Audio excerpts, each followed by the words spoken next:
When human civilization liberated itself from the constraints of propulsion and ventured into the cosmic seas, mastering faster-than-light travel signified a definitive entry into the interstellar era. However, the circumstances across various universes often differ. Amidst the stars, one must engage in faster-than-light travel to join the ranks of interstellar empires, yet the Warhammer universe diverges from this norm. The Human Federation has not attained the capability for faster-than-light travel. It can only navigate through subspace. What implications does the arrival of a level 10 scientist from the Galactic Alliance in the Warhammer universe entail? Allow me to be merely a scientist, wielding a trifling force of 300 million tons with just one hand. Yet, do you not perceive that I possess the ability to construct a Webway within mere days, at most 2 months? Do you not see the countless interstellar warriors behind me, as well as the fleet that obscures the sky? Chaos? How many fleets does he command? Merely a grandiose power bank, nothing more.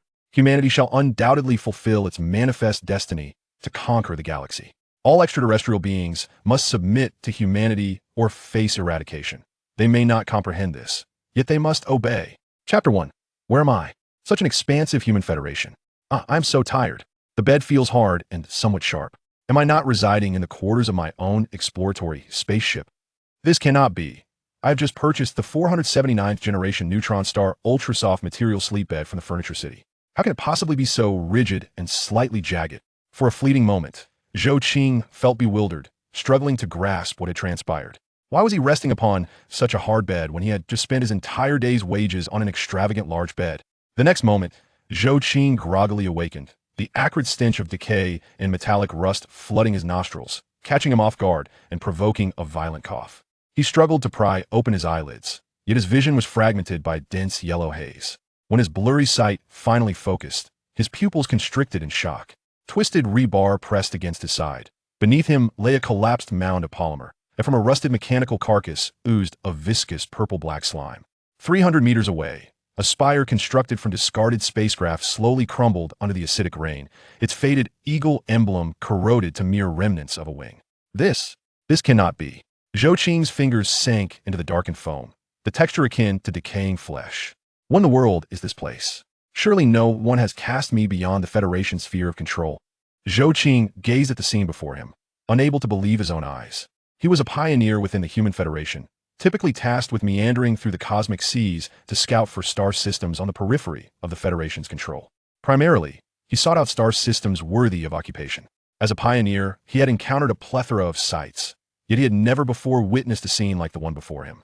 Although pioneers generally operated outside the Federation's controlled territories, given the Human Federation's influence and the combat capabilities of various nations in the cosmic sea, coupled with their civil engineering projects, even the slums of peripheral colonial planets could not possibly exhibit such a scene resembling an intentionally constructed industrial hell. Even the most indifferent necromantic civilization would not manifest in such a manner. Necromancers might produce a multitude of graves, yet the economy of graveyards was something he could comprehend. However, the industrial wasteland economy before him was utterly incomprehensible. It was simply absurd. Nevertheless, as a seasoned explorer accustomed to the uncertainties of the outer realms, Zhou Qing merely needed a moment to regain his composure after the initial shock.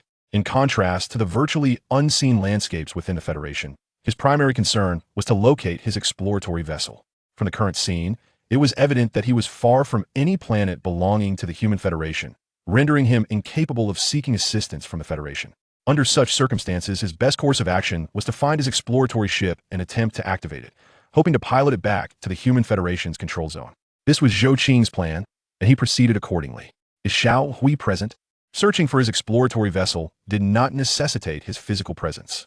The Federation's advanced technology allowed for powerful AIs to provide services to all citizens. An ordinary citizen, upon birth, not only inherits the formidable psychic abilities common to all Federation citizens, but also possesses an intelligent wristband prepared for each individual by the Federation.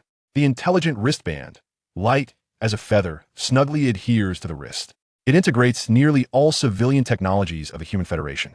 It can furnish any Federation citizen lost in the cosmic sea with the manufacturing methods for all civilian technologies within the Federation, along with some civilian self-defense weapons. To facilitate effective usage of this wristband, each Federation citizen's wristband is equipped with a smart AI. Citizens can choose a name for their AI. Zhou Qing has named his AI Xiao Hui. I am here. Classmate Xiao Hui, immediately search for the whereabouts of my exploration vessel. can currently cross-reference with the Federation's star chart and indicate my current location within the galaxy or the cosmos at large, attempting to establish contact with the Human Federation government. Warning, signal retrieval failed. The mechanical voice of classmate Xiao Hui echoed in Zhou Qing's mind, but its tone was unusually tinged with a hint of fluctuation. Federation Quantum Communication Network not detected. No psychic beacons detected. No Stargate anchor points detected. Zhou Qing furrowed his brow. Something was amiss. The quantum communication network of the Human Federation enveloped the entire galaxy, and it was inconceivable that even the most remote barbaric planets would lack a signal, let alone be devoid of stargates. Scanning current stellar region. The holographic projection of classmate Xiao Hui unfolded before Zhou Qing, presenting an exceptionally clear image devoid of any annotations, consisting solely of a simplistic planetary distribution map and a star system distribution chart. Error. Star chart data mismatch. Error. The current stellar arrangement does not correspond to any known galaxies in the Federation database. Error. No detection of your exploration vessel within a radius of 200 light-years. It can be concluded that you are no longer within the confines of the Federation, nor in proximity to any star systems within 50,000 light-years. Congratulations, due to your exploration, you have successfully illuminated a new star system for the Federation. You may choose to notify the Federation fleet for retrieval or to undertake substantial occupation of this stellar region. ZZZZ. It is impossible to connect to the Federation Quantum Communication Network. I advise you to wait momentarily while I attempt to reconnect. ZZZZ. Connection failed, unable to connect to the Federation network. Your current location may be farther than I anticipated, likely exceeding 20 million light-years. Otherwise, a connection should not be unattainable. Emergency protocol has been initiated. Dear Federation citizen, all your civilian technological systems have been unlocked. You may utilize the available technologies and your existing resources to forge everything necessary for your survival. Emergency protocol initiated. On Zhou Qing's wrist, the holographic projection of the smart bracelet suddenly flickered with a blinding red light, subsequently unfolding a brand new interface titled Emergency Survival Guide for Federation Citizens. Detection indicates you are in an extremely abnormal environment. Automatically switched to offline mode. Scanning for currently available resources. The mechanical voice of classmate Xiao Hui remained calm, yet its pace noticeably quickened, as if even the AI had realized the gravity of the situation. Scan complete. Atmospheric composition. Oxygen content 18.3, nitrogen 61.2, with the remainder comprising toxic industrial waste gases. Some noxious gases do not pose a threat to your health and can be disregarded. Surface temperature 5 to 45, extreme diurnal temperature variation. Biological signals. A multitude of unknown life forms detected, identified through scanning as humanoid entities, though whether they are human remains to be determined. Please exercise caution. Zhou Qing was left with a head full of question marks. Where on earth am I? Where has the vast Human Federation vanished to? Who is playing this cruel joke on me, placing me at least 20 million light-years away from the Federation? The word at least shattered Zhou Qing's last vestige of hope, as it indicated a minimum distance of 20 million light-years, with the exact measure remaining a mystery. Zhou Qing had yet to entertain the most terrifying conclusion that he had traversed into an entirely different universe. Chapter 2. Finally, I've survived. Well, since I am here, I must find a way to endure. Zhou Qing endeavored to steer his thoughts back to a semblance of normalcy. After all, having arrived at this juncture, he was bound to participate in a monumental tradition of the Human Federation. What other option did he have? Moreover, if he could establish communication with the Human Federation from 20 million light-years away, according to the Federation's laws, it would be tantamount to rendering a significant service to the Federation. Although the Federation's ethos is rooted in the utopian abundance of the highest moral principles, where wealth holds little significance for its citizens, he could still attain honor. For the citizens of a Human Federation, while riches may be trivial, honor is of paramount importance. Little Gray, please scan the entire surface within a 5-mile radius for any usable resources. Although these toxic gases do not harm me, they are quite odorous. Embracing the tantalizing prospect of potential honor, Zhou Qing waved his hand. To be candid, the industrial fumes were genuinely repugnant, leaving Zhou Qing somewhat overwhelmed and intolerant. As a citizen of the Federation, his lineage had undergone genetic enhancement and modification generations ago, endowing its members with formidable traits. Most importantly, such traits were hereditary, meaning that all Federation citizens possessed them. These attributes enabled citizens to thrive on even the most inhospitable planets, bestowing them with formidable combat prowess. For instance, his own physique was extraordinarily robust, Even when standing amidst these lethal industrial emissions that would prove fatal to any ordinary being, he merely found the scent unpleasant. In addition, he possessed a considerable psychic energy.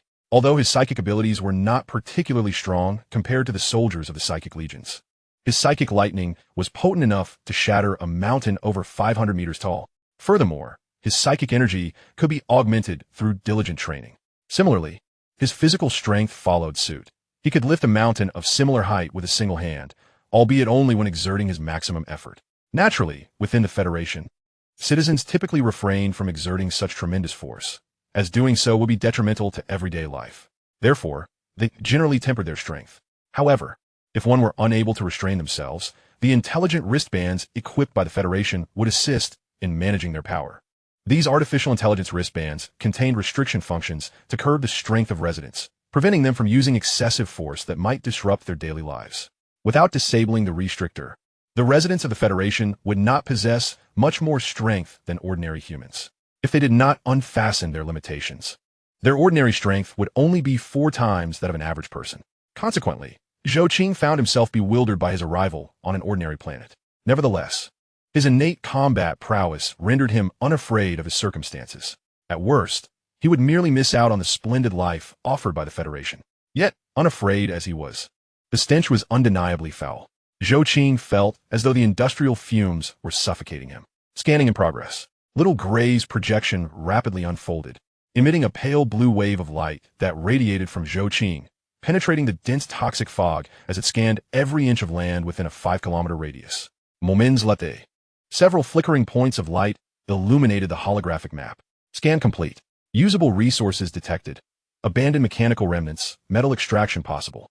Discarded industrial waste, extraction of necessary materials, and biosynthetic resources possible. It is advisable to collect some materials, after which I can fabricate a biological gas mask utilized by the Federation in 2210, tailored to your needs, and currently the only viable option available to you. New discoveries detected. Entrance to an underground shelter. Unknown biological signal. Caution advised. For a fleeting moment, Zhou Qing's interest was piqued. However, his immediate priority was to craft the gas mask. Otherwise, the atmosphere could very well suffocate him. Summoning his powerful psychic energy, he drew forth all the necessary materials for Little Gray before pushing his arm forward to infuse them with psychic energy. As a glimmer flickered across his wrist, he decomposed the gathered materials into molecular form before reconstituting them. Soon, a gas mask that had been obsolete for over 2 centuries emerged. Upon seeing the mask, Zhou Qing felt no hesitation. He reached out and tapped it. The gas mask eagerly enveloped his head, followed by a complete protective suit materializing around him. The simple nanotechnology of the protective suit addressed the formidable challenge of ensuring a perfect fit for its wearer. Crafted from nanomaterials, the suit could entirely accommodate any individual's physique and style preferences. This particular protective suit was designed for use by the Federation during explorations of desolate planets. Classified as Model Explorer Type 4.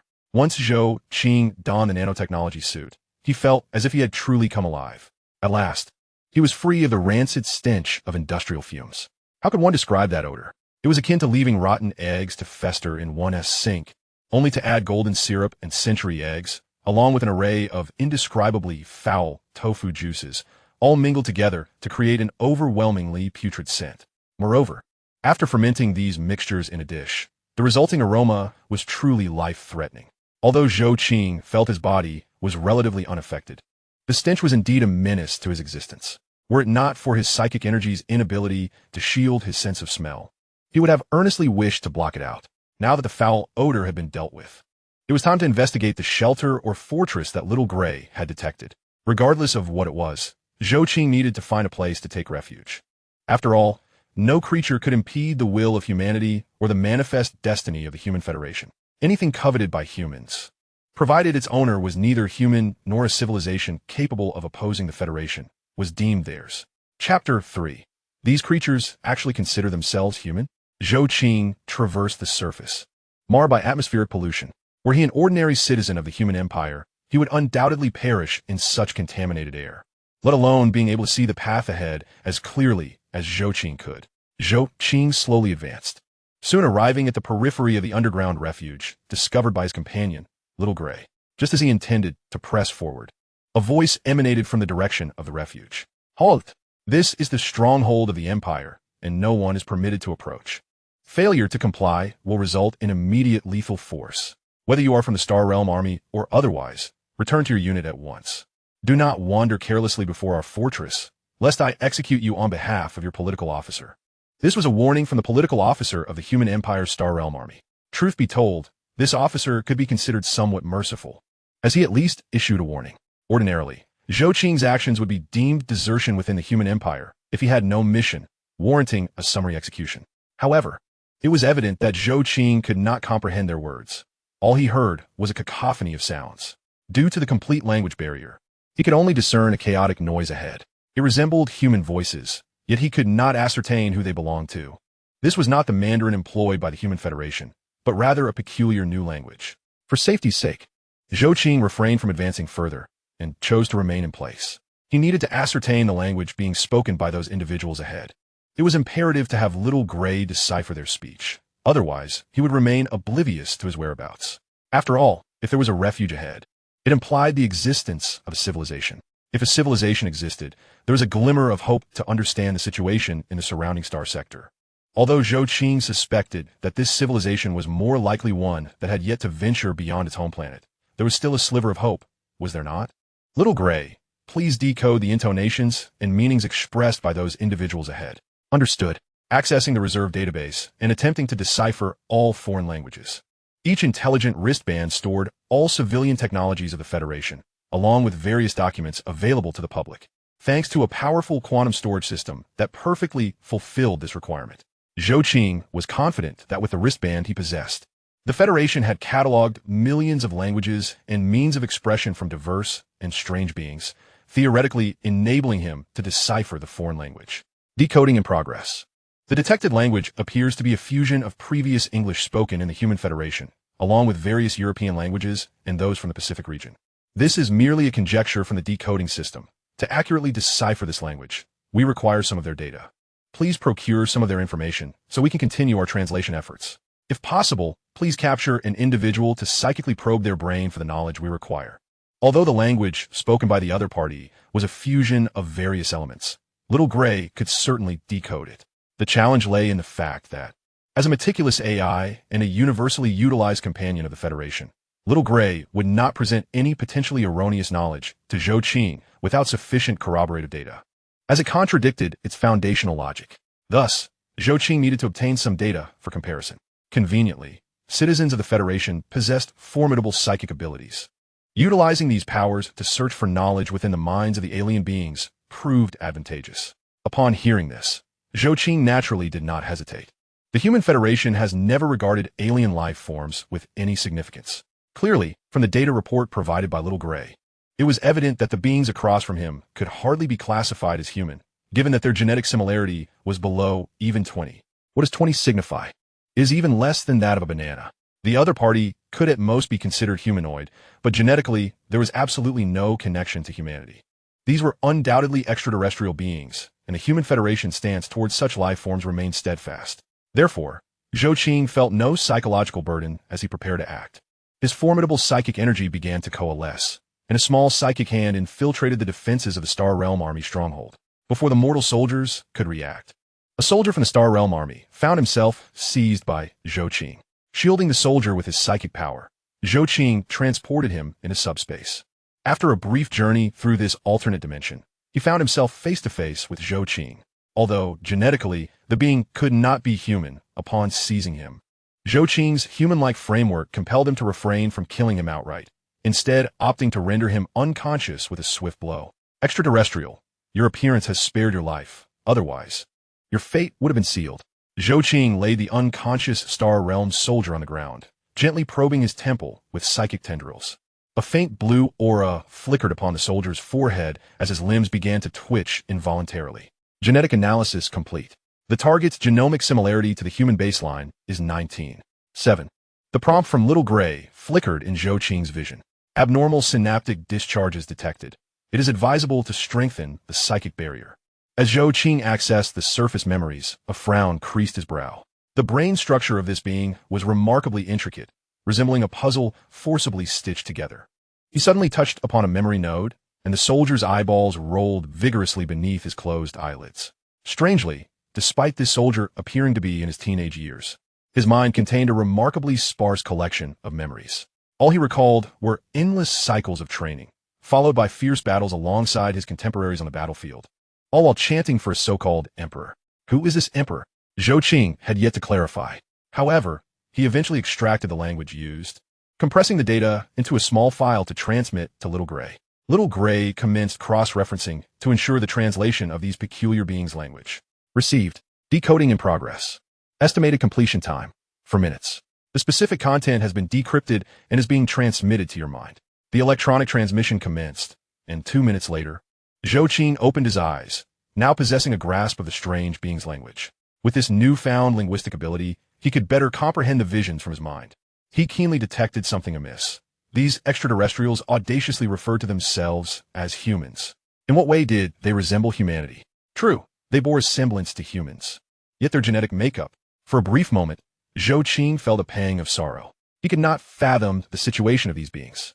The Human Federation maintained an uncompromising stance towards alien entities. Yet, when it came to humanity, anyone would pause, regardless of how unrelated their genetics were to humans. Their appearance bore resemblance, and, more importantly, they regarded themselves as humans. Throughout the Federation's campaign across the Star Sea, they had never encountered beings that referred to themselves as human. Zhou Qing could distinctly analyze from their language that they identified themselves as humans. This realization caused Zhou Qing to momentarily decelerate his actions, as he felt compelled to ascertain the true nature of these individuals. As for the genetic compatibility, he had long ceased to concern himself with that matter. Being a distinguished scholar of the Federation, he understood that if humanity were to endure in the cosmos for millennia across various planets, significant genetic alterations could indeed arise, especially in the absence of sufficient technological prowess for planetary terraforming. Moreover, certain humans had a penchant for genetic modification, which could lead to mutations. There had been a minor faction within the Federation that engaged in such practices, but ultimately, they were eradicated by the government. The subject of genetic variation and morphology was one his mentor had researched extensively, and Zhou Qing had accompanied him in those studies. They had simulated this possibility using the Federation's quantum supercomputers. Consequently, Zhou Qing resolved to extend a measure of tolerance and compassion towards this humanoid being. Despite being an explorer, this was driven by his intrinsic interests. Before embracing the role of an explorer, he was a leading researcher within the Federation. It is well known that those who venture into the unknown in the Human Federation are invariably scientists. Zhou Qing scrutinized the soldier he had apprehended. Clad in a vintage gas mask and coat from the early days of the Federation, the mask's design was quite archaic, traceable back to the 2000s.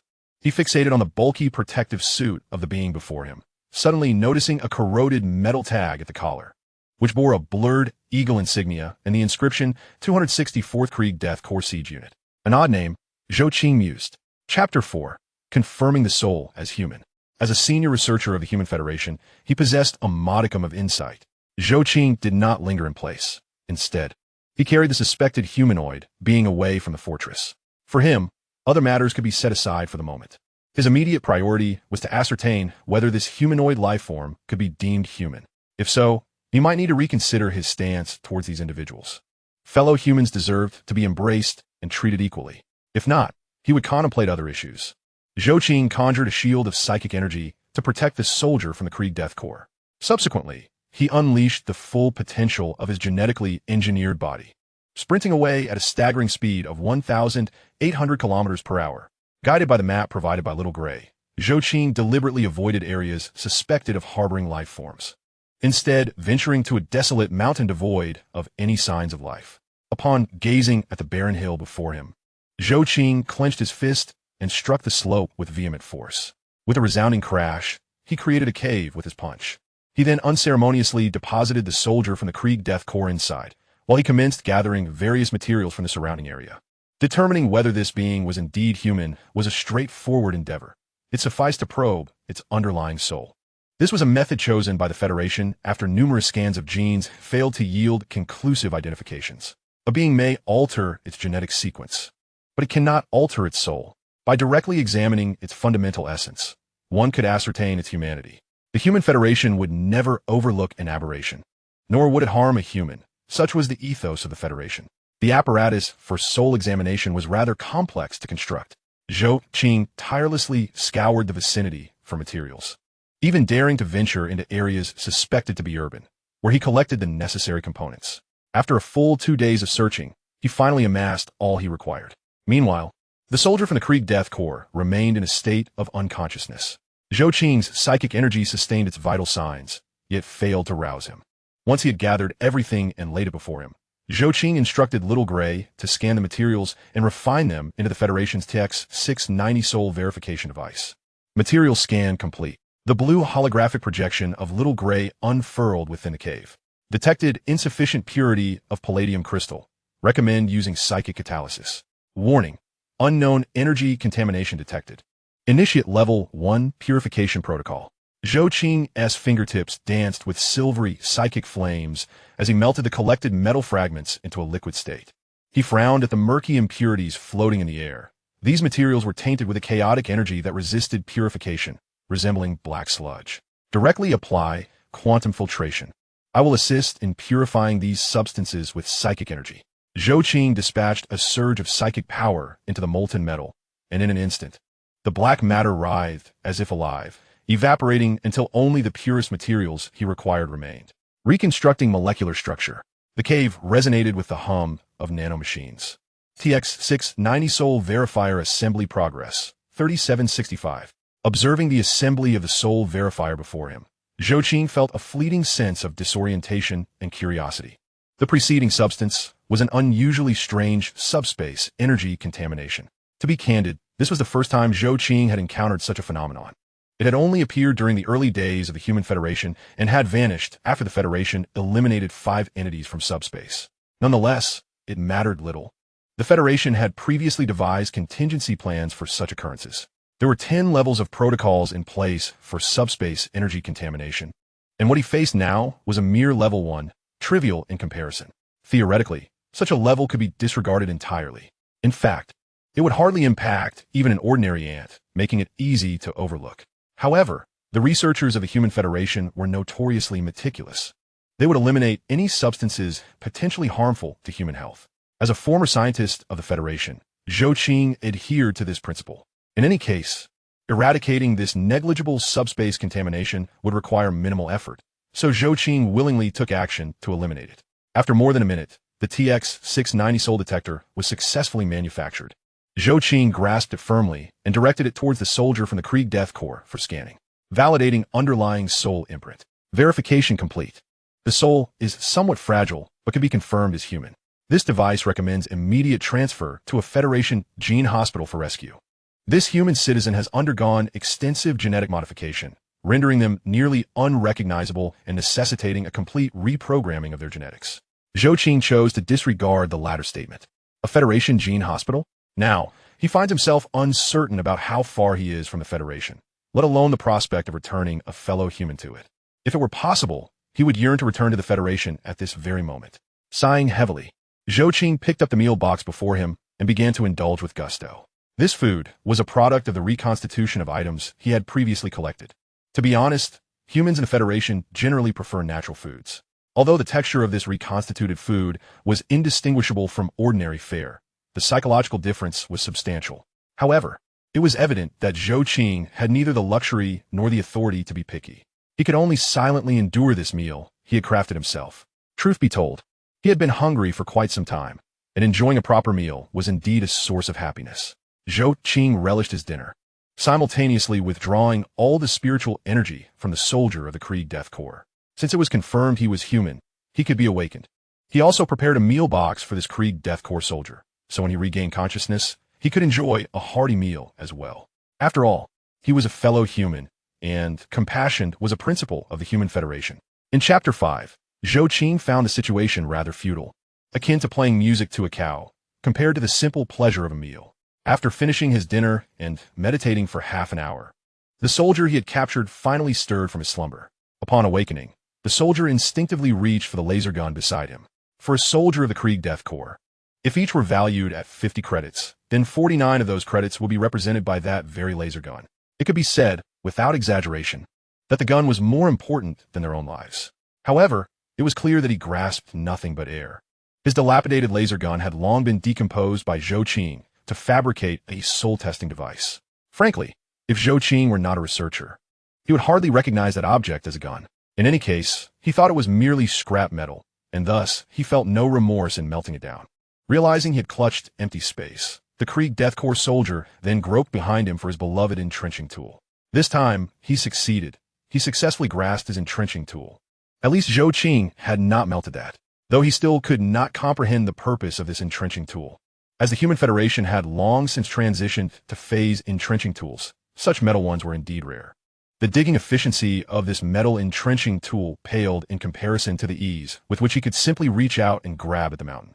Nevertheless, given that this was a fellow human, Zhou Qing chose to show respect, as it might be some ancient heirloom of his. He decided to dissolve the wretched laser gun for the materials it contained, but opted to keep the entrenching tool as a memento for this fellow human. Upon grasping the entrenching tool and holding it in his hands, the Krieg Death Corps soldier visibly relaxed. He then noticed Zhou Qing observing him with a curious gaze. That single glance heightened his guard instantly. The silence that typically enveloped the Krieg Death Corps was shattered in that moment. He strained to recall the scant vocabulary in his mind, and after considerable effort, he astonishingly managed to articulate a string of questions. Who are you? Why are you here? Why am I here? Wasn't I supposed to be in the fortress? This was the greatest confusion of the Krieg Death Corps soldier, and the length of his inquiry underscored the depth of his bewilderment. If he recalled correctly, he should have been in the fortress. So how had he suddenly found himself here? More pressing was the fact that he had lost his precious laser gun. As he posed these questions, he tightly gripped his entrenching tool, adopting a defensive posture that left no doubt about his wariness.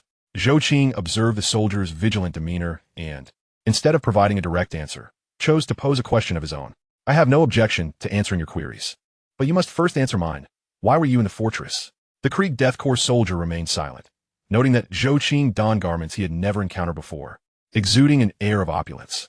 Although Zhou Qing maintained a smile, seemingly attempting to convey warmth, the soldier, who had emerged from the Krieg and served a full year in the Death Corps, possessed a keen sense of perception. He could sense an immense power emanating from Zhou Qing, as if a mere gesture could extinguish his life. This instilled a profound sense of dread. It was not that the Krieg Death Corps soldier feared death. Rather, their siege unit had been dispatched to combat the green-skinned adversaries. Since he was facing a human, let's just call him a human for now, he presumed it was unlikely he was an enemy. The Krieg Death Corps was also tasked with defending the citizens of the Empire, even if the individual before him appeared peculiar. However, as long as he had not confirmed the other's status as an enemy, the soldier would not brandish his weapon. Yet, he remained prepared for any eventuality. For the Empire was rife with various heresies. Should the individual turn out to be a heretic, he would be ready to act. Observing the utter silence from the other party left Zhou Qing somewhat bewildered. Was his demeanor not sufficiently gentle? Why did this fellow human remain mute, unable to resist? Zhou Qing picked up a mirror he had just fashioned to inspect his own expression. Indeed, he wore a smile. Why then did the other human not respond to his inquiries and instead maintain such a guarded stance? The situation was a result of the disparate circumstances experienced by humans in two different universes. In the universe of the Human Federation, all humans were united under the banner of the single-headed Golden Eagle Federation. Moreover, the Federation's agreement to the principle of utmost benevolence within the Interstellar Council had resulted in a utopian abundance for its citizens. This level of prosperity, comparable to the peak of communism in the 2K era, represented the zenith of communism. Consequently, all humans lived exceedingly well. Encounters between humans had reached a point where greetings were commonplace. Even those who were somewhat reserved or shy would not display such overt wariness. After all, they were all of the same kind. In an environment where both material and spiritual satisfaction are abundantly fulfilled, the crime rate within the Federation is virtually non-existent. Moreover, the judicial system of the Federation is not lenient. Transgressions are met with immediate execution. The souls of the condemned are then dispatched to a subspace created by the Human Federation, where they endure torment and punishment. The agony of the soul is unbearable, which is precisely why there are so few criminals within the Human Federation. In Zhou Qing's perception, communication between individuals is entirely commonplace. Typically, interactions are characterized by warmth and friendliness, unless discord arises. Zhou Qing believed he had not engaged in any unpleasantness with the soldier from the Krieg Death Corps, despite having forcibly extracted him from what he termed a fortress. Though he had rendered the soldier unconscious and brought him to this place, and even melted his laser gun, Zhou Qing considered these actions to have been discreet enough that the soldier would remain unaware of them. Given this assumption, He believed the soldier would have no reason to harbor ill feelings. Theoretically, this made sense. However, while ideals may be beautiful, reality can be starkly different. Zhou Qing's demeanor evidently failed to thaw the icy disposition of the soldier from the Krieg Death Corps. Thus, they found themselves locked in a silent standoff, each staring intently at the other, until the soldier's stomach audibly grumbled, shattering the tension. The sound of hunger caused a faint blush to rise beneath the soldier's gas mask, hinting at a touch of embarrassment.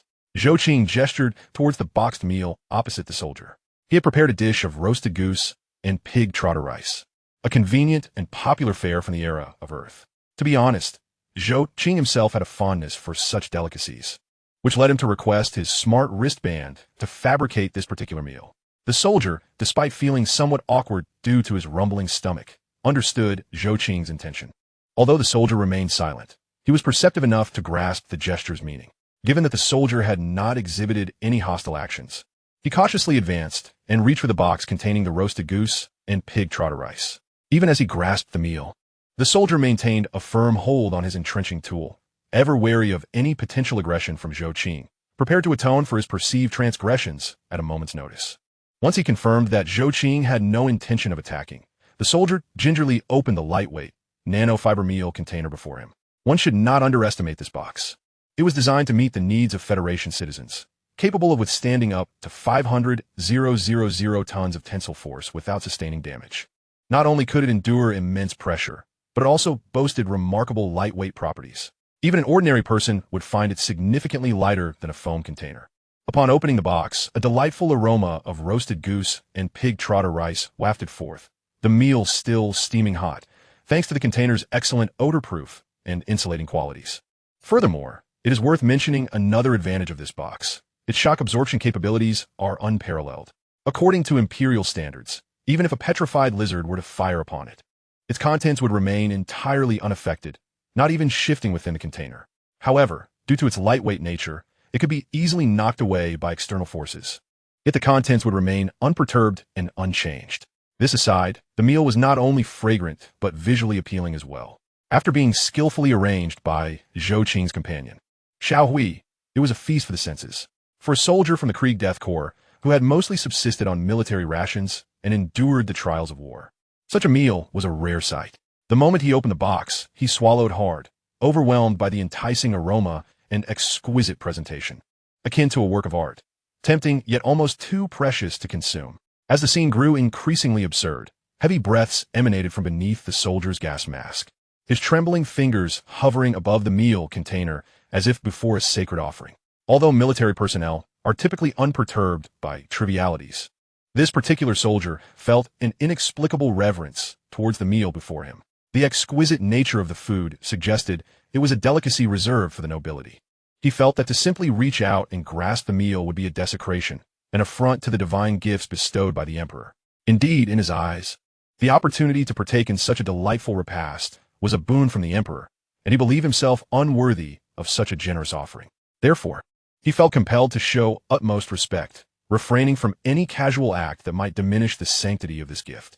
Noticing the soldier's hand hovering above the meal, yet remaining unresponsive, Zhou Qing sought to alleviate the awkwardness by pointing to a small button beside the meal container. Use the spoon, Zhou Qing indicated, gesturing towards the foldable cutlery embedded in the container's edge. Press here, and it will pop out.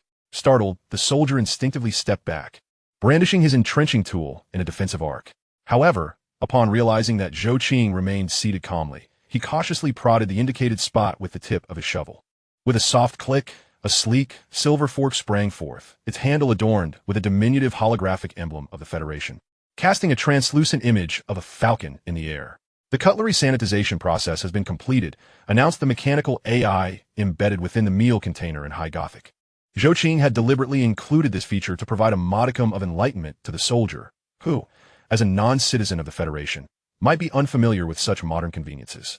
In truth, as Zhou Qing devised this clever solution, he felt quite pleased with his ingenuity. Unbeknownst to him, however, the AI's declaration nearly caused the soldier to topple the meal container in fright. Machine spirit? This was the soldier's initial reaction.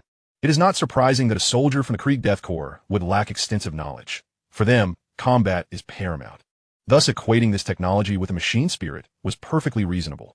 Their ignorance of such matters highlighted a significant gap in the current laws of the human empire, prompting Zhou Qing to add a basic AI for convenience. It was precisely due to his self-perceived considerate gesture that he witnessed a scene he had never dared to imagine.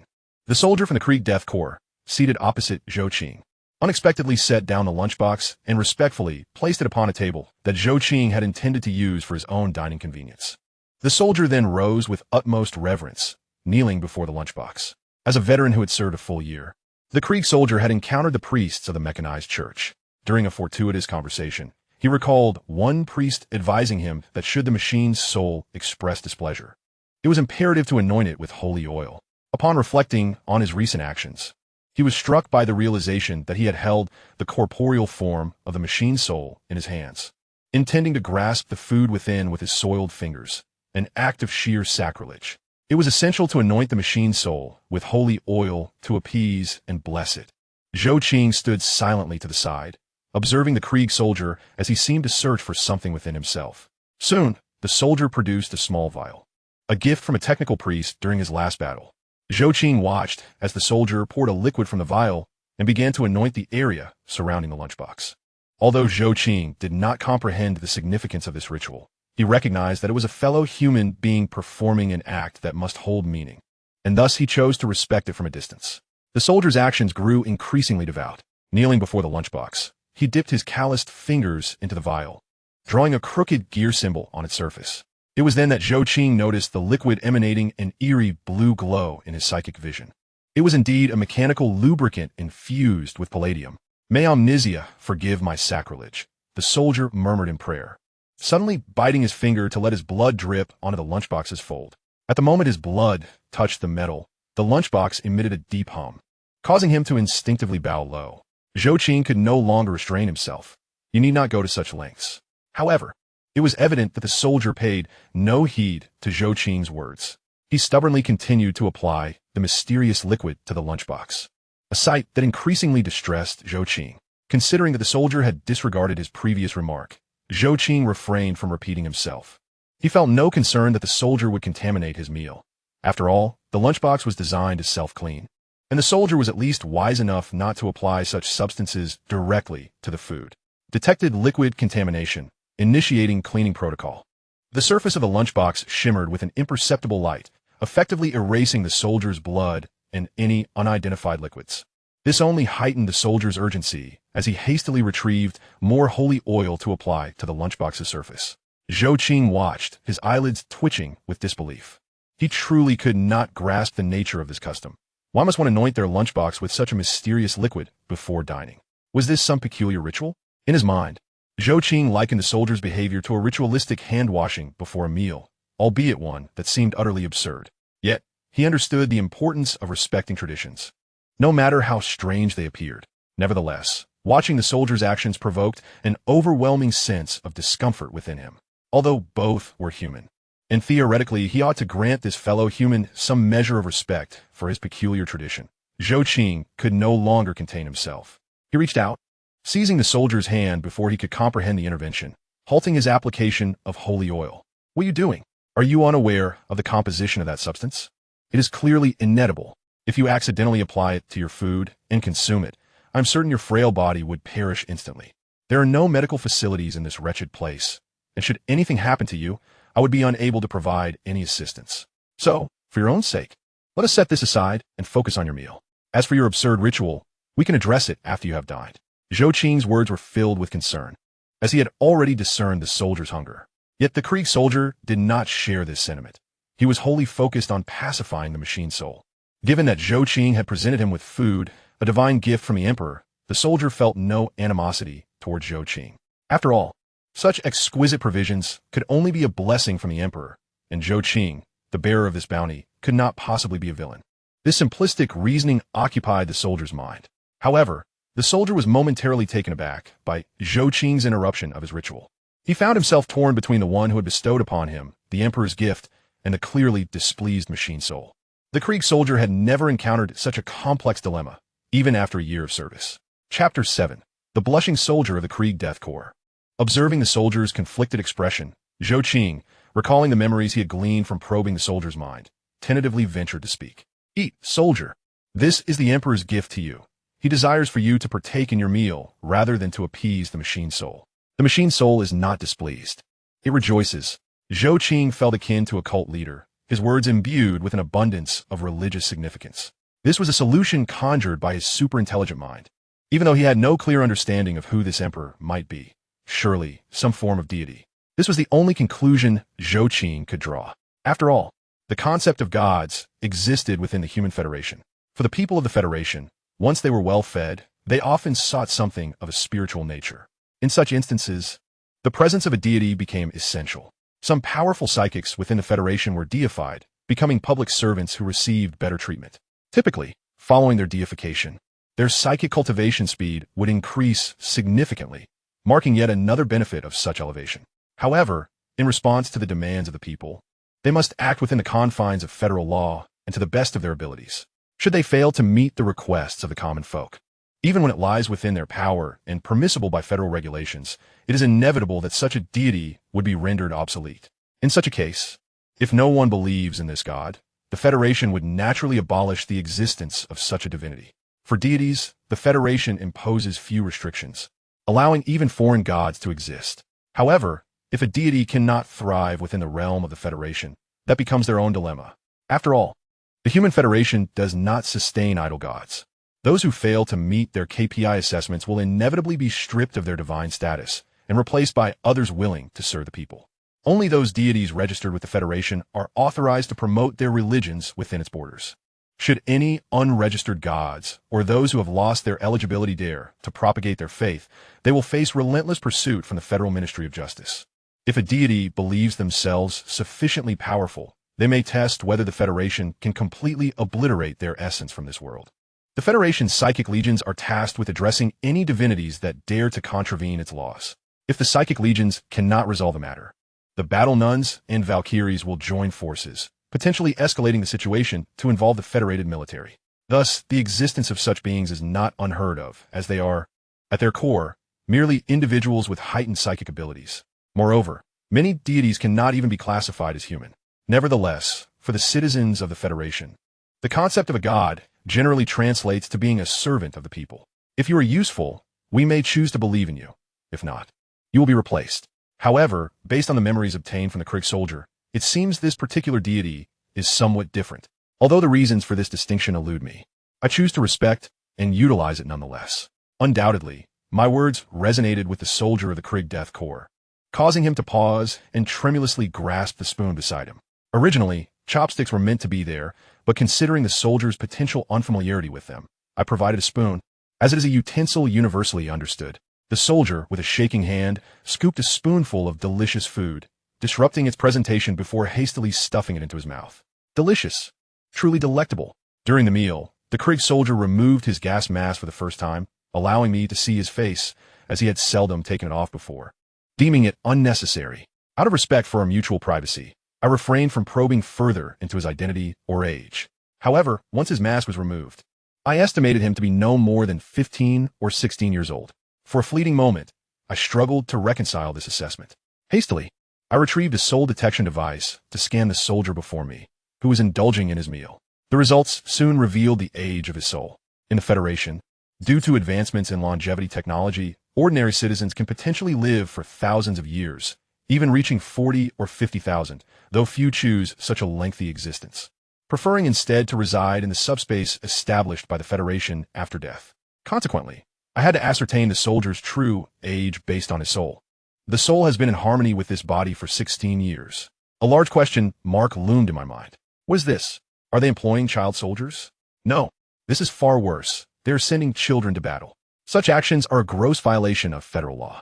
Anyone daring to do so within the Federation would swiftly be executed and subsequently face a severe punishment of 5,000 years in subspace. As a former federal researcher turned explorer, a surge of anger welled up within me, although my extensive experience as an explorer helped me maintain composure.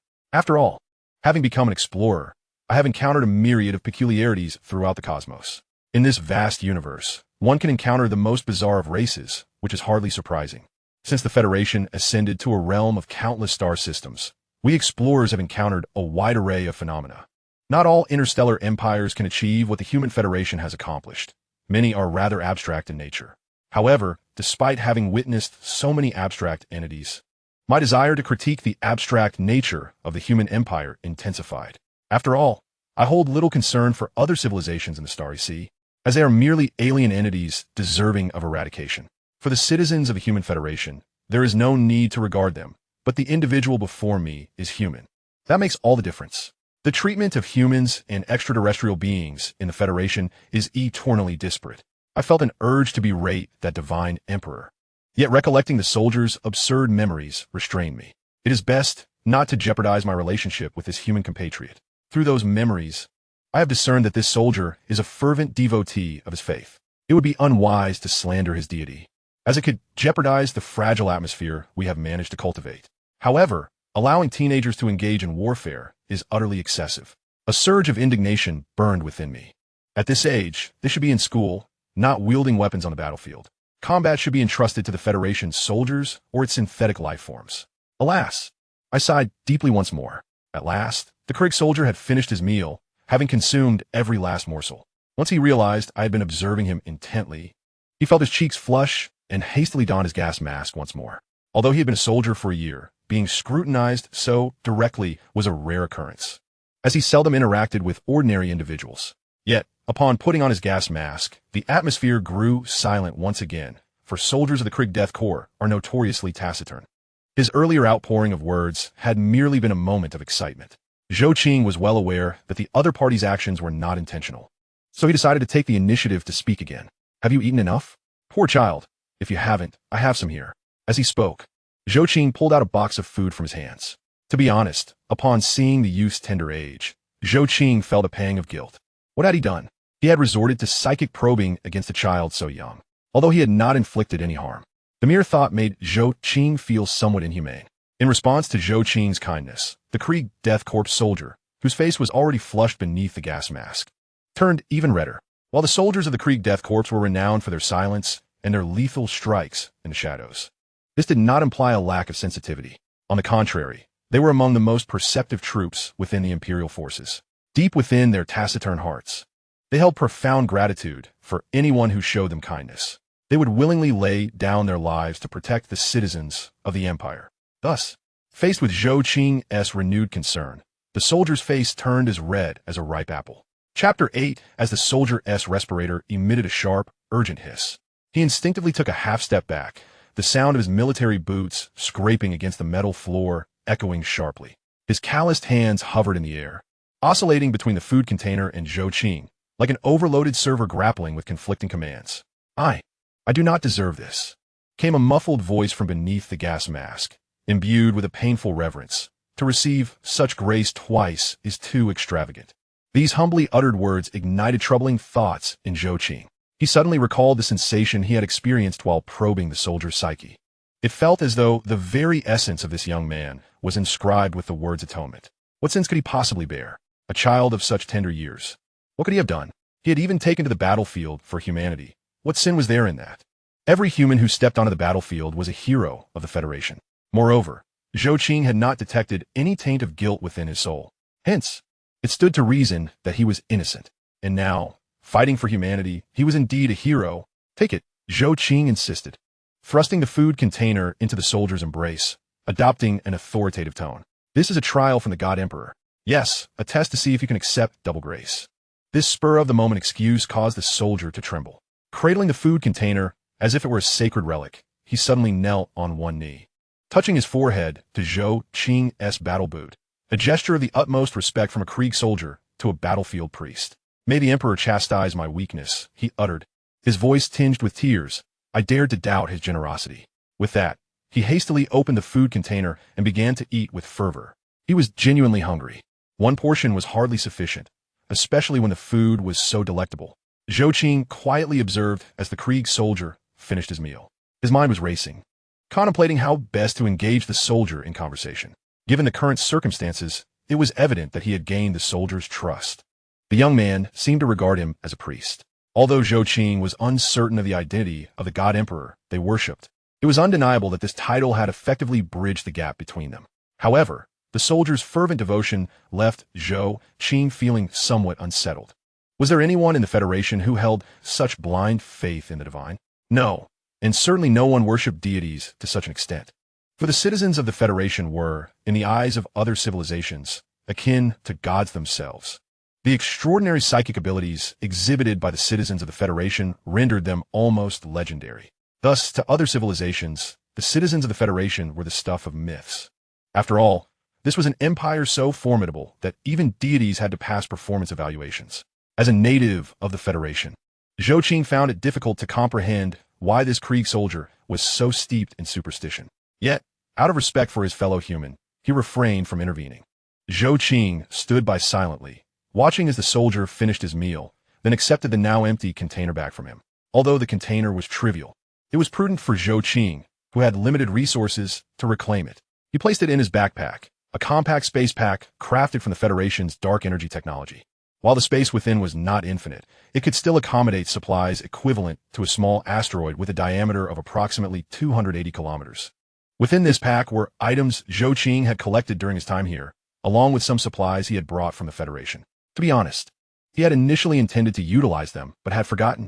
Life in the Federation was so convenient that such emergency supplies were often overlooked. Moreover, his mind had been preoccupied with the excruciating thought of being at least 20 million light years away from the Federation. It was only after the soldier had finished eating and entered a meditative state to calm himself that Zhou Qing recalled the existence of his small backpack. It contained some supplies, although not in abundance, yet he felt it should suffice for his survival in this distant star region, whose proximity to the Federation remained uncertain. Another day of longing for the Federation passed. How vexing it was. Why had he awoken in such a remote location? Who was playing this cruel joke on him? Even now, Zhou Qing believed he was merely far from the Federation, rather than having traversed countless universes to arrive in an unfamiliar realm. After all, such a notion was simply unscientific.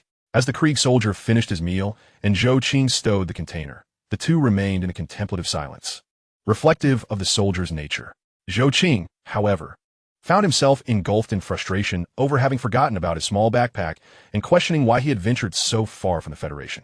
The distance was indeed overwhelming, enough to stir a deep yearning for home. Time slipped by as the two exchanged quiet glances, each lost in their own thoughts.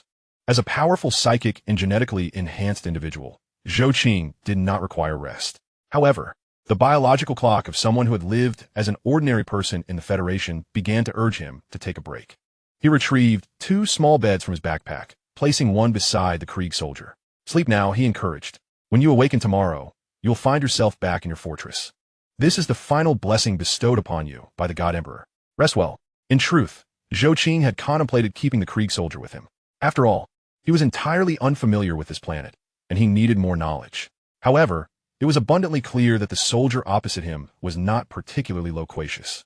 Once it was confirmed that the other party was indeed a fellow human, Zhou Qing could no longer resort to the telepathic means of directly extracting memories as he had previously done. Thus, in light of the soldier's reticence, Zhou Qing found himself at an impasse. Moreover, the knowledge residing in his mind was woefully insufficient, rendering his capabilities rather limited. It would be far more prudent to return him rather than keep him here. Furthermore, the individual in question was a soldier. Although Zhou Qing harbored considerable discontent at the thought of someone so young being thrust into the theater of war, he recognized that the soldier, being a member of the military, deserved the respect accorded by the Federation. He resolved to return this soldier of the Krieg Death Corps to his fortress, allowing him to continue fulfilling his duties as a soldier. Simultaneously, he intended to subtly influence the entire cadre of soldiers within that fortress on a psychic level, to preempt any unfortunate occurrences. This action was purely a precautionary measure. The disappearance or sacrifice of this Krieg soldier had gone unnoticed by anyone in his unit. After all, nearly all of them bore a striking resemblance, all donning gas masks. Moreover, given that they were in a state of preparedness, it was no longer feasible to conduct headcounts as before. Zhou Qing had meticulously prepared for the soldier's capture, even arranging for a small psychic entity to sign him in. Consequently, the soldier, who had been missing for several days, could be easily returned without raising any suspicion. As soon as the Krieg soldier collapsed onto the soft bed, exhausted and ready to sleep, Zhou Qing's voice resonated once more. Tell me your name, soldier.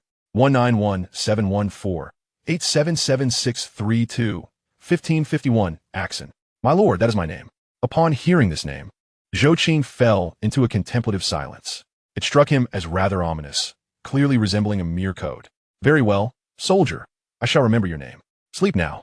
Your transgressions have been absolved, and the God Emperor shall grant you forgiveness. With those final words, the soldier from the Krieg Death Corps immediately slumped onto the bed and drifted into a deep slumber. After confirming that the soldier had entered a profound sleep, Zhou Qing gazed at the young man who had already taken up arms at such a tender age. He felt an ineffable urge to articulate something, yet he was unsure of what could be done. Zhou Qing retrieved a portion of materials from his small backpack and, utilizing the intelligent wristband at his disposal, fashioned it into a laser gun. The appearance of this weapon closely resembled the soldier's previous dilapidated laser gun, yet its potency had been augmented by an astonishing factor of 20. Furthermore, with a flourish of his hand, he extracted the 2 food containers from earlier, applying the substances and materials contained within them uniformly onto the Krieg soldier's uniform. It is no exaggeration to assert that, following this operation, the quality of the soldier's military coat could rival that of a Ranger-type power armor in terms of defensive capability. This was merely a rough modification, as the materials from the 2 food containers were rather limited. To be candid, Zhou Qing felt a pang of regret at the loss of those 2 food containers, having spent 2 days gathering the materials to create them. Some materials were particularly elusive, especially since he was currently outside the Federation. Even the most basic materials of the Federation were not easily or joyfully obtainable. He was left to incessantly scavenge various refuse for refinement. In pursuit of these materials, Zhou Qing had, at the very least, refined over 5,000 tons of garbage to yield this meager amount. Special materials were indeed challenging to procure. Coupled with his current circumstances outside the Federation, he had to exercise utmost frugality in all aspects. Nevertheless, the thought that his backpack still contained some resources lifted Zhou Qing's spirits considerably. Upon observing the soldier's youthful visage, he felt compelled to provide him with an added layer of assurance. After all, it was he who had brought this soldier of the Krieg Death Corps to this place. Though their communication had been limited, the soldier had undeniably rendered him substantial assistance. With his help, Zhou Qing had acquired proficiency in the language of this human civilization and gleaned various insights, all thanks to this soldier's cooperation. He had even utilized his psychic abilities to probe the soldier's memories, which warranted some form of compensation. Without a doubt, as a pioneer or explorer, he was acutely aware of what Federation technology represented for ordinary civilizations. Despite appearing as mere 2 gossamer food containers, the materials they contained were invaluable to many ordinary civilizations lacking such industrial capabilities. Sleep well. 191714-877632 1551. Axon. I shall return you to where you rightfully belong. Chapter 9. The Semi-Federal Citizenship and the Nest That Must Be Dismantled. With a slight wave of his hand, Zhou Qing unleashed a surge of potent psychic energy, sending the Krieg soldier back to the fortress he had originally occupied. The psychic entity that had replaced him in the interim promptly vanished. After completing this task, Zhou Qing left a faint psychic mark on the soldier. As the first individual he had encountered here, this soldier deserved the protection of the Federation, even if Zhou Qing had yet to grant him formal citizenship.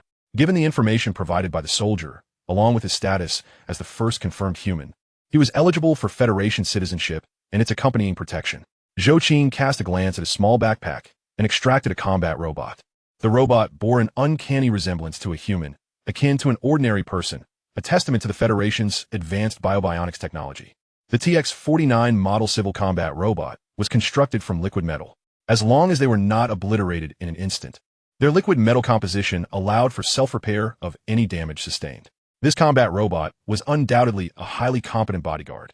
Although Zhou Qing had already scoured the planet and found no threats to his unit, it was better to be safe than sorry. After all, one could not attend to every matter personally. Some tasks required delegation.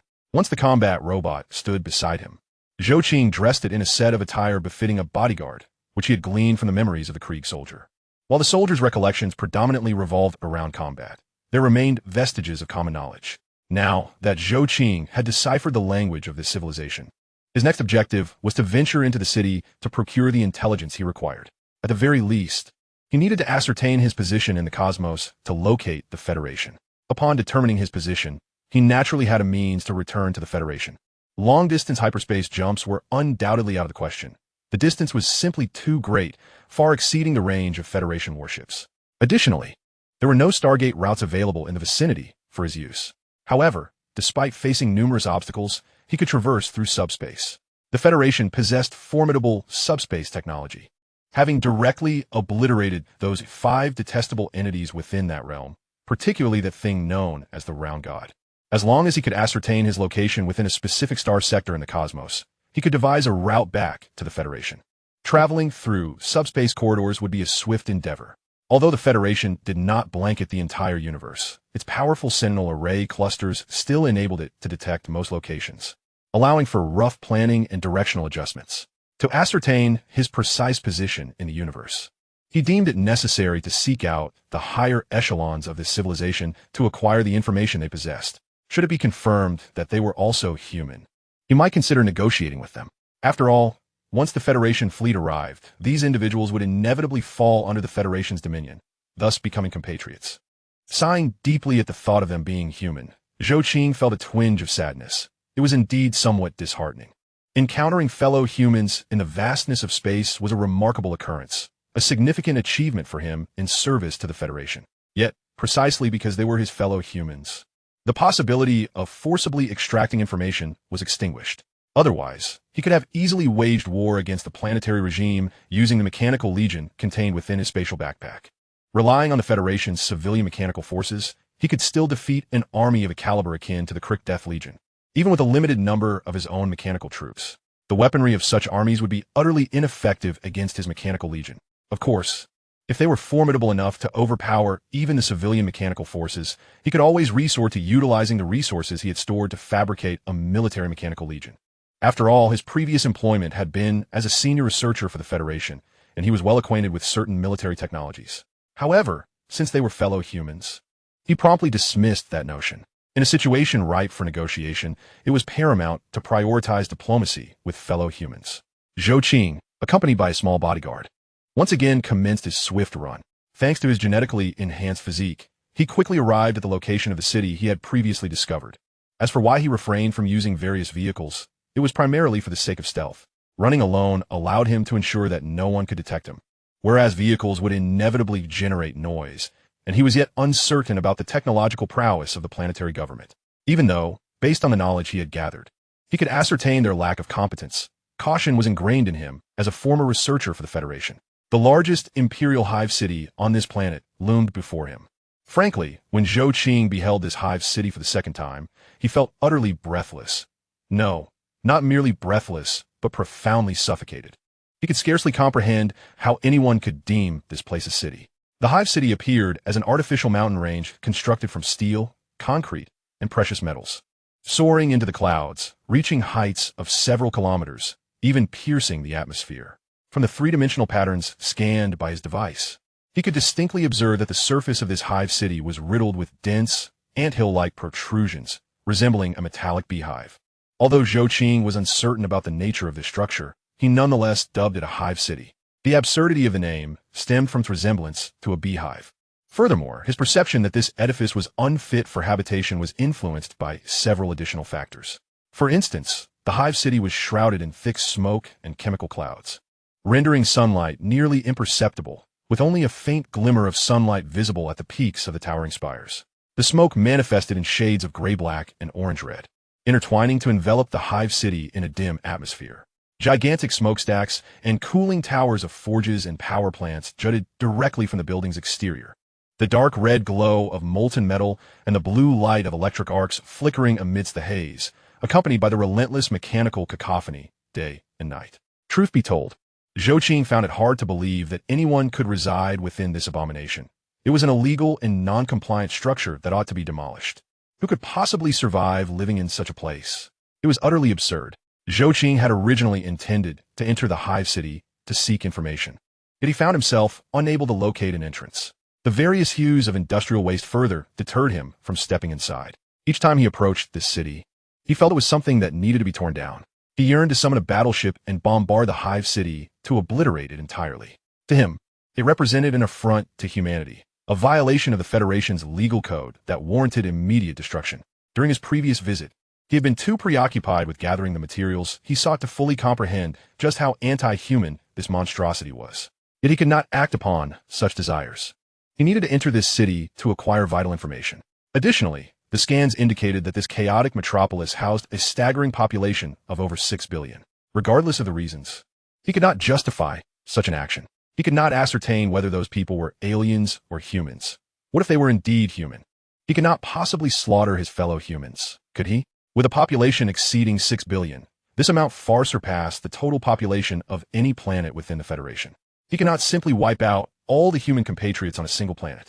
After mentally preparing himself, Zhou Qing once again stepped into the city that resembled a heap of scrap. To be honest, encountering such a dilapidated place was rare for him. He considered it an eye-opening experience. Chapter 10. The Local Gang's Counterattack. Zhou Qing, accompanied by his mechanical bodyguard, slowly ventured into the depths of the hive city. The environment within continued to appall him. He desperately wished to destroy this city, which, by any measure, should not exist. It was wholly anti-human. The most terrifying aspect was that this city housed human beings. Such a reality was a blatant provocation to the entire Federation. Should he ultimately determine that the local government was not human-led, the wrath of the Federation would be executed through him. As a former researcher, his civilian legion could effortlessly dismantle the military forces present on this planet. If the rulers of this place were not human, the federal civilian legions would unleash their wrath, reducing it to mere rubble. In extreme circumstances, they could even deploy warships stored in their spatial compartments, launching a luminous spear to obliterate this detestable place. Zhou Qing meandered slowly through the lower nest, witnessing an abundance of absurdities along the way. He incessantly retrieved his soul detector from his pocket, examining whether the surrounding individuals were human, and the results astonished him. These individuals were indeed human, yet he was perplexed as to why they lived such wretched lives. Furthermore, he might have discerned the reason behind the peculiar genetic mutations of the inhabitants of this locale. It seemed evident to him why these people's genes were so drastically disconnected from humanity. Given such living conditions, it was astounding that their genes had not mutated further. It was truly remarkable that they still retained human form. Thus, Zhou Qing leisurely wandered through the lower nest, not in haste to reach the central nest, as he intended to gather essential items to bolster his supplies. Despite the overwhelming nature of the city, he found it utterly unbearable. He eagerly anticipated the day he could lay waste to the entire metropolis. In order to ensure the smooth destruction of this city, contingent upon confirming that its rulers were not human, he required resources. He needed to amass more to strengthen his federal mechanical legion. It wasn't that his current resources were insufficient. Rather, it was merely prudent to prepare for all contingencies. After all, resources were abundant outside the Federation, and any that he could collect would be beneficial. In the ensuing 4 days, a chilling rumor circulated within the lower nest. Whispers spoke of an extraordinary individual who had entered, hauntingly scavenging various high-value refuse. No one had seen the figure clearly, but the scavengers of the lower nest were all too aware that an ominous presence had arrived. This was merely the perspective of ordinary scavengers. However, for the gangs of the lower nest, the situation was markedly different.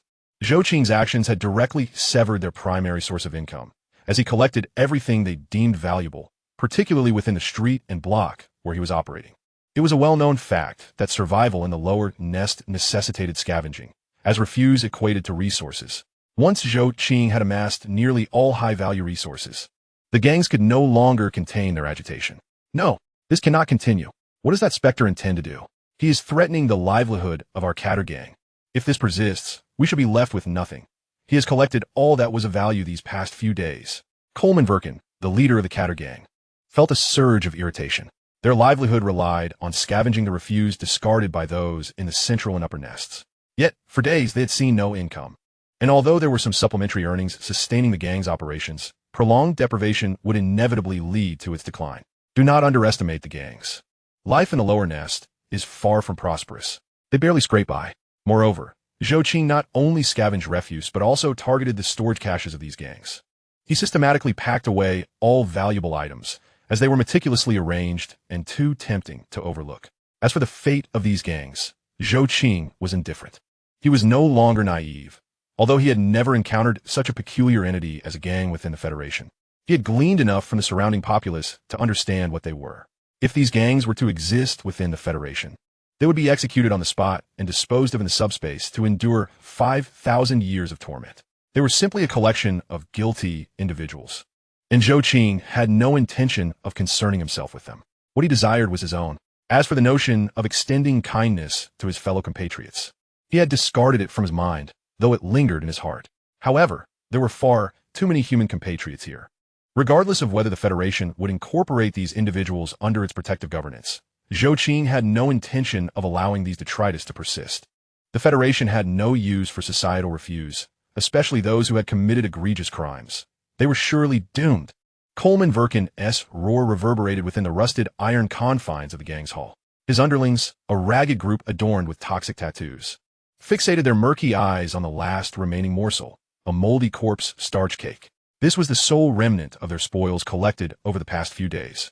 As Zhou Qing had taken nearly everything else of worth, they were left with only this meager portion, and it was evident that they would soon have to rely on their meager gang reserves. "Boss, that guy's not human," exclaimed a lackey missing an ear. "Wherever he passes, even screws disappear." Yesterday, the Rust-Tooth Assault Squad attempted to ambush him, and not a single one returned alive. At this, Coleman's knuckles cracked ominously. The adversary appeared formidable. He was uncertain whether his gang could withstand such a foe, but the rules of the lower nest were simple: either pillage or perish. Should he fail to resist, the entire gang would collapse under Zhou Qing's onslaught.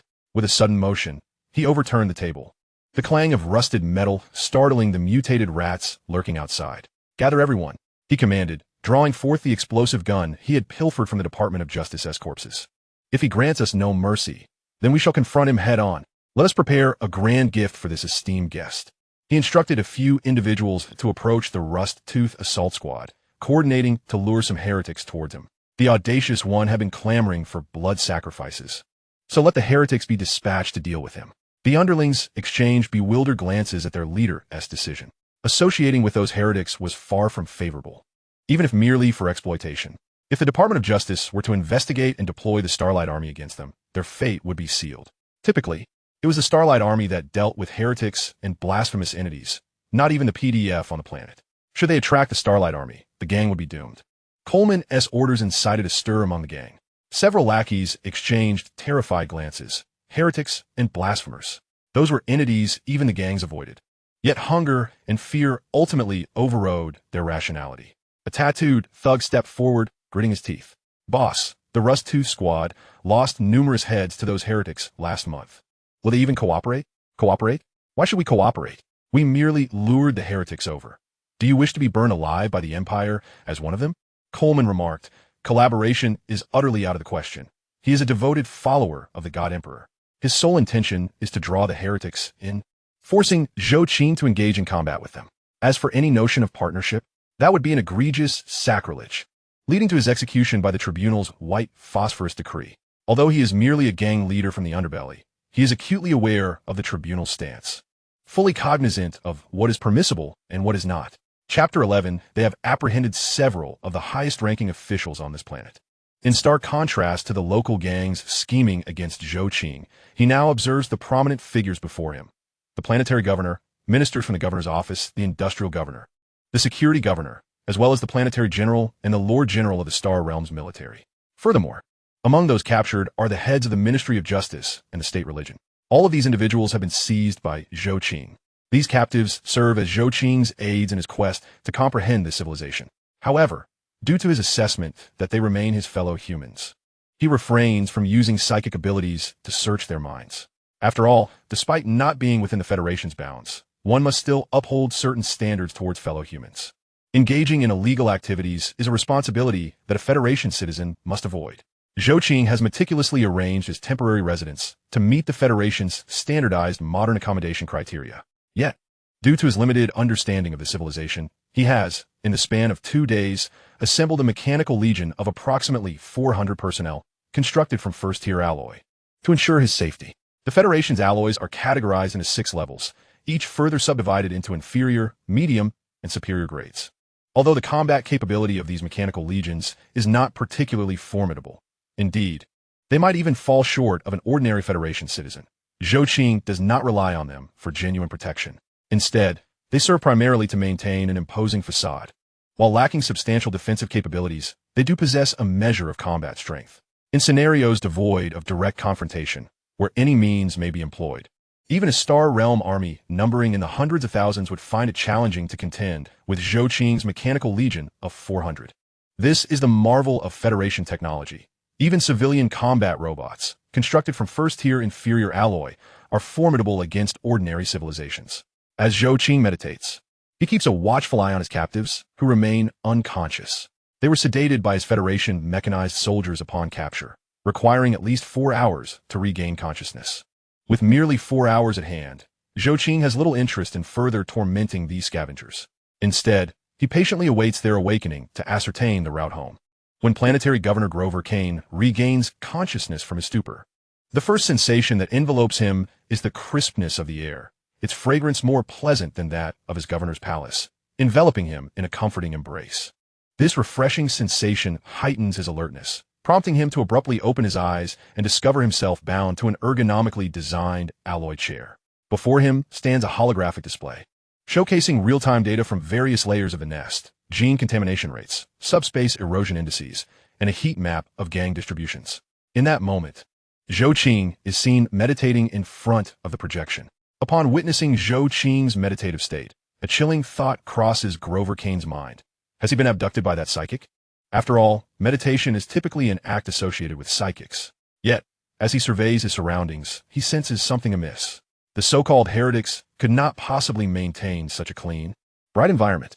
They are supposed to be a wretched lot, steeped in corruption, not a place of clarity. Moreover, the absence of chaotic 8-pointed star insignias affirms that the psychic before him is likely not a heretic, though the setting lacks the opulence of his governor's palace. Its arrangement is strikingly neat, so much so that it instills a sense of comfort, enhanced by the remarkably human-friendly air. This is certainly not the work of cultists. Grover Kane's gaze sweeps across the room, taking note of his fellow captives gradually regaining consciousness. The head of the Ministry of Justice struggles against his bindings, while the planetary general scrutinizes the mechanical soldiers stationed in the corners of the room with a wary eye. These mechanized beings bear an uncanny resemblance to humans, a testament to the Federation's impressive bioengineering. To avert any potential unrest, Zhou Qing has deliberately cloaked his mechanical legion in the skin of ordinary individuals to avoid frightening the captives. The reason Grover Kane's attention is drawn to these soldiers is primarily due to the formidable weaponry and powered armor they bear. He has never encountered such weapons, yet they exude an undeniable aura of power. After all, he is a planetary governor, and while he may not be wise, he possesses the awareness befitting a competent leader. He is not entirely ignorant. Have you all awoken? Zhou Qing's voice suddenly resonates through the room. As the captives stir, Zhou Qing's focus shifts to them. His voice tenses the nerves of all present. Grover Kane suppresses his inner turmoil and speaks in as steady a tone as he can muster. Who are you? Where's this place? Before inquiring about others, might you not introduce yourselves? Zhou Qing replies, though I have discerned your identities, I believe it would be appropriate for you to present yourselves as we embark on this conversation. His tone is exceedingly gentle, reminiscent of a friendly chat. However, this sentiment is starkly different for the imperial elite of this planet. They feel a profound discomfort, as they once held dominion over this world, now reduced to mere captives. Much like cattle, the fact that they have been ensnared by a psychic they do not recognize only heightens their distress. Among them, the judge of the tribunal felt the most distressed. It was utterly humiliating that an illegal psychic had managed to capture the court itself. The official from the Department of Justice fared little better, sharing in the discomfort of the situation. Nevertheless, being nobles of the empire, they swiftly composed themselves and began to cooperate with Zhou Qing. As the planetary governor and planetary general, along with the high-ranking officials from the imperial planet, they were acutely aware of the chaos that would ensue following their disappearance. While disorder was inevitable, it was imperative that excessive chaos did not erupt. For the green-skinned folk were ever watchful. Their primary objective was to ensure their own safety and, as far as possible, alert the imperial forces. This was the only contribution they could make to the emperor. They were uncertain about the origins of such a formidable psychic, but they recognized that this extraordinary power posed a substantial threat and warranted a warning to the imperial army. Ideally, they would notify the Department of Justice, requesting that specialists from the empire be dispatched to neutralize or contain this psychic. However, upon witnessing that the head of the Department of Justice had also been captured by Zhou Qing, the thought was quickly dismissed. Clearly, the Department of Justice was insufficient. With its leader apprehended, who could say what state the department was in now? Chapter 12. Your genetics are truly remarkable. So many variations, yet still humanoid. I am Grover Kane, the governor of this planet, he proclaimed in a deep voice, his tone still tinged with the arrogance of imperial nobility, albeit somewhat subdued. I am General Albert von Klaus. The general beside him followed suit, his vigilant gaze sweeping over the mechanical soldiers surrounding them. Marcus Drake. Executive Officer of the Department of Justice, the head of the department announced coldly, his eyes filled with hostility. Archbishop Cyrus Vane, the religious leader murmured, his fingers instinctively stroking the imperial insignia on his chest as if seeking solace. One by one, the others disclosed their identities. Zhou Qing nodded in satisfaction upon hearing them. Very well, at least you all possess a semblance of basic etiquette. In that case, I believe we have a foundation for discourse. He smiled faintly, his fingers deftly slicing through the air, instantly releasing them from their restraints. The planetary governor abruptly rose, only to be silently restrained by two mechanical soldiers. He gritted his teeth, ultimately refraining from any rash actions. What do you truly want? He demanded, fixing his gaze upon Zhou Qing. You inquire about my intentions? Quite simple. Really, I require your information. I need to ascertain my current star sector and my position within the cosmos, Zhou Qing stated candidly. However, as soon as he finished, the individuals before him were rendered speechless. The planetary governor, utterly astonished, exclaimed, You mean to say you've bound us and brought us here merely to inquire about such an absurd question? Are you jesting? Do you not possess a star chart? Do you not navigate through the subspace with the Emperor's beacons? His barrage of questions erupted in rapid succession, but he suddenly seemed to realize something and clamp his mouth shut. A being so powerful yet oblivious to its own whereabouts, if encountered in the wilderness, they would surely assume it to be a wild psychic. Yet this wild psychic also exhibited formidable scientific acumen, as evidenced by the high-tech environment surrounding them. Thus, the possibility of it being a mere native could be entirely dismissed. Furthermore, such a tidy and minimalist appearance could hardly be attributed to any individual of the Empire, especially in a place devoid of the Aquila flag, let alone the Emperor's sacred icon. The planetary governor considered this in silence, then glanced around once more, his eyes falling upon the single-headed eagle emblem. Heresy! This must be heresy! A single-headed eagle. Who does it serve? His face paled instantly as he trembled, pointing at the single-headed eagle insignia on the wall. You dare to desecrate the sacred double-headed eagle. This is treachery against the Emperor. Following his gaze, Zhou Qing shook his head gently. The Federation's emblem has been a single-headed eagle since the dawn of human civilization. It is a matter of history, not faith. His interest piqued. Zhou Qing continued, I find myself quite curious about this deity you seem to worship. Is this deity truly great? And what the double-headed eagle flag? What unique significance does it hold? To be candid, Zhou Qing had identified this issue the moment he encountered the civilization, an interstellar civilization so steeped in superstition, venerating a being known as the Emperor. This was an experience unlike any he had previously encountered. After all, such reverence for a singular deity was unheard of within the human federation, where no god commanded such widespread adulation. The sheer multitude of human compatriots worshipping the same divine figure piqued Zhou Qing's interest in the Emperor. How dare you question the greatness of the Emperor? Archbishop Cyrus Vane suddenly erupted in fury, his wrinkled face contorting with agitation. He is the sovereign of humanity, the eternal protector of sacred terra. Enough, my lord. Governor Grover interjected, raising a hand to silence him. He then turned to Zhou Qing with a scrutinizing gaze. My lord, do you truly not know the Emperor? Zhou Qing spread his hands. He is the deity of your civilization. Naturally, I am unfamiliar with him, although we are both human. You must understand that the human genetic material within you is alarmingly scant, even less than that of a banana. Were it not for my certainty that your soul is of human origin, you would have already met your demise at my hands. If you were not human, you would possess no right to converse with me here. Zhou Qing delivered this statement with an unsettling calmness, yet those before him sensed an unprecedented aura of menace, coupled with an overwhelming pride, the pride of the human race, disdainful of all else. Governor Grover's complexion turned ashen, and he instinctively touched his face, as if seeking confirmation of his humanity. Executive Officer Marcus of the Department of Justice erupted in rage, arrogance. You dare question the purity of the Emperor's subjects? Zhou Qing chuckled, as if he had heard the most amusing jest imaginable, the absurdity of the situation almost provoking laughter. However, recognizing the humanity of his interlocutors, he raised his hand and summoned a holographic data display. Behold, your genetic lineage is interspersed with at least 947 alien markers. The projection revealed a stark contrast between distorted DNA sequences and pristine human genes. Truth be told, I have encountered genetic sequences as mixed as yours, though they are indeed quite rare. Moreover, for such a disordered genetic composition to still retain a humanoid form is truly remarkable. If possible, after our discourse, I would appreciate your permission to collect some of your genetic material for research. I am genuinely intrigued by how you have managed to maintain such chaos yet still embody humanity. So inharber no il intent. He was merely keen to investigate the nature of their genetics.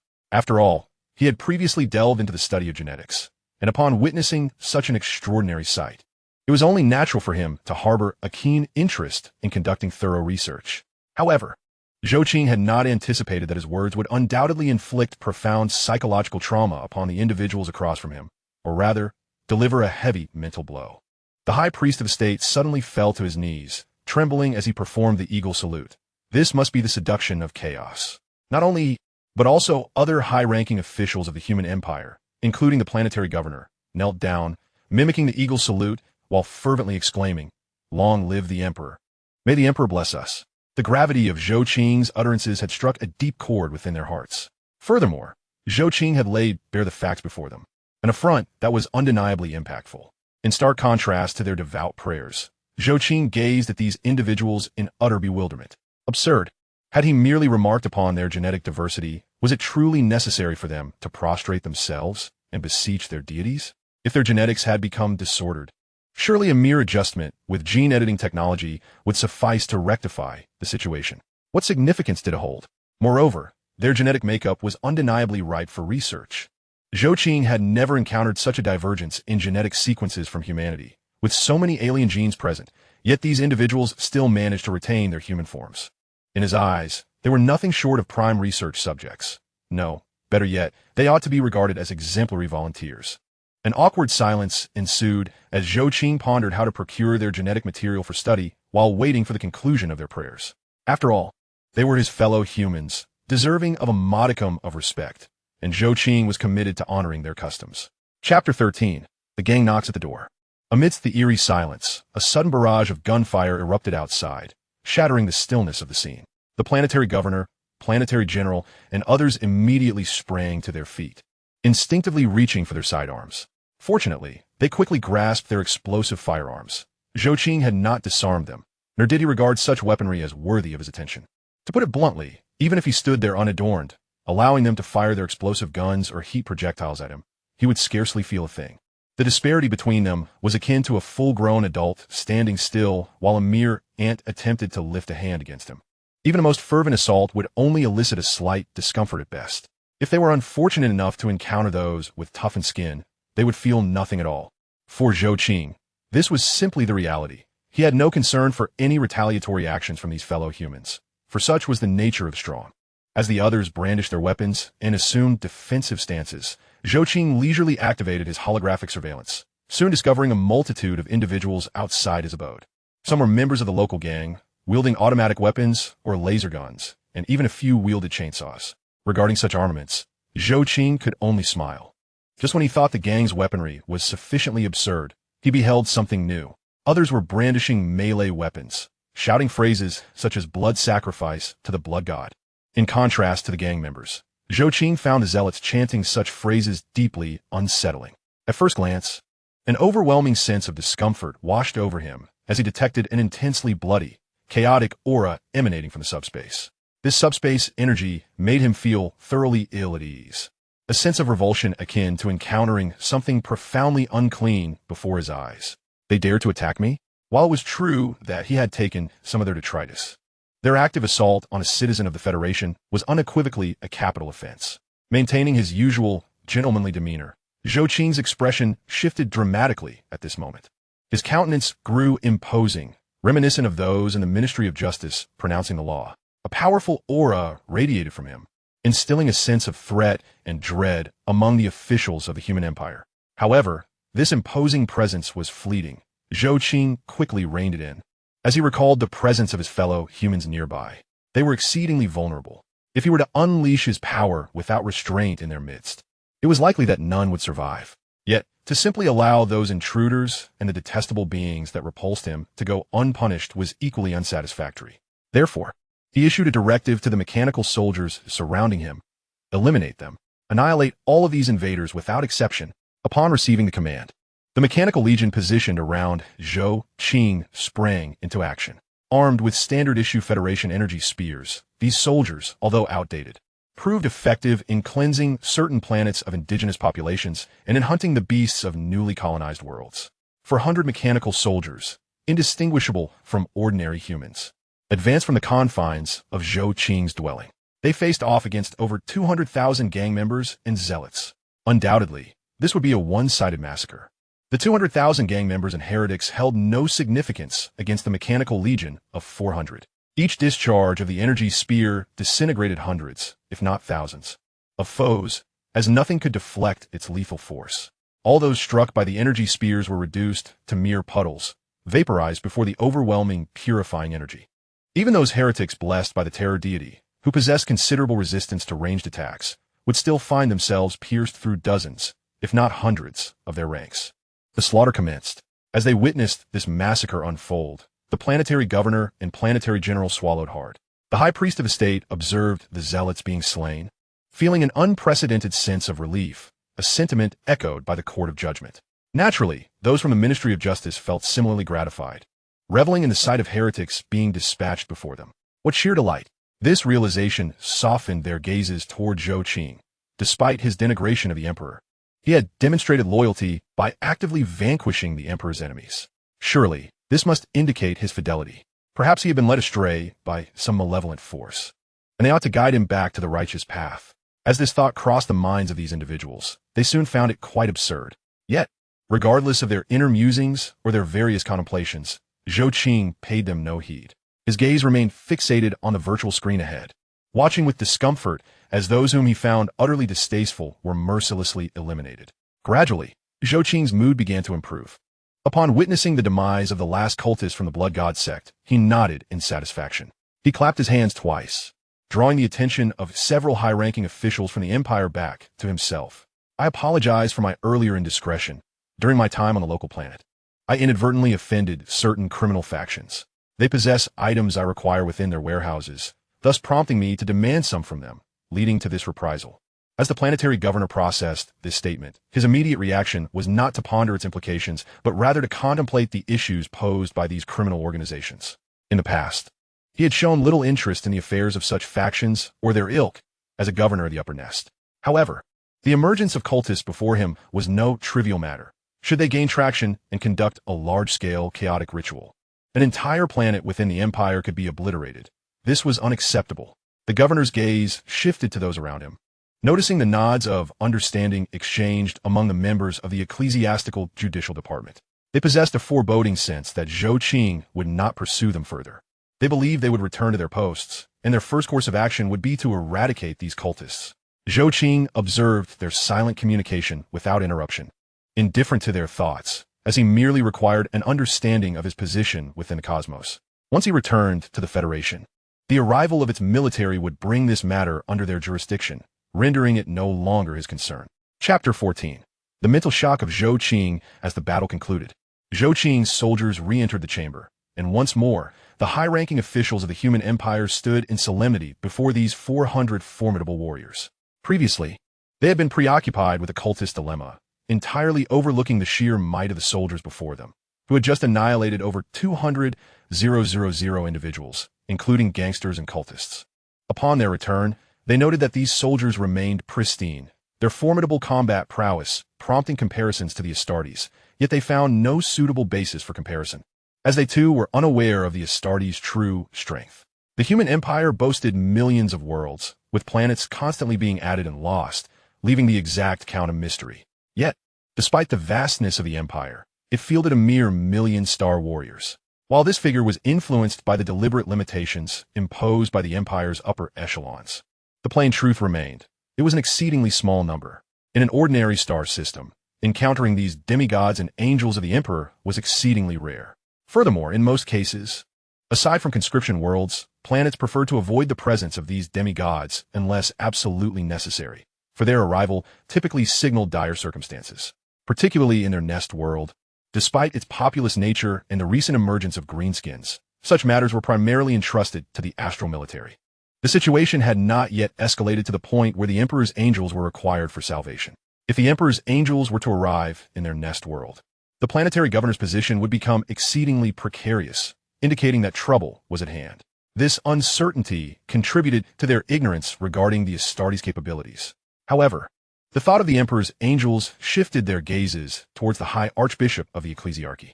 Previously, their conflict with the greenskins had not necessitated angelic support, but the circumstances had changed. They now felt a need for such assistance. When faced with a problem, the emperor's angels transformed from a source of dread into a coveted resource. While they sensed that the enigmatic figure before them would not take harsh measures against them, the feeling of having their fates in another's hands was profoundly unsettling.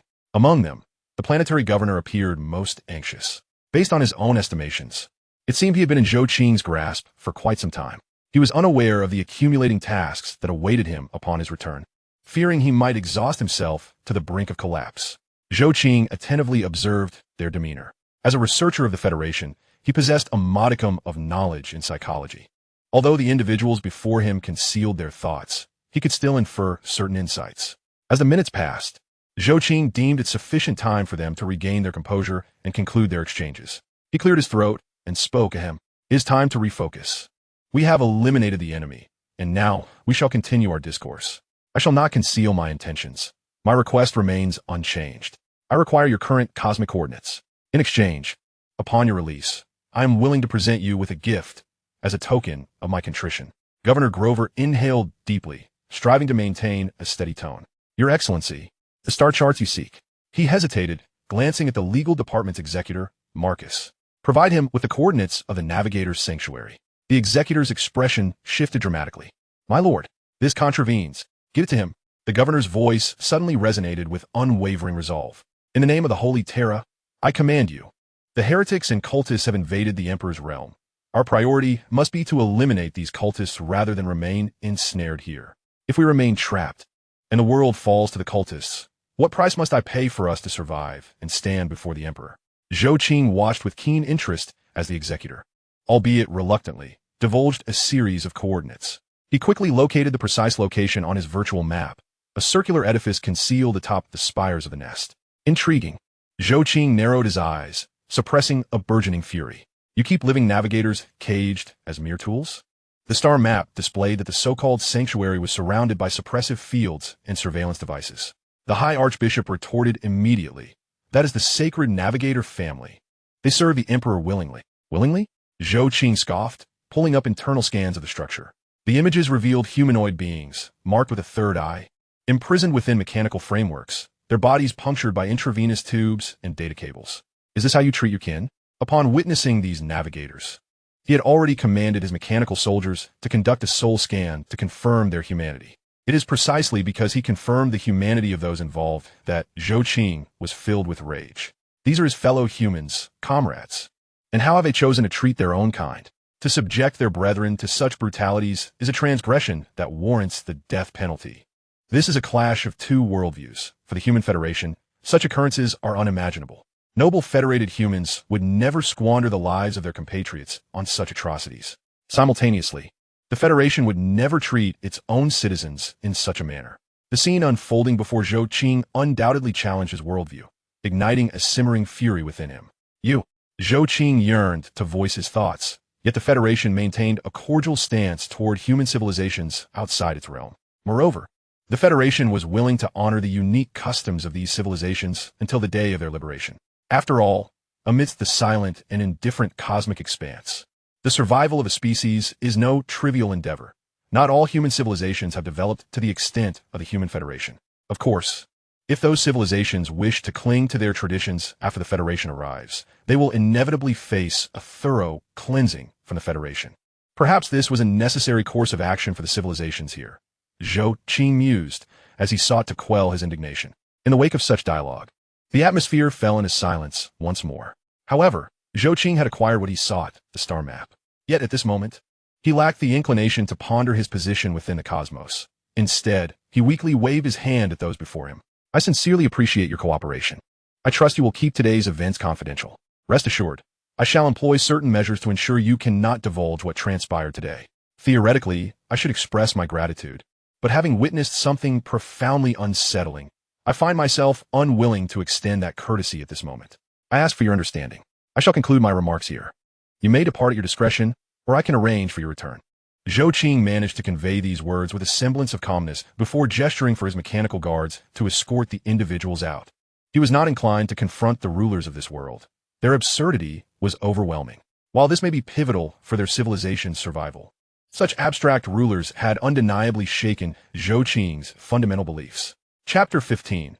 Whether the Federation has perished or journeyed to a new universe, he shall undoubtedly rebuild it.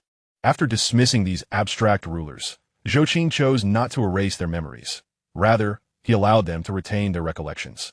In his view, this place would ultimately fall under the Federation's dominion, and thus, there was no need to obliterate their memories. Retaining this knowledge might aid the Federation when it arrives to govern this planet.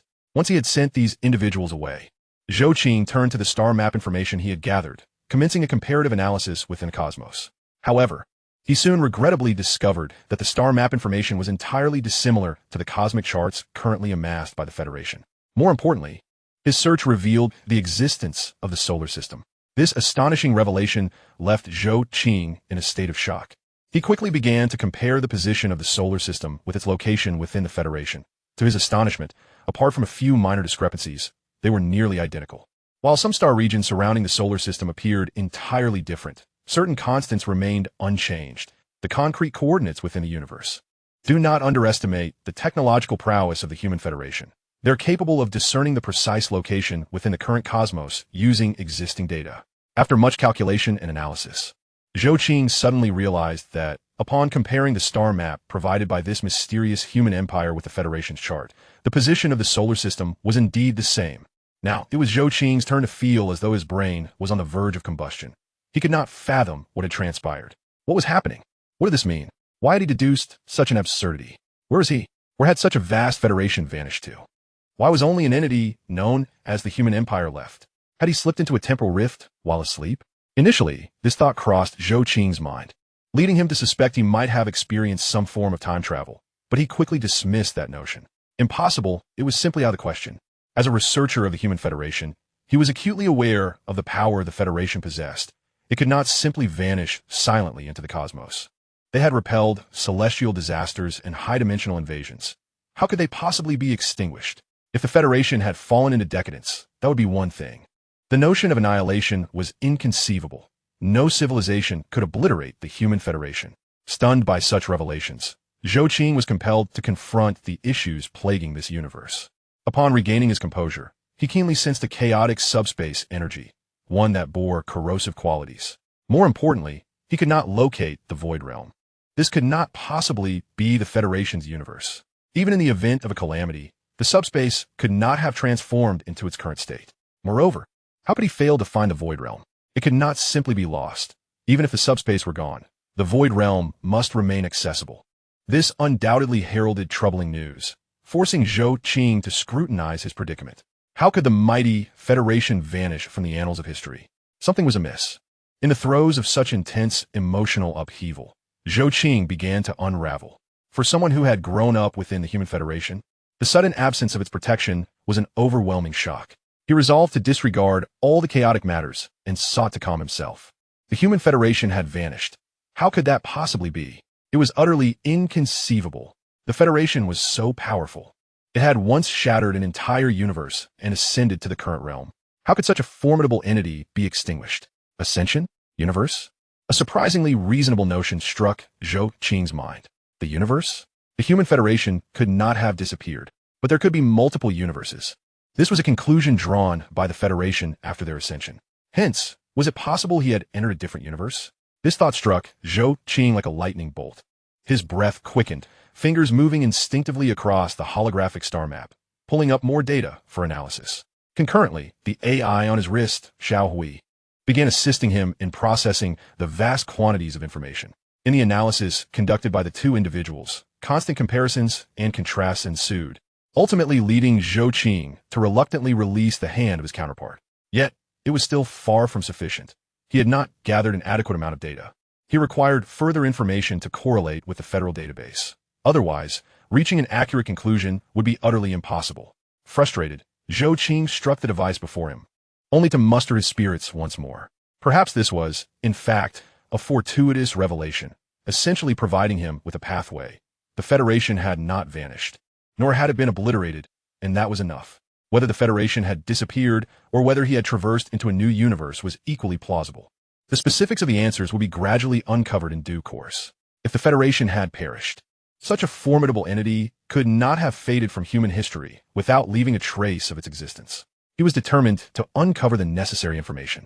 Should he succeed in locating this data, it would confirm the Federation's demise. As the last citizen of the Federation, he bore the responsibility of reconstructing the human Federation. Contemplating this, he cast a glance outside his dwelling at the chaotic nest of a city. Change was indeed warranted. Humanity's plight had become utterly absurd. If he were to confirm that he had arrived in a new universe, there was little recourse. The Federation had yet to find a means of traversing universes directly. Should this be validated, it would merely offer him a semblance of comfort. He would still need to rebuild the Federation here. As a citizen of the Federation, it was his duty to lead humanity away from such tragedy. For reasons unknown, the image of the first soldier from the so-called fortress, the Krieg Death Corps, emerged in Zhou Qing's mind. At the very least, that young child should not have been thrust into the battlefield. It was not their place. For the glory of humanity, for the glory of the Federation, for the glory of the Grand Marshal, regardless of whether the Federation had perished or if he had entered a new universe. Humanity must assert itself as the true sovereign of this cosmos. This was humanity's manifest destiny. Chapter 16. The Loud Conspiracy of the Planetary Governor and Others. Zhou Qing confirmed his objective. Regardless of the existence of the Human Federation, he would undoubtedly endeavor to rebuild this civilization, ensuring that human civilization would once again stand tall amidst the galaxy. However, achieving this was no simple feat. He must first ascertain the technological level of this universe. More crucially, he needed to acquire the military technology of the Human Federation. He harbored no illusions that civilian technology could successfully overthrow this universe. At least, he could not fathom a civilization within a universe possessing feeble combat capabilities. Zhou Qing began to ponder the database he carried with him.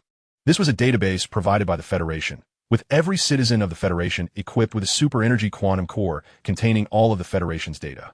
While ordinary citizens possessed merely civilian data, his was distinct. At a certain point, he had acquired something extraordinary. As a senior researcher of the Human Federation, his data could not solely consist of civilian information, as he was tasked with researching and developing new weaponry and more advanced arms for the Federation. Not merely an ordinary researcher, he was a three-system researcher. This meant that his database housed all the data from the Federation during his tenure as a researcher. All of this was documented. What he needed to do now was to reactivate his access privileges. However, this was destined to be no straightforward endeavor. It would be a protracted undertaking. If Zhou Qing were to rely solely on himself, it would indeed be a lengthy task. At this stage, he could only depend on civilian technology. As Zhou Qing began to tinker with his technology, the high-ranking officials of the Human Empire, who had been returned to the governor's palace, exchanged glances filled with unspoken understanding. The message was clear. Should they address the individual who had captured them all? As seasoned tacticians, they conveyed this sentiment solely through their eyes. However, they swiftly reached a consensus. No, they could not confront the one who had ensnared them.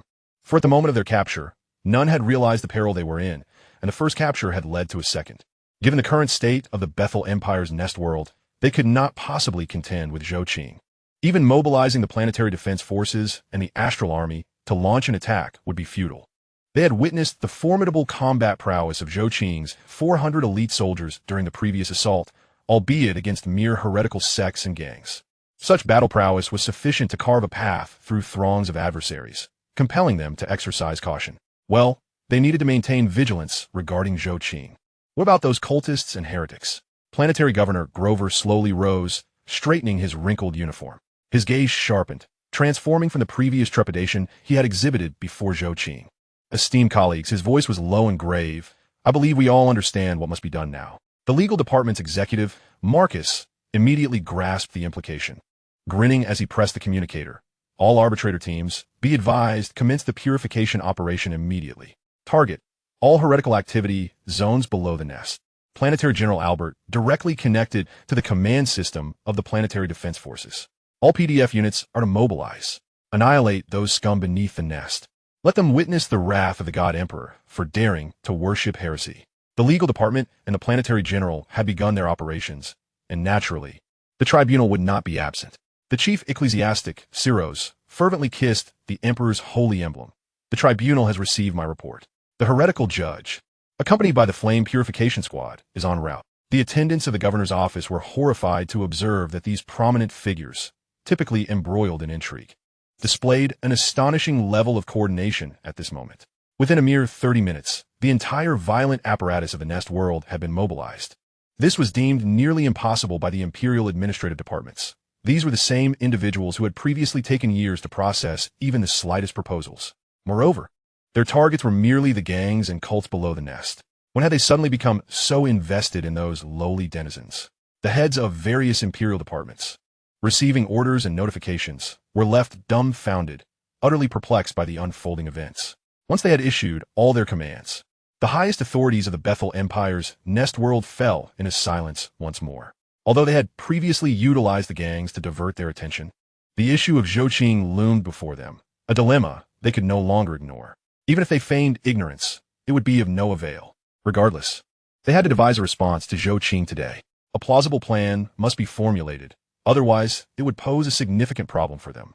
Planetary Governor Grover inhaled deeply, slowly removing his ceremonial insignia and placing it on the table. This gesture caused the other high-ranking officials to hold their breath, recognizing it as a signal for a momentous decision. Esteemed colleagues, his voice was hoarse. We must acknowledge a harsh reality. With our current capabilities, we are utterly incapable of confronting that entity. The executive of the Ministry of Justice, Marcus, clenches fists in grim determination. Are we truly to allow a heretic to wreak havoc in the Emperor's realm? Certainly not. The planetary general, Albert, suddenly revealed a chilling smile, stating, "We may not be able to deal with him, but there are those who can." The high priest, Cyrus, gleamed with a flicker of insight in his murky eyes. "Are you suggesting the tribunal's black ship?" Governor Grover nodded slowly, "For only psychics can contend with psychics. We must seek assistance from the Holy Terra." This decision plunged the room into a brief silence. Everyone understood that once the black ship arrived, not only would that enigmatic figure be taken away, but the entire planet's psychics would face a catastrophic purge. There might also be an additional tithe to pay. After all, the Empire's taxes were notoriously abstract. Although their planet, the nesting star, boasted a relatively prosperous economy, it could scarcely endure such burdens. Yet at this moment, it appeared to be their sole option. So it shall be. The executive of the Ministry of Justice finally relaxed his grip. "I shall personally compose a classified report and transmit it directly to the Solar Dominion Tribunal via the Star Communicator." "Very well. I too shall leverage my dwindling influence to expedite the tribunal's actions. May the light of the Emperor once again shine upon us." Governor Grover, born of a High Lord, had been exiled to this planet as a result of political strife. Thus, he was acutely aware of the bizarre inefficiencies plaguing the Empire's administration. Without external intervention, who could predict whether this matter would be delayed for years? Therefore, he was compelled to make a choice, even if it meant depleting his last vestiges of political capital. It was evident that this was not the time to concern oneself with political resources, for his life was precariously held in another's grasp. Agreed. The high priest trembled as he performed a gesture of reverence. "May the Emperor forgive our impotence." These individuals had all made their decisions, unaware that every action they took was observed by Zhou. Just after they had resolved, a wave of psychic energy surged into their minds, erasing both their recent decisions and all memories pertaining to Zhou. To reiterate, they were indeed human, and Zhou had yet to grasp the magnitude of chaos that would ensue from their demise. Otherwise, they would have perished long ago. Chapter 17, Population Gathering. At this juncture, Zhou had resolved to reconstruct the Federation, albeit alone. How could one singular individual rebuild a Federation? A civilization's most vital asset is its populace, and he was sorely lacking in this regard. He had arrived in this place all alone, devoid of sufficient numbers. At most, he could procure a few robots. But a civilization cannot be revitalized on the backs of machines alone. Zhou felt a sense of despair. Yet he soon redirected his focus to this nesting world. Perhaps this realm could serve as a starting point, a foundation upon which to revive the Federation. Contemplating this notion, Zhou summoned a three-dimensional holographic representation of the entire planet, where a number was displayed, constantly fluctuating: the population count. He had acquired the demographic data for the entire nesting world. The total population of this planet exceeded 40 billion. 40 billion! What a densely populated world this was. Indeed, if measured against the standards of the Federation, this planet could scarcely accommodate such a vast number. Confronted with the staggering figure of 40 billion, Zhou dismissed any thoughts of devouring this nesting world. It was simply too populous for him to assimilate. As Zhou grappled with this dilemma, The psychic energy residing within a soldier of the Krieg Death Corps was stirred. Consequently, his thoughts rapidly found their way to the location of that soldier. Before him appeared a horde of green, mushroom-like creatures charging towards the original fortress of the Krieg Death Corps soldier, wielding remarkably peculiar weapons in their assault. What is happening? What are these green beings? Report, Creator. Based on our existing data and collected intelligence, the local human imperial civilization refers to these green entities as greenskins.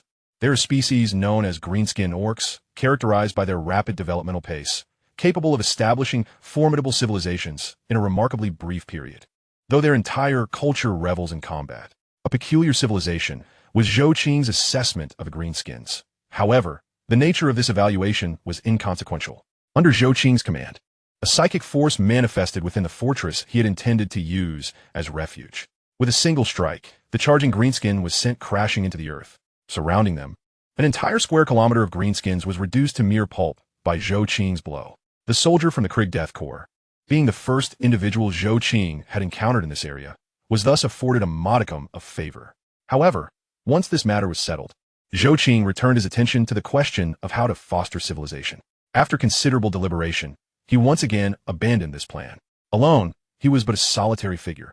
It was impossible to forge a human federation single-handedly. He required allies.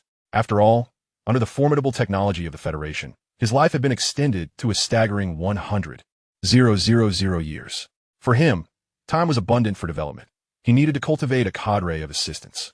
Building a civilization alone was excessively daunting, but if he could nurture a group of individuals, the scenario would be vastly different. With this realization, Zhou Qing stepped out from his dwelling, followed closely by his 400 mechanical sentinels. The most ideal assistants, naturally, will be those raised from a young age. He intended to explore the area, hoping to gather a cohort of individuals to escort to a new planet. As Zhou Qing traversed the streets with his mechanical sentinels, the descent from the nest remained as underwhelming as ever. Yet, under the intimidating presence of his 400 mechanical guardians, none dared approach him. After a brief circuit, having collected only over 80 infants and orphans, Zhou Qing deemed the efficiency abysmally slow. He required swifter results. Similar to before, apprehending the imperial dignitaries of his planet would undoubtedly prove challenging. After all, such actions would be excessively conspicuous, since capturing the high-ranking officials was not feasible. Were there not other individuals present, aside from those elites? As a researcher, his mind remained quite resourceful. Thus, after but a fleeting moment of contemplation, Zhou Qing redirected his focus to the gang leaders who had previously attempted to assault him. You will seize those gang leaders for me, and also bring along those orphans. We shall return now. If there is a way to have others toil for him, why should he labor himself? With a plan in mind, Zhou Qing halted his forward momentum, turning to issue commands to his mechanical battalion. Zhou Qing's mechanical guards sprang into action, dispersing like precision hounds to every corner of the lower nest. In less than 3 hours, a dozen gang leaders, tightly bound, were unceremoniously thrown into the underground warehouse before Zhou Qing. These individuals, who typically wielded power in the lower nest, were now gripped by sheer terror. They witnessed firsthand how those formidable, humanoid monstrosities effortlessly breached multiple defenses, seizing them as if they were mere chicks. A scarred leader, trembling, stammered, "We are willing to offer everything." "Silence," Zhou Qing interjected coldly, his finger lightly tapping his temple. A wave of psychic energy swept over them, and all the gang leaders clutched their heads in agony. "Now, listen closely." Zhou Qing's voice, amplified by his psychic power, resonated directly in their minds. "I require you to accomplish one task." He snapped his fingers, and the warehouse walls suddenly transformed into transparent barriers. Outside, a gathering of orphans and children he had collected over time came into view. Gather healthy orphans, not too young nor too old, between the ages of 8 and 16, and bring them to me. Faced with such a demand, none of the gang leaders dared to refuse. They hurriedly nodded in agreement. Yes, we understand, Your Grace. We will comply." Zhou Qing nodded in satisfaction, recognizing their acquiescence. The mechanical soldiers, who had been standing vigil beside the gang leaders, lowered their enormous weaponry, larger than the combined heads of the gangsters. "Now you may return to your tasks. I will assign 4 soldiers to each of you for your personal protection, as you are now working for me, and your safety must be ensured." He continued, "Of course, do not be hasty in your gratitude. I have my own demands. Upon your return, deliver all the supplies from your warehouses to me. Rest assured, I shall not seize them directly this time. In exchange for your materials, I shall provide you with food and some of the automatic firearms you desire, even laser guns, and perhaps the explosive firearms you covet. Initially, the gang leaders may have found Zhou Qing's commands somewhat unpalatable. However, upon hearing his subsequent orders, any discontent swiftly evaporated. It was indeed an opportune moment to acquire weaponry, and to harbor any dissatisfaction now would be sheer folly. Understood, Your Grace. We shall ensure you receive everything you require. Chapter 18. The Green Delicacies. The gang's efficiency was commendable. Or rather, it was not their efficiency that stood out, but rather the sheer volume of individuals inhabiting the lower levels of the nest. According to the regulations of the human empire, these denizens of the lower nest were not even recognized as citizens of the empire. They existed in a state of neglect, unloved, and unwanted. This situation led to a proliferation of orphans and children, making them ubiquitous. Zhou Qing had initially stipulated that a prerequisite was to find healthy individuals. Yet, given the vast population, even amidst the difficulty of locating the healthy, the gang managed to deliver an astonishing 80,000 individuals to Zhou Qing in a mere 10 days. 80,000. With such a multitude, his current residence was clearly insufficient. Zhou Qing needed to secure a new refuge. Remaining in the lower nest was untenable. It was, after all, the domain of the human empire, and discovery would pose significant complications. Moreover, depleting his psychic energy recklessly was not sustainable. It was not that Zhou Qing was overly attached to his psychic energy, but rather that the energy in this world was peculiarly chaotic. He had yet to locate the virtual realm here, and the energy provided by subspace was too disordered. Each time he sought to replenish his psychic energy, he spent an inordinate amount of time filtering out the detritus. This was accomplished with the assistance of federal equipment. But he remained perplexed as to why the subspace in this world was so tumultuous. The energies, there seemed to be a blend of psychic energy mingled with chaotic corruption, rather than the other way around. While he was not afraid of this chaotic corruption, psychic energy was akin to sustenance for him. Imagine attempting to consume food that had been tainted. Could one genuinely eat it? Zhou Qing now found himself in such a predicament. Extracting psychic energy from subspace felt akin to foraging for edible morsels amid refuse. Each time he undertook this process, despair washed over him. He had to continually reassure himself that this psychic energy had been purified and was indeed palatable, not refuse.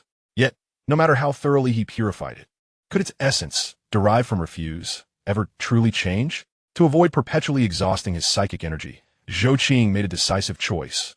He would relocate, leaving the nest behind.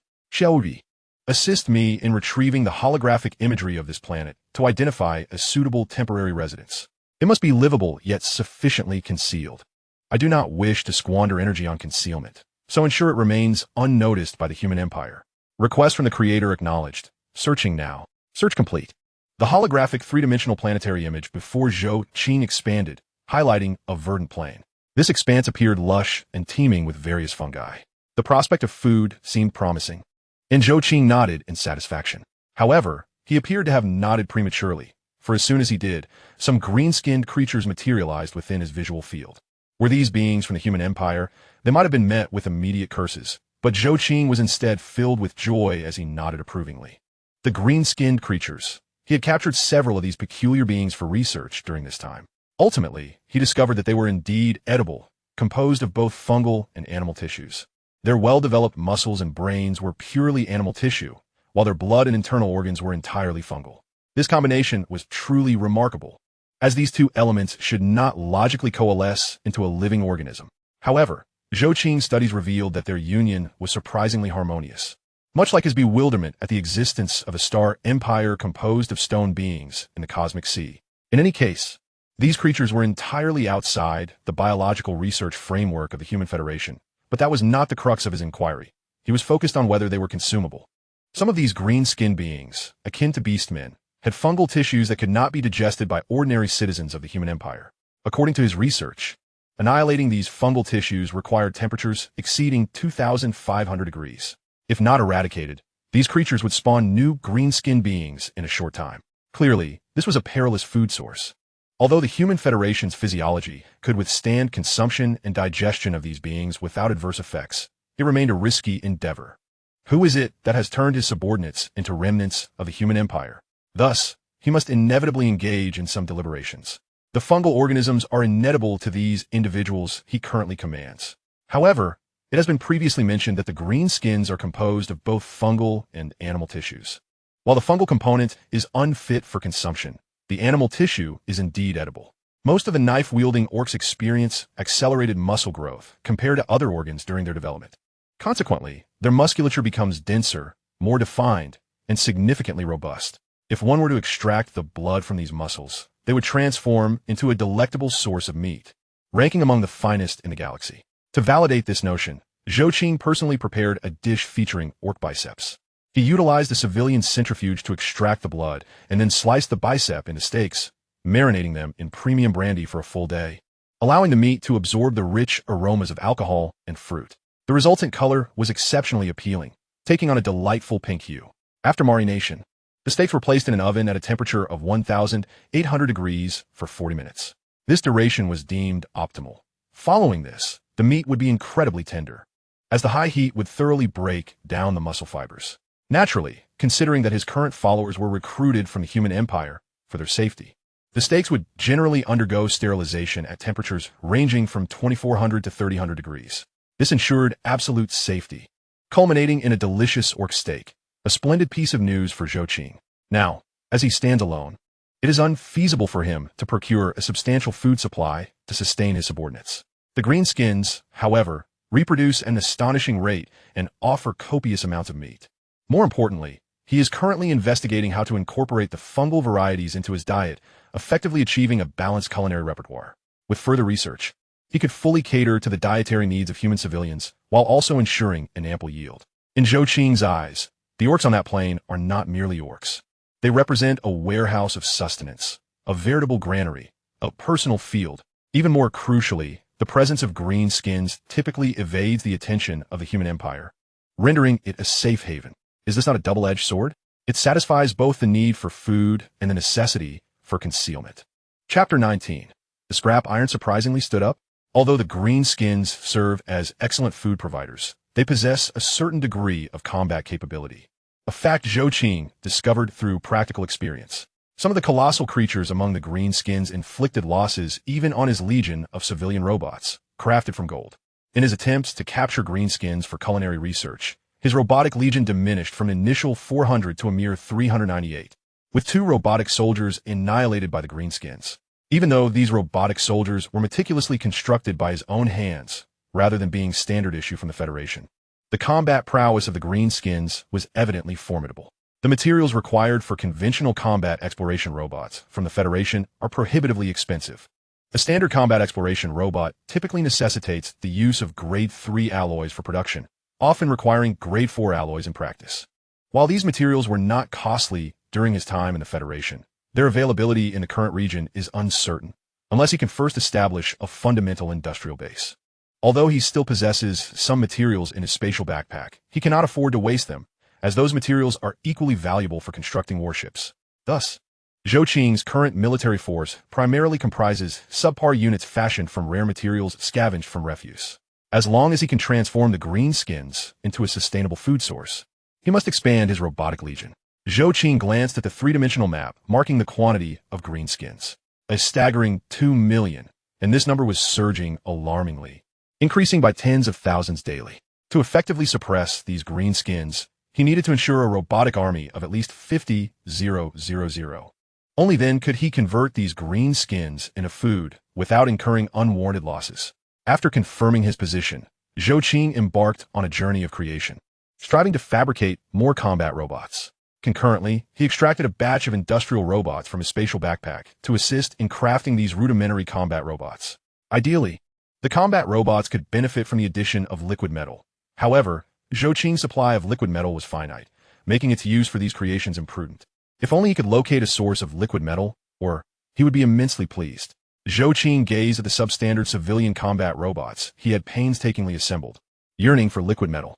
Time passed as he diligently toiled away at his robotic creations. During the period he spent crafting combat robots, significant events unfolded on the planet. The first was that the Krieg Death Corps had launched an offensive against the greenskins, yet the Empire had evidently underestimated them. 300,000 greenskins posed a considerable threat to a planet, as they could replenish their ranks indefinitely. Moreover, Zhou Qing's reconnaissance indicated that there were a total of 2 million greenskins concentrated in that relatively small area, with even more in other regions, sufficient to initiate a massive whack. Unsurprisingly, the assault by the Krieg Death Corps ended in failure. They had ceased contemplating further offensives and were now fortifying their positions, awaiting reinforcements from the Empire. In the lower nests, the crackdown on gangs and cultists had intensified, with the Empire's PDF forces commencing operations in the area. This directly collided with Zhou Qing's interests. He had supplied substantial weaponry to the gangs, who, in return, provided him with a wealth of healthy personnel, significantly enhancing their firepower.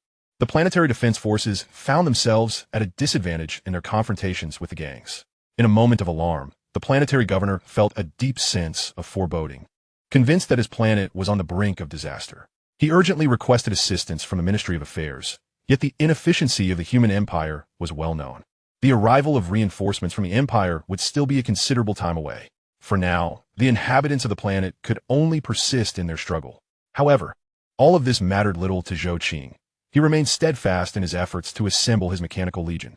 Soon, on the 10th day, he completed the assembly of his 80,000 mechanical troops. This number was more than sufficient for him to eradicate the greenskins.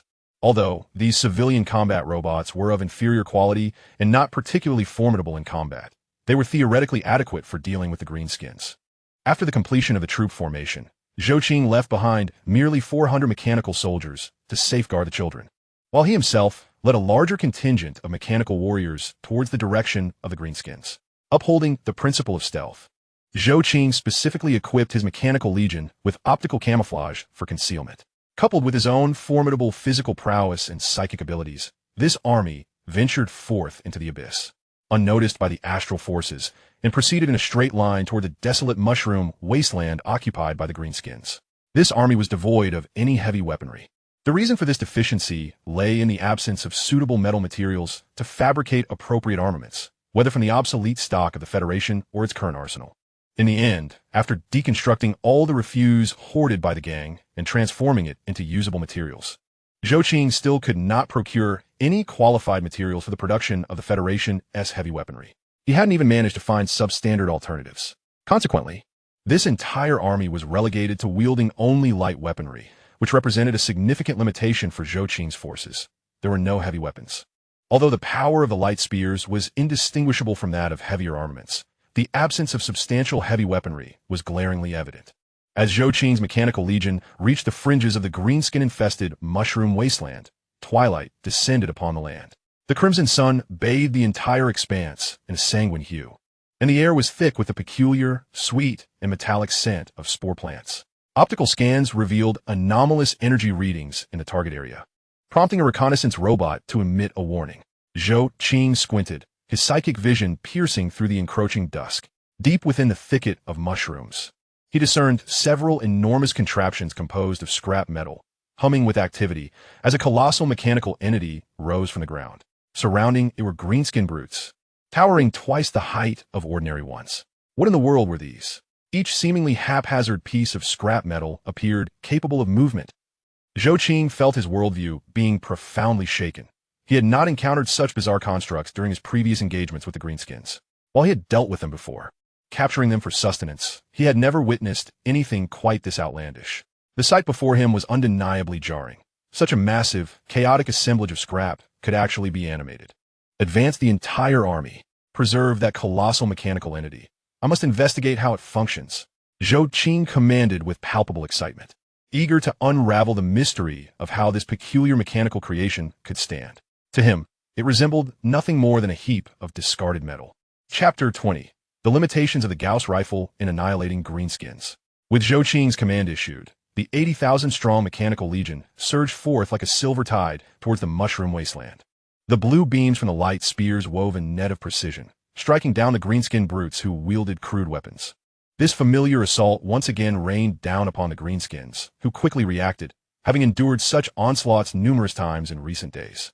To sustain the many mouths at his encampment, Zhou Qing had frequently targeted these greenskins, many of whom had been captured and rendered into food. Thus, it was no surprise that the greenskins had assembled such a formidable war machine in response. The ground trembled violently as the contraption, which Zhou Qing had dismissed as a mere pile of scrap, suddenly extended 6 rusted mechanical limbs. Dozens of cannon muzzles, marked by clear, welding scars, flared to life with ominous red glows. Even more astonishingly, its power core was bizarrely tethered with wires to 3 operational Imperial generators, which should have been incompatible, yet were working in eerie unison at that moment. Whack! Taste my big boom, you tin cans! A green-skinned technician, painted entirely in red, shouted from atop the mechanical behemoth, frantically manipulating the controls. In the next instant, dozens of projectiles forged from scrap metal whistled through the air. These irregularly shaped shells, which should have been unable to fly steadily, traced perfect parabolic arcs, accurately striking the forefront of the mechanical legion. Boom! Boom! Boom! Amidst the explosive firelight, over 30 robots were instantly obliterated. Zhou Qing's tactical panel immediately displayed a loss report. Well, given the limitations of materials, it appears these combat robots fashioned from primary alloys leave much to be desired. He sighed heavily before resuming command of his forces. The robots closed in on the greenskins, with the light spears firing incessantly, serving as heavy firepower, though all attacks deliberately avoided the massive greenskin apparatus. He was genuinely intrigued to comprehend how such constructions could animate and wield such formidable strength. Despite being built from basic alloys, the combat efficacy of his mechanical legion still astonished him. For Zhou Qing, witnessing this scene was akin to watching a primitive man pierce a space observation station of the Federation with a spear. After the initial successful strike, the greenskins erupted into raucous cheers. Whack! We did it! Seeing the mechanical legion suffer such substantial losses, the greenskin brutes, who had been continuously losing their kin to capture, became emboldened and roared in jubilation. The war boss of the orcs bellowed defiantly at Zhou Qing. Lads, let us have a joyous whack. With his battle cry, a multitude of greenskins seized their weapons and charged towards the mechanical legion. The atmosphere on the battlefield instantly shifted to one of fervor. The greenskins, fueled by the warboss's rallying cry, surged forth like a tidal wave against the mechanical ranks, brandishing crude cleavers, rusted firearms, and even rocket launchers cobbled together from scrap, their voices ringing with deafening whack. Bakris. Zhou Qing remained composed at the rear of the battlefield, observing the unfolding chaos with a keen eye. His tactical panel flickered incessantly with dynamic data on both enemy and ally forces. The number of greenskins was escalating rapidly, surpassing the initial count of 2 million, with a continuous influx from various directions. As their numbers swelled, Zhou Qing sensed a peculiar psychic energy emerging, enveloping and protecting all the greenskins. Although the combat strength of the mechanical legion remained formidable, the sheer volume of greenskins was overwhelming. Continuing the assault did not seem a prudent option. Commander, the pressure on the front lines is intensifying. I recommend adjusting formations, advised the tactical analysis robot. Zhou Qing nodded in agreement and swiftly issued new orders. All units, switch to defensive formation. Light spears, change to rapid-fire mode. Prioritize the elimination of enemy heavy weapon units. The mechanical legion promptly responded to the command. The robots in the front row swiftly erected alloy shields, forming an impenetrable steel barricade, while the robots in the rear adjusted their energy spears into a rapid-fire mode. Dense beams of cerulean light cascaded down upon the charging greenskins like a torrential downpour. Boom! Boom! Boom! The explosions rang out incessantly, and the greenskins at the forefront were instantly obliterated by the might of the energy spears. Nevertheless, a greater number of greenskins trampled over the corpses of their comrades, continuing their relentless advance, their eyes gleaming with fervent martial zeal. These creatures seemed utterly oblivious to the concept of fear. Zhou Qing furrowed his brow. Moreover, those greenskins that had been felled by the Gauss rifles and lay on the ground for a time eventually rose again, a sight that left Zhou Qing somewhat astounded. Biological scans revealed the presence of some rapid healing mechanism within the greenskins. The reconnaissance robots reported, recommending the use of high-temperature or energy weapons to utterly annihilate their cellular structure. Good heavens, Zhou Qing mused as he perused the report from his system, feeling a sense of astonishment. These other beings indeed possessed their own unique attributes. His choice of the Gauss rifle was primarily to ensure the integrity of the prey. Little did he expect that this would become an unforeseen factor, enabling these greenskin orcs to rise and re-engage in combat. The Gauss rifle was a weapon designed to preserve the physical form of its target, characterized by its high precision, significant penetration power, and minimal recoil. The Gauss rifles equipped within Zhou Qing's mechanical legion utilized an electromagnetic field generated by the barrel's length to accelerate needle-shaped projectiles, approximately 4 millimeters or 3 millimeters in diameter, to their maximum velocity, resulting in devastating attacks. Due to material constraints, these Gauss rifles could only achieve a maximum speed of 200,000 meters per second. However, this was sufficient. In the hunting mode of the Gauss rifle, these rapidly moving needle-like projectiles could instantly tear through any defense of the enemy, exterminating them with minimal wounds. This ensured the prey's physical integrity, avoiding a gruesome transformation into a mist of blood, rendering them ineatable. Zhou Qing intended to chop up the orcs eliminated by the Gauss rifles post-battle and prepare them as food.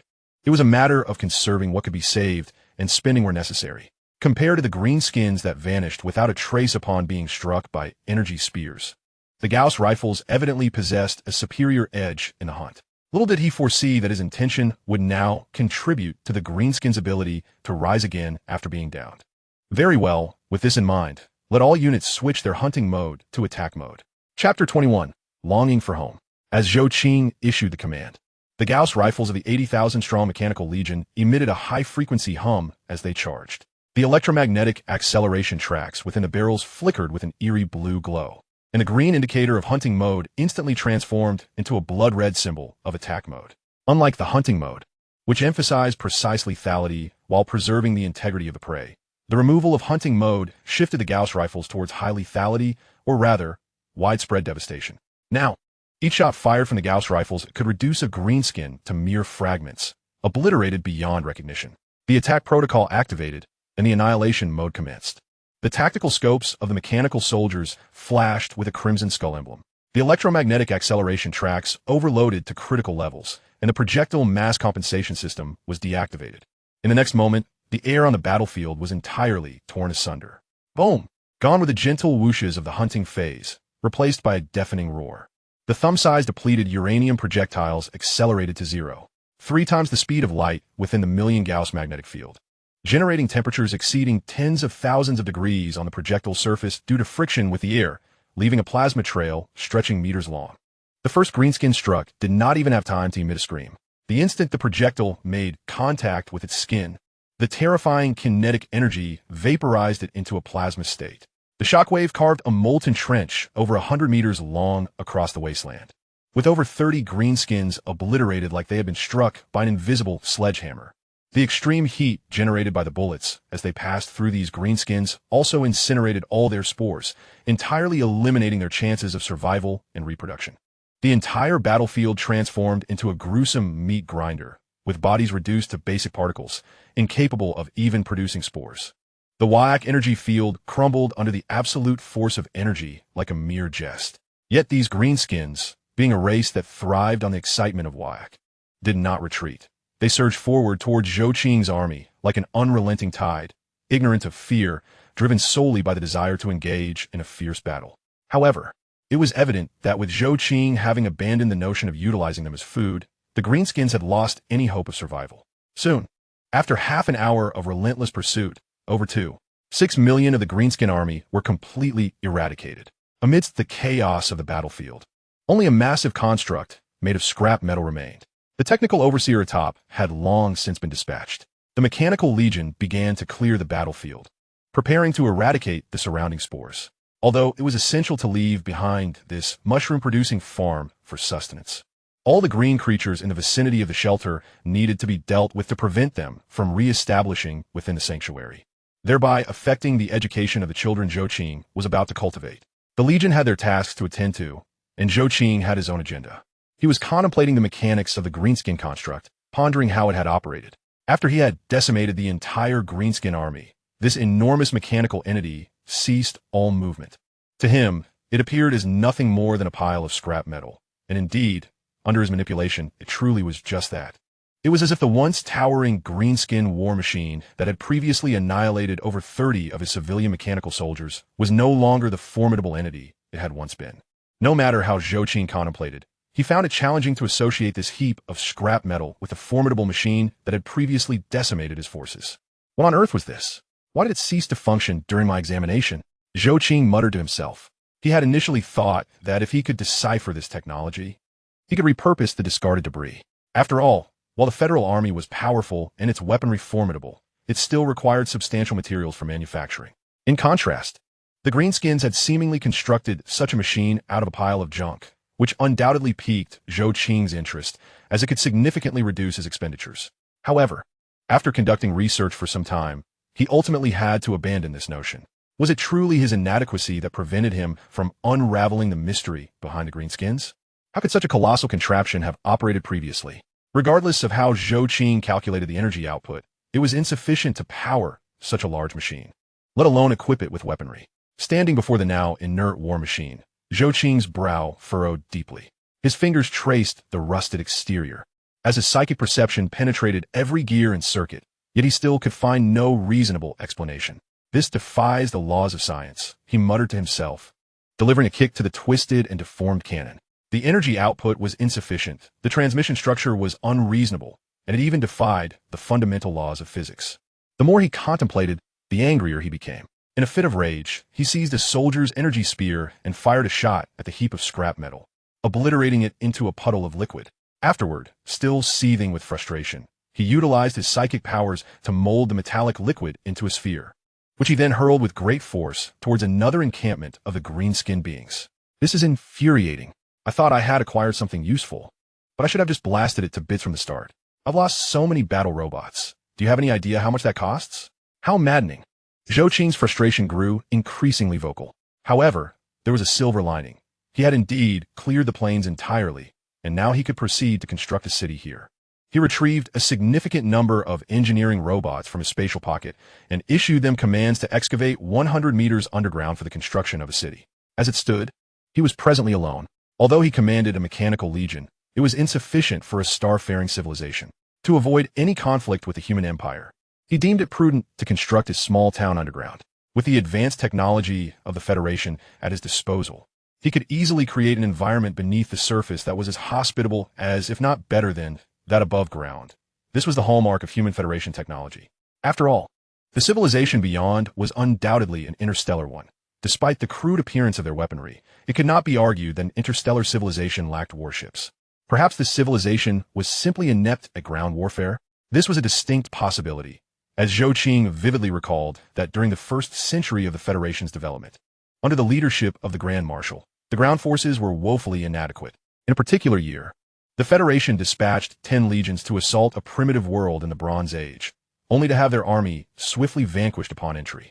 Subsequently, the opposing side unleashed a plethora of magical vessels, sparking a massive aerial battle in the depths of space. Such incidents were not isolated.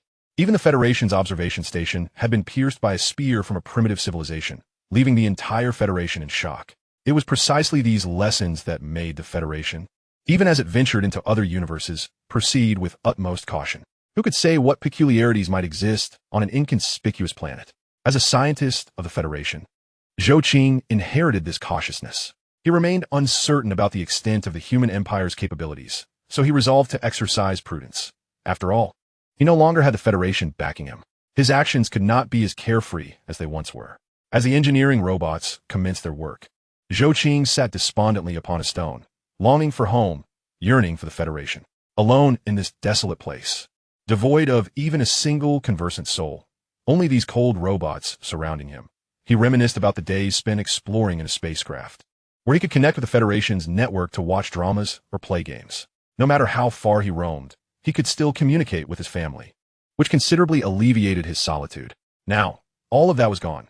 Even the Federation itself had ceased to exist, leaving Zhou Qing in a state of melancholy. As a researcher, he could live for over 100,000 years. How could the Federation possibly be extinguished in the annals of history? Such a notion was unfathomable. Furthermore, it seemed he could not find a virtual realm in this universe, while the subspace was inundated with a relentless stream of contaminating energy heading towards him. Though each surge was intercepted by his small devices and purified by his psychic powers, it was undeniably vexing.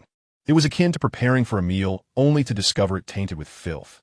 Thus, regardless of Zhou Qing's denials or self-soothing, he understood that he had likely traversed into another universe, a profoundly tragic revelation.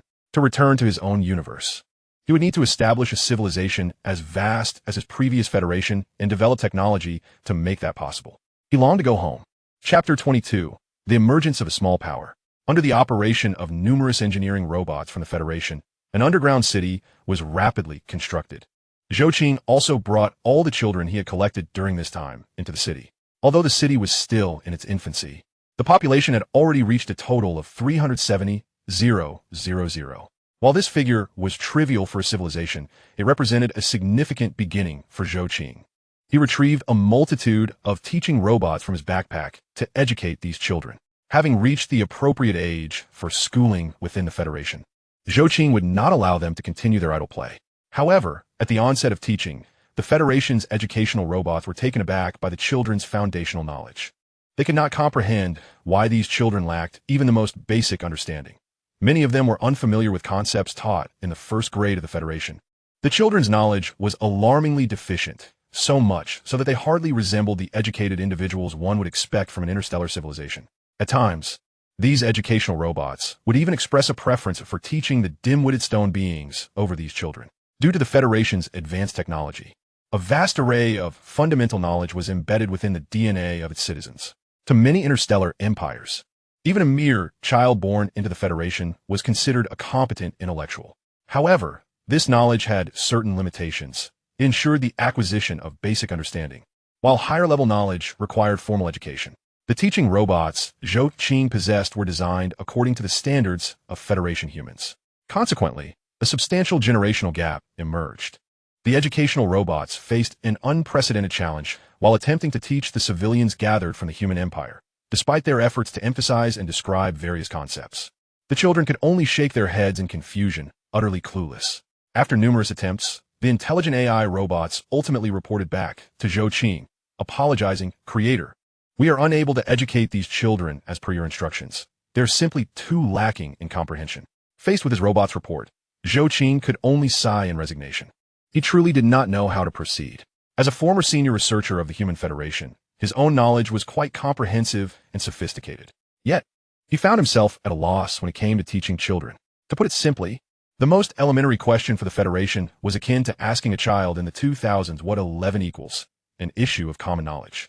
However, such commonplace inquiries are merely the essence of common sense for the denizens of the Federation. Upon their arrival in the Empire, however, they find themselves utterly bewildered, as they lack the foundational knowledge requisite for comprehension. After a month of education, Zhou Qing helplessly surveyed the growing throng of individuals he had gathered from the city, which continued to swell in numbers. Despite his relentless efforts, the educational robots seemed incapable of imparting knowledge to them, and Zhou Qing found himself at a loss. It appeared that a solitary path lay before him: to utilize genetic reconstruction, thereby aligning all individuals with the knowledge modules inherent in the genes of humanity from the Federation, allowing this foundational knowledge to become an intrinsic part of their DNA.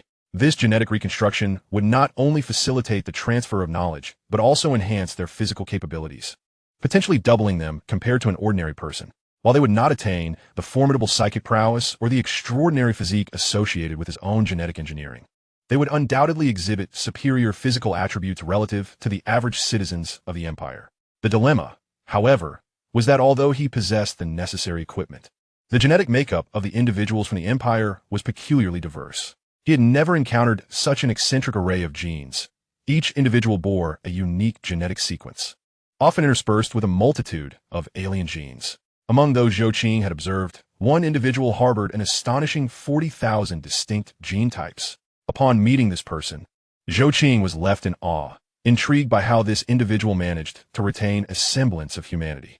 The diversity of species and genetics rendered the process of reconstruction exceedingly slow, even with the simultaneous operation of multiple gene modification chambers equipped with intelligent AI. The reconstruction could only accommodate a mere 10,000 individuals per day. Moreover, the complexity and variety of their genes necessitated a substantial expenditure of energy and computational power during the reconstruction process. To sustain this consumption, Zhou Qing was compelled to manually fabricate a zero-point reactor, a task that further depleted his already dwindling stock of alloys.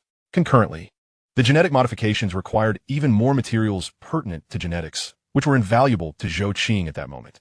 Each day, he felt a pang of regret as he observed his dwindling inventory of materials. Yet, he found solace in the fact that he did not need to enhance them to the same level as the citizens of the Federation.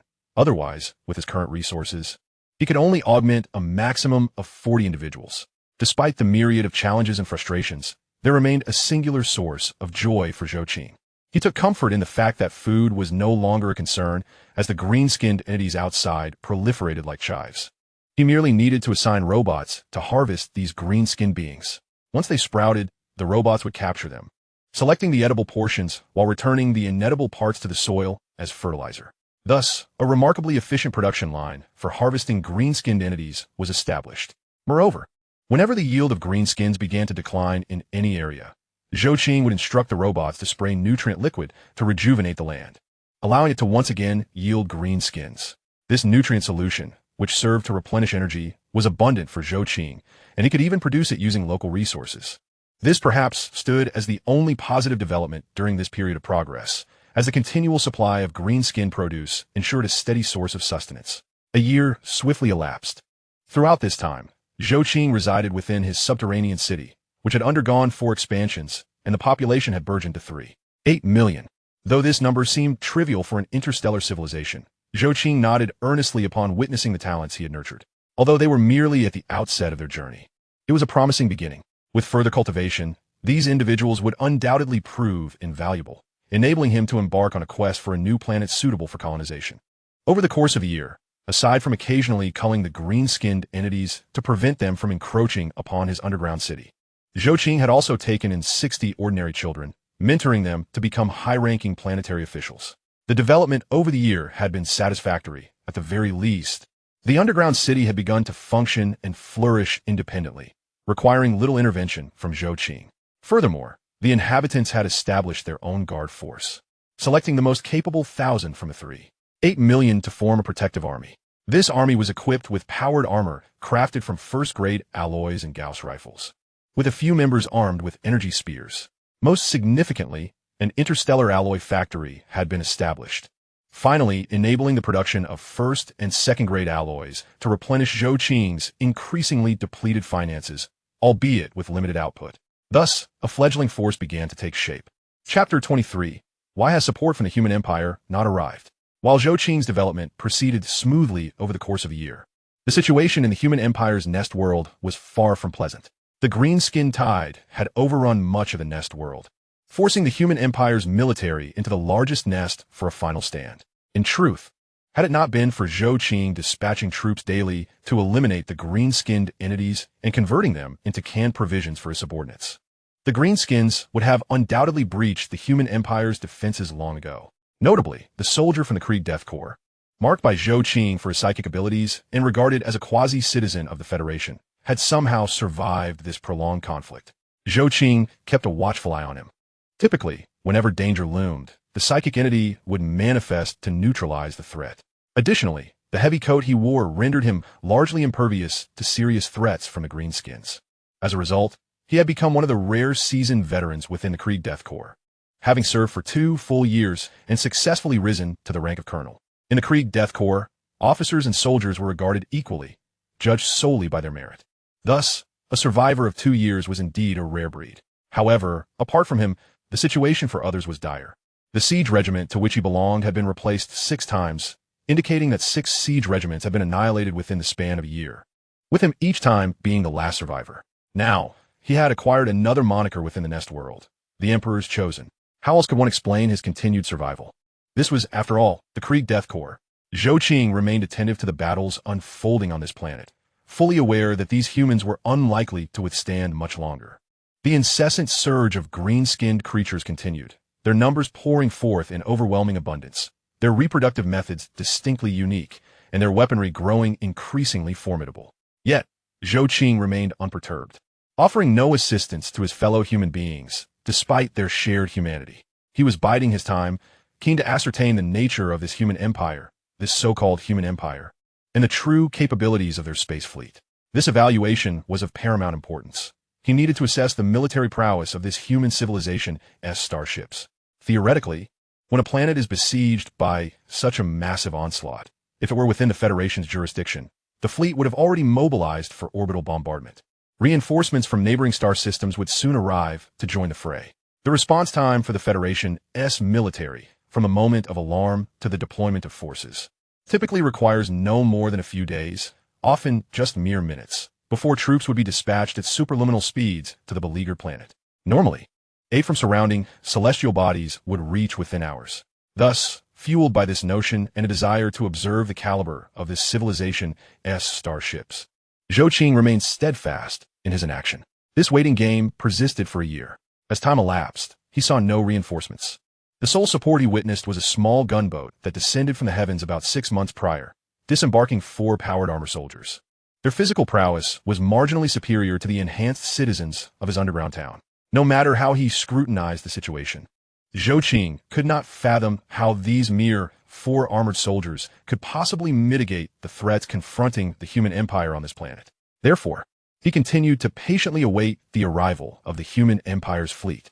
However, events unfolded in a manner that starkly contradicted his expectations, despite his prolonged vigil.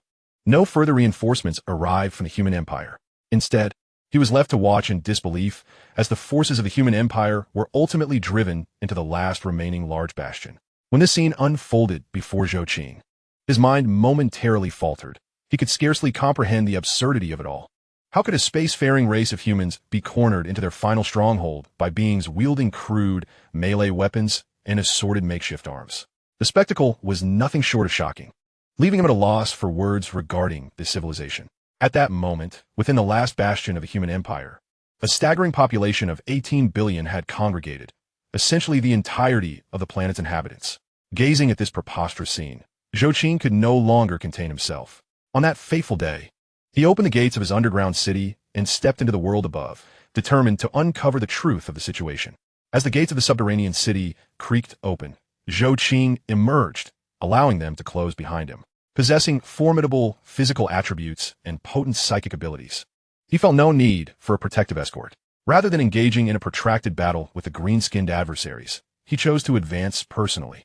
After traversing just over 100 kilometers beyond the confines of the mushroom wasteland, he encountered throngs of green-skinned creatures amassing around its periphery. Their numbers were overwhelming, akin to mountains filling the seas. Yet Zhou Qing felt no surprise. This was to be expected. As the population within his city grew, the green-skinned creatures' capacity to provide sustenance had gradually dwindled, no longer sufficient to meet the food demands of the underground town.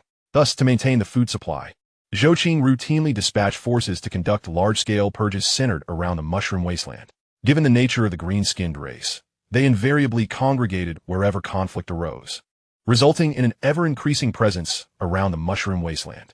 Perhaps due to the sheer number of green-skinned creatures captured and eliminated over the past year, they had developed an unspoken understanding, patiently awaiting outside the wasteland. They exhibited remarkable obedience, simply waiting for Zhou Qing's mechanical legion to emerge and capture them, at which point they would unleash a grand whack. Yet, each time, it was Zhou Qing's mechanical forces that apprehended the majority of the green-skinned creatures for sustenance, allowing a small fraction to escape, biding their time for the next gathering. This tacit agreement had persisted for 8 months. The green-skinned creatures satisfied Zhou Qing's need for food, while he indulged their penchant for chaotic revelry. Despite facing relentless annihilation, the green-skinned creatures remained undeterred, embodying a joyful race. This was Zhou Qing's most lucid assessment of them, a people who embraced war as a source of amusement. Casting one final glance at the vast expanse of green-skinned beings, Zhou Qing enveloped himself in psychic energy, soaring into the skies and soaring above them.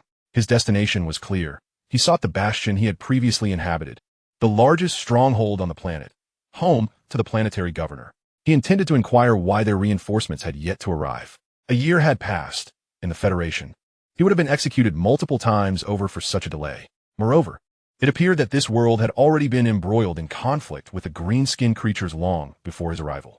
Zhou Qing was uncertain how long the fighting had persisted. Nonetheless, he found it utterly incomprehensible that reinforcements had still not materialized.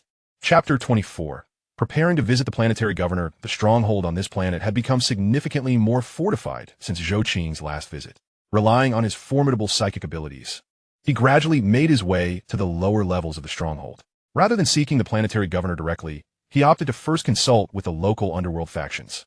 Although these individuals would certainly qualify for countless executions in Zhou Qing's moral framework, they ultimately provided him with invaluable assistance. Many of the inhabitants in his domain were individuals these gangs had gathered, most of whom were not inherently malevolent, but rather victims of circumstance. Among the orphans they had delivered, many expressed admiration and affection for these gang members. After spending over a year in this place, Zhou Qing's perspective on these factions had shifted. He had come to accept the harsh realities of this unforgiving world. The gangs had long since transformed animosity into camaraderie in the face of Zhou Qing's overwhelming armament.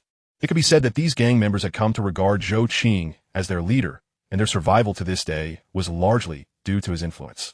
The green-skinned creatures were no laughing matter, and the human rulers of the stronghold had never considered the lower tiers of society worthy of regard. Thus, for these gangs, survival necessitated navigating the narrowest of margins. Each day, they faced relentless assaults from green-skinned hordes. Had it not been for Zhou Qing's provision of Gauss rifles and a limited supply of energy spears, their stronghold would have long since succumbed to the overwhelming tide of green-skinned invaders. Instead of engaging in combat with the greenskins on the streets, as they do now, their greatest reliance, aside from these weapons, lies in the few gang leaders whom Zhou Qing has dispatched mechanical soldiers to protect. The formidable combat prowess displayed by these cutting-edge mechanical soldiers rendered the greenskins utterly incapable of breaching the lower nest.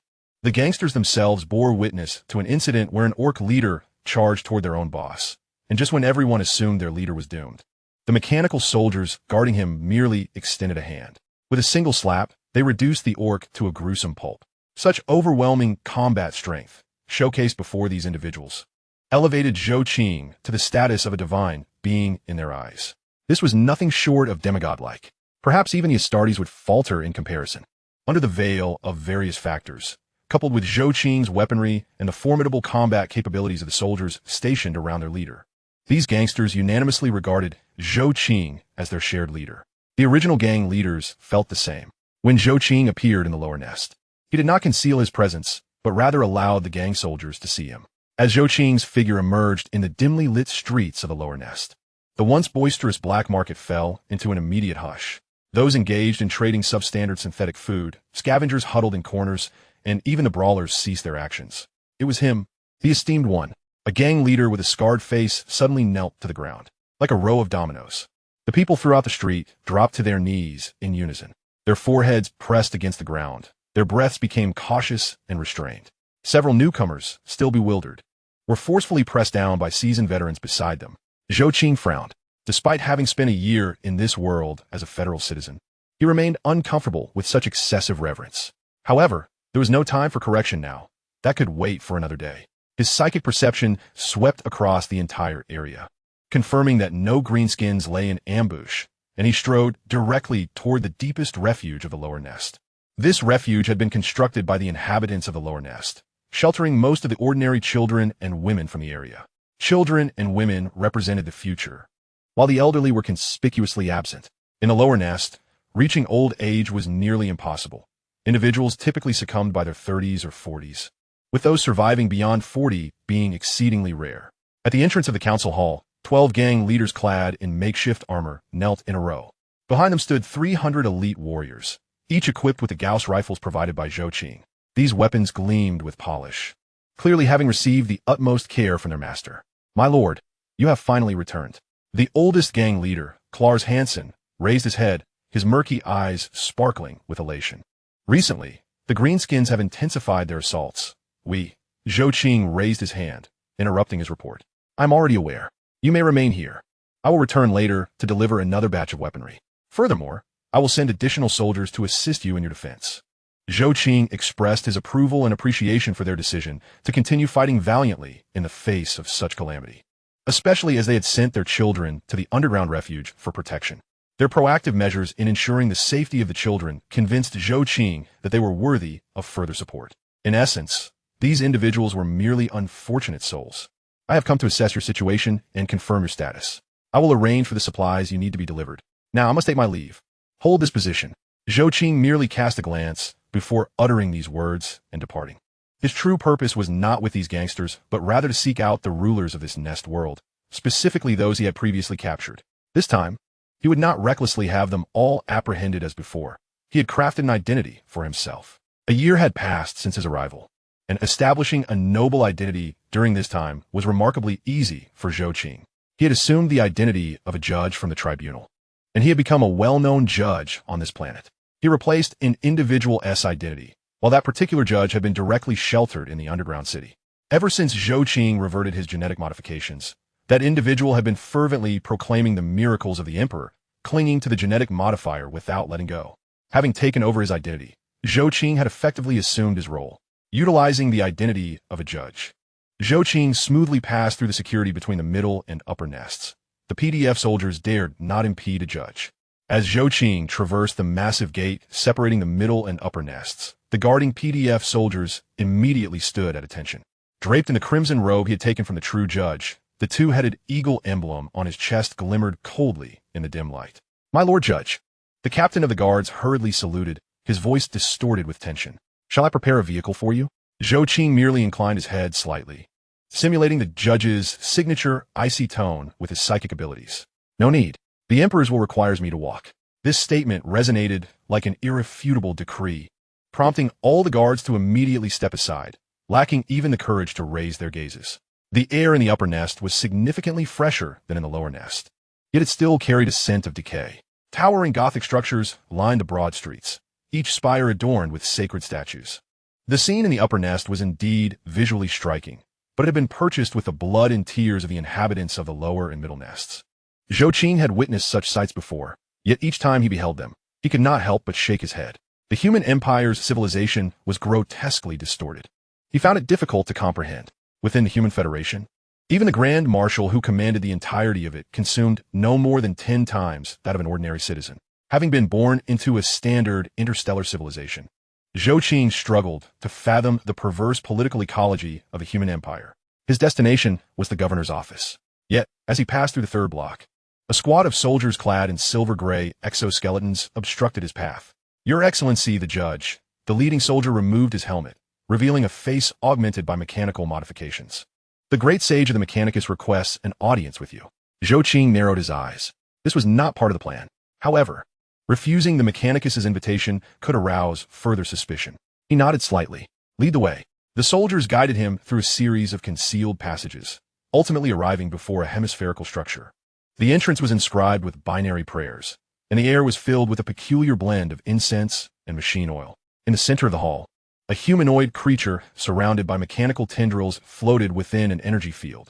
As Zhou Qing stepped inside, 6 mechanical eyes simultaneously turned toward him. "Judge Keynes." The synthetic voice carried an eerie rhythm. "I hear you visited the lower nest. I wonder how things are faring down there now." Chapter 25. Recruitment of the Mechanicus Great Sage. There are no issues. Under normal circumstances, the Greenskins will require a considerable amount of time to breach the Empire's defenses. Zhou Qing, while verbally responding to the inquiries posed by the individual opposite him, discreetly observed the mechanical sage of the mechanical church before him. However, when it came to the act of abduction, he did not take this mechanical sage away. After all, Zhou Qing had considered the mechanical church merely a sect, and there was also the national religion to contend with. Why bother capturing the mechanical church when it would be far more advantageous to seize the national religion instead? This was Zhou Qing's rationale at the time, and as a result, the mechanical sage had escaped unscathed amidst the ranks of the Empire's elite. Yet now, he had foolishly summoned Zhou Qing to his presence. What had piqued the sage's interest in matters concerning the Greenskins? After concluding his responses, Zhou Qing turned the tables and posed a question of his own. This was not merely an inquiry. He took several swift steps forward, eager to discern the true nature of this mechanical entity before him. Upon their initial meeting, Zhou Qing had naturally employed a soul scanner. He could ascertain that the being before him was indeed human, yet the grotesque nature of his cybernetic modifications rendered him quite unsightly, with his fleshly components alarmingly scant. To put it plainly, one might say he had undergone mechanical ascension, albeit incompletely, for he had not fully transferred his soul into the machinery. Conversely, if one were to claim he had not undergone mechanical ascension, that would also be a misrepresentation. For this individual had indisputably adorned himself with a haphazard array of mechanical enhancements, akin to a monstrous aberration. Such peculiarities ignited Zhou Qing's curiosity, prompting him to inch closer to the mechanical sage. Having spent a year on this planet, Zhou Qing had not idled away his time. Although he had not fully unraveled the reasons behind the sluggish support from the so-called Human Empire's interstellar civilization, it simultaneously presented a fortuitous opportunity. He perceived a more expedient path to replace the influential figures on this planet, much like he had dealt with the judge, thereby bringing this world under his dominion. This peculiar human empire exhibited an astonishing lethargy, even in military mobilization amidst warfare. Consequently, should he replace the planetary governor, it would likely take the Internal Affairs Department a considerable duration to realize the shift. Or perhaps, given their absurd inefficiency, even if Zhou Qing were to serve as the planetary governor for a millennium, they might remain oblivious. This encapsulated Zhou Qing's current thoughts. Thus he approached the mechanical sage, driven by both curiosity and the intent to comprehend him, with the ultimate goal of creating a similar replacement. As Zhou Qing advanced, the hem of his robe swept across the metallic floor, embedded with binary scripture. His psychic tendrils silently extended, penetrating the sage's semi-mechanical form like intangible probes. The greenskins were the Emperor's foes, and studying alien technology fell within the purview of the mechanical church. The sage's mechanical voice resonated with an electronic hum. In a fleeting second, all of his responses ceased as Zhou Qing's psychic energy infiltrated his brain, simultaneously initiating an incursion by the quantum computer intelligence in Zhou Qing's possession into the sage's machinery. The sage initially attempted to resist, but within moments, he succumbed to a complete lack of opposition. After subduing the mechanical sage, Zhou Qing retrieved a cognitive AI storage archive from his pocket and injected it into the sage's mind. The replacement was complete.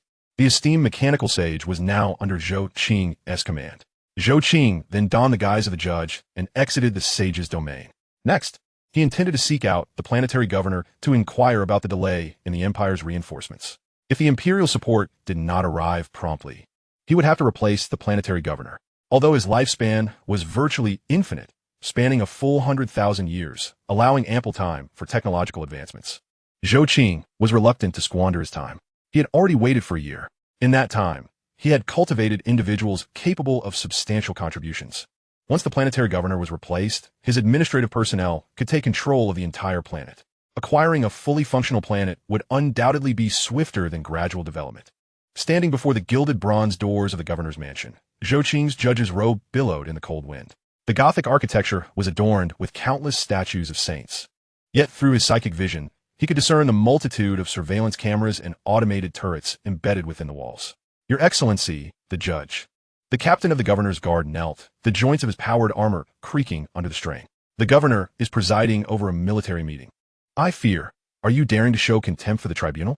Do you believe the tribunal lacks the authority to interrupt a planetary governor in his session? Or do you suspect the governor is engaged in some sacrilegious act, unworthy of my presence? Zhou Qing had come to realize during his year on this planet that flattering individuals, especially regarding matters of faith, while wielding the authority of the tribunal, would cause anyone to retreat in trepidation. No, the governor is certainly not that sort of person. Your Excellency, please enter. The captain of the guard promptly stepped aside. Lead the way. Zhou Qing's voice cut through the air like a blade against metal. After traversing 3 secured gates, Zhou Qing was brought into a circular conference chamber. Planetary Governor Caswell was bellowing at a host of officials and generals present. When will the support from the military department arrive? We have waited an entire year. Why have we seen no reinforcements aside from a few Krieg's death corps? The entire star system will soon be engulfed by those greenskins. Faced with the governor's complete disregard for noble decorum, a planetary general felt compelled to address his superior's concerns. 4 months ago, we received a response from the military department. They informed us that they have no additional forces to deploy to our star system. The chaos incursions in the Cardia sector have worsened. If it were not for our representatives' staunch advocacy and our family's tenuous connections in those areas, along with the expenditure of considerable eagle coins and vast resources, our Krieg's death corps would likely have been reassigned elsewhere. The planetary governor was well aware of all that the general spoke. He merely sought an outlet for his frustration and anxiety.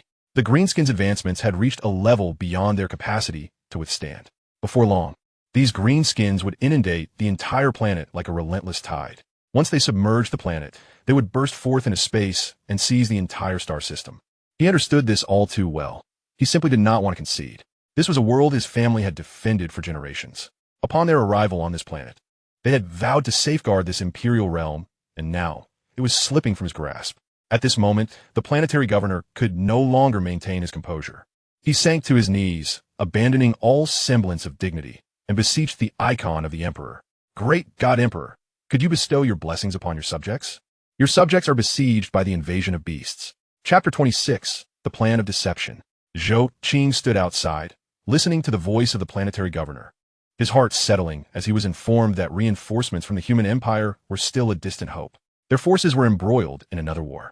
Zhou Qing chose not to proceed further. Instead, he turned and departed. He grasped that the news he had received was nearly sufficient, and the rulers of this planet under the human empire had reached the twilight of their existence. In the age of interstellar travel, any act of mercy could invite unnecessary trouble upon oneself. For Zhou Qing, at this juncture, his desire was to resurrect the glory of the human federation and forge a force capable of unraveling the cosmos, which necessitated a ruthless disposition. Moreover, if he did not intervene, this planet faced certain doom, as the relentless onslaught of the green-skinned would obliterate it entirely. It was Zhou Qing's efforts to eliminate the surrounding green-skinned and attract their attention that afforded the human empire this precious respite. They had survived far longer than expected. Zhou Qing turned to leave, while the guards who had initially observed him enter the governor's palace swiftly opened the grand doors, unaware of the true purpose of the tribunal judge's visit. However, such matters were of no concern to them. Their sole duty was to serve this judge. Exiting the governor's palace, Zhou Qing abandoned the traditional method of walking and activated a subspace portal, gracefully stepping into the realm of subspace. In the blink of an eye, he found himself within his subterranean city. As he stepped out of subspace, he sensed an unsettling anomaly. In an instant, a bolt of lightning erupted from his hand, striking within subspace and reducing a nefarious demon to mere fragments. Pathetic lower beings, how dare you attempt to traverse my subspace conduit?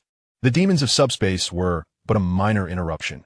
Zhou Qing paid them little mind, for such feeble creatures were easily vanquished with a mere flick of his hand. Incapable of posing any threat to him, he hastened back to his laboratory, where he began to utilize the genetic data he had meticulously gathered to reconstruct a cadre of governors and high officials of the imperial planet through genetic recombination technology. Simultaneously, he retrieved a substantial number of assassin-type combat robots from his void backpack. These were combat machines obtained from the Federation, formidable in their own right. Not mere trifles he had crafted himself. The plan of deception was set in motion. Beneath the dome of the laboratory, 300 cultivation pods illuminated with an ethereal blue glow. Within the liquid nutrient solution, bodies identical to that of Governor Caswall were visibly growing at an astonishing rate. Zhou Qing stood before the central console, his fingers deftly dancing across the holographic keyboard, inputting the collected memory data into the brains of these clones. Memory implantation completion at 97, echoed an artificial intelligence voice throughout the laboratory. Congratulations, the clones have been successfully cultivated. Zhou Qing ceased his operations, nodding at the 300 high-ranking officials of the human empire before him. In general, cloning technology is not an easily applicable technique, particularly when it comes to rapidly developing human clones, which require specific rare resources. Among these precious resources, Zhou Qing lamented the scarcity of alien natural gas. Currently, his reserves of this substance were minimal. Were it not for the considerable benefits these individuals could provide, Zhou Qing would never have resorted to such technology. Furthermore, according to Federation law, those who are cloned automatically become citizens of the Federation, endowed with rights that cannot be frivolously squandered or discarded. Although Zhou Qing was no longer under the jurisdiction of the Federation and had even ventured into a new universe, he remained committed to adhering to the laws and regulations of the Federation. Zhou Qing gazed at the neatly arranged clones within their pods, the blue light casting mottled shadows across his stern visage. These clones were not mere replicas. They were his meticulously designed evolutionary versions, with all hereditary diseases eliminated, neural response speeds enhanced by 23, and even their telomeres reprogrammed, potentially granting them a theoretical lifespan of 900 standard years. Such longevity would far surpass the efficacy of the human empire's life extension surgeries. Initiate consciousness transfer protocol, Zhou Qing commanded, his voice resonating within the laboratory. The neural link devices atop the cultivation pods activated simultaneously, precisely imprinting the original's memories and personality patterns into the cerebral cortex of each clone. Upon completion of this final step, the 300 high-ranking officials of the human empire emerged from their cultivation chambers, flanked by 2 soldiers from the Mechanical Legion. Zhou Qing merely observed these individuals before him, choosing not to speak. With their actions, by the following morning, this planet would be nearly under his control. As for the political interests carried by their original selves, they would be seamlessly supplanted by this new assembly. Frankly, such methods were decidedly unscrupulous. Moreover, under normal circumstances, such practices would be impermissible within the Federation, as they could directly assess an individual's soul. Even if appearances were identical, their souls would remain distinct, preventing any wrongful accusations. Soul detection technology was one of the Federation's core capabilities, ensuring one is truly oneself and not another, thus averting any potential for scapegoating. With all tasks accomplished, Zhou Qing awaited the dawn of the next day, when this planet would thoroughly change hands. He would then be able to claim dominion over this world openly and, within the human empire, quietly cultivate his ambitions. Although he intended to reconstruct the human Federation, he had no desire for the inhabitants here to endure the ravages of war. This was an act of civic duty from a Federation citizen. He sought to discover the best means to take over the entirety of the human empire as intact as possible. Furthermore, even setting aside these considerations, with merely one planet at his disposal, he lacked any confidence in confronting this vast human empire, based solely on the information he had gathered. This human empire possessed a staggering total of 1 million colonial stars.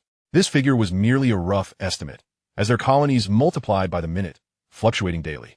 The sheer number of colonial stars was even greater than that of the Human Federation, which boasted fewer than 1,800 stars in total. Meanwhile, the human empire had already surpassed 1 million, reportedly increasing by the second. Despite observing the human empire's apparent shortcomings, Zhou Qing could scarcely imagine the overwhelming military might of such a super empire, with its 1 million colonial stars, each moment on the rise. Chapter 27. Successfully controlling the entire Nest City.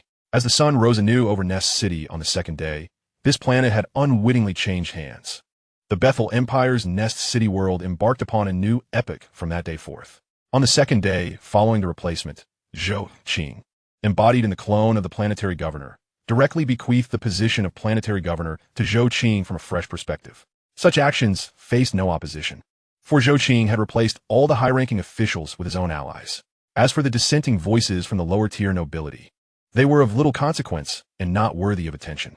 The objections raised by the ordinary petty nobles and the families of former planetary governors were inconsequential to Zhou Qing. After all, the succession of the planetary governor was conducted in public, and the entire upper echelon of the imperial realm had already acknowledged this matter. Although the governor's family expressed their discontent, they dared not voice further complaints. The mechanized church, the state religion, and the tribunal were not to be trifled with. As a family of a planetary governor, they were acutely aware that any defiance at this juncture would undoubtedly lead to their branding as heretics or worse. Being torn apart by the green-skinned hordes, Zhou Qing paid little heed to the nobles' antics. His immediate concern was to assess the state of this capital world. Upon assuming control, he faced a dire situation. According to his reconnaissance, the population of green-skinned creatures had exceeded 5 billion, with a continuous influx of new green-skinned individuals emerging. Meanwhile, what resources did he possess? Excluding the mechanized legions and the armies of the underground towns he had amassed over the previous year, he was left with merely a shattered human imperial capital and a few beleaguered forces from the Star Realm and the PDF of the capital. It was an overwhelming mess. Simultaneously, he reviewed the various policies left by the former planetary governor, each more astonishing than the last. In the Human Federation, the legal limit for work hours was established at 6 hours per day, with a mere 4 hours being the norm, after which overtime pay was mandated. Capped at a maximum of 6 hours. Failure to comply could result in a swift execution of the employer. Yet, how is it regulated in this world? They adhered to the same standard time as the Human Federation, yet astonishingly mandated that their populace work 14 hours under normal circumstances. During the green-skin crisis, this was pushed to 16 hours and, at times, even 17. Adding to the absurdity, such overtime was unpaid. Zhou Qing stared in disbelief at the decree before him, utterly perplexed as to how such a civilization could endure. Would the populace not rise in rebellion? But no, they were incapable of such defiance. Despite the civilization's inherently parasitic nature, they were nonetheless an interstellar entity. Any ordinary citizen's uprising would scarcely dent the foundation of this vast civilization, resulting only in brutal suppression. However, he had never encountered anything so outrageous. It was utterly inhumane. Bewildered, he scratched his head, at a loss for words. It was not just him. Even the administrative personnel he had trained were dumbfounded by the abstract nature of this bureaucratic system. How could those nurtured within the Human Federation's administrative framework comprehend such an absurd governance? Zhou Qing refrained from meddling in planetary domestic affairs, delegating the management of these matters to the 60 internal officials he had trained, while he began to delve into the conditions of the human empire. Initially, he intended to search for quantum storage chips or similar items, hoping to find such storage devices. To his surprise, he eventually discovered books in the library. Books, naturally, were commonplace within the Human Federation, yet they typically contained trivial information or novels. It was his first encounter with an interstellar civilization that documented essential matters in physical tomes. Well, he could accept this. After all, he was a three-system researcher of the Federation, just a mere book. He could certainly continue perusing these texts to gather information about the human empire. While this method lacked the immediacy of direct data retrieval, reading was indeed a leisurely pursuit. Thus, Zhou Qing immersed himself in the library, poring over an array of materials. 5 days passed in this manner, and Zhou Qing finally emerged from the library, having pieced together a substantial understanding of the human empire's circumstances. He had constructed a rough framework of knowledge, particularly regarding the limitations surrounding the AI of the human empire. This civilization revered a deity known as the God Emperor, who was said to reside on a golden throne in Terra. This was not merely superstition. The God Emperor possessed immense capabilities, functioning as a beacon in the subspace, guiding the vessels of the entire human empire. In simpler terms, this God Emperor served as a colossal lighthouse. Although Zhou Qing could not fathom why this interstellar civilization required a lighthouse to navigate through subspace, he recognized that this deity was not without purpose. Rather, the survival of the human empire depended upon this divine figure. This is indeed a great individual, Zhou Qing remarked, glancing at the statue of the so-called emperor. His existence has illuminated a path for human civilization. Even though he found it perplexing that the technological advancement of this world was so warped as to necessitate a guiding light for navigation through subspace, it was evident that without such a lighthouse, perhaps the entire human empire would have long since fractured. Moreover, this empire appeared to have been unified through the grand expeditions led by this God Emperor, a feat of undeniable merit. Viewed in this light, the title of deity aptly applied to this emperor. In the Federation, such accomplishments would warrant deification. Zhou Qing performed a gesture of reverence towards the emperor, a tribute reserved for deities within the Federation. Unbeknownst to all, the golden throne on the sacred Terra began to undergo subtle changes. A pure and potent surge of psychic energy flowed into the throne. The emperor's form, still gaunt and resembling a desiccated corpse, experienced imperceptible improvement in unseen ways. Even in subspace, the vestiges of humanity that had nearly vanished from the emperor began to re-emerge, albeit minuscule. It was indeed a sign of change. This slight transformation went unnoticed by others. Yet the emperor, seated upon the golden throne, sensed a hint of curiosity, though he could not discern the cause of this anomaly. Aside from extensive religious context surrounding the God Emperor, Zhou Qing also gleaned various other insights, though those were of lesser significance. 6 days have already slipped away in this place, and the current priority is not to unravel the complexities of the human empire, but rather to prepare for the eradication of the greenskins in the fields. While addressing the greenskins, it is also imperative to resolve domestic issues, eliminating the various pests that plague the land. Naturally, not all greenskins can be exterminated. A portion must be spared to cultivate sufficient food supplies for the inhabitants of this planet. Before the establishment of the first hydroponic farm, it is essential to retain these greenskins to enhance the dietary provisions. Their flavor has proven to be remarkably palatable. Indeed, during the past year, Zhou Qing has found the taste of greenskins to be nothing short of a culinary delight. Moreover, their prolific nature presents a significant advantage. There is yet another matter to address: the removal of those referred to as space marines, or more specifically, the Astartes, revered as demigods throughout the human empire. Zhou Qing remains cautiously observant regarding these entities. After all, they are labeled as demigods. Who can truly ascertain their strength? He surmises that a preliminary assessment of their combat capabilities and circumstances is necessary. Once these myriad issues are resolved, the first step of his grand endeavor will be complete, marking the inception of his first colonial star. The magnificent journey shall commence from this point. In Chapter 28, the wolves have come, the wolves have departed. The denizens of the underground town have been quietly integrated into the Nest City by Zhou Qing's subordinates over the course of 5 days. Concurrently, the mechanical legions stationed within the underground city have also entered the Nest City. Aware of the human empire's aversion to AI, Zhou Qing has outfitted all his mechanical legions with synthetic skin, rendering them indistinguishable from ordinary humans. Over the past year, Zhou Qing has not been idle. His mechanical army has grown to 600,000. Additionally, he has begun to utilize the children from the underground city, leveraging his authority as planetary governor to facilitate their integration into various crucial roles and departments within the entire Nest City. These children, having undergone comprehensive education and imbued with knowledge from their DNA, are undoubtedly more resourceful than the commonplace nobility found in the Warhammer universe. Within 4 days of exiting the library, Zhou Qing has achieved complete control over the Nest City. He has not neglected the Undercity, as he is the elected leader of the gangs there. For the first time, those from the Undercity have felt the warmth of the Empire. Zhou Qing is no tyrant like the previous planetary governors. Rather, they were constrained by circumstance. Yet, Zhou Qing possesses the means to change their fate. He has directly converted the starch from corpses into edible meals, transforming the spores and flesh of the greenskins into palatable food. For the first time since their birth, the inhabitants of the Undercity have tasted true sustenance, a realization that leaves them profoundly moved. They continue to chant praises for the God Emperor, fervently engaging in the slaughter of greenskins, a sight that Zhou Qing observes with a mixture of urgency and concern. It is exasperating. How can technological advancement flourish with such a populace steeped in ignorance and superstition? Zhou Qing is decidedly dissatisfied with the reactions of those under his command. But now is not the time to address this. First, the greenskins must be dealt with.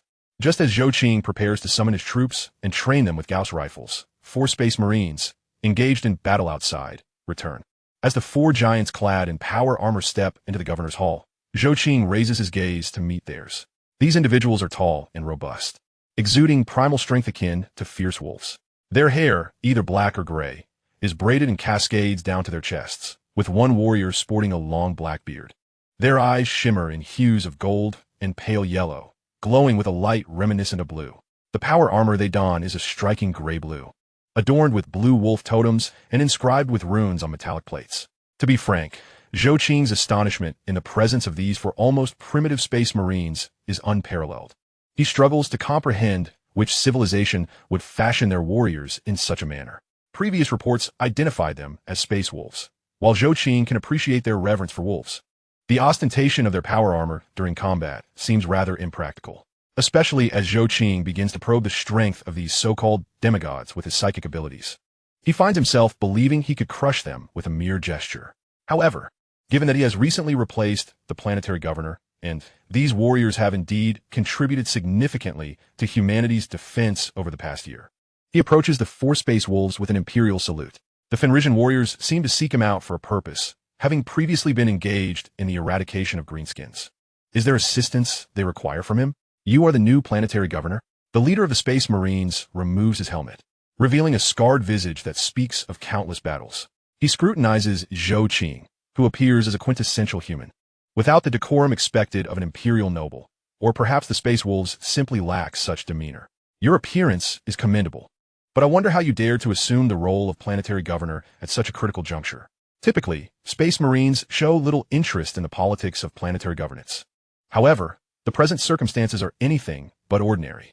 It is common knowledge that this planet is a veritable inferno, teeming with greenskins, and the Imperial forces are unable to provide timely support, focused instead on assisting Cadia. Moreover, next year, the ships tasked with collecting the Imperial tithe will arrive. This planet is undoubtedly a colossal quagmire, and the audacity of the planetary governor before him is perplexing. Yet, the Space Wolves harbor a certain admiration for bravery. Zhou Qing's audacity in assuming the governorship amidst such turmoil piques their curiosity. With a slight smile, Zhou Qing meets the Space Marine-esque gaze with calm assurance. It is for the Emperor. This is the Emperor's world, and I shall not abandon it. The previous governor was weak and ineffectual. At this moment, I refuse to permit a realm dedicated to the God Emperor to be forsaken. Even if it costs me my life, I shall fight to defend this divine world. Should I ultimately fail in safeguarding this realm, let my body be wrapped in the banners of the Imperial Aquila. Undoubtedly, Zhou Qing's declaration resonates with political correctness, laden with fervent devotion to the Emperor. Such words, even uttered before the notoriously rough and savage space wolves, earn him their trust. They perceived that the new planetary governor before them was a man of unwavering faith, one willing to devote his life to the Empire. The space wolves were not a reckless and savage battle group. Beneath their seemingly headstrong demeanor lay a heart fierce as a tiger, yet delicate enough to savor the fragrance of roses. Suddenly, their leader, Wolf Guard Commander Eric Ironjaw, threw back his head and let out a hearty laugh, causing the glass windows of the hall to resonate with a deep hum. His amber wolf-like eyes sparkled with approval. "Well said, well spoken," Ironjaw exclaimed. thumping his power armor chest with a resounding metallic clang, embodying the essence of a loyal servant to the emperor. He strode forward, his rough hand landing heavily on his Zhou Qing's shoulder. For an ordinary person, that gesture could have shattered bones, yet Zhou Qing stood unfazed, merely offering a polite nod. "You possess a certain charm, lad," Ironjaw remarked, leaning closer, the scent of mead wafting towards Zhou Qing. "I hope you maintain the spirit you've just expressed and do not succumb to the disgraceful ways of those planetary governors and bureaucrats in the Empire." Zhou Qing maintained a decorous smile, replying, "It is my honor to serve the God Emperor with my life." "Huh!" Ironjaw released his grip and turned to the other 3 wolf guards, shouting, "Did you hear that? This bookish fellow possesses more spirit than most of the planetary governors." The other wolf guards erupted in hearty laughter, the atmosphere lightening considerably. Zhou Qing secretly sighed in relief. The space wolves indeed valued courage over formalities, as the records indicated. "Listen, Governor," Ironjaw suddenly said with gravity, "we have just returned from the Northern Hemisphere battlefield. The number of greenskins exceeds our expectations. There are at least billions. They are mustering a colossal whack. However, we have just received orders from the Department of Military Affairs. We must head to Cadia for battle. We must leave." The wolves fell silent at this point. Despite their illiteracy, they felt a pang of sorrow. This was a world of the Empire, soon to be forsaken. Hundreds of billions of Imperial citizens would perish at the hands of those greenskins, who would become a new threat to the Empire. Yet, in the face of such calamity, the wolves felt utterly powerless. Compared to the greenskins on this planet, the battle in the Cadia sector was evidently of greater importance. Sacrifice was the cornerstone of the Empire. It was acceptable to sacrifice the citizens of one planet for the greater good. Chapter 29. The Cunning Cult. The wolves departed. Yet Zhou Qing's impression of them remained favorable. Although they appeared to be a band of savages, their words before leaving instilled a sense of respect in Zhou Qing. At least they were concerned about the welfare of Imperial citizens. Thus, they were deserving of the title soldiers. However, their departure did not provoke further thoughts in Zhou Qing. For the human empire was indeed vast. Based on his time as planetary governor, he discovered that this human empire possessed only one means of faster-than-light travel: subspace navigation. With merely this singular method, the number of planets under their control was somewhat astonishing. Zhou Qing could comprehend the Empire's mobilization under such circumstances. Moreover, once the space wolves departed, he could finally unleash his own plans. The Thunderhawk gunship ignited from the governor's palace and ascended into the cosmos. The space wolf Astartes had left, signifying the disappearance of Zhou Qing's final obstacle. His remaining challenges were merely a handful of Krieg Death Guard siege companies. Nevertheless, this was inconsequential. Those fellows only knew warfare, which indicated their ignorance. How could a group of illiterates pose a genuine threat? An order from the governor began to disseminate throughout the entire planet. The planetary defense force was to be expanded to 200 million, with all Imperial citizens joining the defense receiving double rations for themselves and their families. Now was not the time to treat these citizens according to federal standards. For Zhou Qing, he could utilize local incentives, such as increasing food rations. His observations had revealed that, at this moment, these Imperial citizens struggled to secure meals. For them, wages were nearly non-existent, especially during wartime. The simplest means of motivating them to labor diligently was to provide more food, and the same applied to recruiting soldiers. Simply offering them more food would suffice.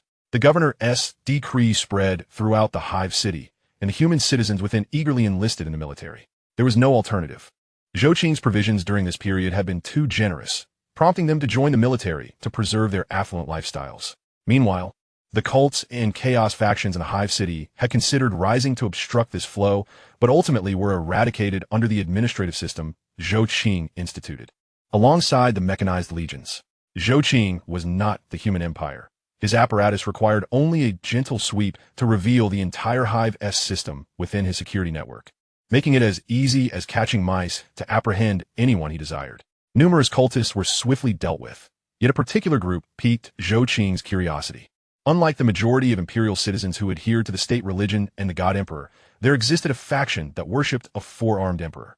Naturally, Zhou Qing would not interfere with matters of faith. However, the most peculiar aspect was that their genes exhibited a significant degree of corruption, leading to the birth of malformed offspring after several generations, with their souls not even qualifying as human. Moreover, within their belief system were those so-called angels, who were decidedly heretical. Their souls were not human. Their genetic makeup resembled that of a swarm, akin to biological weapons. This undeniably captured Zhou Qing's intrigue and attention. Strangely, those who fervently proclaimed the four-armed emperor displayed remarkable courage in the face of the greenskins. They seemed to possess greater combat capabilities than ordinary imperial citizens and PDF forces.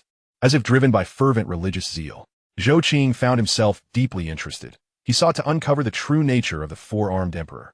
Simultaneously, a blazing fury ignited within him. After allowing his AI assistant to swiftly process the planetary affairs in mere seconds, Zhou Qing slowly rose from the governor's palace, setting out to the fringes of the upper and lower hive. He aimed to ascertain what this so-called four-armed emperor truly represented. How did such fervent religious beliefs arise? Most importantly, why did these individuals distort human souls, resulting in the birth of beings that were not truly human? This was sacrilege, a blasphemy against the entire human race. In the face of such an existence, had it been during the era of the Human Federation, everything would have been annihilated for daring to tamper with human souls. This was tantamount to declaring war on the entire Federation. The Federation would not fear any enemy. However, Zhou Qing currently lacked the Federation. He stood alone with only the colonial planet he had just acquired. Therefore, he must exercise caution, first discerning the true nature of his counterpart before proceeding. In order to ensure his own safety, Zhou Qing retrieved 40 genuine combat security robots from his small backpack for the first time. Unlike the previously utilized civilian-armed robots, whose combat prowess paled in comparison to his own, these 40 security robots possessed combat capabilities several times greater than his own, thereby fulfilling their intended role in security measures. The planetary governor's hovercraft soon soared to the desolate outskirts of the border between Zhongqiao and the Lower Nest, a barren land inhabited solely by the cunning cultists. Upon his arrival, Zhou Qing was immediately beset by an irksome sensation, akin to an incessant voice beside him demanding sustenance. His brow furrowed in response. Notify the PDF to dispatch a battalion to secure this area. No one is to be allowed to escape. He commanded the Mechanical Legion to mobilize 50,000 troops to converge on the location. Possessing formidable psychic abilities, Zhou Qing had already sensed that something was amiss. This was undoubtedly not a benign deity, but a malevolent god. The individuals present here were likely tainted by this dark entity. Although previous generations had shown no signs of change, by the fifth generation, their humanity would be irrevocably lost. The inhabitants of this community had reached a perilous state. Although the Federation's technology possessed solutions to address this matter, Zhou Qing found himself without such equipment. Thus, he could only take the most rudimentary step, containment. He mandated the lockdown of the entire cunning cult community, preventing them from continuing their proselytization, while confining them to this location to avert further harm to others. Additionally, he would deploy the Mechanical Legion along with his combat robots to eradicate the aberrations within, annihilating all heretical elements. The Federation's stance towards aberrations remained unequivocally lethal. Unless one conformed to human aesthetics, contributed to the Federation, and possessed a soul that could be classified as human, their fate was sealed: extermination. Chapter 30. To secure the interior before expelling the exterior. Zhou Qing's hovercraft descended gently onto the abandoned plaza at the periphery of the cunning cult community. The 40 security robots immediately formed a defensive perimeter. Their silver-gray armor gleamed with a cold light under the dim illumination. Each joint of these combat machines harbored energy circuits far surpassing the technological level of the Warhammer universe, capable of evaporating an entire battalion of interstellar warriors in an instant. Initiate scanning, Zhou Qing commanded softly. The ocular sensors of the security robots ignited with a ghostly blue luminescence. A three-dimensional holographic projection unfolded before him, revealing the community's structural layout. Millions of red dots represented the tainted humans, while hundreds of large purple lights stood out conspicuously. Abnormal biological signals detected, reported the mechanical voice in a calm tone. The target exhibits hive mind characteristics, with a significant number of humans deceived by a peculiar signal, leading to severe distortions in their sensory perception. The hive forces have already made their presence known on our planet. Upon hearing this, Zhou Qing's brow tightened. Bugs. In any universe, bugs were formidable adversaries. The Human Federation had previously encountered the Solarian primordial insects in their original world. They were remarkably powerful, and although ultimately vanquished by the Federation, their combat effectiveness was undeniable. After the Federation's ascension, there had been a belief that they would no longer encounter such creatures. Yet, the reality was that they encountered even more bugs, which continued to be designated as Solarian primordial insects. However, these were even more formidable, as swarms of them had previously engaged the Federation in a fierce battle. The outcome saw the Federation repel them, yet their numbers were so overwhelming that even the might of the Federation could not entirely eradicate them. To this day, sporadic skirmishes persisted along the northern border. The bug fleets obscured the skies, and the Calamity missiles could indeed impact the Federation's fleet. Now, Zhou Qing found himself facing bugs, a predicament that unsettled him. What if they were akin to the Solarian primordial insects? How could he combat them? Could he rely on his current civilian technology? Behind him, he lacked the formidable fleet of the Federation, and he had no access to the endless resources and supplies that the Federation possessed, nor the industrial capacity to summon a fleet that could darken the skies within mere days, confirm the scale and species of the swarm, and ascertain whether they are Solarian primordial insects. He instructed the robots to commence genetic sequencing comparisons, ultimately arriving at a conclusion. No, although a portion of their genetic sequence resembles that of the Solarian primordial insects, they could be definitively classified as distinct. Zhou Qing exhaled deeply. It was a relief that they were not Solarian primordial insects, for he was not prepared to face the calamity of the swarm, even if it was merely a fraction of it. Kill, annihilate all those whose genetic sequences and souls have undergone irrevocable transformation. Leave those whose psychic abilities have been obscured. I shall personally address them. As per the Federation's unwavering policy, aberrations were met with unyielding ruthlessness, yet they remained compassionate toward their own kin. Those humans who were shielded from awareness did not choose this fate. They were victims of circumstance. In such situations, the Federation was willing to grant them a chance for redemption, offering them an opportunity to recognize their mistakes rather than resorting to total annihilation. Of course, this was contingent upon their genes not being tainted by the swarm. Should their genetic integrity be compromised, Zhou Qing would have no choice but to act decisively. It was not that he wished to harm these human compatriots, but restoring their genetic purity required vast resources, which Zhou Qing currently lacked. He could only proceed with the means available to him. As for those who were no longer human, they must be exterminated. Having gained insight into certain knowledge of the human empire, Zhou Qing was acutely aware that this cunning cult would summon the bugs. At present, he did not wish to contend with both the green-skinned and the bugs simultaneously. The mechanical army commenced its advance into the community of the cunning cult. The security robots, originally stationed around Zhou Qing for protection, began to mobilize, preparing to eliminate these aberrations. Meanwhile, the PDF that had been dispatched to his side established a defensive perimeter at the outermost edge to prevent any desperate individuals from attempting to flee or repeating past mistakes. The Mechanical Legion advanced in an orderly fashion, their Gauss rifles set to maximum power, ready to obliterate these heretics to the last fragment. The security robots, having been ordered to engage, swiftly entered the community. Within the cunning cult's enclave, the cultists remained oblivious to the unfolding events, as they had intended to return to the factory to earn sustenance for their families. Life had evidently improved recently. The planetary governor had inexplicably begun distributing delicious food instead of the previously provided corpse starch. Even those on the margins were receiving rations. A few members of the cunning cult conversed among themselves, seeking companionship during what had been a rather dull period, as they ventured forth to find work. It must be said, the newly appointed planetary governor appears quite human during this period. He has even distributed food to us, the devout followers of the God Emperor, seemingly without any bias in faith. Do you think we could persuade this planetary governor to join our sect? Are you mad? Another cautious follower glanced around nervously and lowered his voice. The previous governor had relentlessly hunted down faithful believers like us, even though this one has granted us some benefits. What if he merely seeks to deceive us into revealing ourselves? Have you forgotten? Even if this governor has refrained from violence thus far, who can guarantee that, should anything go awry, our entire community would not be obliterated? Keep your voice down.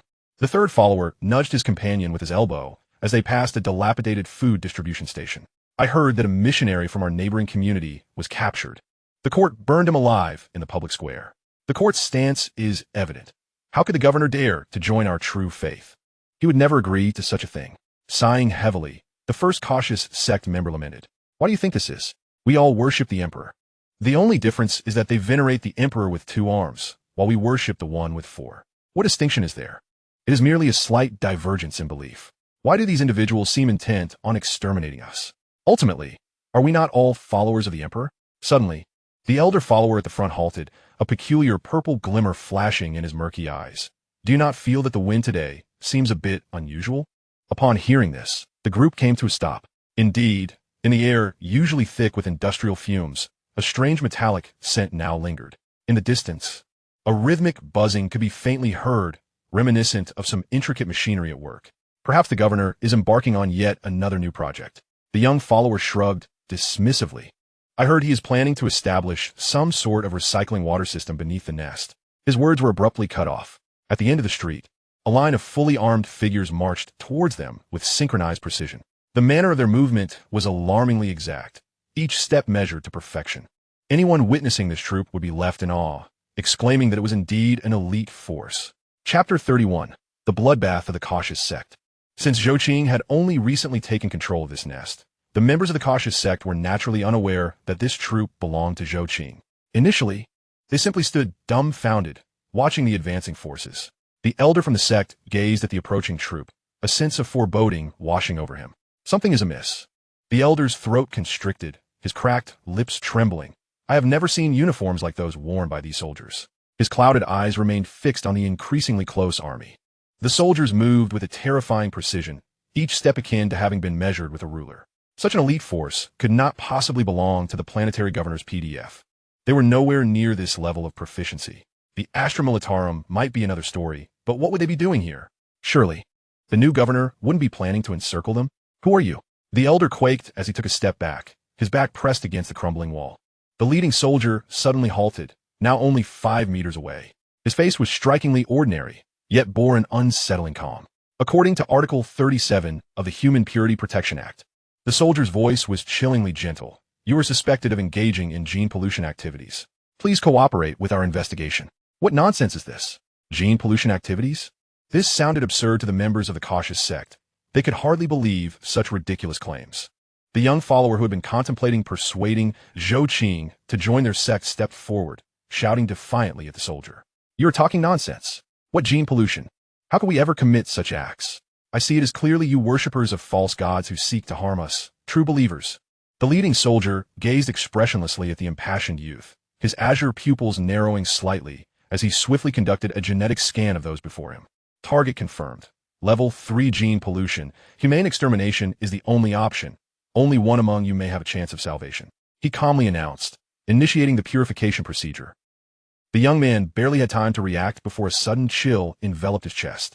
He looked down to find a gaping wound the size of a bowl had mysteriously appeared, its edges as neat as if cut by the most precise instruments. Then, before he could comprehend, his body was incinerated, leaving not a trace behind.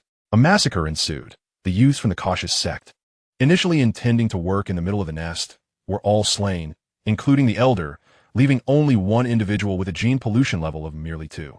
Those with a gene pollution level of 3 or above were to be executed, while those below could be saved. This was the utmost mercy Zhou Qing could extend, given the limited resources at his disposal. Had the imperial court arrived, they would not have hesitated to execute all above level 1, as in their eyes. These individuals should have been eradicated long ago. The precious medical resources and energy required to save so few would be deemed an extravagant waste. The lone survivor, a member of the Cautious Sect with a gene pollution level of 2, now cowered on the ground, paralyzed by fear and unable to resist. 2 soldiers approached him, offering their hands to lift him as they spoke.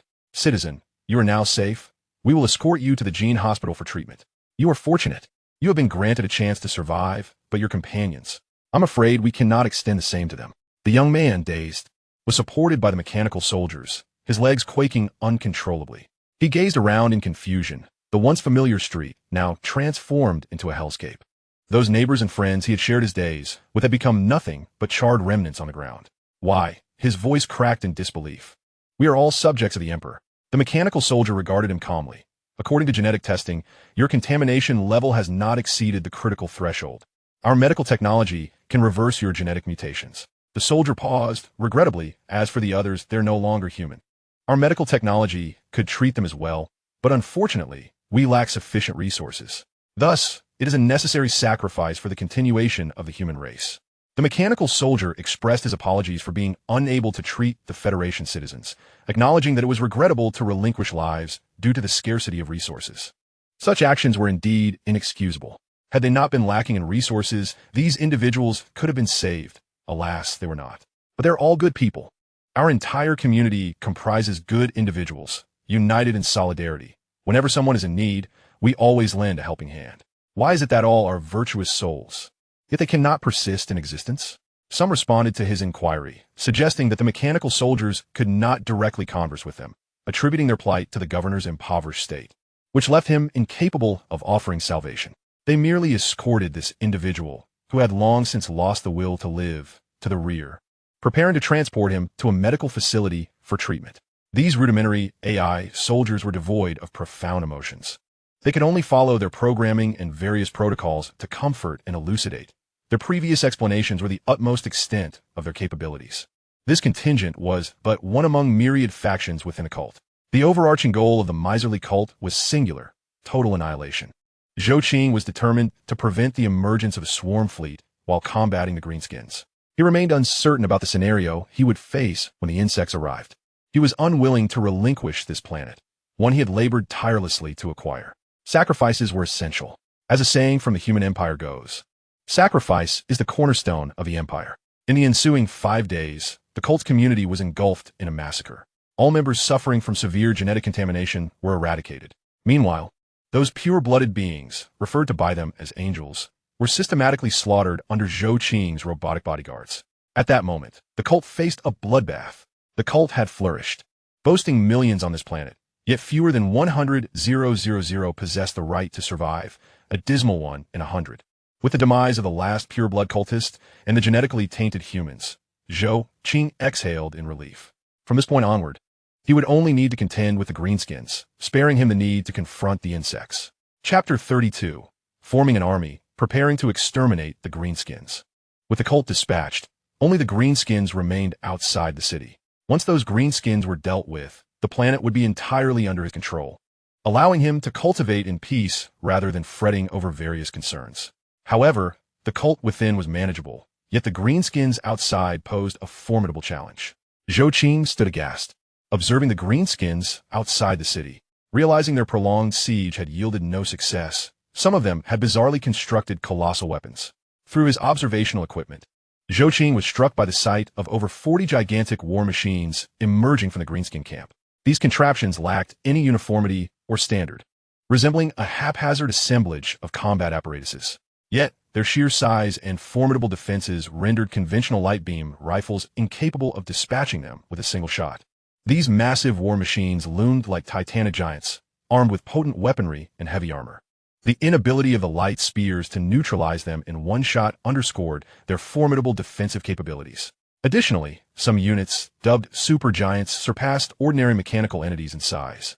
Compared to the regular giants, which at least could be dealt with by light spears, these supergiants boasted even greater resilience and retaliatory firepower. They were equipped with heavy laser cannons, rocket launchers, and flamethrowers. The emergence of such numerous colossal combat units at the outskirts of the hive city left Zhou Qing feeling perplexed and intrigued about how these machines functioned. Of course, he was only slightly perturbed. After all, dealing with greenskin combat units was as simple as employing a telekinetic palm to crush them flat. Yet as a scientist, witnessing phenomena that defied scientific principles ignited a desire within Zhou Qing to comprehend and unravel the mysteries of these creations. However, each time he attempted to study the greenskin war machines, he found nothing but scrap metal devoid of any research value.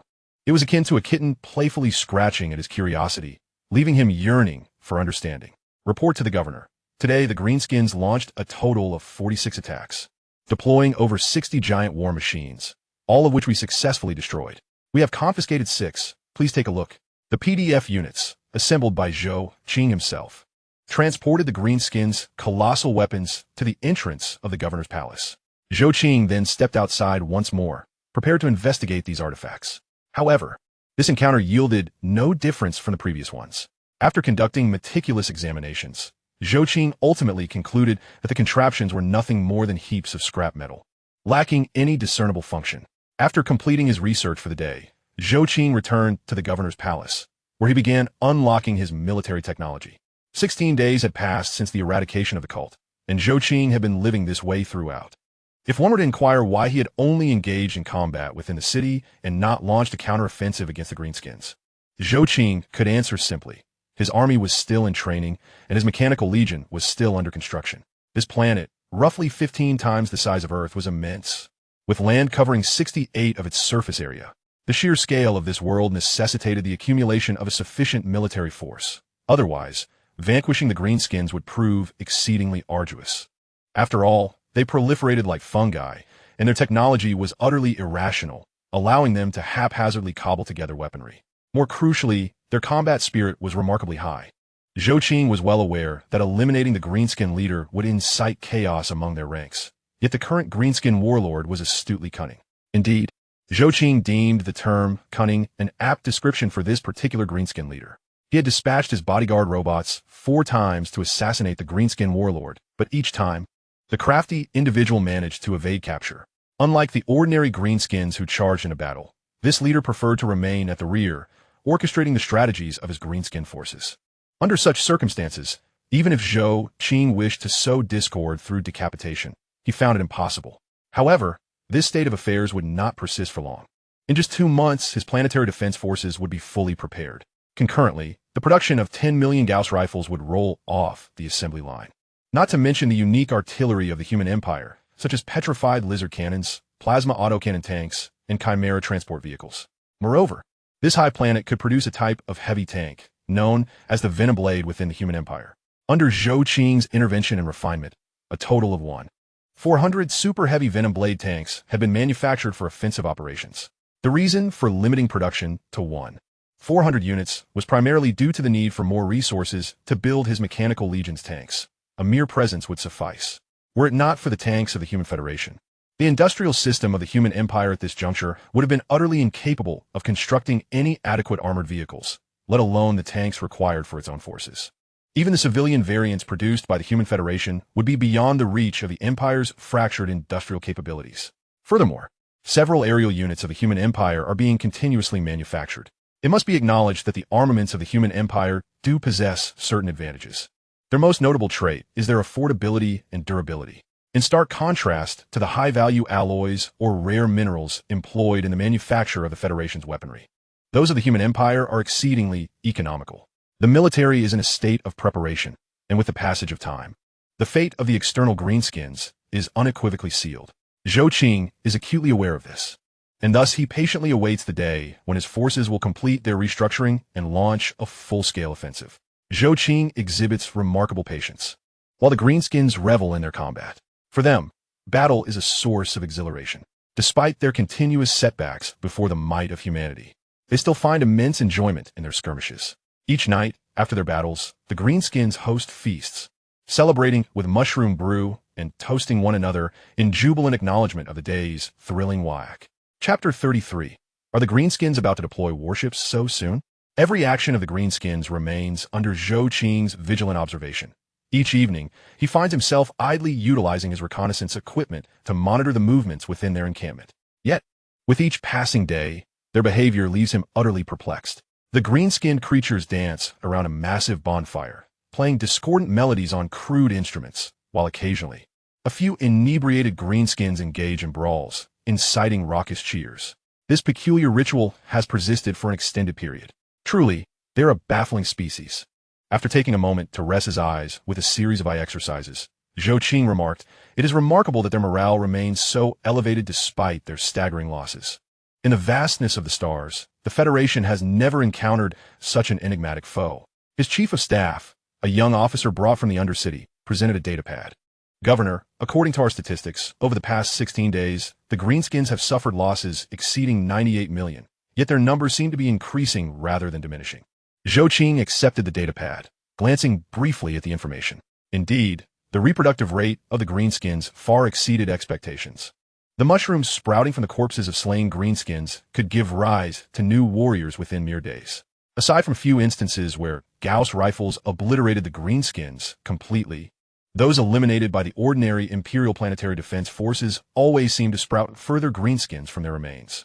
While this implies the potential for a mushroom farm capable of producing a unique delicacy for the planet's inhabitants, the issue of their rapid reproduction is not the most pressing concern for Zhou Qing.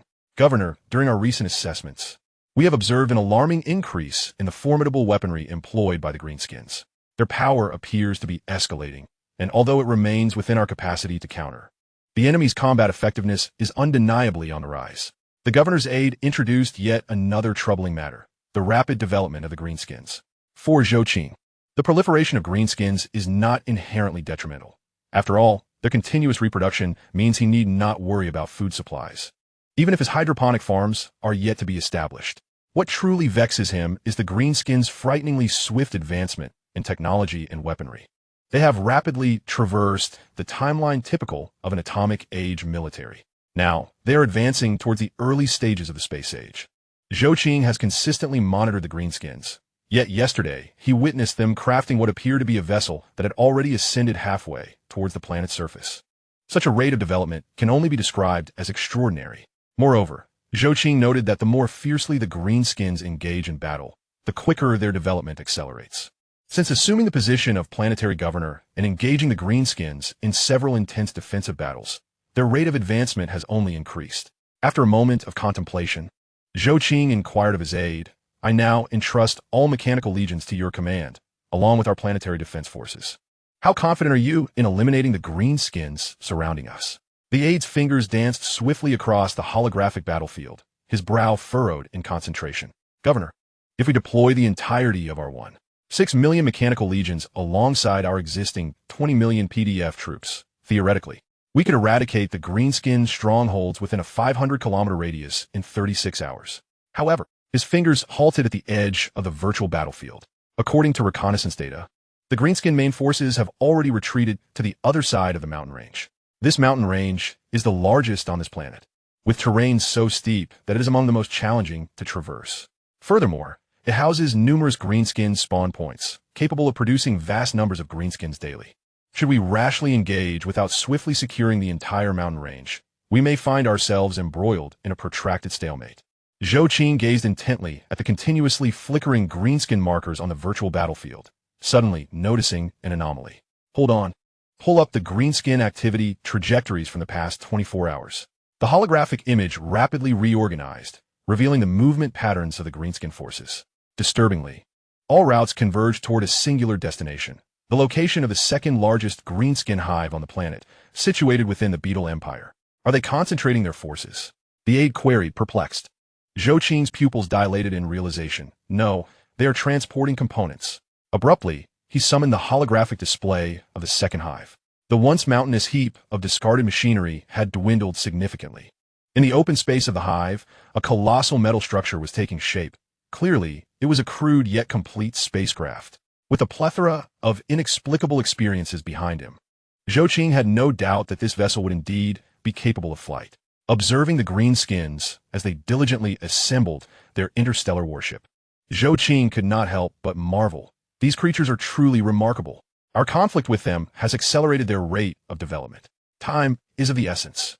We must resort to unconventional measures. As he spoke, Zhou Qing exited the governor's palace, making his way to the largest open area within the hive. This space is typically reserved for the docking of Imperial warships, and now he stood within it. He opened his spatial backpack, retrieving an outdated intelligent cruiser from the Human Federation, long since discarded. The vessel, a 10,000-kilometer class cruiser, measured 264 kilometers in length. Its armaments included gamma lasers, plasma cannons, phase disintegration cannons, whirlwind missiles, and Gauss cannons, as well as phase light spears. The warship's armor consisted of zero-element armor. This was the most formidable weapon concealed within Zhou Qing's spatial backpack. If not for his past achievements as a tri-system researcher for the Federation, it would be inconceivable that he could harbor an intelligent cruiser within his backpack. After all, this is zero-element armor, a technology far beyond ordinary civilian applications. Even in contemporary times, it remains classified as military technology by the Federation. Of course, the military-grade, zero-element armor of the Federation has undergone nearly 1,000 cycles of technological enhancement, whereas the cruiser in Zhou Qing's possession has only experienced 600 cycles of such advancements. However, this does not imply that the cruiser is significantly weaker. It is equipped with particle lances. Such formidable weaponry, when unleashed upon any planet without shielding, could obliterate at least half of its surface. This armament proves equally effective against the fleets of cosmic pirates within the Federation. The cruiser serves as Zhou Qing's ultimate weapon, leaving him with merely 8 remaining frigates and 2 destroyers. The rapid development of the greenskins has undeniably alarmed Zhou Qing. They are now fabricating warships by hand, which poses a considerable threat to his plans should they venture into space. Thus, Zhou Qing resolved to stifle their burgeoning capabilities at the outset, initiating orbital bombardment. Chapter 34. The unforeseen early offensive. The colossal cruiser ascended gradually, its silver-gray hull shimmering with a cold brilliance under the light of the star. The array of particle lances at the bow began charging, a ghostly blue energy coalescing at the muzzle. Target locked. The mechanical aide reported calmly. Target, Beetle 2 nest. Greenskin warship construction site. Zhou Qing retreated to his governor's palace. The remainder of the operations could be entrusted to the warships, as the combat AI aboard was fully capable of autonomous engagement to eliminate the greenskins. Had Zhou Qing not been financially constrained, he would have opted for a direct cleansing of the planet using lances or whirlwind missiles, thereby eradicating the greenskins. Poverty has compelled Zhou Qing to ponder the highest value of his actions in the early stages rather than resorting to mindless displays of force. The cruiser arrived at the orbital space above Nest 2, with the main cannon of the particle lance fully charged and the whirlwind missiles prepared. However, the whirlwind missiles would not be deployed in this engagement, as their detonation could very well annihilate the planet. In contrast, the main cannon of the lance merely required a slight adjustment of energy output for precise targeting. Within the tactical holographic projection of the governor's palace, real-time images of Nest 2 were vividly displayed. The greenskins were reveling around their rudimentary spacecraft, blissfully unaware of the scythe of death looming above them. The main cannon completed its charge, with power output restricted to 0.00003. The mechanical aide reported impact estimated to create a vaporization zone with a diameter of 12 kilometers. No risk of tectonic disturbance. Seated upon the throne in his governor's palace, Zhou Qing watched the live feed from the cruiser on the holographic screen. With a subtle snap of his fingers, he commanded, "Fire." In an instant, a blue-white beam descended from the heavens, akin to divine lightning hurled by a celestial being. The merriment of the greenskins was abruptly silenced as they were instantaneously vaporized in the searing heat. The crude greenskin warships melted away like ice cream under the scorching sun, and surrounding structures were erased as if wiped clean by an eraser. When the brilliance subsided, the central region of Nest 2 was left with a flawless circular lake of molten rock, its surface smooth as glass, and edges as precise as if crafted by the most sophisticated of instruments. Impact assessment. Target completely eliminated, reported the mechanical aide. Observing the eradication of the greenskins' initial attempts to ascend into space, Zhou Qing felt a sense of relief. At last, he had curtailed these green creatures' first steps into the cosmos, preventing further disturbances to his plans. However, the ground operations against the greenskins must commence swiftly. There was no time to wait for the PDF to continue their training. He ordered the 1st Legion to assemble and prepare for an offensive, with all PDFs following closely behind to assist in the extermination of the greenskins and liberate the planet. The rapid advancement of the greenskins instilled a sense of unease in Zhou Qing. He could not afford to delay any longer. He could scarcely fathom how dire the situation would become once his planetary defense forces were fully prepared. Thus, he resolved to launch an attack to impede the greenskins' development, systematically eliminating them.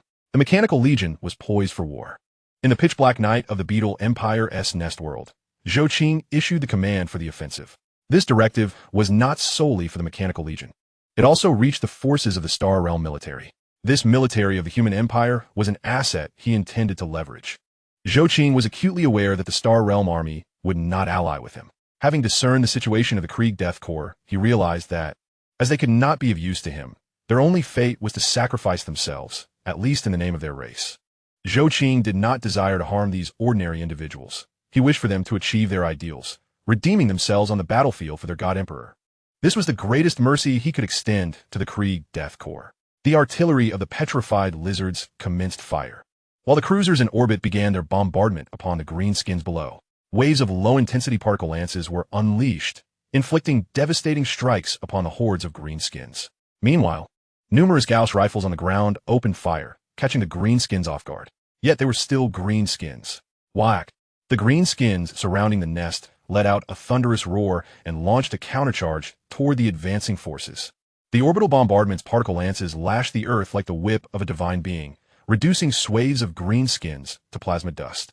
The greenskins, undeterred, charged fiercely, striving to reach Zhou Qing's planetary defense forces or the Mechanical Legion. The petrified lizard's artillery showed no signs of abating, while tanks surged forward. And the greenskins' war machines were also deployed. Waves of human legions entered the fray, matched by the greenskins, who relentlessly sent reinforcements from various fronts. The fearsome numbers of the greenskins momentarily stalled the lines of battle. Those who claim that numbers are insignificant have yet to witness such overwhelming numbers, which, when combined with quality, can indeed hold the line. The training period for Zhou Qing's planetary defense forces proved insufficient. The reason he could initiate an offensive against the greenskins was primarily due to the robotic forces from the Federation he had brought along, not the ones he had assembled himself. Most of the Mechanical Legion's combat capabilities were only marginally superior to those of the Star Realm army. The true invincibility lay with the bodyguard-class robots, who charged into the midst of the greenskins, unleashing devastation as if mowing down grass, annihilating every charging greenskin in their path. The battlefield was steeped in bloodshed, and the brutality of the combat caused Zhou Qing's eyelids to twitch. He could not continue this way. Locate the position of the green-skinned warlord and secure it. Eliminate him with a light spear to shatter their morale and incite civil war. Although Zhou Qing is not a professional military officer of the Federation, he is not naive. Previously, he had dispatched bodyguard-type robots to decapitate the green-skinned warlord, only to meet with failure. The records left by the Human Empire are quite explicit, being such as the greenskins exhibit high morale only when their warlords and leaders are present. However, they have but one leader, and removing him would cause a significant collapse in their spirits. They would retreat like a receding tide, turning upon themselves in a bid to elect a new leader. At this moment, Zhou Qing was ill-prepared for war. This assault was a desperate measure. Therefore, it was imperative that he identify and eliminate the warlord. Chapter 35. I am merely a scientist, powerless to harm a chicken. The tactical system of the cruiser promptly responded to Zhou Qing's orders, initiating a planet-wide scan to locate the Orc warlord's presence. Zhou Qing's assessment proved accurate. This Orc warlord was indeed clever. For reasons unknown, he seemed to have sensed Zhou Qing's intentions and had cleverly concealed himself. Whack! You will never find me. The Orc warlord, situated within the Beetle Empire's capital world, had seemingly anticipated this moment and commanded his green-skinned minions to excavate a vast underground tunnel. He himself was hiding within this immense passage, buried a staggering 4,000 meters beneath the surface. Thus, when Zhou Qing finally pinpointed the warlord's location, he was momentarily taken aback. For 1,000 meters? Gazing at the clarity of his scanning system, Zhou Qing was again astounded by the biological capabilities of the green-skinned creatures. To attack at such a distance with a light spear would necessitate a significant increase in power, resulting in a destructive radius that Zhou Qing could scarcely accept. Do not inquire why he could not accept it.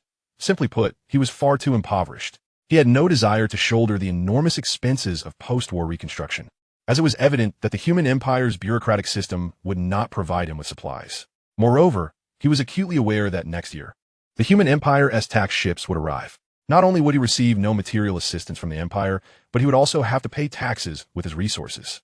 Naturally, he could refuse to pay taxes, but that would mean encountering the fleets of the Human Empire. At this juncture, Zhou Qing had no clear understanding of the capabilities of the Human Empire's fleet, as the scant information from the planetary governor was insufficient for an assessment of the Empire's warships. He had no desire to engage in conflict with the Human Empire anytime soon. Otherwise, he would not have covertly replaced the planetary governor, but rather would have directly overthrown the entire planet.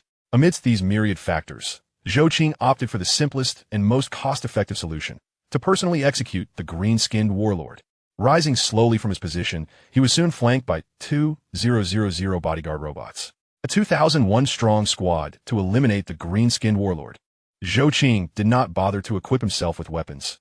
He merely disengaged his limiter. A formidable power surged within him, one capable of splitting mountains and diverting rivers.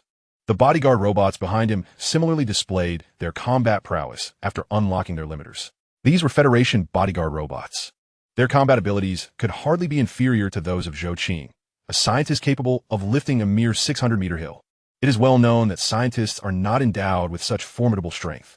Zhou Qing's single-handed strength was a mere 300 million tons, while his two-handed effort, with some technique, barely reached 800 million tons. Such power sufficed for a scientist, yet was trivial in the face of an adversary. In contrast, the bodyguard robots were equipped with single-handed strength reaching 1 billion tons and, when using both hands, could achieve a staggering 8 billion tons. Furthermore, once these robots released their limiters, they wielded phase disintegration cannons, In Federation tests, these weapons could obliterate an asteroid approximately 80 kilometers in diameter with a single shot.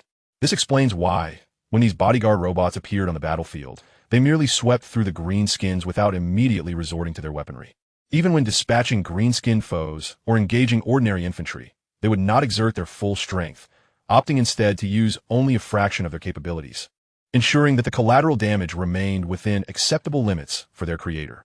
Generally, such weaponry and power would not be employed during combat on planetary surfaces, as using large-scale destructive weapons or unleashing the full might of their forces would inevitably result in a ravaged planet. Similarly, during scientific explorations, they would refrain from utilizing such means, as their purpose was inquiry, not annihilation. Unless the planet had undergone ascension enhancement, it would certainly not withstand the might of these forces. At this moment, Zhou Qing had yet to engage the green-skinned warlord, and thus was unaware of the true extent of their strength. To ensure prudence, he mobilized half of his security robots, simultaneously unlocking all their limiters. Aside from prohibiting the use of mass destruction weapons like the phase disintegration cannon, all standard combat weaponry was now at their disposal, and their formidable strength was authorized for unrestricted usage. Zhou Qing believed that this elite squad of 2000 would surely succeed in slaying the green-skinned warlord. He thought he should be capable of defeating a green-skinned warlord, despite being merely a scientist, powerless to harm a chicken. Zhou Qing stood at the entrance to the subterranean tunnel, flanked by 2,000 liberated Federation bodyguard robots. The dark tunnel loomed like the gullet of a great beast, exuding a noxious blend of spores and decay. Phase scanning indicated that the target was located 127 meters underground. The voice of his mechanical aide crackled through the communicator. The tunnel is teeming with green-skinned forces. They seem to be aware of our approach and are preparing to resist. Zhou Qing flexed his wrist, and his nanosuit enveloped him instantly. This suit, crafted by his own hands over the past few days, was designed to withstand the force of a planetary explosion. Although theoretically his power should suffice, this being his first execution of such a combat mission, he could not help but feel a twinge of anxiety. After all, he was merely a scientist, powerless to harm a chicken. Comment action? The 2001 figures leaped into the tunnel in unison. As they descended, Zhou Qing's psychic vision pierced through the darkness, revealing the tunnel walls crawling with writhing mycelium. These filaments starkly illustrated the green skin's remarkable adaptability and survival capabilities. They were truly capable of thriving anywhere. Clear the obstacles, he commanded softly. At the forefront and the rear of the formation, 2 armored sentinels raised their palms, unleashing a torrent of conflagration that surged forth from their hands. This inferno reached temperatures soaring to an astonishing 12,000 degrees. The flames, akin to a colossal dragon, swept through the tunnel, instantly incinerating the mycelium in their path. The previously dim passage was illuminated by this fierce blaze, although the concentration of oxygen began to plummet dramatically for Zhou Qing. Oxygen was no longer a requisite for survival in this world. For the citizens of the Human Federation, even the most inhospitable planets felt like solid ground beneath their feet. Even in the absence of oxygen supply, they could endure without issue for the forthcoming months. This was the manifestation of the Federation's genetic engineering. Under the relentless flames, even those green-skinned adversaries who had intended to rush forth and resist Zhou Qing were reduced to ashes before they could even reveal themselves.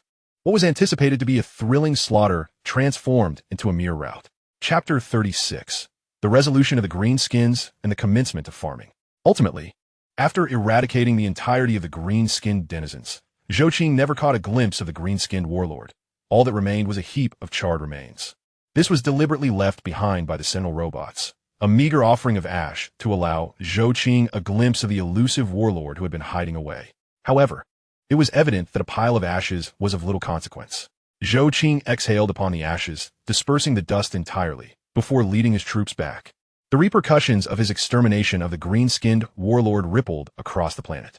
The green-skinned forces, previously charging forth like a tidal wave, swiftly retreated upon sensing the demise of their leader. Fight? What fight? Rather than squandering time in battle, it was far more prudent to hastily return and vie for the position of the new green-skinned warlord. One by one, the green-skinned chieftains began to lead their followers back to their origins, eager to re-establish their dominance, while the pursuing human legions advanced steadily behind them. The greenskin farms were to be preserved, albeit on a smaller scale. Hence, the mechanical legions engaged their flamethrowers, scorching the mycelial blankets left by the green skins at a searing temperature of 6,000 degrees. This method aimed to eliminate any possibility of green skin resurgence. While some agricultural remnants were to be maintained, they would necessitate stringent oversight. Such disasters as the current one must never be allowed to occur again. As the green-skinned inhabitants faced the countdown of their existence, the planetary defense forces commenced the final purge. Within a month, the complete eradication of the greenskins across the planet was accomplished. After enduring over 4 years of greenskin incursions, the Beetle Empire finally welcomed a new era devoid of their presence, or rather, where the greenskins had become their sustenance. The war, in theory, was truly over. At this juncture, Zhou Qing could finally exhale in relief and embark on his agricultural journey. Development is the foremost element of economic civilization. Without it, nothing may flourish. Concurrently, technological advancement remains paramount. In this conflict, although the Federation's weaponry proved exceedingly effective, rendering the greenskins defenseless, the practicality of the human empire's armaments also came to the forefront. Simple, durable, and inexpensive, their most significant asset was their energy, an abundance that was almost excessive. Unlike the Federation, which primarily utilized energy cores to power weaponry, the ordinary Imperial arms could draw energy from virtually any source. Furthermore, he stumbled upon a peculiar phenomenon known as mecha souls. According to the Empire's archives, these should be classified as soul cores. Although Zhou Qing could not fully comprehend what mecha souls entailed, their existence intrigued him immensely. As a researcher, he now felt an urgent desire to unravel the genesis of these extraordinary entities and discern their purpose. In his psychic explorations, Zhou Qing sensed a striking resemblance between these mecha souls and the sentient AI he had developed. If he could standardize and mass-produce them, could it lead to the large-scale creation of sentient AI? The production costs of sentient AI were exorbitant. Thus far, he had seen no evidence that the remaining processing facilities of the human empire could fabricate sentient AI.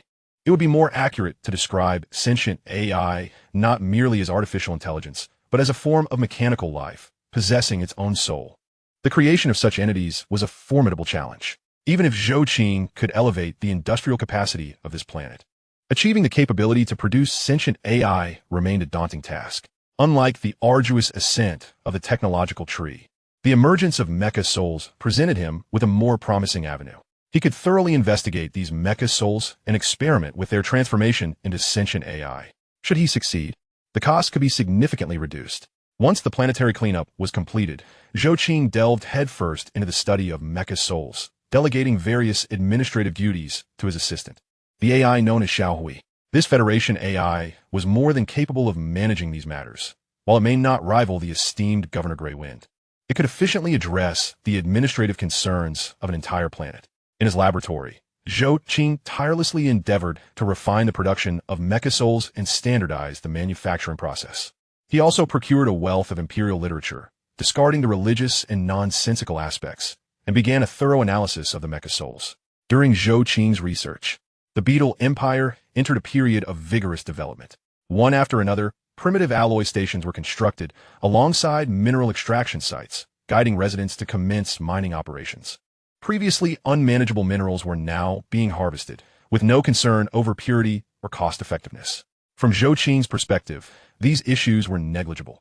He possessed a zero-point reactor, which could provide all necessary energy requirements. Energy consumption was no obstacle for him at this juncture. Moreover, he was preparing to produce a highly efficient device. In the Human Federation, energy was the most undervalued resource. An intriguing mechanism known as grid integration existed. While it had once been a burdensome process in the early days of the Federation, after extensive development, it had become integrated into daily life. Every vessel within the Human Federation was equipped with energy collection devices. As long as individuals slept, their surplus biological energy and other resources would be harvested and subsequently transmitted through quantum channels into the Federation's energy reserve for consumption. In essence, once Zhou Qing's development progressed sufficiently, he could provide each person with a bed and construct homes for them, allowing them to sleep, and in doing so, furnish Zhou Qing with energy. A civilization. Once the impediment of energy is removed, development will accelerate at an astonishing pace. Zhou Qing is not a native of the Human Empire.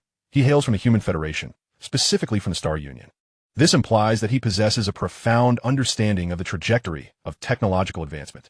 Technology exists to serve the underprivileged, and its true utility is manifested when it uplifts those at the bottom of the social hierarchy. Moreover, in serving the populace, substantial returns will inevitably follow. For instance, the beds integrated into the power grid can be distributed free of charge to citizens, while simultaneously providing them with housing. These are merely fundamental provisions. Once these essentials are established, the wealth generated by their daily lives will far surpass the costs incurred by Zhou. The construction of a house, furnishing it, and equipping it with appliances, in conjunction with the boundless energy harvested, pales in comparison to the overall investment. With energy becoming affordable, Zhou can operate as factories, thereby facilitating the emergence of more ordinary machines to undertake mundane and tedious tasks. It would be inaccurate to refer to them as robots, for these machines lack AI assistance. They merely execute their designated functions mechanically. More accurately, they should be termed mechanical devices. As energy becomes inexpensive, everything deemed necessary in society will similarly become remarkably affordable. Chapter 37. Steady agricultural development. Time passes gradually amidst orderly progress. Since Zhou assumed control over the Bethel Empire's nest world, the pace of development has far exceeded the expectations of the original imperial citizens and officials. The first hydroponic farm has been established, employing early hydroponic agricultural techniques from the Human Federation. After mobilizing a workforce to maintain its operation, this hydroponic farm can produce 30 units of food monthly. According to the Human Federation supply standards, these 30 units are sufficient to sustain 60 billion individuals for a month. This assessment is based solely on the Federation's criteria. However, when viewed through the lens of the Human Empire standards, these 30 units can support 18 trillion people for 6 months. Undoubtedly, the establishment of this hydroponic farm has completely alleviated the food crisis in the Bethel Empire's nest world. Additionally, aside from the hydroponic farm, this planet boasts a unique agricultural product known as the greenskin farm. The yield from the greenskin farm is also substantial, having perfected the entire process from cultivation to harvest. It can supply the world with 10 units of greenskin meat monthly. Thus, the entire Bethel Empire's nest world can produce a total of 40 units of food each month. According to the Human Federation standards, this is adequate to sustain 800 million lives. Following Zhou second population census, he has determined the total population of the planet.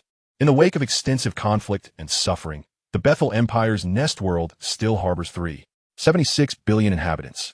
This figure is undeniably staggering. No other planet within the Human Federation boasts such a populous count. After all, the Federation is not lacking in habitable planets, and most jobs can be easily replaced by AI and robots. Furthermore, due to genetic modifications, the difficulty of procreating for Federation citizens has significantly increased. Unless cloning technology is employed, producing offspring is exceedingly challenging. Typically, families desire only one child. Given these various factors, the population across planets in the Human Federation does not exceed 2 billion. Witnessing a civilization with nearly 4 billion individuals on a single planet is nothing short of exhilarating and astonishing for Zhou. It must be acknowledged that the Human Empire possesses a significant demographic advantage. While Zhou revels in the fact that he oversees a population of 76 billion, he simultaneously grapples with the scarcity of resources, setting aside the cost of genetic modifications for all citizens according to Federation standards. Even the basic restoration of genetics for the populace is beyond his financial reach. The resources required for subsequent gene therapies and related treatments are equally unattainable. A large population can be a tremendous asset, but this holds true only for a fully developed Star Union civilization. For Zhou, whose civilization is still in its nascent stages, this presents formidable challenges. The extensive population makes it impossible for him to provide genetic modifications or treatments for all individuals. More critically, Zhou Star Union industrial framework is entirely foreign to the citizens of the Human Empire. These individuals struggle to adapt to the new industrial system, with only a select few who have undergone genetic restoration able to participate. To date, aside from the 4 million individuals at the hydroponic farm who have received genetic restoration, the remaining citizens of the Human Empire continue to engage in the tasks they performed prior to Zhou arrival. Many citizens remain unemployed, spending their days idly within their homes. Their only contribution is to avoid complicating matters for Zhou, lying in bed, attempting to sleep, and generating energy for him. This is the sole means by which these citizens believe they can repay Zhou. Despite their lack of employment, Zhou does not neglect them. After all, they are individuals from the Human Federation, and even in his poverty, he provides them with a place to live. Following the cessation of hostilities, the remnants of the human empire's various nests, aside from the destroyed ones, include numerous vacant houses, ideal accommodations for Zhou Qing to assign to these citizens. Concurrently, the first urban planning project is underway. At this juncture, Zhou Qing comprehends a critical truth. For a civilization to flourish, it must possess motivation. The operational model of the Human Federation is unsuitable for the current state of the human empire. Zhou Qing does not intend to distribute the housing provided by urban planning freely. Instead, he plans to allocate these residences to those who are employed. As for the unemployed citizens, they will have to reside in the nest for the time being. In terms of healthcare, Zhou Qing strives to provide a portion of medical services. He offers basic free healthcare to all citizens, addressing minor ailments as long as they do not involve significant genetic diseases. Common issues like minor genetic chain disruptions can be treated, but comprehensive genetic restoration must be deferred. Zhou Qing can only do so much. However, having ensured that everyone has a place to live and that their nutritional needs are met, he has already gained the gratitude of the local populace. In a dystopian setting reminiscent of Warhammer 40K, a planetary governor has emerged, distributing housing and providing food for all, while also ensuring basic medical coverage for everyone. Oh my, to them, this is not merely a fundamental healthcare guarantee, but rather a lifelong assurance of medical support. What manner of individuals are these? They are nothing short of saints, the living embodiment of the divine sovereign. This nascent ideology was swiftly recognized by the individual appointed by Zhou Qing, who was meticulously trained for the national church, and he subsequently championed this notion with fervor. Within a mere month, Zhou Qing was venerated locally by both the national church and the citizenry as the living saint of the chosen emperor. The human empire is steeped in feudal ignorance and superstition, and sometimes this very superstition becomes the most effective means of governing the ordinary citizens of the empire. This significantly alleviated the energy consumption of the mechanical legions during their daily patrols. Additionally, their continuous presence in their chambers enhanced energy production. Thus, the national church activated its propaganda machinery, instructing the unemployed to remain in their rooms, avoiding unnecessary movement that would burden the patrols. They were encouraged to diligently pursue knowledge, aspiring to serve the governor and the nobility. Volumes of educational texts were distributed from Zhou Qing's hands, disseminated by the mechanical legions to all. Although Zhou Qing was unable to perform genetic restoration surgeries for them, it was equally unsatisfactory to merely support them without purpose. Hence, he endeavored to impart knowledge to these individuals. At worst, he could establish production lines tailored to what they had learned. In any case, idleness was not an option. Though he could afford to sustain them, it was impractical to do so indefinitely. The inherent laziness of humanity posed a risk. Who could predict whether benevolence might one day breed resentment? Chapter 38. Blood Tax. The Human Federation will never forsake its citizens. In accordance with the customary practices of the human empire, Zhou Qing reported to the Ministry of Internal Affairs that the cleanup of the green-skinned entities in their world had been completed. Regardless of whether the ministry acknowledged this report, that was their concern. Based on Zhou Qing's understanding, it was evident that while the human empire might delay in other matters, they would undoubtedly pursue the collection of tithes. True to his prior strategy, Zhou Qing was not prepared to sever ties with the human empire. Thus, he resolved to pay this tax. However, therein lay the dilemma. The taxation imposed by the human empire was exceedingly outrageous, demanding various tributes without any clear standards. The Beetle Empire's nest world could produce the laser rifles required by the Star Realm army, as well as artillery, tanks, ammunition, and even a portion of food. All of these items were subject to taxation. Upon discovering this information, Zhou Qing found the empire utterly abstract. He struggled to comprehend how such a regime could sustain itself, appearing as if on the brink of collapse. The food issue was manageable. A mere third of a month's output from the horizontal farms would suffice to meet the food tax requirements, given that the Beetle Empire's nest world was not a traditional agricultural planet. Consequently, the food tax he faced was relatively minimal. The matter of weaponry and equipment posed no significant challenge either, for Zhou Qing had thoroughly grasped the intricacies of the human empire's arms. He could easily establish more factories, engaging the idle citizens in production. With the assistance of certain machines, this issue could be resolved. What truly troubled him was the unexpected demand for blood tax and Star Realm army tax from Nest World. The blood tax pertained to psychics. Could this truly be paid? Zhou Qing was acutely aware of what psychics represented, a vast reservoir of highly effective labor. With systematic training, these psychics could be integrated into planetary defense forces, becoming valiant defenders. Moreover, their capacity for learning surpassed that of ordinary citizens. Thus, if a substantial number of psychics could be secured, Zhou Qing would possess an ample labor force within 2 years. In Zhou Qing's eyes, psychics represented high-quality labor. And beyond that, the Human Federation would never relinquish its citizens. Even if, theoretically, the Human Empire currently held legitimacy as the representative of humanity. While the Federation remained a mere subordinate planet, that was beside the point. The Federation would never betray its citizens, nor would it permit their sacrifice. This was an unbreakable tenet. After all, the records left behind by the planetary governor had made it abundantly clear that these psychics were to be sent to Holy Terra as fuel for the flames. This represented the ultimate betrayal of their own citizens. In contrast, the selection process for the Star Realm Army was relatively straightforward, as the army fought for the entirety of human civilization. Zhou Qing was willing to dispatch a contingent of troops to join the Star Realm Army in the struggle for their race. Thus, at this juncture, Zhou Qing's most pressing issue lay with the blood tax. He needed to devise a strategy to evade this levy. After considerable contemplation, he reached a conclusion. The blood tax could be considered the foundation of a human empire, making it exceedingly difficult to evade. If he wished to avoid payment, he had 3 options: render himself invisible to the authorities, directly engage in combat with them, or pay the tax initially and then orchestrate a recovery of his own people, an endeavor that would require great cunning. Engaging in conflict with the human empire? He lacked the capacity for such an undertaking. His stellar base was still under construction, and he did not possess the necessary resources to build new warships to confront the empire. Furthermore, his current technology was merely civilian in nature. He was uncertain whether his civilian technology could withstand the might of an interstellar civilization, leaving him with only 2 viable options. One option was to make himself invisible to those in power. How could he accomplish this? The answer was simple: eliminate the black ships. The Federation would never abandon its citizens, nor would it stand idly by as they were sent to their demise. Yet, to be candid, the black ships were of paramount importance. Without their fuel supplies, the human empire could very well face collapse, compelling Zhou Qing to consider the survival of the human race as a whole, rather than solely prioritizing his own citizens. The education provided by the Human Federation was so exemplary that Zhou Qing now found himself contemplating the broader implications for humanity, rather than obstinately fixating on his own interests.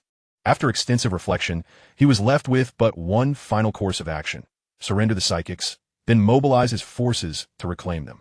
He could stage the battlefield in subspace, retrieving his citizens from within that realm. The Federation's fleet possessed the capability to execute this plan. Zhou Qing's protective fleet was sufficiently adept to locate the human empire's black ships within subspace.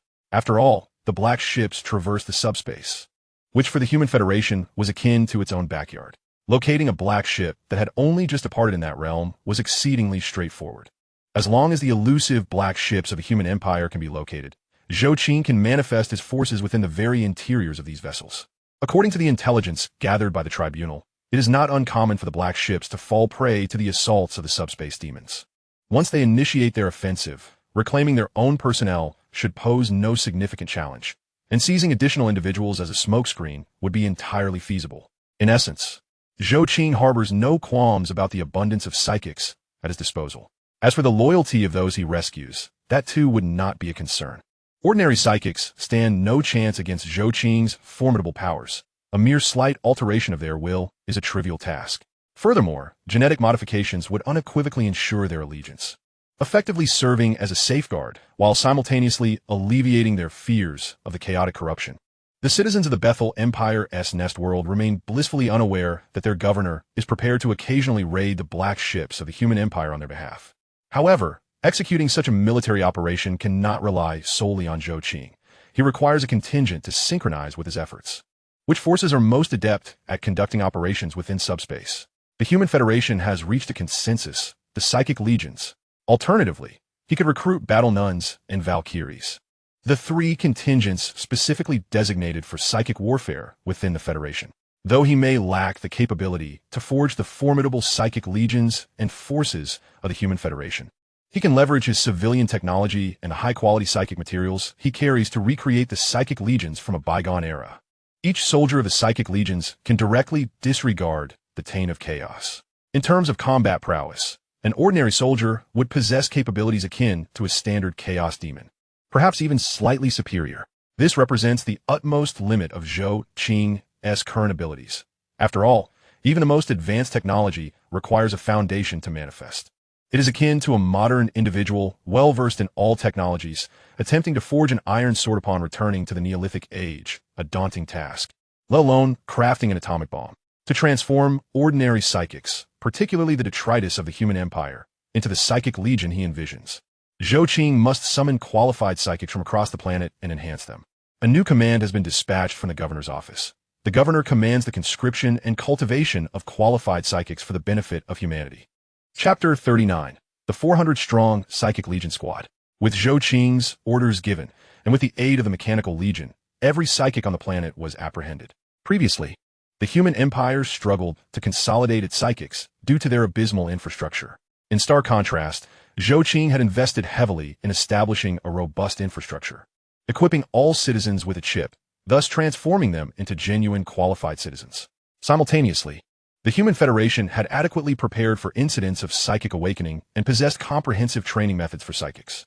Consequently, the Human Federation is significantly ahead of the human empire in the pursuit of psychics. Following the issuance of Zhou Qing's command, he successfully selected 400 qualified psychics from the billions inhabiting the planet. The remainder were deemed unfit. Those left behind were perceived by Zhou Qing as having psychic potential indistinguishable from that of the ordinary populace. They could not be effectively trained, as enhancing them would lead to an exorbitant consumption of resources. While this issue could be disregarded later, Zhou Qing needed to conserve every resource during the initial phase. According to the organizational structure of the Human Federation, a psychic legion typically comprises 1 million individuals. However, Zhou Qing only had 400 at his disposal. As for the requisite armaments for the psychic legion, he could fabricate them by hand. After all, these psychic legions were merely a reflection of an ancient era. Thus, their requirements were not overly demanding. Zhou Qing escorted these 400 individuals to the underground city, a repository of his technological advancements. Within, he possessed equipment capable of enhancing these individuals. Enter the life pods, he instructed. I shall unlock your psychic potential, transforming you into qualified psychics to benefit humanity. No sooner had Zhou Qing uttered these words than the 400 psychics, without a hint of hesitation, approached their respective life pods and reclined within. Although they had felt a sense of bewilderment during the journey with Zhou Qing, unable to fathom the nature of this place, they nonetheless maintained their trust in him. One reason was that Zhou Qing was heralded as a living saint by the national religion, embodying the emperor's will. Another reason was that Zhou Qing had provided them with shelter, restful sleep, and ample sustenance. Whether it was their prior faith or the tangible benefits that swayed them, none delved too deeply into the matter. They simply understood that they could place their complete trust in Zhou Qing. They believed in this living saint, convinced that all his actions were justified. Even if today's events could cost them their lives, they would willingly embrace death. Among these 400 psychics, over 300 had been selected from the lower tiers of society, previously deemed the dregs of the Undercity. Now, they had ascended to citizenship. They feasted upon food they had never dared to dream of and slept upon luxuriously soft beds they had never touched before, all thanks to Zhou Qing. Such benefits might seem trivial to many, but to them, they represented everything. They were prepared to sacrifice their lives for Zhou Qing. The 400 psychics entered the life pods, while Zhou Qing commenced the process of infusing them with Zealer. This was a tangible manifestation of psychic energy that Zhou Qing had brought from the Human Federation. By introducing this substance into the life pods and employing some rudimentary technologies, he could amplify the psychic potential of those within. However, the citizens of the human empire were lamentably subpar. Zhou Qing not only had to enhance their psychic abilities, but also needed to reprogram their genetics, restoring their humanity while steadily infusing this energy into their beings. Fortunately, the Human Federation possessed ample technological resources, rendering these tasks as straightforward for Zhou Qing as crushing an ant. After all, these were remnants of long obsolete technologies. Even the birth of an ordinary infant within the Federation would possess considerable strength, unlike these individuals who were so feeble. Zhou Qing remained in the laboratory for 5 days. As for the governance of the planet, he entrusted his administrative team to manage it. Zhou Qing also equipped them with knowledgeable AI to assist in fulfilling various tasks across the planet. At this juncture, the human empire had no cause to fear AI and AI rebellion. This is what is commonly referred to as the Iron Man Rebellion or the Intelligence Uprising. For the Human Federation, this is hardly a concern. The Federation possesses ample means to reign in these entities.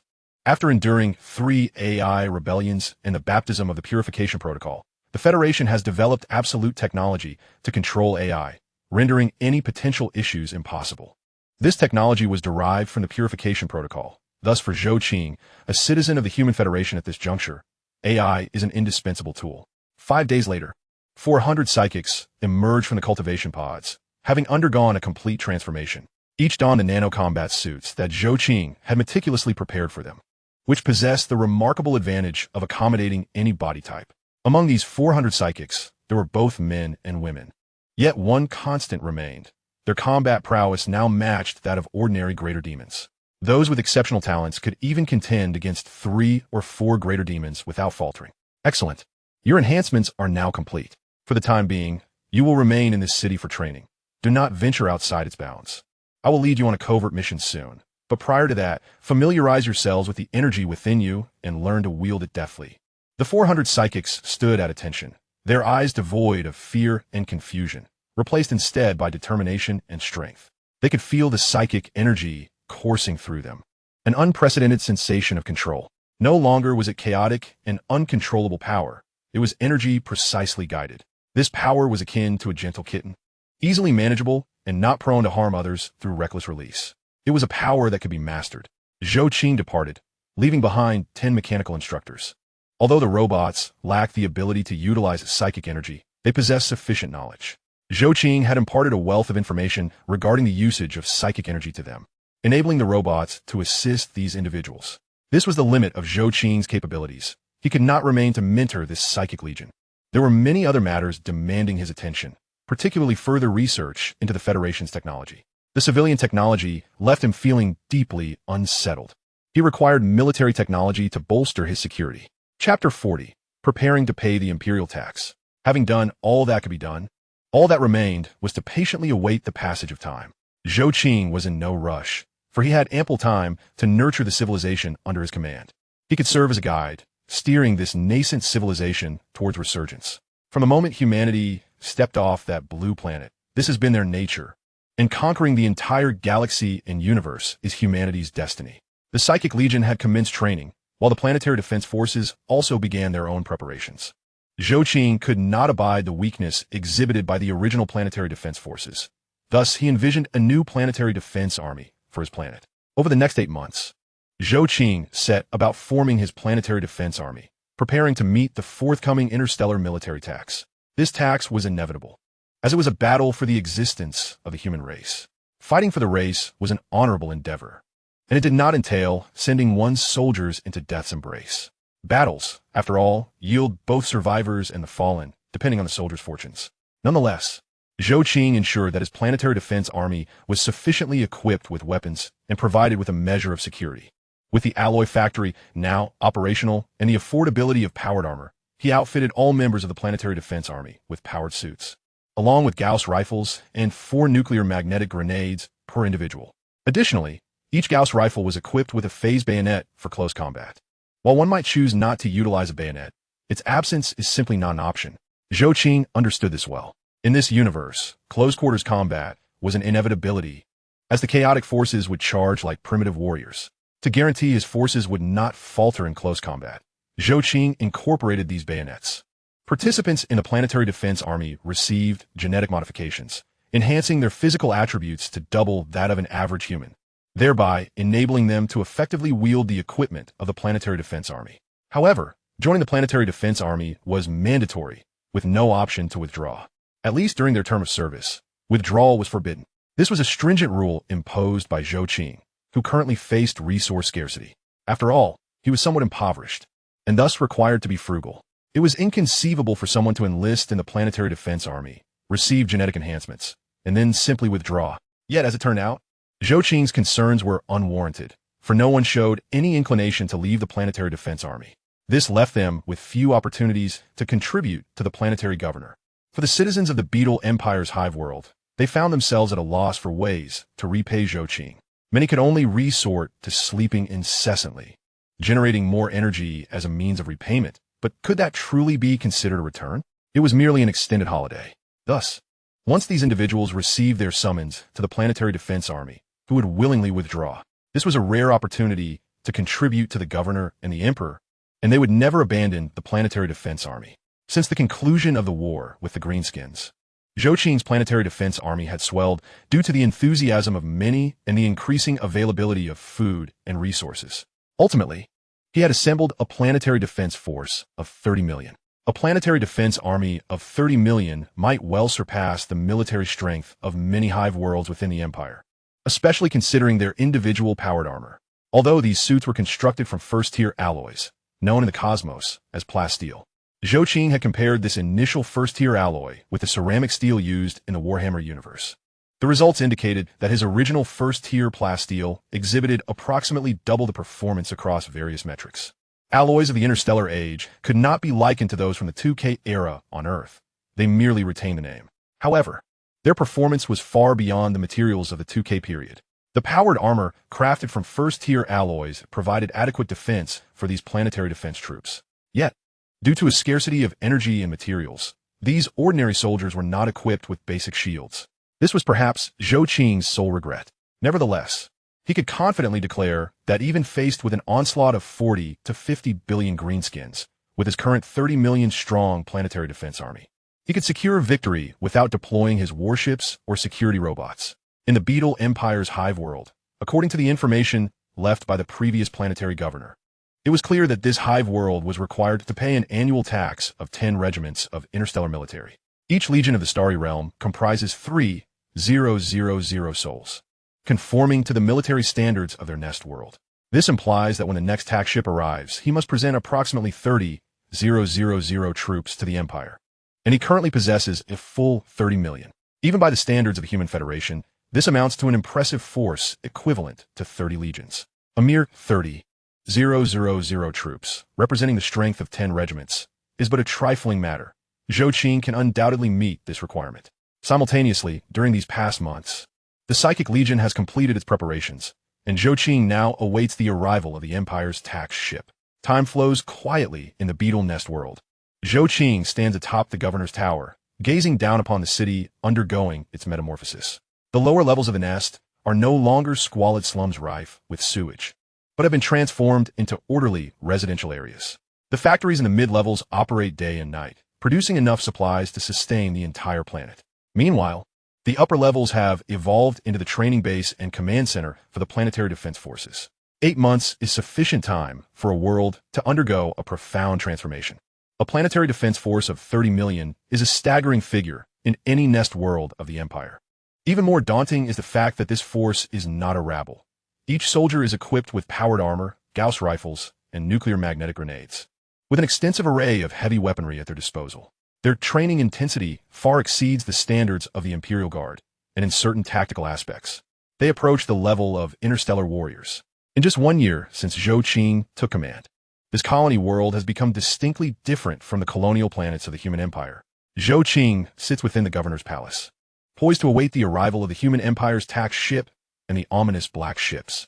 He is eager to ascertain the technological prowess and combat capabilities of the human empire through this encounter.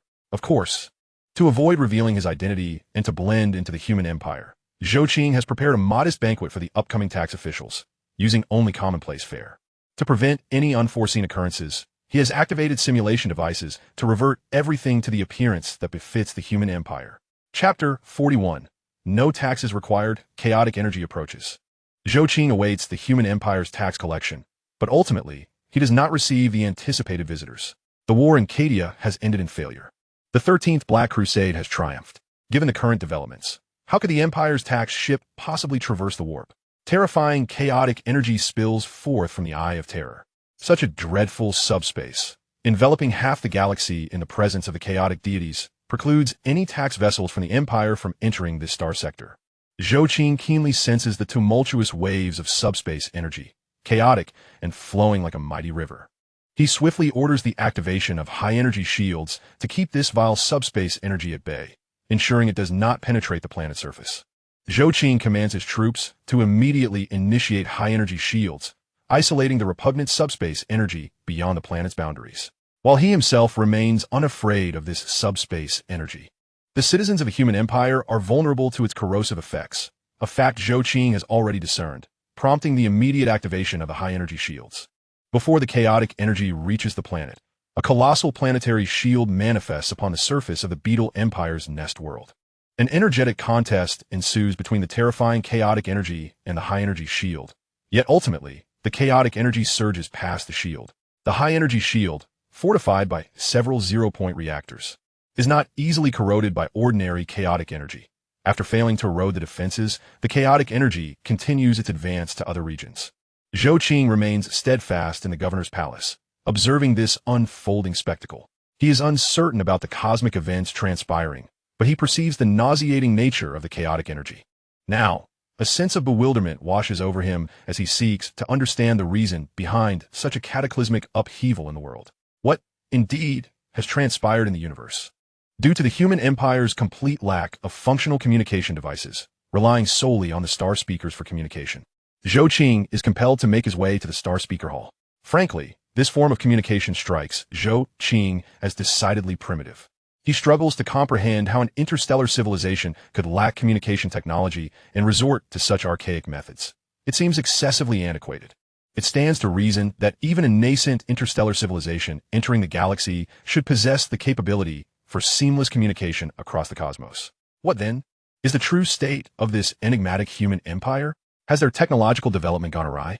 If they lack instantaneous communication, how have they managed to bring the entirety of the galaxy under their dominion? Zhou Qing's confusion intensifies, torn between his critiques of the peculiar technology of the human empire and his reluctant acceptance of such rudimentary communication. Upon arriving at the Star Speaker Hall, Zhou Qing is taken aback by the scene that unfolds before him. Even though he has activated the psychic shields to fend off the chaotic energy's assault, the hall is filled with numerous star speakers who have collapsed to the ground, wailing in despair. Those fortunate enough to remain somewhat cognizant are still suffering, while the less fortunate have succumbed to madness, shrieking like deranged individuals. As Zhou Qing steps into the hall, his pupils constrict slightly at the sight. Dozens of star speakers lie sprawled on the floor, some curled up in agony, hands clutching their heads, emitting painful groans. Others frantically claw at their own skin, as if attempting to tear away flesh to excise some unseen corruption. The most severely affected individuals have completely lost their sanity, kneeling on the ground, laughing maniacally, muttering blasphemous prayers to the chaotic gods, black ichor seeping from their eyes, ears, mouths, and noses. Chaotic corruption tightens Zhou Qing's brow, and he promptly activates his psychic scanning. In his perception, the entire Star Speaker Hall is saturated with chaotic energy, ensnaring the souls of the star speakers in a multitude of writhing tendrils, twisting and distorting them. Their minds are torn apart by the tumult of subspace, with some having fully succumbed, becoming puppets of chaos. Governor, the head of the Star Speaker Hall, an elderly star speaker, struggles to maintain his sanity as he stumbles over, exclaiming, "The subspace!" It roars. "We can hear it!" His words falter abruptly, his eyes widening in terror, a grotesque sound escaping his throat as he violently coughs up black blood before collapsing lifelessly to the ground. Zhou Qing cannot bear to witness his citizens perish before him.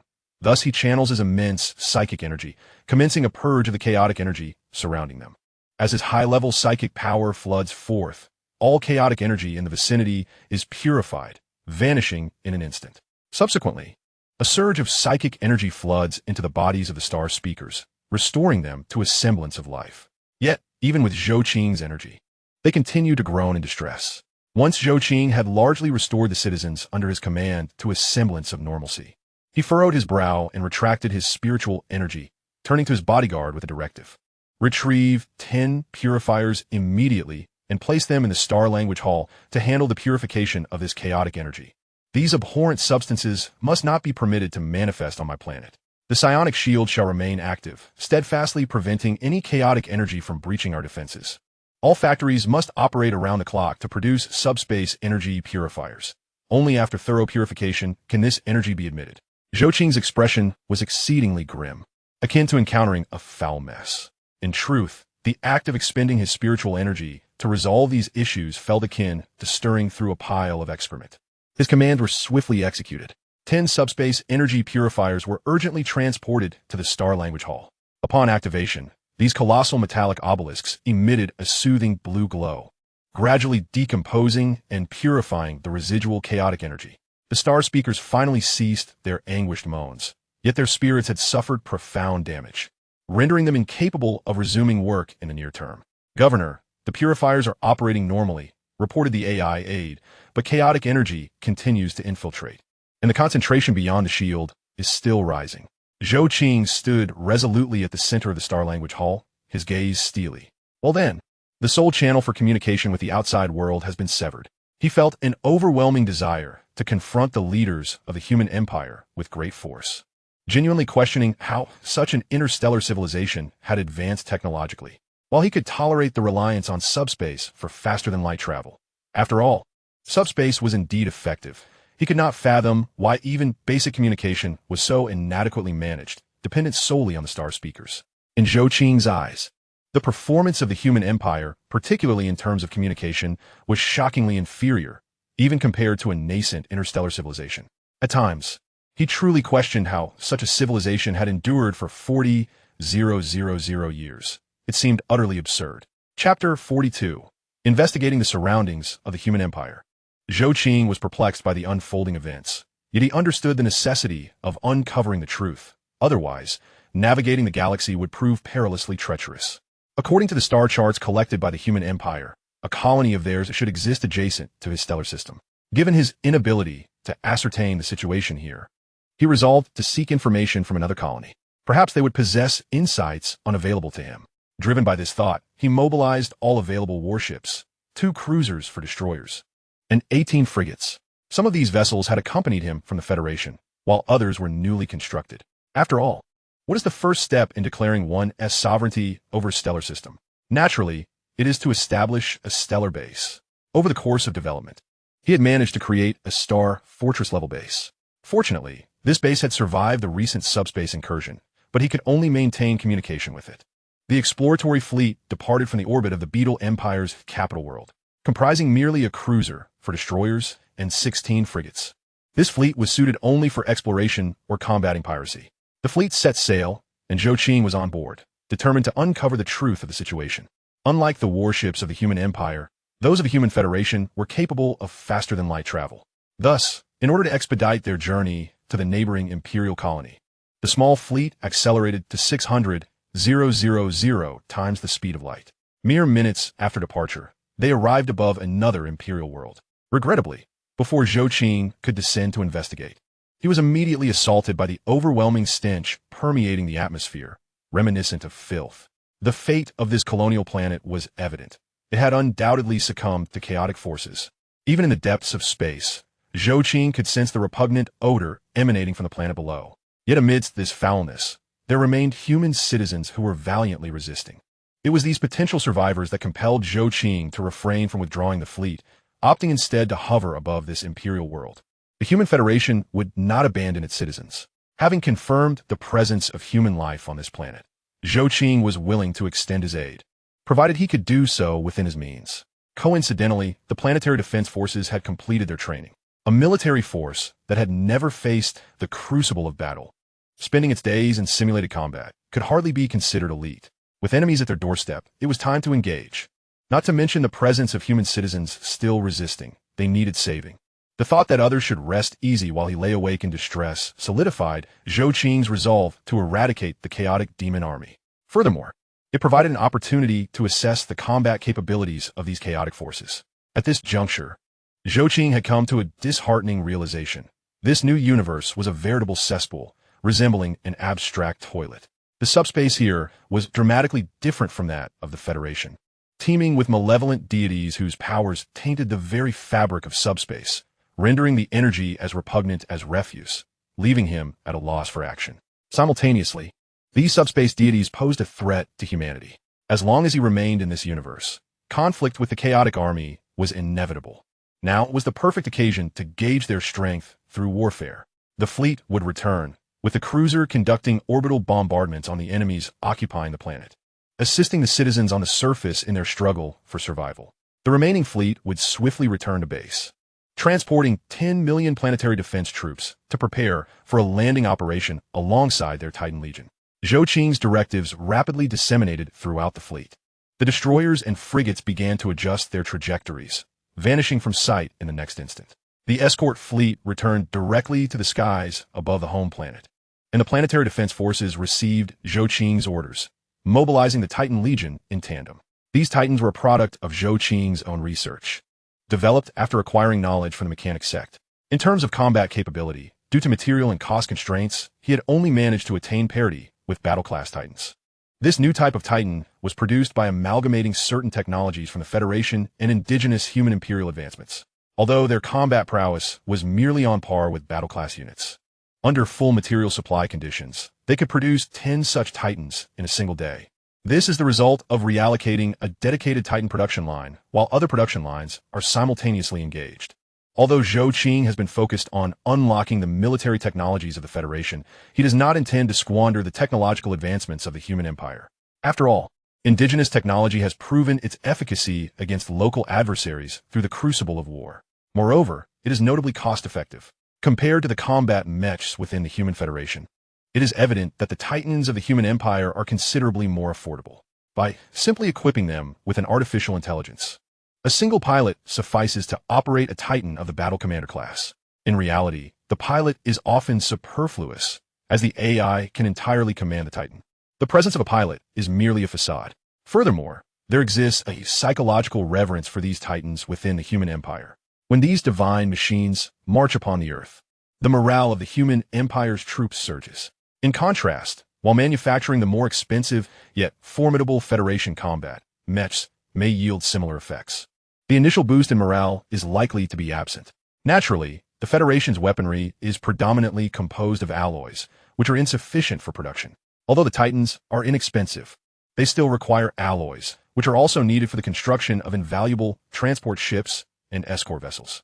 Zhou Qing stood aboard the cruiser, observing his fleet as it departed to assemble his planetary defense forces. Once they were gone, he shifted his attention to the planet below. The warships unleashed a relentless bombardment, targeting all concentrations of chaos to weaken their combat capabilities as much as possible. Ordering his Psionic Legion troops to prepare for an initial airdrop to assess the situation on the planet. It was imperative to establish contact with their fellow humans on the surface and ascertain their condition. In Chapter 43, the Psionic Legion's first battle, the emergence of the Chaos Demon. Under Zhou Qing's command, the Wanli-class cruiser commenced an orbital bombardment of this imperial world, launching a multitude of light spears that struck directly at the positions of the Chaos Demon army. Frankly, Zhou Qing found it incomprehensible why so many subspace demons had appeared here. How had they come to be? As the cruiser persistently attacked the ground, the 400 members of the Psionic Legion arrived at the airdrop pods, which were then deployed from the cruiser. Each pod could accommodate 4 psionic soldiers. 100 airdrop pods streaked across the sky like a meteor shower, trailing brilliant tails through the chaotic, murky atmosphere. Every pod shimmered with anti-chaos runes, housing 4 fully armed psionic warriors. 30 seconds before impact, the AI navigation system coldly announced that all personnel should prepare for the impact. The psionic warriors within the pods silently checked their equipment. Their nano-combat suits had switched to battle mode, their psionic weapons fully charged, while tactical visors continuously refreshed the data streams from the battlefield below. Remember the mission priorities. Emphasize the captain of the first airdrop team over the communication channel. Primary objective: establish a secure landing zone. Secondary objective: search for survivors. Only then should we focus on annihilating the chaos forces. As the first batch of airdrop pods crashed heavily into the ground, the entire battlefield trembled. The moment the hatches blew open, the psionic warriors surged forth like lightning, swiftly establishing a circular defensive perimeter amidst the swirling dust. High concentrations of subspace contamination detected. A soldier's tactical visor blinked frantically. Then o'clock. The Chaos Demon army is gathering. The arrival of the airdrop pods naturally drew the attention of the Chaos Demon Lord, and as these pods touched down, the surrounding chaos forces began to assemble. Thousands of plague-ridden worshippers, covered in festering sores, lumbered forward, brandishing rusted axes and blades. Behind them trailed 3 grotesque plague demons, each step leaving corrosive slime upon the ground. Eliminate the enemy and eradicate them completely. The psionic warriors raised their arms in unison, psionic energy coalescing in their palms. In the next moment, 40 beams of pure psionic energy erupted simultaneously, tearing open a blinding blue-white curtain amidst the chaos army. The struck plague worshippers emitted piercing wails, their corrupted bodies melting away like wax figures exposed to a fierce flame. The most significant strength of the Psionic Legion lies in their formidable psionic power. Unlike ordinary troops that rely on weaponry, the Psionic Legion's primary asset is their psionic attacks. The defensive line formed by the psionic warriors stood like an insurmountable steel wall. With every motion of their arms, dozens of psionic beams ruptured the battlefield, evaporating the chaos demon army in clusters. The corrosive slime of the plague demons vaporized into harmless mist upon contact with the pure psionic energy, leaving the ground cleansed of filth. Second wave of enemies approaching. 3 o'clock. A warning blared over the communication channel. Hundreds of bloodthirsty berserkers clad in brass armor erupted from the ruins, their chainsaw axes emitting a piercing shriek. Blood for the blood god. Skulls for the skull throne. These blood-crazed warriors completely disregarded their fallen comrades, trampling over the charred bodies as they charged forward. Switch to psionic mode, the captain commanded coolly. Utilize Mindquake. The psionic warriors immediately adapted their tactics, interlocking their hands. A powerful psionic wave formed a visible distortion field before them. When the berserkers closed within 50 meters, 400 psionic warriors unleashed a simultaneous psionic shockwave. Boom! An invisible psionic storm swept across the battlefield, deforming and shattering the armor of the berserkers. Their muscle tissue was pulverized and their bones splintered. In a single strike, the entire berserker squad was reduced to a gruesome heap of flesh and blood. Undoubtedly, the combat prowess of the Psionic Legion is formidable. They are utterly overwhelming when facing ordinary berserkers. In truth, the average Chaos Demon army stands no chance against these psionic warriors unless they can muster a numerical advantage. However, gathering such an advantage is exceedingly difficult for the Chaos forces, especially with a Federation cruiser personally commanded by Zhou Qing stationed in orbit. Should the Chaos army show any signs of large-scale assembly, a particle light spear would immediately obliterate them. This is the advantage of maintaining air superiority in the interstellar age. Ground forces have little recourse against the orbital bombardment of warships. If they were regular human Imperial troops, perhaps they could rely on orbital defense systems to inflict some damage on the Federation fleet, but even that would merely mitigate energy shield depletion. However, the Chaos Demon army is merely composed of ordinary Chaos Demons, who cannot even breach the shields of the cruiser. The Psionic Legion soldiers began to expand outward, clearing a drop zone for the forthcoming troops and awaiting their comrades for air deployment. Simultaneously, they were to execute the governor's orders and establish contact with the surrounding Imperial forces. They aimed to make contact with any humans still resisting on this planet. The Psyker Legion, in the midst of the chaotic army, stands unrivaled. However, such unparalleled prowess inevitably attracts the attention of the Chaos Demons. After annihilating hundreds of thousands of the chaotic fiends, the Psyker Legion's relentless advance finally summons forth the true champions of the Chaos forces. Suddenly, the sky rends open with a colossal blood-red fissure, accompanied by a deafening roar, as a towering 10-meter-tall demon of terror, the Blood Reaper Kazak, tears through the fabric of reality and descends upon the battlefield. Pitiful ants, the demon bellows, brandishing a flaming great axe, leaving charred footprints with each stride. How dare you slaughter the warriors of the Blood God? You do not even have the courage to face the warriors of the Blood God in a true duel of men. You shall pay dearly. Simultaneously, another purple-black rift unfurls at the opposite end of the battlefield. The insidious demon, the thousand-faced Tung Asmoth, materializes with a cadre of treacherous sorcerers, surrounded by twisting arcs of psychic lightning. The communication channels of the Psyker Legion are instantly disrupted, and the tactical visors are momentarily filled with static. Yet, after a mere 5 seconds, everything returns to normal. Upon detecting the emergence of 2 Chaos Demons, the Psyker Legion prepares to form ranks to eradicate these formidable foes. All for the sake of humanity. A roar erupts from the Psyker Legion, as Zhou Qing shifts his focus to the conflict unfolding on the ground. He is eager to witness how his Psyker Legion will perform against the 2 Chaos Demons. Meanwhile, he conjures a powerful bolt of psychic lightning in his hands. Although, in theory, even the weakest Psyker Legion soldier could contend with an ordinary Chaos Demon, it is evident that these 2 demons are far from ordinary. Should the Psyker Legion find itself at a disadvantage, a formidable bolt of psychic lightning will be unleashed from his hands, obliterating the 2 Chaos Demons below. With only this 400-strong Psyker Legion at his command, Zhou Qing cannot allow the Chaos Demons to decimate his forces. Chapter 44. You may lay down your weapons to rest behind, or join us in the assault. The first wave of the Chaos Legion's attack is utterly extinguished, as the 400 Psyker soldiers successfully clear a landing zone for the impending ground troops. With the arrival of 10 transport ships, 10 million planetary defense forces touch down on the battlefield. The true war now commences. The drop pods of all units are ejected from the transport vessels. and the 10 million troops begin their descent to the surface. Accompanying them are 400 Titan-class war machines. When the last transport ship completes its drop, the landing zone transforms into a sea of steel.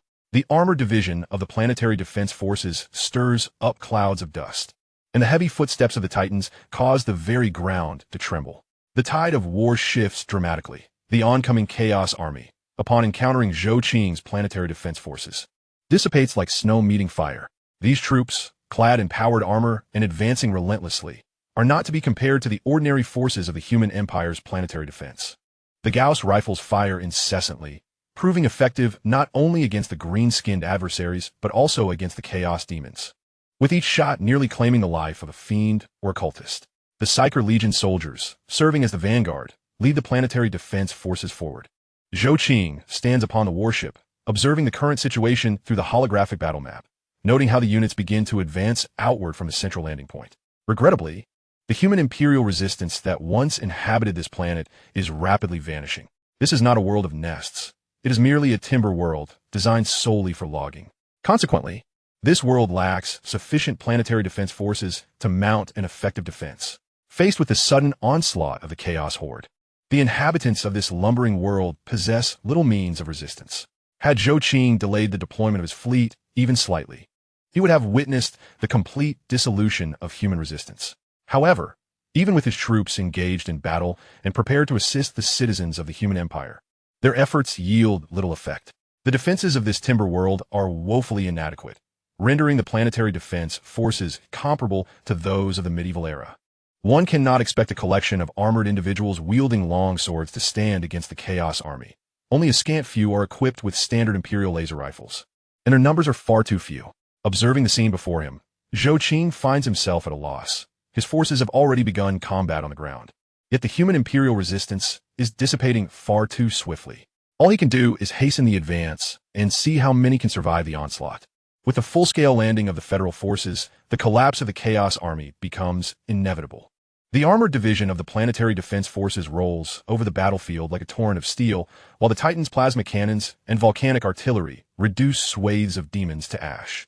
The Psyker Legion continues to serve as the vanguard, employing precise psychic strikes to obliterate the twisted creations of chaos. Yet in stark contrast, the Imperial forces at the last remaining stronghold of this planet are still making their final stand, while the corruption of chaos has transformed the former humans into demonic entities. Perhaps the defeat of the Chaos Army is now unavoidable and destined, but the entire planet has been compromised, making the forthcoming battles increasingly complex. A vast multitude of chaos demons will surge towards Zhou Qing's landing forces until the last of them perishes, and these beings were once citizens of a human empire. Zhou Qing refrains from merely observing the battle map. Instead, he immerses himself in the study of technology. Relying solely on the psionic shields to halt the onslaught of chaotic energies seems rather unreliable. After all, with the presence of psionic shields, it is challenging for the ground forces to depart the planet directly. The fleet of the Human Federation faces no such issues, thanks to their space warp engines. However, it is uncertain whether the fleet of the Human Empire will return. If they witness the transformation of this world, it will be difficult to explain.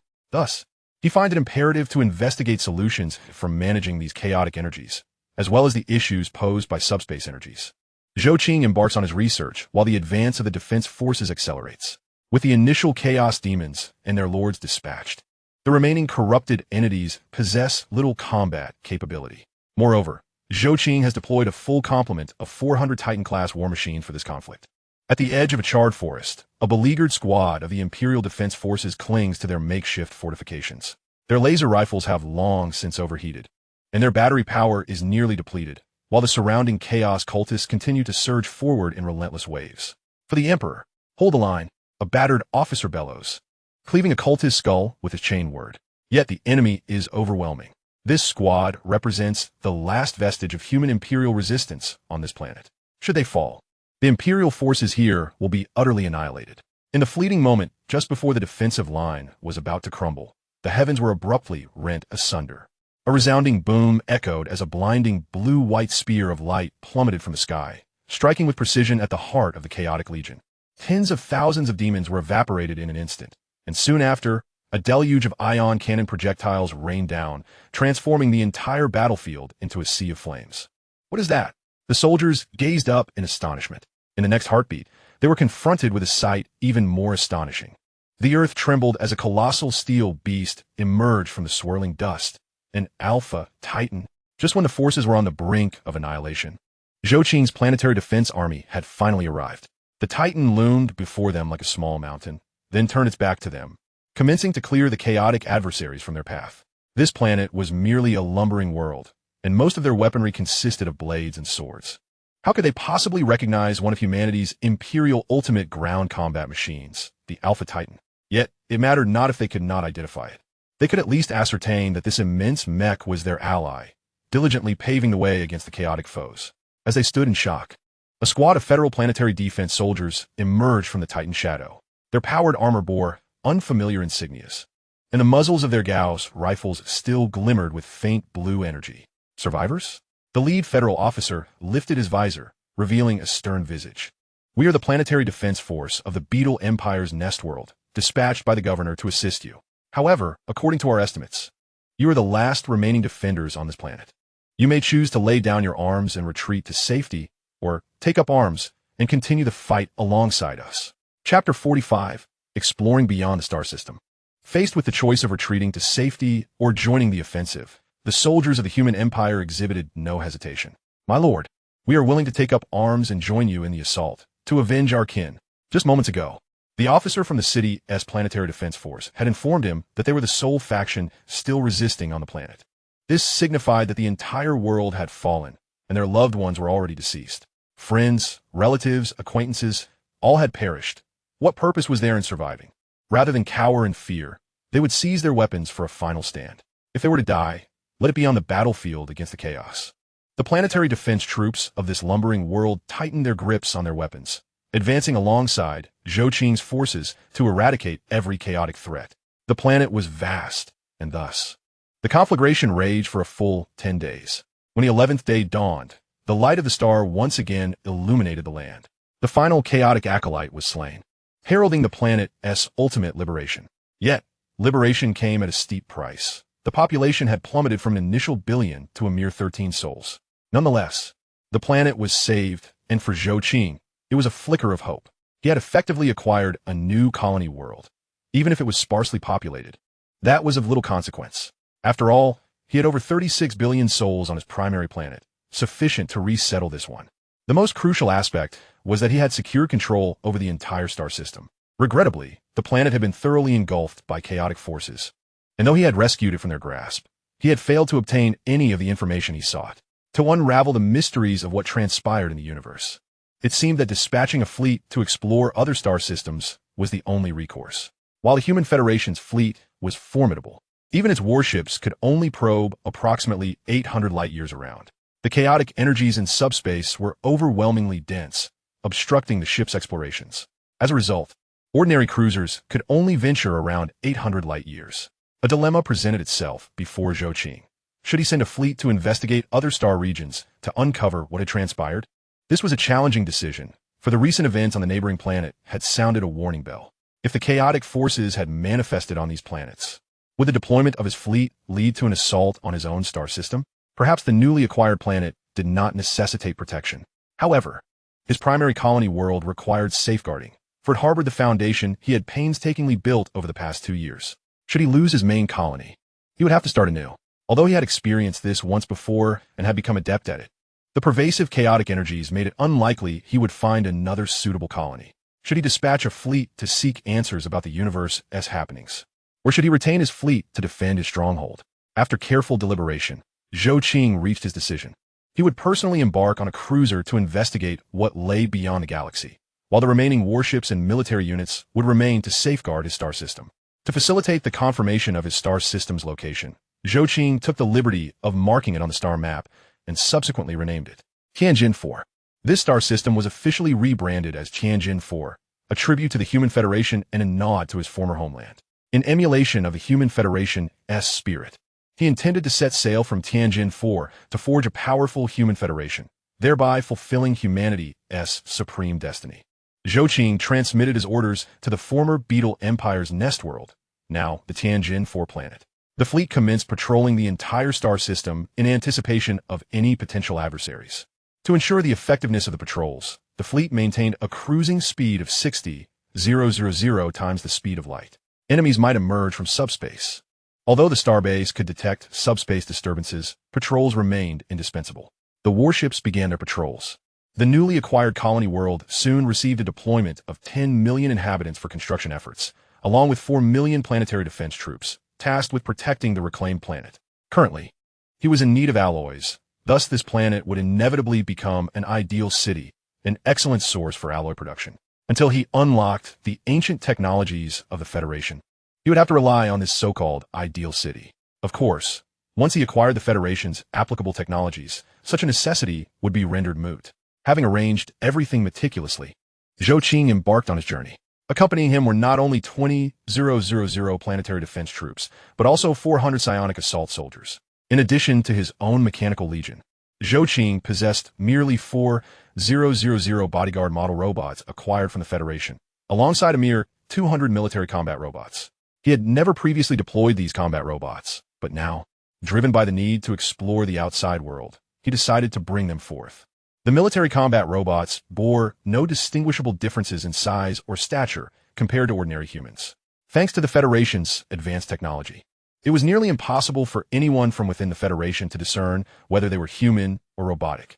Moreover, their combat capabilities had been significantly enhanced, as their very essence was rooted in warfare. Thus, their strength in battle was paramount. To illustrate their might, a single military combat robot possessed a staggering lifting capacity of 4 billion tons in one hand, while the combined force of both hands could reach an astonishing 12 billion tons. This was a force that truly defied the laws of physics. Further augmented by armaments such as phase disintegration cannons, phase particle lances, and arc projectors, crafted entirely from dragon-scale armor. These combat robots could theoretically withstand the cataclysmic force of a supernova. Additionally, they were equipped with whirlwind missiles, calamity missiles, and proton-neutron torpedoes to supplement their firepower. Each of these combat robots represented a pinnacle of Federation technology, with the price of a single unit equivalent to that of a cruiser. Had Zhou Qing not been a distinguished researcher in 3 fields for the Federation, capable of independently piloting a research vessel and regarded as one of its treasures and leaders, he would have never qualified for an allocation of 200 military combat robots. Typically, an ordinary Federation scientist would only be assigned 2 military robots for protection. With the safeguarding of these combat robots, Zhou Qing felt an unwavering confidence to confront any adversary. Chapter 46. The initial confrontation with the chaotic evil god. Utilizing the hyperluminal speed of his warship, he departed from the original stellar system, appearing amidst several nearby star systems. These regions had been identified by probes, resembling the one previously encountered, with each planet that seemed like a colonization site, shrouded in various chaotic energies. From Zhou Qing's perspective, they resembled nothing short of refuse. What had transpired? Why did it appear so grotesque? What calamity had befallen this universe? Gazing upon the planets engulfed by chaotic energy, transformed into a cacophony of colors, Zhou Qing found himself at a loss for comprehension and acceptance. He could not fathom why the subspace here was so rampant. As this refuse-like energy surged forth like a relentless tide, all of this made him feel profoundly alienated from the universe, igniting within him an unparalleled fury as he witnessed the suffering of humanity. This anger reached its zenith as he traversed the 13th star system. What force dared to annihilate so many human lives in one fell swoop? What entity had the audacity to treat humanity in such a manner? Gathering an immense amount of spiritual energy in his hands, he struck down upon one of the planets. A colossal bolt of spiritual lightning cleaved through the chaotic energy enveloping the planet. Yet, the outcome proved futile. Within mere minutes of dispersing the chaotic energy, it was once again engulfed by a deluge of chaos. Furthermore, a multitude of demons emerged on that planet, an army of chaotic fiends materializing before him. What could have caused such a phenomenon? It was Negu, who, within the subspace, had detected the presence of this entity capable of dispersing his chaotic energy with spiritual force. He observed Zhou Qing. The moment Zhou Qing launched his attack, he sensed an unseen gaze upon him, prompting him to furrow his brow. He realized that a being in subspace dared to watch him.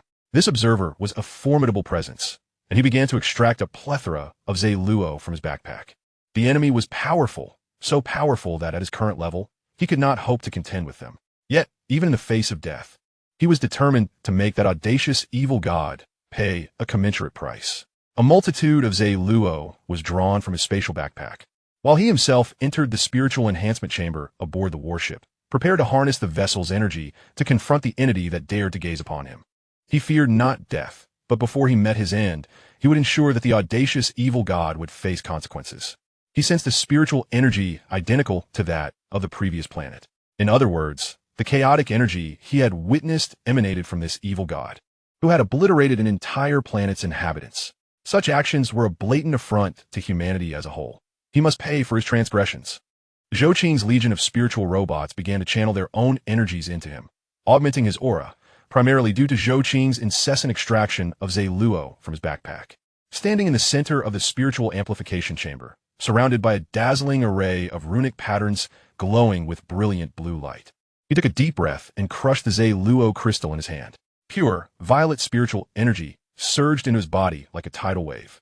He could feel every inch of his skin ablaze, every nerve screaming, yet all of this was overshadowed by his rage. One planet, no. He had lost count of how many planets he had seen enshrouded by this chaotic energy. The very thought of it further fueled his anger. Now, the adversary had audaciously set their sights upon him. Even in death, he would confront this so-called chaotic evil god, teaching them what it meant to face the wrath of humanity. "Come forth, you filthy wretch!" Zhou Qing roared into the void, his voice resonating through spiritual vibrations across subspace.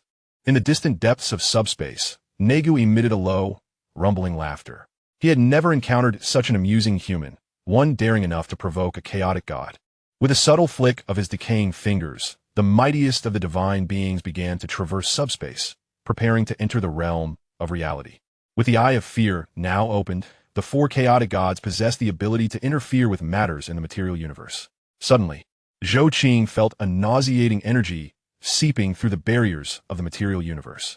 The dark energy shield aboard the cruiser activated, ready to withstand the onslaught from Negu. The dark matter energy shield, a pinnacle of Federation technology, was among the most advanced energy shields known. In addition to the dark matter energy shield, a violet spiritual shield was also activated. A cruiser from the Federation prepared to withstand a direct attack from Negu, one of the chaotic gods. The encroaching force of Negu sensed the defensive capabilities of the dark matter shield. Even his corpulent form could not conceal the amusement etched upon his face. Immediately, his hands flexed, unleashing an assault imbued with the formidable power of Nagua, which surged directly toward the cruiser. The deep green energy of Nagua collided fiercely with the dark matter shield, causing its energy readings to plummet incessantly. Even with the dark matter core providing energy, the rate of consumption escalated alarmingly. The psionic shield began to erode under the divine might of Nagua. However, due to the advanced psionic technology of the Federation, the shield of the warship could not be swiftly corroded. The speed of Nagua, or rather its energy attacks, was astonishingly rapid, surpassing the cruiser's reaction time, leaving its main cannon unable to fire in time. At this moment, Zhou Qing had completed all his enhancements and could no longer remain passive. Instead, he concentrated his entire psionic energy and launched a counterattack against Nagua in the subspace. A powerful bolt of psionic lightning was hurled from his hand, striking down upon Nagua, who was lurking in the depths of subspace. The immense lightning seared Nagua's corpulent form, leaving it charred. Even the chaotic deity's power could not instantly erase the damage inflicted. The psionic lightning continued to wreak havoc upon Nagua's body, and green ichor oozed from its form. Though the damage was minimal, the act was laden with mockery. Yet, this was the utmost limit of Zhou Qing's capabilities. He was ultimately just a scientist, not a warrior. How could a mere scientist, unarmed and powerless, measure up to the chaotic god? Even with substantial augmentations, Zhou Qing's attack failed to exact a proportional toll on Nagua, but it undeniably inflicted harm upon this chaotic deity. The damage may have been slight, yet the implications of derision and insult were unmistakably profound, driving Nagua to the brink of madness. Chapter 47. Zhou Qing's departure would be most fortunate. Nagua's form trembled violently in subspace, the wounds cleaved by the psionic lightning oozing with putrid pus. Its once benevolent, paternal smile twisted into a snarl of rage. "Insect, how dare you wound me?" Its voice transformed from a low murmur into a roar that reverberated throughout subspace. Countless plague demons emerged from its fury, only to be instantly vaporized by its wrath. Nagua's extraordinary reaction caught the attention of the other chaotic deities, and upon witnessing that a human had injured Nagua, every malevolent face broke into a mocking grin. Has little Nagua truly become this pathetic? sneered the deity of debauchery. This only served to amplify Nagua's fury. Furthermore, aside from the three, a colossal figure seated upon a golden throne also observed the unfolding scene, directing its gaze toward Zhou Qing.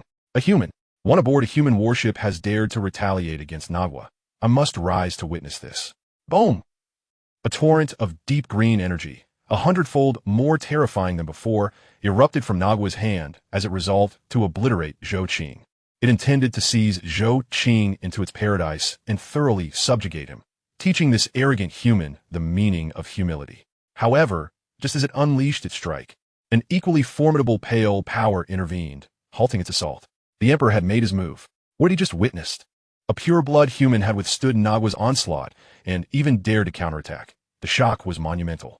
This must be preserved at all costs. That Nagua's attack had not only been endured, but also met with retaliation, was nothing short of miraculous. The ability to withstand 1/10 of Nagua's strength was largely due to the Federation's cyclical technology. After all, he was a scientist of the Federation, and the cruiser in his possession had been augmented with this technology 600 times over. Such an enhancement rendered it a formidable vessel within the Federation. Unlike the game Stellaris, the cyclical technology of the Human Federation continually enhances the performance and utility of materials, even allowing for the reversal of energy expenditure. Insert a coin. And it could yield 4 or more in return. It could be said that the augmentation afforded by cyclical technology defies the laws of the cosmos. This was true military technology. However, Zhou Qing was currently unable to utilize these military advancements. The permissions for such technology had yet to be unlocked and remained under tight security. This, of course, was a matter for future shipbuilding endeavors. As the Emperor and Nagua once again clashed in divine combat, a human of such strength must be preserved at all costs, even if it meant deploying the Cursed Legions. After all, this was a confrontation between reality and the chaotic Nagua. Nagua was thwarted by the Emperor's might, and Zhou Qing witnessed the chaos unfolding in subspace. He observed the enormous golden figure intervening against the grotesque green entity. This golden giant was one Zhou Qing had glimpsed during the imperial dominion, revered as the emperor in the state religion, which proclaimed him the protector of humanity. Though Zhou Qing scoffed at such propaganda, seeing the golden giant genuinely extend aid stirred profound emotions within him.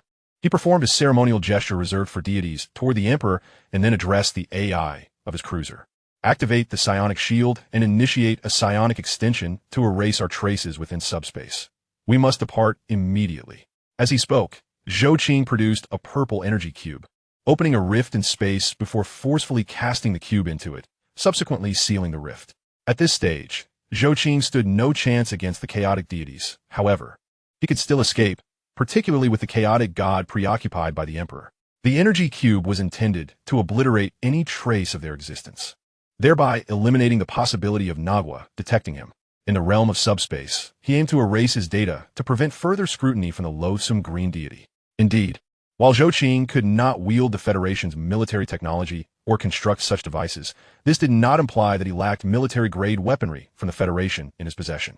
The warship executed an emergency jump, and as the energy cube activated, it effectively cloaked Zhou Qing from Nagua's view. He vanished from Nagua's sight altogether, as well as from the gaze of the other chaotic deities, including the deity of debauchery and the terror god. Do not underestimate the psionic technology, one of the ascendant advancements of the Human Federation. When Zhou Qing's cruiser was completely erased from perception within subspace, a brief silence enveloped the chaotic domain. Nagua, who was being pummeled by the Emperor, displayed an unexpected expression for the first time. Change was afoot. This was a positive development, all proceeding as planned. The sudden disappearance of Zhou Qing has piqued Jian Qi's interest immensely. However, he maintains that everything is proceeding according to plan. Saina merely remarked, "What pure spiritual energy! If only I could corrupt it and incorporate it into the realm of pleasure." Among the two chaos evil gods, both have expressed their favor towards Zhou Qing, with Kong Yu particularly admiring his audacity. The courage of a mere human to initiate an attack against Na Go is commendable indeed. Had it not been for Kong Yu's prior experience, he would not have understood why his powers could not be bestowed upon Zhou Qing. At that moment, he would have already infused his strength into Zhou Qing. What a brave individual, daring to confront Na Go head-on. Aside from the 4 chaos gods, the Emperor displayed a look of relief upon discovering Zhou Qing's disappearance from his field of vision. He could not perpetually shield Zhou Qing as he had been.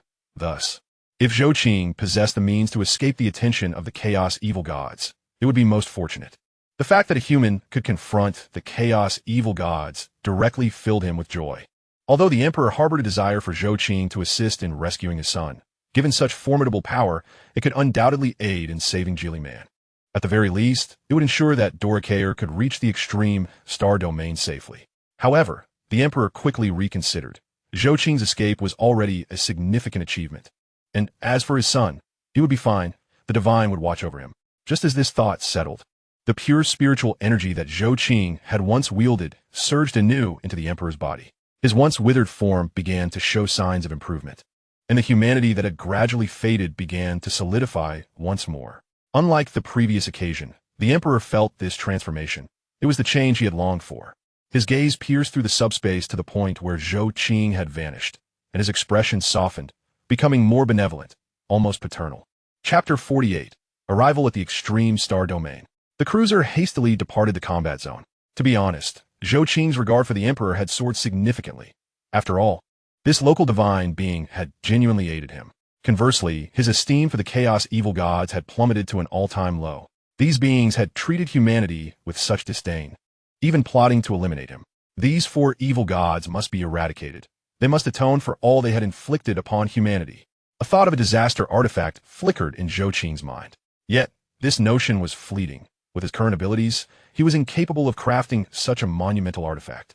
Moreover, and most importantly, he lacked the requisite power to retaliate against the evil gods in the subspace. In such circumstances, even if he were to construct this disaster artifact, the four evil gods would undoubtedly intervene, and he was not their match. Furthermore, the human divine was innocent. He could not destroy the subspace here, could he? The specifics of what to do required careful contemplation, yet Zhou Qing quietly committed this grievance to memory. He would ensure that the Chaos Evil Gods paid for their transgressions sooner or later. Having previously clashed with Na Go among the Chaos Evil Gods, Zhou Qing had resorted to an emergency jump to evade their gaze. Thus, he now found himself unaware of his current location. The emergency jump presented two options. One could either return directly to one's home port or aimlessly leap to any star system within the cosmos. Zhou Qing wished to avoid attracting the attention of the Chaos Evil Gods to his own star system, even though he had deployed the Shadow Energy Cube, theoretically capable of shielding against their scrutiny. However, theoretical possibilities remained just that. He opted for a random jump for safety's sake. Consequently, he was now oblivious to which star system he had entered. He began scanning the surrounding star systems to create a star chart and compare it with the Imperial star map to ascertain his whereabouts. The warship's AI commenced its operations, meticulously probing the nearby 800 light-years of systems and compiling a three-dimensional star map. Although this probe could not identify the entities present in the surrounding systems or uncover the resources they held, it could at least clarify the immediate situation. 8 minutes later, the star map of the surrounding 800 light-years was presented before Zhou Qing, allowing him to scrutinize it. According to the information from the Human Empire, this star domain was designated as the Extreme Star Domain. Zhou Qing's intellect, even surpassing that of quantum computers, swiftly comprehended his current location. Goodness! He had traversed directly from the northern part of the empire to its eastern region. This maneuver left him somewhat bewildered. Nonetheless, arriving at the Extreme Star Domain lifted his spirits considerably, for this area was devoid of rampant subspace pollution. Although a significant amount of chaotic subspace energy appeared to be converging towards him, the air remained relatively untainted. Being here granted Zhou Qing the opportunity to adequately restore all the energy he had expended previously, while his spiritual energy legion also needed time to recuperate. Activating the cloaking system, he positioned himself at the far edge of this stellar system to recover his spiritual energy, remaining ever ready for battle, should any chaos demons reappear. He would dispatch them without hesitation. As he focused on his recovery, Zhou Qing also took a moment to instruct his warship system. As the cruiser's cloaking field gradually expanded at the boundaries of the stellar system, Zhou Qing sat cross-legged in the meditation chamber at the center of the bridge. A deep azure aura of spiritual energy swirled around him, reminiscent of a nebula in slow rotation. The mechanical voice of the ship's AI resonated within the chamber. The dark energy shield had been deployed to maximum power, and all weapon systems remained on standby. Suddenly, an anomalous signal flickered across the holographic star map. The AI promptly issued a warning. Netway traffic detected at 3 light-years. Energy signatures do not belong to the Chaos Forces. The source could not be identified as belonging to any faction recorded by the Federation. It detected a surge of subspace fluctuations nearby, indicating the presence of numerous fleets of subspace evil gods. Alarms blared urgently towards Zhou Qing. Having initially settled down to restore his spiritual energy, he was compelled to reopen his eyes. From a spatial backpack, he retrieved another portion of Zhe Luo. Observing the substantial depletion of Zhe Luo in his backpack, a glimmer of concern crossed Zhou Qing's eyes. For Zhou Qing at this moment, these resources were akin to non-renewable energy, at least until he could produce synthetic alternatives.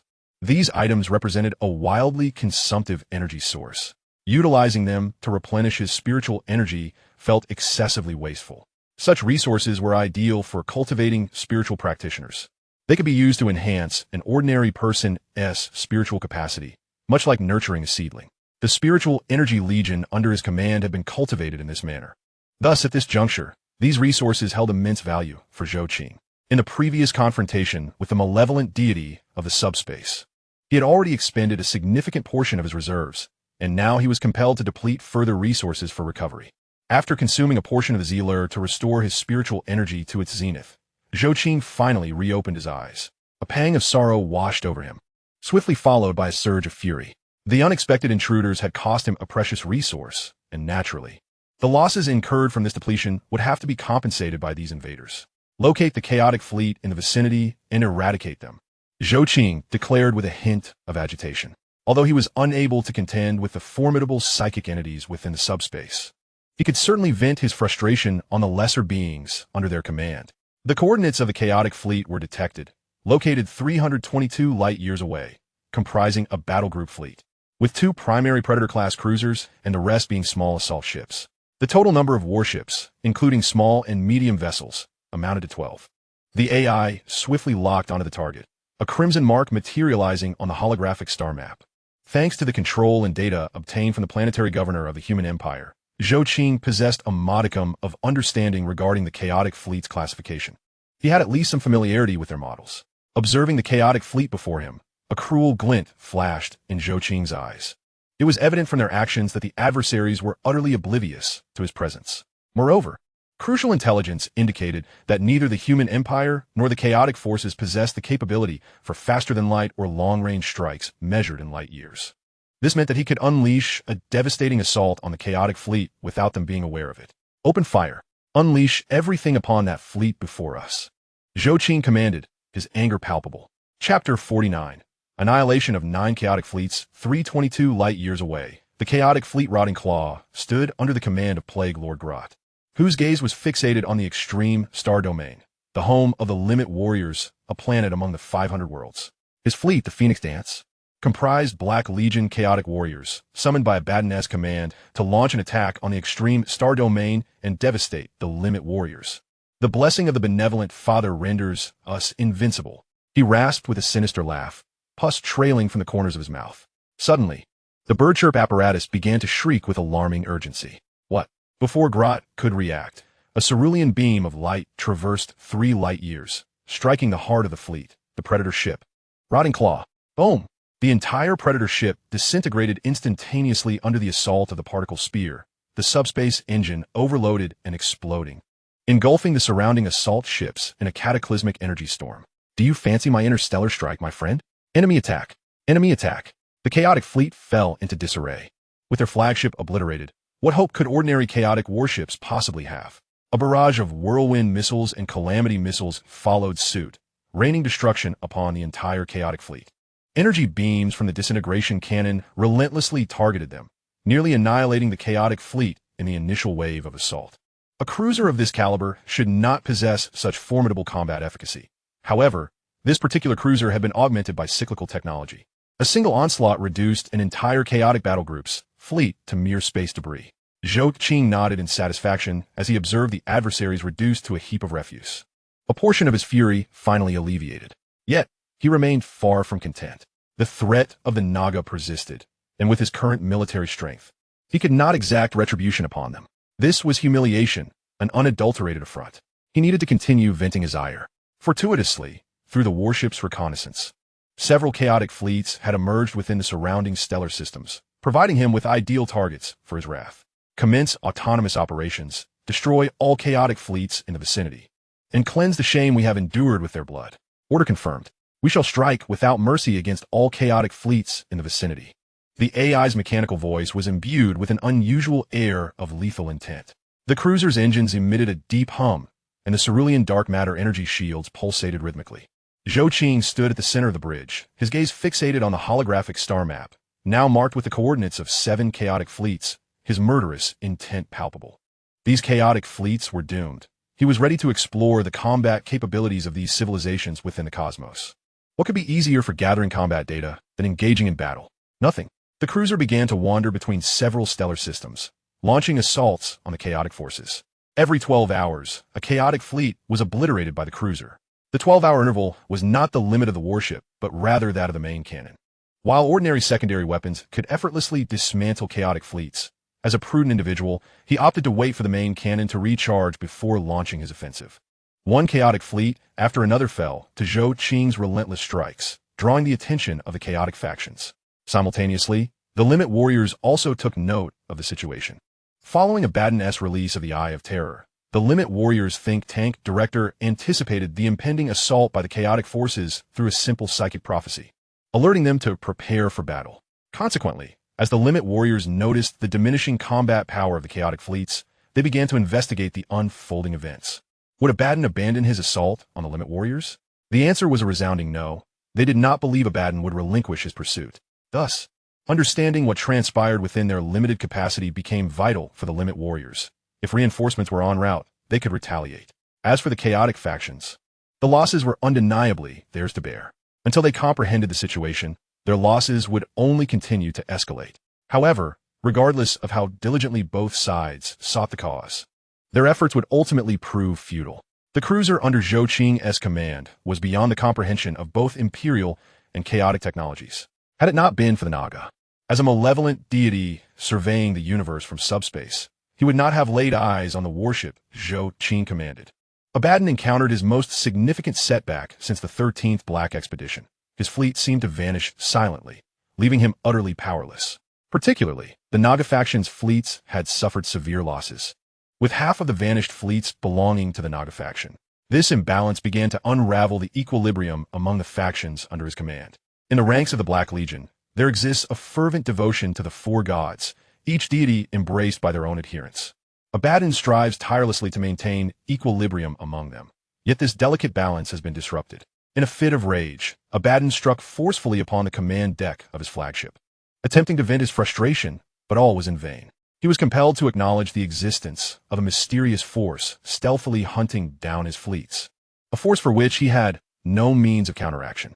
The sole consolation lay in the sheer magnitude of the Black Legion's fleet. Despite sustaining significant losses under Zhou Qing's relentless assaults, their numbers remained formidable enough to launch an offensive against the Expanse. Their attacks on the exalted warriors could continue unabated, free from a worry that Zhou Qing's presence would thwart his strategic maneuvers. After annihilating the 9th contingent of Chaos warships, Zhou Qing's cruiser ceased its onslaught. His fury had somewhat abated, yet it was insufficient, whether due to the filth of this universe or other reasons. Zhou Qing yearned to personally eliminate a fresh batch of foes to quench his wrath. In passing, he detected a familiar psychic energy emanating from a planet, seemingly bestowed by the deity known as the Emperor. This flicker of psychic power appeared as fragile as a candle in the wind, on the verge of extinguishing. After having been saved once by this so-called Emperor, Zhou Qing was determined to comprehend the nature of this divine being. The principle of reciprocity, a tenet of the federated humanity, dictated that since the Emperor had indeed shown him favor, he must repay this debt. Confident in his ability to do so, he resolved to first intervene and rescue the apostle of that deity, thus beginning to repay a portion of his gratitude.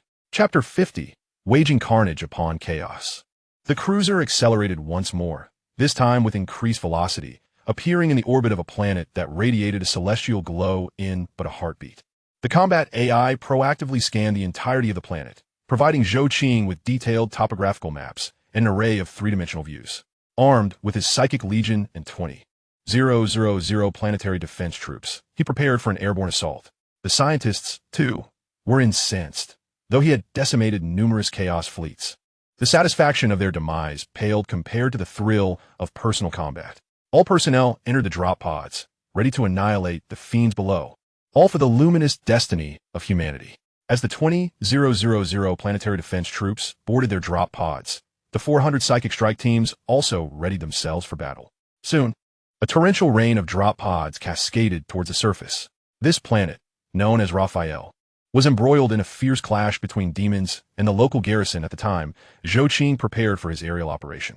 A bastion established by the exalted warriors unleashed a torrent of artillery fire upon the hell dragons circling in the sky. Meanwhile, waves of chaos units surged against the defenders' lines, which appeared precarious, with the exalted warriors valiantly fighting alongside the astral military. Even the Chaos forces had deployed over 20 Chaos Space Marines to bolster their assault, threatening to breach the defenders' fortifications. At this critical juncture, a mysterious contingent emerged, a coalition of forces from the human empire, forming an expeditionary army.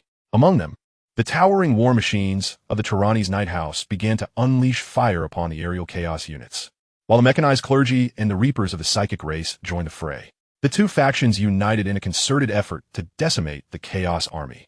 Yet the relentless tide of Chaos forces continued unabated. The influx of cultists and Chaos troops surrounding the planet was staggering, crashing against the defenders' lines like an unyielding ocean. Such a multitude should not have been present, yet it was a consequence of Zhou Qing's unrelenting campaign, which had inflicted unprecedented damage upon the Chaos fleets, prompting them to concentrate their forces on specific planets. Despite the combined might of the Joint Expeditionary Army led by Do Lower Cal, the Exalted Warriors, and the Astral Military, they found it increasingly difficult to withstand the onslaught of the Chaos forces. In this dire moment, a multitude of drop pods descended from the sky. Like meteors, they struck the battlefield, unleashing explosive shockwaves that toppled swathes of Chaos cultists. As the hatches burst open, 20,000 soldiers clad in power armor surged forth like a torrent of steel. Accompanying them was Zhou Qing, wielding the formidable psychic power of his 400 psychic legion, which enveloped the area. A deluge of psychic lightning obliterated a significant number of surrounding Chaos cultists and demons. Ordinary cultists disintegrated into fragments, while the Chaos demons were banished from the fabric of existence, not merely exiled, but utterly annihilated. The sheer potency of Zhou Qing's psychic prowess endowed him with the capability to vanquish these Chaos entities, causing them to lose their very essence.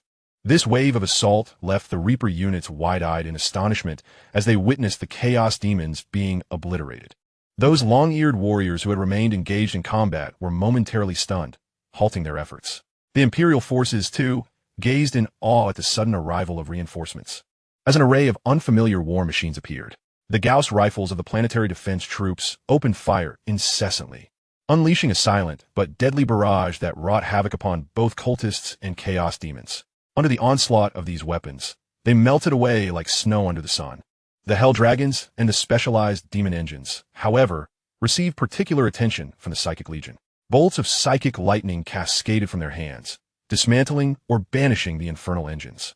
Simultaneously, the Gauss rifles proved capable of damaging these heavy units, as some planetary defense troops concentrated their fire to obliterate the demon engines entirely. The once mighty Chaos horde, akin to a vast ocean, found itself thwarted by this onslaught, akin to waves crashing against unyielding rocks. No matter how tumultuous their assault, the ocean remained powerless against the stones. Instead, the area of these rocks expanded as the Chaos forces began to falter. Throughout this conflict, Zhou Qing emerged as the most formidable force, thoroughly enraged. The result of this fury manifested as he swiftly advanced, seizing a Hell Dragon in his grasp. With the dragon in hand, he ruthlessly swept aside the surrounding cultists and Chaos units. The once mighty Hell Dragon, now wielded like a whip, became an instrument of Zhou Qing's wrath, mercilessly striking it all in its path. Such divine prowess left the entire empire astounded. They had never fathomed that a mere human could single-handedly lift a demonic entity before them and unleash a relentless slaughter. It was akin to the embodiment of the primal essence manifesting in the mortal realm. Under the assault of the planetary defense forces, the Psychics, and Zhou Qing, all chaotic units in the vicinity were obliterated and banished. The demonic units felled by the planetary defense forces could be considered fortunate. Their fate merely led to banishment. However, those chaotic units struck by the Psychics or Zhou Qing endured excruciating torment. Most Psychics lacked the capacity to directly annihilate chaotic demons, Yet Zhou Qing possessed that power. Each chaotic unit he struck was fundamentally erased from existence, while others in the subspace could give rise to other great demons and chaotic units. Such entities would never resurrect or reappear in the same form. They had been utterly annihilated. Just how formidable was Zhou Qing? He was so powerful that when other chaotic demons sensed the battle and hurried to provide support, they were met with an overwhelming sight. Upon witnessing Zhou Qing slaughtering indiscriminately, the massive form of the chaotic demon merely stood still for a few seconds before deftly turning away, departing from the battlefield without a backward glance. Others may have been oblivious to the gravity of the situation, but the chaotic demon acutely perceived that the existence of its kin had been fundamentally eradicated. This indicated that should it fall to Zhou Qing, it would face true death, one devoid of the possibility of resurrection as had occurred previously. What lay ahead was the absolute erasure of its very being. Even if other great demons were spawned thereafter, they would not be its echo. Confronted with the harrowing specter of genuine mortality, the once mighty chaotic demon chose to heed its innermost inclinations, realizing it had little desire to engage in battle. Chapter 51. You may address me as Grand Marshal. When the final resistance of chaos was completely obliterated, a standoff ensued between the Imperial forces and Zhou Qing's troops. The Imperial army stood bewildered, unsure of the origins of this enigmatic force. They bore no insignia of the human empire, yet as they faced Zhou Qing, cold sweat poured from their brows, each soldier feeling an undercurrent of primal fear. The chaotic forces, which had surged like a tide, had vanished under the might of this new army. Even the 20 interstellar warriors were dispatched as effortlessly as stray dogs, a testament to their formidable combat prowess. The coalition formed by the Imperial army harbored grave doubts about their ability to withstand the onslaught of this mysterious contingent. As the standoff persisted, Zhou Qing stepped forward. I sense that among you there is one who emanates the aura of the Emperor, and I have come to inquire. He gestured toward the one adorned with wings. Indeed. I refer to you. Step forward. I have a question to pose. The living saint, Sealstein, heard Zhou Qing's call, glanced around, and then approached him with trepidation. I recognize you as the chosen apostle of the divine, being known as the Emperor. Please, enlighten me on how I may find this deity. I have matters to discuss with him. At this juncture, Zhou Qing had abandoned any pretense of subterfuge. The threat from chaos weighed heavily on him, compelling him to seek greater strength. Though he had yet to unlock military technology, the zero-elemental armor occasionally fell under the category of civilian technology, with some specialized models qualifying as such. More importantly, the best method to counter the malevolent entities of the subspace was through psychic retaliation. Thus, he sought the Empire's assistance to forge a psychic legion. Should he succeed in forming several psychic legions, he would be equipped to confront the chaotic malevolence. Above all, he was determined to locate that green, corpulent figure and deliver a thorough beating, a notion that vexed him as he deemed it entirely unreasonable. Zhou Qing aspired for the Emperor's collaboration to cultivate psychic legions, yet his words resonated differently with the Imperial forces. Who is the Emperor? The Emperor is the sovereign of humanity. The human empire reverently referred to him as the God Emperor, yet here was someone audaciously addressing him as such. The Imperial army glared at Zhou Qing with ire, but the living saint remained undeterred. She had received a revelation from the Emperor. Esteem, Sealstein faltered, uncertain how to address Zhou Qing. She had received the Emperor's guidance, conveying that this individual before her was a symbol of hope, a being of significance, an interpretation she had drawn herself. Yet, despite the Emperor's intentions, she struggled to comprehend his message. Even though the Emperor had regained a fraction of his humanity, that humanity was minuscule, rendering it nearly impossible for him to convey his thoughts clearly to mortals. You may address me as Grand Marshal, Zhou Qing interjected. Very well, Grand Marshal. I have received the Emperor's guidance. Can you protect us as we journey to Makulama? Everything you require will be provided once the one there awakens. He will resolve your inquiries and troubles. This is the Emperor's will. What say you? Zhou Qing pondered for a moment. Since he was already present, why not adhere to the Emperor's wishes and see where it led? After all, the Emperor had previously saved him. That is entirely acceptable. However, could you divulge whom we seek in Makulama? Sealstein replied, the 13th genetic primarch of the Empire. The Lord of Makulama, the father of the primarchs, Robert Gilliman. Very well, let us depart. Prepare your forces. I shall transport you directly to Makulama.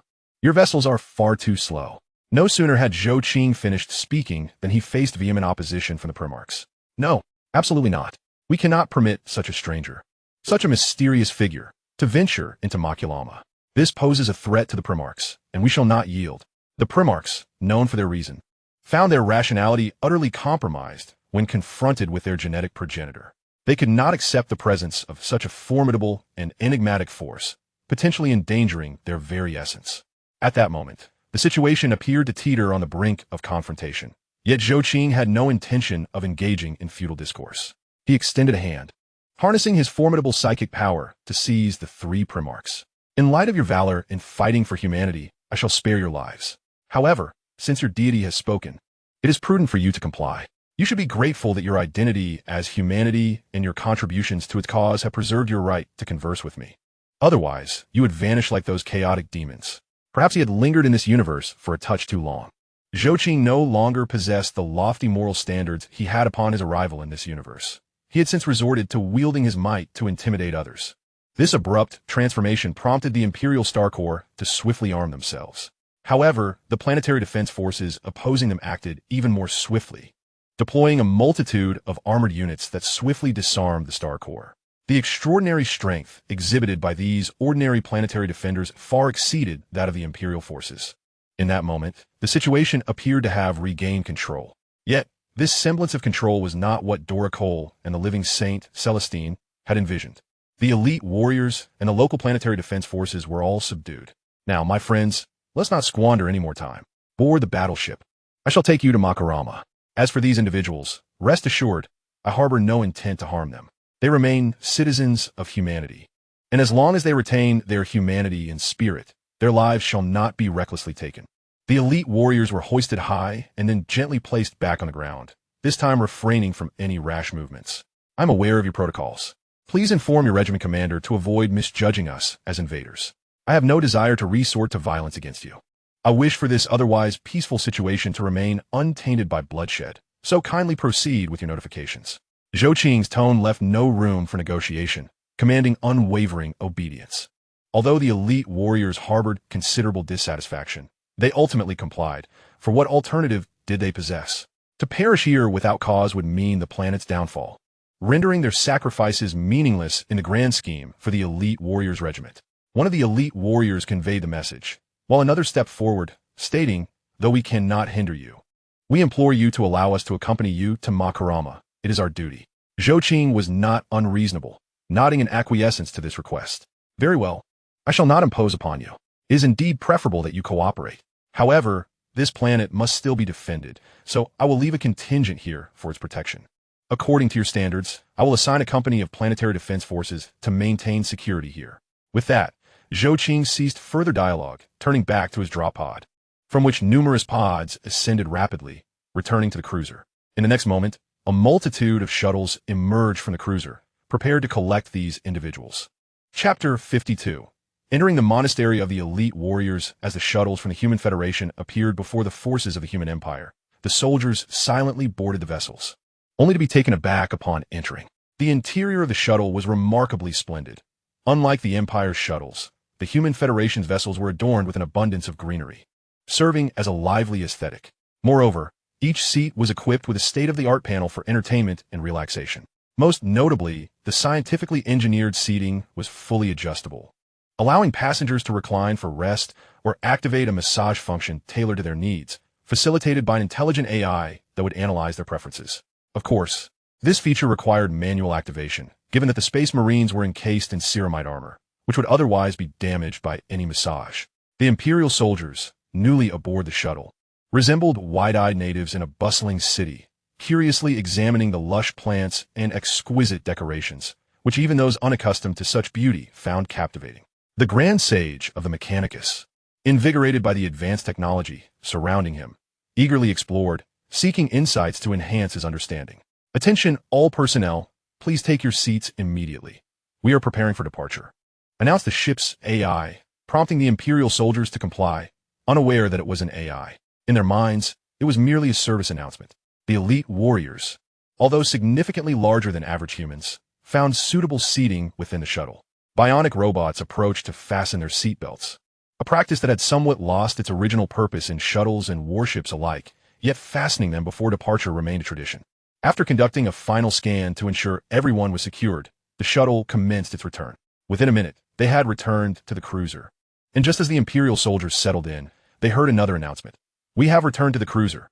You may now leave your seats and assemble outside." What just happened?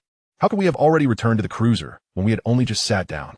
Confusion washed over them as they contemplated the rapid transition. Before they could voice their inquiries, the robots approached to unfasten their seatbelts, constructed from a nanoalloy that no ordinary person could tear apart. In the Human Federation, such belts would undoubtedly be coated with a layer of zero-sum armor. Dazed and disoriented, the Imperial soldiers were led by the robots to an assembly area, where they were instructed to stand. "You may gather here. By the time you complete your assembly, we should have arrived at Atrama. Out of respect for you, we will dock in Atrama's orbit, awaiting the arrival of your elite warrior ships. This is a gesture of respect towards you." Upon hearing this, both the elite warriors and the grand sage of the Mechanicus, Dora Cole, as well as the living saint, Celestine, breathed a sigh of relief. At least they were granted some semblance of dignity, rather than being directly thrust into Atrama. Especially for the elite warriors, this was a significant relief, as they knew they could not prevent the cruiser from entering Atrama had it chosen to do so. The cruiser docked in Atrama's orbit, completely disregarding the ongoing conflict between the Imperial forces and the Chaos Fleet. Zhou Qing, at this moment, sought to avoid any unnecessary complications. Eliminating the Chaos Fleet in this region posed little challenge for him. However, he was unwilling to initiate conflict at that moment, lest he attract the attention of the Chaos God to this location. Approximately 4 hours after Zhou Qing's warship had reached the orbit of Ultramar, a Thunderhawk gunship ascended to the periphery of the cruiser. Zhou Qing issued a command, presenting two choices. Either enter the warship according to the provided guidance, or we could dispatch a shuttle to accompany you to the surface. Choose one. The communication line was established, leaving the Space Marines within the Thunderhawk in a state of bewilderment. They had not even initiated a communication request, yet their vessel had been breached. Was this the disparity in technology? With such a significant gap, it was even more prudent to refrain from boarding the enemy's warship. Consequently, the Space Marines spoke up. "We shall not enter the warship. Please send a shuttle to take us down." Zhou Qing acquiesced, and soon, 20 shuttles emerged from the cruiser. In order to avoid provoking the forces of the human empire, Zhou Qing refrained from bringing an excessive number of troops. He merely took his Psychic Legion and a planetary defense force of 1,000. As for his combat robots and bodyguard units, they were returned to his compact spatial backpack, ready to be deployed when necessary. Observing the 20 shuttles departing from his side, the Space Marines deliberated for a considerable time before deciding to continue their descent to the planetary surface. Since the contact had already been established, it seemed prudent to accompany them down. After all, this contingent included a great sage of the Mechanicum and a living saint of the Emperor. Under the guidance of the Space Marines, Zhou Qing directed the shuttles to follow them to the Hella Fortress, the monastery of the Space Marines. This stronghold, located on the homeworld of the Space Marines, boasted commendable combat capabilities. However, it was unfortunate that upon Zhou Qing's arrival, the AI aboard the shuttle had already completed an analysis of the entire Hella Fortress and integrated the report into Zhou Qing's tactical evolution. For Zhou Qing, launching an attack on this fortress required merely a single shuttle for fire support, followed by the deployment of around 1,000 planetary defense troops to secure the location. Alternatively, he could unleash his formidable psychic powers to obliterate the monastery in an instant or deploy military combat robots to ensure a thorough and efficient operation. There was no threat here. This was the highest appraisal of the Space Marines monastery. Upon their arrival on the ground, an elderly sergeant of the Space Marines stepped forward to greet them and escorted Zhou Qing and his party into the Hella Monastery. Throughout the journey, although the Space Marines maintained a vigilant demeanor, to Zhou Qing, it resembled a welcoming ceremony. After all, who would concern themselves with a swarm of ants banding together to bite them? Moreover, in Zhou Qing's eyes, the Space Marines scarcely ranked even as ants. He perceived their movements as merely passable, something to observe. Chapter 53. Whether it be a compromise to force or something else entirely. Upon entering the monastery, the seasoned sergeant led them into a vast hall. Once inside, Zhou Qing remained silent, instead observing the art and aesthetics of the Space Marines, assessing the civilization's taste. It was then that Calgar expressed his intentions. When Calgar stated that he had come to fulfill an ancient pact with the Lord of Ultramar, the current Lord of Ultramar, Calgar retorted that he had never made any such agreement with the Great Sage. He was perplexed by Calgar's purpose. "Great Sage, I'm unaware of your intentions. I have never established any agreement with you." I can assure you it is not a matter of forgetfulness, but rather that I have indeed never entered into any meaningful agreement with you. Thus spoke Calgar, to which Calgar merely shook his head, clarifying, this is not an agreement made with you, but rather one established with the true Lord of Ultramar, the 13th Primarch, Robot Gilliman. The individual with whom I made this pact is the genuine Lord of Ultramar. The specifics of my current mission can only be divulged once I have delivered my precious cargo to the unconscious Primarch. This declaration reverberated through the crowd like a thunderclap, leaving even the Black Templars and the Inquisitor who had accompanied the great sage utterly astonished. This astonishment far surpassed their reaction upon encountering Zhou Qing. While Zhou Qing may have displayed a lack of reverence towards the Emperor, he had not shown such blatant disrespect. In fact, he had intervened to confront chaos. Though his demeanor was indeed intriguing, as long as he did not overtly rebel against the Empire, the Imperial Inquisitor would still make a decision when faced with such overwhelming military might. This was not akin to the nefarious Death Guard of the Eldari. Those were the true heretics that warranted vigilance. Of course, the living Saint Celestine also required scrutiny, for his power appeared distinctly heretical. He felt it necessary to take precautions against such aberrant forces, despite their titles as the Emperor's emissaries. However, all of this paled in comparison to the shock generated by Calgar's revelation. For throughout the exchange, Calgar had simply indicated that he was fulfilling an agreement with the Lord of Ultramar, without anyone contemplating that this Lord referred to the 13th Primarch, Robot Gilliman. The implications were staggering, and only Zhou Qing, the living saint, and the two representatives of the Eldari exhibited no signs of surprise. Zhou Qing had already gleaned the answer from the living saint, making it clear to him whom he had come to seek. Moreover, he was uncertain what the 13th Primarch represented. From previous scans, he had discerned a figure placed in a state of prohibition, on the brink of death. Perhaps that was the 13th Primarch. Yet, from Zhou Qing's perspective, the concept of a Primarch was not an extraordinary rarity. To him, a Primarch was merely a peculiar unit arising from a combination of bioengineering and immense psychic energy.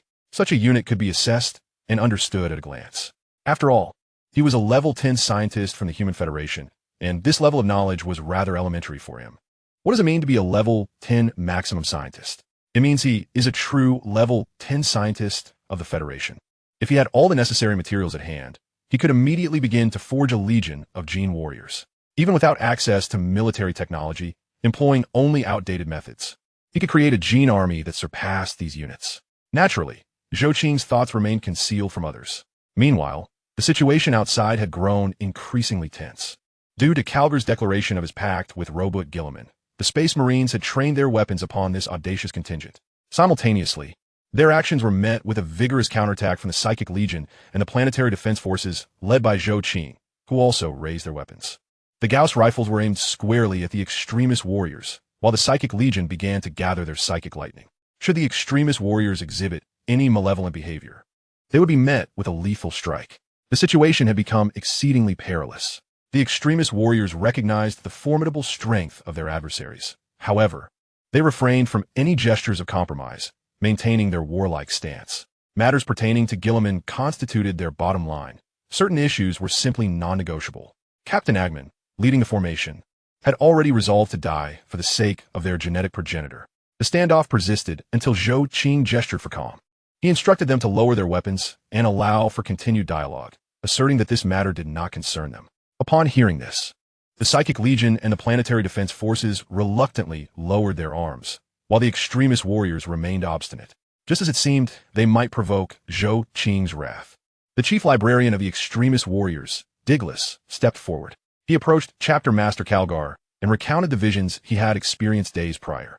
Chapter Master, you must realize that it is those very visions that foretold the arrival of the forces of chaos, and they also signify that a certain hope shall reach Mackridge.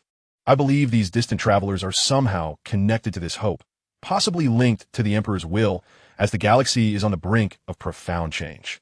I am willing to vouch for them, allowing the sage to continue his task. Moreover, this mysterious traveler has at least commanded his forces to lower their arms and not confront us, has he not? As he spoke, he subtly gestured towards Calgar, conveying the implicit message with clarity. That formidable being could crush us with a mere gesture, annihilating the entire fortress of Hera. We cannot prevail against him. Perhaps we should concede. Furthermore, this is the Emperor's decree, and adhering to it is surely preferable to our complete annihilation. Our demise may be inconsequential, but the genetic progenitor remains here. Should that being choose to act, the fortress of Hera would be obliterated, and the progenitor would be lost without a trace. Ultimately, whether it was due to the persuasive words of the chief librarian or the overwhelming deterrence posed by Zhou Qing himself, Chapter Master Calgar acquiesced. Very well, you may enter, but you must show the utmost respect and guarantee that no harm shall befall the progenitor. Calgar conceded, his words encompassing both the two lords and the cargo. After all, the chief librarian was correct. That powerful being could easily bring about the destruction of the entire fortress of Kara. The annihilation of the fortress would spell doom for the genetic progenitor as well. It was better to take a chance, as this was the Emperor's will. The Emperor would not betray his own son, would he? Chapter 54. In my presence, you Xenos wish to slay humanity? Under Calgar's leadership, the assembly arrived at the location of Robot Gilliman, within the sanctified grounds where a colossal figure remained immobile. Accompanying them were the Honor Guard, the 1st Company Terminators, the 3rd Battle Company, and the Grand Master of the Grey Knights. This was the precautionary measure taken by the extremist warriors, although they doubted its significance. They felt compelled to act. Upon entering the hallowed resting place, all, save for Zhou Qing and a few of the long-eared beings, felt the weight of history. The immense walls and ceilings adorned with the murals of the Redemptors depicted the past deeds of the pre-march of the extremist warriors. Enveloping the hall in a solemn and sacred atmosphere, seated upon the throne was the genetic progenitor, shrouded within a stasis field. In this field, Robot Gilliman remained clad in the battle-worn armor he had donned during his confrontation with the demon pre-march, Fulgrim. The Emperor's sword lay beside him, and countless extremist warriors and members of the chapter had come to pay homage to their genetic forefather. Upon beholding Gilliman, Calgar stepped forward and addressed the assembly. Announcing his purpose, I made a pact with the pre-march of Ultramar 10,000 years ago to revive him. Even then, he foresaw his own demise and implored me to ensure his resurrection. Now, I possess the means to fulfill that promise. Calgar opened the armor on his back, revealing the protective device he had forged over the millennia. With this device, Gilliman could awaken anew, and his words ignited a fervor among the extremist warriors, their eyes widening in astonishment. They had heard whispers that their genetic forefather might return, potentially rejoining their ranks. The prospect of their progenitor's revival sparked a fervent excitement among the extremist warriors, while Zhou Qing stood aside, unable to comprehend the fervor of the warriors, as he remained unaware of the significance of this progenitor. As he observed the genetic progenitor, he commenced a detailed scan, ultimately reaching a disheartening conclusion. Calgar, it seems your device may prove ineffective. This so-called genetic progenitor bears an abhorrent taint of subspace corruption, a blight stemming from the dark gods of the warp. While I cannot ascertain which malevolent entity is responsible for this corruption, I can assure you that it is beyond your capacity to cleanse. Zhou Qing's words fell like a bucket of icy water upon the assembly. The jubilant expressions of the extremist warriors instantly froze, as it appeared their genetic forefather might not return after all. Even Calgar was momentarily taken aback. For this promise, he had toiled for a millennium, crafting the armor in hopes of fulfilling his vow. To hear now that his efforts might be in vain was a profound agony. Calgar did not question Zhou Qing's assertion. He had already discerned, during their journey aboard the shuttle, that this individual possessed technology far surpassing his own, coupled with formidable psychic prowess. As despair settled over the assembly, the two long-eared figures of the Eldari stepped forward, brandishing a gleaming blade. The representative of the Eldari Death Guard, Ivrain, spoke up. In addition to the armor forged by Calgar, the genetic progenitor requires the power of the Lord of Death that I carry with me. This is why I have come here. That powerful human speaks the truth. The toxin afflicting Gilliman is indeed a corruption of subspace, and Inari's power can reverse the cycle of life and death to awaken the progenitor. However, the dead and the Whispering God cannot execute this cycle by mere decree. Currently, Gilliman exists in a state of eternal stasis, trapped in the fleeting moment of death. Thus, if you wish to save your progenitor, it is necessary for me to personally slay Gilliman. After this, one can revive it with the aid of the call armor. As soon as this statement was uttered, it ignited the emotions of everyone present. Even Zhou Qing cast a sidelong glance at the alien race. How audacious for a xenomorph to claim it would kill a human. Just moments ago, Zhou Qing had confirmed that the being across from him, the Kiraman, could indeed be categorized as human. Thus, it is human. And yet the xenomorph dares to threaten a human? Commander Kargath of the Extreme Warriors roared in fury, declaring, as long as I draw breath, I will never allow that xenomorph sorcerer to come near my genetic progenitor. The judge and the marshal of the Black Sanctum swiftly rallied their forces to stand alongside the extreme warriors, preparing to engage in battle against the living Saint Call and the two lords. Furthermore, Zhou Qing's troops, upon his signal, raised their Gauss rifles, aiming at the two audacious xenomorphs. Although Zhou Qing himself remained silent, his intentions were unmistakably clear. A mere xenomorph and a heretic dared to attempt the assassination of a human, especially in the presence of a scientist from the Federation. This was an affront to him. The Human Federation prides itself on its elevated moral standards and profound sense of responsibility towards its own, yet towards those who are not of their kind, particularly the xenomorphs. The Federation represents the greatest adversary and threat in the universe. Zhou Qing could afford to treat the citizens of the human empire with kindness and respect, acknowledging their various eccentricities, but that did not extend to a xenomorph's insolence. Humanity possesses its own manifest destiny. All xenomorphs must either prostrate themselves at the feet of humans or face annihilation. The actions of Zhou Qing's planetary defense troops astounded both the extreme warriors and the Imperial forces. They had anticipated Zhou Qing would side with Call, and the Imperial military was prepared for the possibility of being crushed by Zhou Qing. Yet they did not foresee that this enigmatic individual would choose to align with them, raising their weapons and preparing to eliminate the two long-eared beings, which significantly enhanced the judge's regard for Zhou Qing. The judge remarked, "I knew it. This formidable human is undoubtedly reliable. He knows how to discern right from wrong, and here he stands with us." However, to everyone's astonishment, the director of the think tank, Digress, approached Call's side. His eyes, brimming with psychic power, bore into his commander. "Commander, please trust in my prophecy." Call began to justify his actions, while Sealstein eagerly looked to Zhou Qing, continually asserting that this was the Emperor's will, that it was the Emperor's intention. In response to their explanations, the Imperial side remained unresponsive, directing all their attention towards Zhou Qing, the only figure capable of making a decisive choice in this arena. The situation had become abundantly clear. Whoever Zhou Qing chose to aid would emerge victorious, while the other side would have no chance of success. Under the gaze of all present, Zhou Qing finally spoke. Chapter 55, Purging the Toxin Left by the Corruption. I have no interest in your convoluted matters. The only thing that incites my ire is that these xenomorphs dare to contemplate the murder of a human before my very eyes. Such an affront to my presence cannot be tolerated.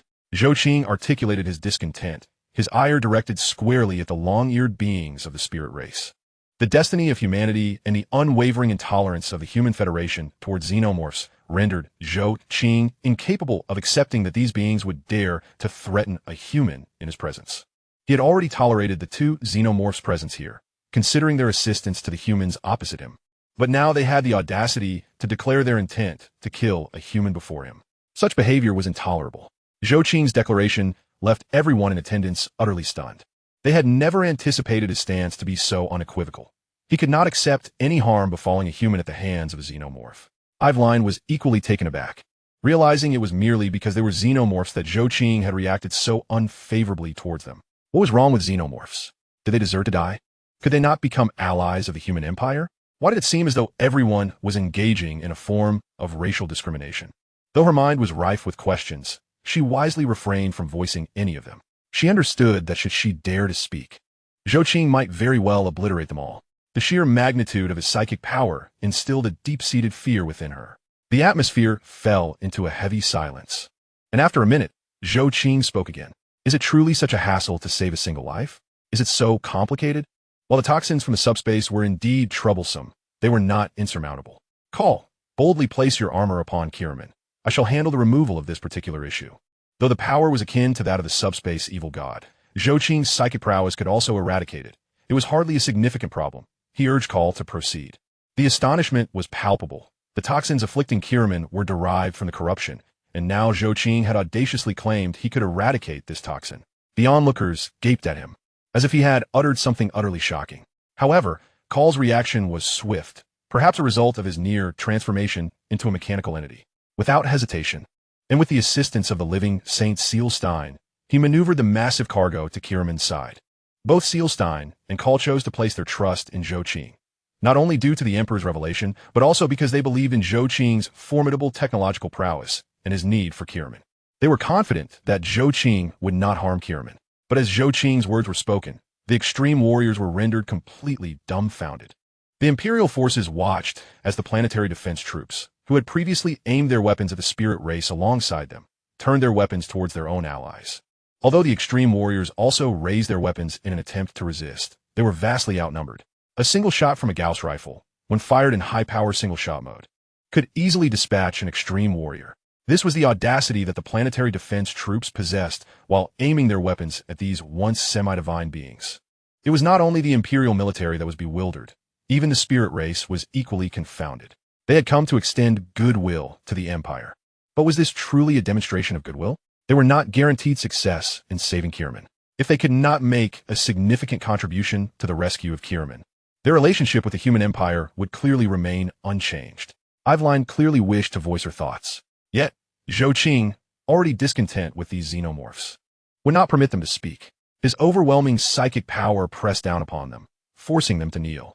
Did they truly believe the Human Federation had any interest in engaging in dialogue with such an inferior civilization? Had it not been for their assistance to humanity, they would have been crushed long ago. Now, they audaciously presumed to engage in dialogue with Zhou Qing. In the Federation, such inferior alien civilizations would not even have the opportunity to enter its territories. Even when confronted by an ordinary Federation citizen, they must bow in subservience. Otherwise, they would face the Federation's wrath. A potent psychic force enveloped these lords of the Death Guard, rendering them immobile. What nonsense do they intend to utter? Do they truly believe I am interested in their words? Aliens should remain obediently in their place, not delude themselves into thinking I have the leisure to entertain them. With such a base civilization and wretched race, how dare they attempt to speak to humanity as equals? If their planet possesses any liquid, I suggest they return and examine their own reflection to discern why they believe themselves worthy of conversing with humans. Zhou Qing mercilessly rebuked these long-eared beings. The essence of humanity from the Federation began to manifest within him, exuding a pride reminiscent of the former Human Federation in the Warhammer universe. Once, humanity bore a similar disdain toward alien beings. Of course, the current human empire is not in a much better position. Thus, there was little bewilderment at Zhou Qing's demeanor. After dealing with these aliens, Zhou Qing's psychic power emerged within the stasis chamber and directly purged the virus from the color of sin. Had this poison been left by the color of sin herself, infused with her vast power, Zhou Qing would indeed have been at a loss. However, this power lacked the substantial enhancement from the color of sin. Consequently, Zhou Qing was able to eradicate it, and within a mere 4 minutes, the virus was cleansed. Call. Equip your original body with your armor. It's time for your original to awaken. I have questions for him, which is the reason for my visit. Execute this immediately. Following the eradication of the virus, Zhou Qing's voice coldly resonated in Call's ear. To be candid, he remained somewhat incensed. What kind of alien dares to boast about killing a human in their presence? Such arrogance is astonishing. The once mighty Starfish Empire, which obliterated humanity's Europa colony, has been reduced to mere cans by human hands. Those starfish have forfeited their right to exist. They were born to be prey. This was a deed accomplished by humanity, akin to a pig-headed starfish bombing a human colony, and they should not be surprised when humanity retaliates. To threaten humanity in front of the Federation is clearly an invitation to demise. Zhou Qing, born within the Federation, harbors its ideals deeply ingrained in his heart. He refrained from directly crushing those long-eared beings, which was already a concession to Call and his kind, considering their previous assistance to humanity. Nevertheless, he contemplated tracking the origins of this race. Should conditions permit, Zhou Qing was prepared to eradicate them, with the rationale of eliminating a threat. If today they dared to speak of killing a human, tomorrow they might well attempt to bomb human colonies. For the safety of humanity as a whole, their annihilation or disarmament would be the most prudent course of action. Chapter 56. The Resurrection of Guilliman. Guilliman commenced his resurrection protocol amidst the raging inferno across Ultramar, as the forces of chaos descended upon this realm. While all awaited Guilliman's revival, the Heroth fortress was suddenly breached. The wreckage of a Thunderhawk gunship exploded atop the fortress, and the Raptors of the Black Legion launched an assault on the resting place of the Gene Original. Massive debris bore down upon the sanctum. Yet Zhou Qing merely waved his hand, unleashing a torrent of psychic energy that hurled the remnants away. Such a terrifying spectacle left the Raptors, who had just arrived, speechless and uncertain of their next move. However, the Space Marines were not caught off guard. They were well aware of Zhou Qing's divine abilities and immediately opened fire on the Raptors. Explosive rounds and assault cannons clashed violently. The initial wave of Raptors, having been caught off guard, recklessly charged into the hail of fire. Yet, they were not the only ones to engage. The repugnant energy emanating from the forces of chaos also incited Zhou Qing's ire, prompting the planetary defense forces to retaliate. Within mere minutes, the entire squadron of Raptors was obliterated as Gauss rifles unleashed their formidable power, vaporizing each canister with lethal precision. Such overwhelming combat prowess sent chills down the spines of the Space Marines. Although the Raptors had been vanquished, they succeeded in embedding energy beacons infused with demonic energy into the ground, accompanied by a thunderous roar. A phenomenon of reality disintegration unfolded in the most sacred ground of the Space Marines. Dozens of Chaos Elite, clad in Terminator armor, materialized before the Imperial forces. Also coming into Zhou Qing's view, they prepared to advance step by step toward Robert Guilliman, who sat in the stasis chamber. If all proceeded smoothly, they might have had a chance. However, their endeavor was destined for failure. As these Chaos Elite Space Marines appeared, the psychic troops had already requested support from the orbiting cruisers. Subsequently, thousands of drop pods descended, accompanied by 19,500 armored troops of the planetary defense forces. When these 19,500 canisters encircled the Chaos troops, the elite Chaos canisters halted their advance, exchanging glances of disbelief. Are we being set up? They pondered. They were merely a handful, while nearly 20,000 canisters loomed before them, bolstered by the Space Marines, totaling 20,000. And that was not the extent of their might. 10 Titan-class war machines had also been deployed to the surface of Macridge. When the titanic forms emerged before the Chaos Space Marines, their resolve faltered. Silence enveloped the scene. The Space Marines had steeled themselves for a fight to the death, ready to lay down their lives to protect their gene original. But what they witnessed was utterly horrifying.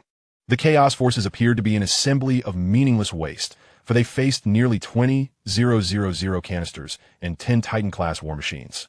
At this moment, Call cast an appreciative glance at his chief librarian. Thankfully, he had heeded the librarian's counsel and avoided any conflict with Zhou Qing. Otherwise, regardless of his own prowess, the Space Marines would have suffered severe losses. The appearance of 10 Titan-class war machines on the planetary surface left them with two options: bombard them with naval artillery or deploy the Titan Legion.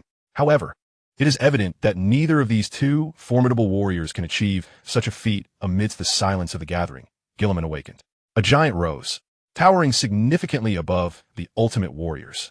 Clad in the armor known as the Armor of Fate, he wielded the Emperor's sword, which pulsed with seething flames. The majestic aura radiating from him instilled an unspoken dread that subdued the minds of all living beings present, save for Zhou Qing and his 400 Psychic Legion. Zhou Qing observed this genetic progenitor with keen interest, noting that although it possessed a human soul, it was distinctly different from that of ordinary humans. It was apparent that this so-called genetic progenitor had a higher soul tier than that of a typical human, akin to one who had undergone a form of ascension. Albeit incomplete, such a soul would undoubtedly confer immense power. It was clear that the genetic progenitor before him had yet to unlock this formidable strength. Perhaps upon completing its ascension, it would harness this energy, marking it as a quintessential pure human. Ascension, it seemed, was a common experience within the Human Federation. In Zhou Qing's eyes, he scrutinized the existence of Guilliman, while the others viewed him differently, a being that should have existed solely in myth. The genetic progenitor crafted by the Emperor of Mankind himself, the true king of Ultramar, the lord of the ultimate warriors, the living embodiment of Robert Guilliman, stood before them. Upon his powerful form emanated an aura of lethal intent and fury. Resurrected from death, Guilliman found himself out of time, awakening from endless nightmares to discover he was still mired in a war he believed long concluded. The equipment of allies and foes alike was foreign to him, as was the twisted appearance of the enemy forces, all surpassing his memories. Yet, in an instant, he discerned friend from foe. He recognized his genetic progeny, as well as the enemy's intent on humanity's annihilation, alongside a formidable presence that eluded classification. One impressive individual has appeared. And why are there so many potent psychic beings nearby? Guilliman turned his gaze towards Zhou Qing. As he witnessed Guilliman's complete awakening, Zhou Qing ceased observing the ongoing battle, instead channeling his immense psychic energy. A colossal psychic hand manifested, descending upon the chaotic unit. The Chaos Space Marines attempted to resist, firing their explosive rounds at the psychic hand, yet it was evident to all that upon impact, the hand remained utterly unperturbed. With a mere flick of his wrist, Zhou Qing effortlessly obliterated what would have been a strenuous foe for the ultimate warriors, reducing them to mere dust. One individual had dismantled a grand conspiracy. Had Zhou Qing not been present, this would indeed have been a monumental plot. Unfortunately, unexpected entities had emerged. In Zhou Qing's eyes, the Chaos Space Marines were nothing more than a band of worthless adversaries, while he might not be able to contend with the malevolent gods of the subspace. Facing these insignificant foes proved to be exceedingly simple. A mere gesture could annihilate them, even though he was ostensibly a scientist with no inclination for combat. Though a scientist may not excel in warfare, a fundamental level of combat proficiency remains. After dispatching the enemies, Zhou Qing waved his hand, causing the entire scene to vanish in an instant, returning to the realm of reality. Now, with all enemies absent, no one would impede our discourse. So, the 13th genetic progenitor of the human empire, Robot Guilliman, you have been resurrected and are now required to fulfill the pact between us. Solaris, call. Your tasks have been accomplished. Let us converse. As Zhou Qing spoke, the planetary defense forces and robotic bodyguards under his command swiftly restored the ruins to resemble the original layout of Fort Hela. Additionally, they reinforced it with various other metallic materials to prevent it from being as fragile as it currently was. Had it not been for the heap of Chaos Space Marines corpses lying nearby, the Imperial forces might have believed nothing had transpired. Chapter 57. Preparing to converse with Guilliman. Recently resurrected, Guilliman heard Zhou Qing's words and shifted his gaze to him, nodding slightly. He had observed Zhou Qing's actions with keen eyes, fully aware of the immense power possessed by the individual before him. Thus, engaging in conversation with him was of utmost priority. Moreover, he glanced at the planetary defense troops surrounding them. The powered armor worn by those soldiers was evidently not of Imperial design, and they lacked any semblance of the aura of genetic brothers. Therefore, Guilliman could ascertain that these were mysterious visitors. Engaging in discourse with this enigmatic figure was decidedly more appropriate than inquiring with his progeny about the events transpiring in this universe. Despite this, Guilliman still ventured a request. Esteemed guest, you are undoubtedly aware that Macridge is currently engulfed in conflict. Could your forces provide some assistance? I am more than willing to converse with you about any matters of importance, he added. No problem. Zhou Qing nodded, harboring no ill will towards Guilliman's request. After all, the people of Macridge were human, and ensuring their safety fell within the responsibilities of the Human Federation. Deploying troops for their protection was entirely reasonable. The 19,000 planetary defense forces swiftly engaged in battle, while 10 Titan-class war machines began their march toward the Chaos forces. Under Guilliman's command, the Ultimate Warriors quickly reformed their ranks, coordinating with Zhou Qing's troops to launch a counteroffensive against the Chaotic Legion. Despite his prolonged slumber, Guilliman remained the genetic progenitor of the Ultimate Warriors. The moment he spoke, the Ultimate Warriors obeyed his command. A formidable contingent surged forth to assault the Chaotic forces, facing the most terrifying battle since their incursion into the realm of the Ultimate. Simultaneously, a massive cruiser stationed in orbit began to decimate the surrounding Chaos forces at Zhou Qing's behest. Though Zhou Qing's side boasted only one cruiser, its combat prowess was far beyond what the Chaos forces could contend with. One by one, Chaos warships fell under the onslaught of the cruiser. If the Imperial Navy and the Ultimate Warriors had been responsible for this engagement, it would have taken an eternity, perhaps even requiring reinforcements. Yet for Zhou Qing's warship, it posed no challenge whatsoever. Due to prior engagements, the Federal warships had already analyzed the nature of the Chaos warship shields. No matter if they activated their void shields or employed other defenses, they were rendered ineffective before the technologically advanced cruiser. However, this did not hinder the Federal cruiser from discerning a characteristic of the void shields. This entity bears a resemblance to the act of discarding refuse. Yet it lacks the capability to defend against low-velocity targets. In essence, it can launch swarm missiles, then rapidly decelerate to an ultra-low speed as it approaches the adversary, allowing it to penetrate their void shields before accelerating once more to annihilate the enemy forces. This maneuver requires precision. However, it poses no challenge for the warship's intelligence, which possesses ample computational power to execute such refined strikes. The situation on Atrama began to tilt decidedly in favor of the Imperial forces. The Chaotic Legions proved to be no match for the planetary defense forces dispatched by Zhou Qing and the combined might of the Primarchs. They were sliced apart with the ease of a hot knife through butter, consumed whole by the sheer onslaught. The overwhelming presence of countless tanks and titanic war machines traversing the battlefield left the forces of Chaos feeling as though they had stumbled into the wrong realm. As Zhou Qing's troops engaged in battle, A select few of the Primarchs initiated the process of guiding their genetic forebears, alongside Zhou Qing and Kor, into a sanctum. Gil Lyman walked side by side with Zhou Qing at the forefront, trailed closely by a lone space marine who acted as their guide. Following closely behind were the living saints of the Emperor, Solurstin and the enigmatic Kor, similarly escorted by the space marines, in pursuit of their genetic progenitors and Zhou Qing. Under the guidance of the space marines, the group swiftly arrived at the sanctum within the fortress of the extremist warriors. Gil Lyman took the seat of honor, offering the first position on his left to Zhou Qing, while the others stood by. Given that all present were human, Zhou Qing maintained a commendable demeanor, exhibiting considerable patience, as he always did towards his fellow humans. Even when confronted with Kor, who had undergone extensive cybernetic modifications, Zhou Qing refrained from comment, recognizing that individuals may harbor peculiar preferences.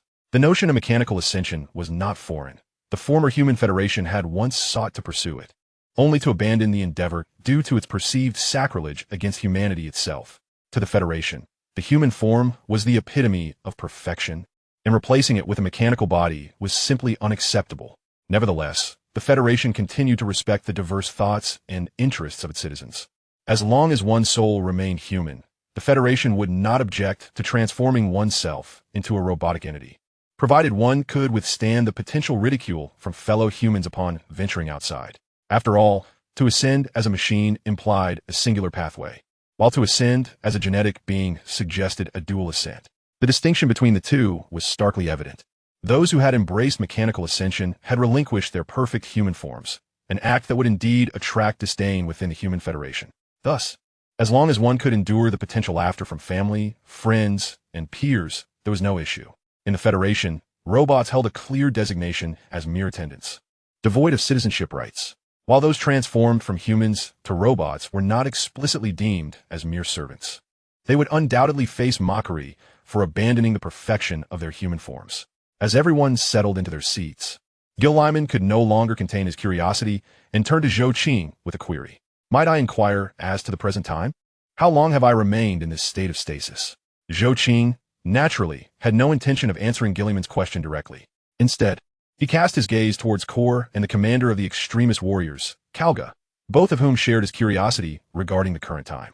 Upon noticing Zhou Qing's inquiring look, Kor responded, "It is currently the 999th year of the 41st millennium, denoted as M41999.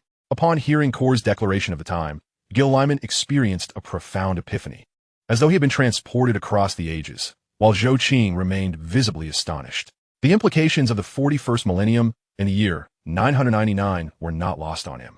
They merely served to indicate the duration of human civilization's existence. The thought that humanity had persisted for a staggering 42,000 years raised numerous questions in his mind. Why, after such an extensive period, did this civilization appear so primitive? Why did their development seem agonizingly sluggish? Their weaponry appeared as though it had just begun to traverse the cosmic seas. The apparent age of this human empire seemed to surpass that of the Federation. Yet their technological prowess appeared shockingly rudimentary. Zhou Qing surveyed his surroundings and reflected upon the enemies and the technology of the imperial forces he had encountered, ultimately arriving at a sobering conclusion. Why did their technological might seem so pathetically inadequate? With these thoughts swirling in his mind, Zhou Qing spoke. "Lord Gil Lyman, your query has been addressed.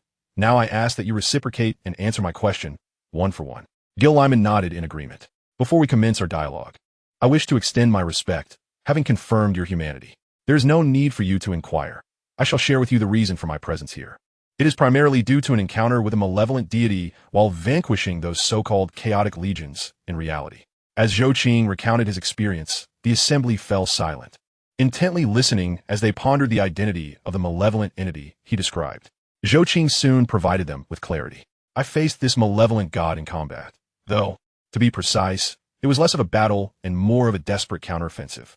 This being was an exceedingly corpulent and grotesquely corrupted giant, its form grotesquely swollen with decay and pus. Its skin bore the pallor of necrosis, a sickly green or gray hue, riddled with weeping sores, festering wounds, and maggots. Its innards protruded from a gaping abdomen, exposing putrid organs that hung like overripe fruit, continuously oozing foul-smelling pus and slime. I could sense the vile energy emanating from this being. It stood before me like a mound of excrement. Can you comprehend this? It was akin to witnessing a pile of refuse in perpetual motion. At this moment, Zhou Qing's expression was devoid of restraint, his disdain palpable. It was evident to all that he truly perceived this malevolent god as nothing more than excrement. Furthermore, this entity possessed a rather absurd characteristic. Despite its rotting form, it bore a grotesquely benevolent smile, as if it were a paternal figure bestowing care upon its subjects, truly a perverse divinity. I must concede, this was a formidable, malevolent god. Utilizing the psychic energy granted by my psychic legion, augmented by my own psychic enhancement matrix, alongside a devastating energy strike from my warship, I was able to inflict only minor damage upon it. I firmly believe that such injuries would hardly be deemed significant to this malevolent deity, merely superficial wounds. It is likely that he has merely lost a modicum of face. To be candid, if that so-called malevolent deity perceives this as a humiliation, then I can unequivocally declare that it stands as my most embarrassing moment as well. I have been driven to such a state by a despicable alien god. This is an immense disgrace for me, and should the opportunity arise, I shall undoubtedly seek retribution against this wretch, endeavoring to obliterate him from existence. Once Zhou Qing concluded his remarks, the prominent figures of the empire were left in utter astonishment, particularly Gil Lyman. He had come to realize precisely whom Zhou Qing was describing. It was this very knowledge that transformed his previously placid demeanor into one of shock and disbelief. What had he just heard? He learned that the individual before him had indeed engaged in a confrontation with this malevolent deity, albeit he himself had downplayed it as merely a desperate counterattack. More significantly, he had discerned that this individual had inflicted damage upon the deity, yet rather than exhibiting satisfaction, he expressed a sense of shame. Kargan, the leader of the extreme warriors, initially contemplated questioning Zhou Qing's assertions. After all, the rationality of the extreme warriors led him to doubt that anyone could so easily injure a deity. However, he was suddenly reminded of the scene he had witnessed in the Grand Hall. The formidable psychic force had manifested before him, effortlessly crushing the Chaos Space Marines like insects. The assembly was rife with astonishment, especially Gil Lyman, who possessed knowledge of the powers of these deities, making his shock the most profound.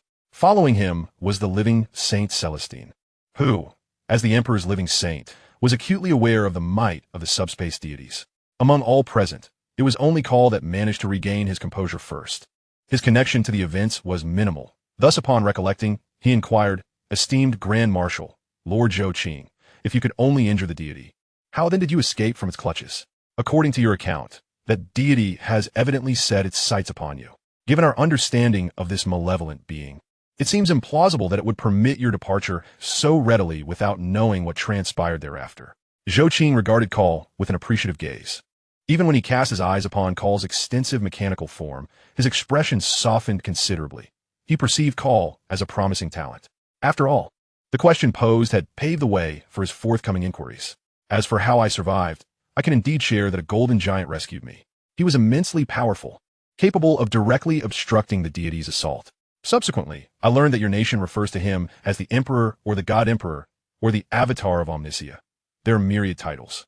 My presence here, and my willingness to assist you, stems from a simple motive. Because of her. Zhou Qing gestured towards Celestine. Her aura resonates with that of the divine, and thus I am inclined to aid you. My request is straightforward. I wish to meet that deity. Currently, I find it challenging to enter subspace, as you mentioned, there is indeed a being fixated on me, and should I enter, it might see me once more. From the information I have gathered, it appears that this deity resides on what is referred to as Terra, or Earth, and I wish to make their acquaintance. Moreover, this living saint has informed me that you would answer my queries. Hence, I now pose this question to you. Zhou Qing candidly articulated his intentions. Chapter 59. Agreeing to Zhou Qing's request to meet the Emperor. Upon the conclusion of Zhou Qing's words, living Saint Celestine nodded and affirmed, "Indeed, this is the will of the God Emperor. The God Emperor has commanded me to bring you forth to save you, and to take you to Terra." Celestine confirmed Zhou Qing's assertion, stating that it was indeed the God Emperor's intention. Zhou Qing wishes to meet the Emperor. Such a request caused the hearts of those present from the Empire to race. They had witnessed Zhou Qing's formidable power, but could someone of his stature truly approach the Emperor? Even though Zhou Qing had claimed that he was saved by the Emperor and had conveyed a message through the living saint, the inherent risks involved in such an endeavor were daunting. Everyone understood that for the present human empire, the Emperor represented everything. Should anything happen to the Emperor, the entire empire would crumble. In light of such gravity, who would dare to guarantee success? Who would be bold enough to make a decisive choice? Consequently, a profound silence enveloped the room as Gil Lyman pondered. Zhou Qing patiently awaited their decision, fully aware of what the emperor represented for the human empire at this juncture. It was only natural for them to hesitate, given that these individuals were his human compatriots. Zhou Qing's elevated moral standards resurfaced. He possessed the patience to wait for them to reach their conclusions. Moreover, even if they were to decline, so what? He could simply stealthily infiltrate Terra himself. With his technological prowess, it was unlikely that the Empire's technology could detect him. Zhou Qing remained quiet, biding his time for their decision. After a period of contemplation, Gil Lyman reopened his eyes and directed his gaze towards Zhou Qing. When he looked at Zhou Qing, his smile remained intact, genuine. As it was Zhou Qing who had granted him a second chance at life. Esteemed Grand Marshal, may I refer to you as such? They say you are the Grand Marshal, so I shall address you accordingly. Although you have saved my life, I still have a question to pose. Gil Lyman spoke with utmost courtesy. This was in his nature, as he distinctly separated gratitude from grievances. Zhou Qing had indeed done him a great service. Thus he addressed him in such a manner.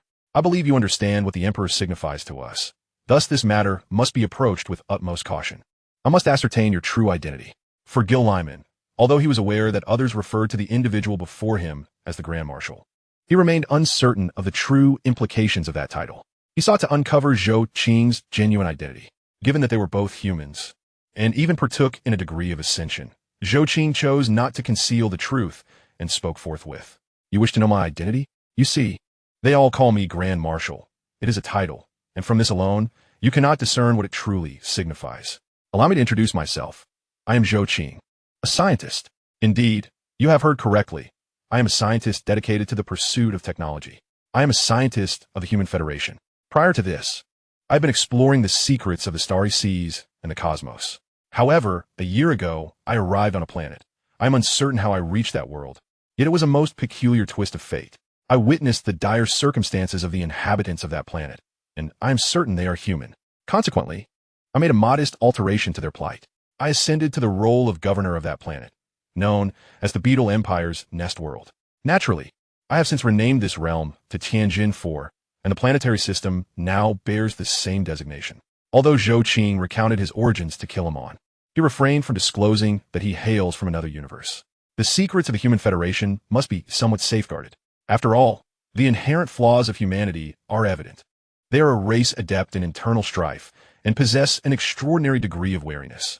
Were Zhou Qing to openly declare to the human empire that he originates from an alternate universe, he could not guarantee the emergence of unforeseen complications, which would undoubtedly hinder his plans. Thus, he opted to conceal his origins from another universe, attributing everything instead to mere coincidence. Upon finishing his narrative, Zhou Qing left the assembly of the empire utterly astounded. What had they just heard? There were numerous elements of his account that eluded their comprehension. However, they grasped one undeniable truth. This formidable being before them was, in fact, the planetary governor of an imperial world.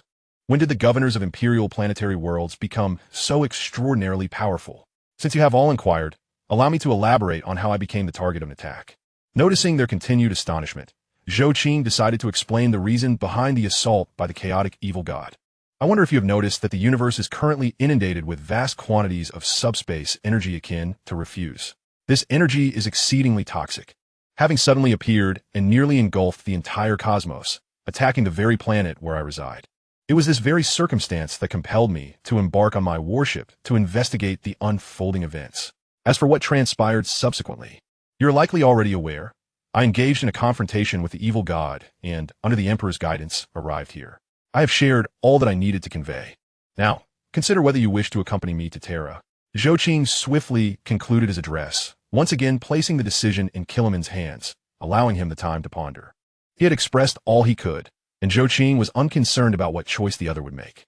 However, Kilimon did not disappoint Zhou Qing. After contemplating for a considerable period, he reached his decision. Very well, I shall take you with me to Terra to meet my father. But whether we shall see him will still require the approval of the Adeptus Custodes. Upon hearing this, a smile graced Zhou Qing's face. This was more like it, and it suggested that his efforts to assist Kilimon had not been in vain. This decision stemmed from Kilimon himself, leaving no room for dissent among the others, who all acquiesced to this resolution. Chapter 60. Such a morally upright individual is hardly one to be found in the universe. With Killaman's agreement to Zhou Qing's request, Zhou Qing gradually rose from his seat. Excellent. You have made a wise choice. Here, I applaud your decision. As he spoke, Zhou Qing clapped his hands. Now, can we set forth to your sacred terra? Are we ready to embark? Zhou Qing could hardly contain his eagerness to inquire about the nature of the subspace evil god from the Emperor. He is a level 10 scientist of the Human Federation. The intellect and knowledge reservoir of a level 10 scientist imply that once he uncovers the essence of these evil gods, he will undoubtedly devise a means to confront them. Before Zhou Qing could voice this inquiry, Killaman interjected, shaking his head. I must gather my forces before we can return to Sacred Terra.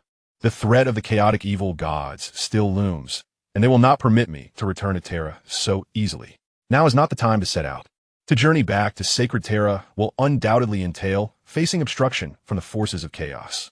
Those chaotic entities, the evil gods, and the treacherous brethren will strive to prevent my return to Terra, exerting every effort to hinder me. I must assemble my troops to confront potential adversaries. To this, Zhou Qing nodded in agreement. Very well, let us proceed according to your plan. You may gather your forces, and my troops will simultaneously assist you. Zhou Qing made this promise nonchalantly, as the individual before him could be considered a fellow ascendant of sorts, deserving of aid, and his own forces were not overly extensive. Contemplating this, Zhou Qing glanced at his bodyguard robots and military combat machines. Compared to the planetary defense forces, these combat machines were the true embodiment of bodyguard-level combat prowess. The planetary defense forces were merely tasked with handling mundane matters, especially during conventional battles. After all, these combat robots were exceedingly formidable. For instance, once military combat robots are deployed in warfare, they become capable of razing cities and obliterating continents. Their strength can be likened to billions of tons, and this is merely their standard capacity. Should Zhou Qing choose to equip his military combat robots with unique enhancements, their power could easily soar into the trillions of tons. This is a force potent enough to upheave tectonic plates. Such immense strength implies that these combat robots are not typically the mainstay in conventional warfare. When the preservation of certain structures is necessary, Zhou Qing generally deploys the planetary defense forces. Time passed slowly as Zhou Qing awaited Killaman's preparations. He was in the process of assembling an expeditionary fleet bound for Terra. Killaman drew strength from the 1st, 2nd, and 3rd battle companies of the Primera Space Marines to form an army to accompany him on his expedition. He entrusted the command of this force to the 2nd Company leader, Captain Cato Sicarius. Naturally, in addition to rallying these elite warriors, various factions, including the Grey Knights led by Grand Master Voldus, the Black Templars commanded by Emperor Champion Grimaldus, and numerous other chapter members and imperial forces, lent their strength to Killaman. The esteemed Sage Calgar, the living Saint Celestine, and the Judicator Griffnax would also continue to stand by Killaman's side. This force was dubbed the Terra Expeditionary Force, as Killaman prepared to embark on a campaign to return to Terra. However, merely considering these forces may not suffice. Zhou Qing's own army joined the fray. While he possessed but a single cruiser, its combat capabilities rivaled those of the Imperial Army's 20,000 strong planetary defense forces, supplemented by 10 Titan-class war machines and 400 Psyker units. This constituted a formidable force. Even in the face of adversity, Zhou Qing might deploy his bodyguard robots and military combat machines to turn the tide of battle. The overall combat efficacy of this army could hardly be deemed weak.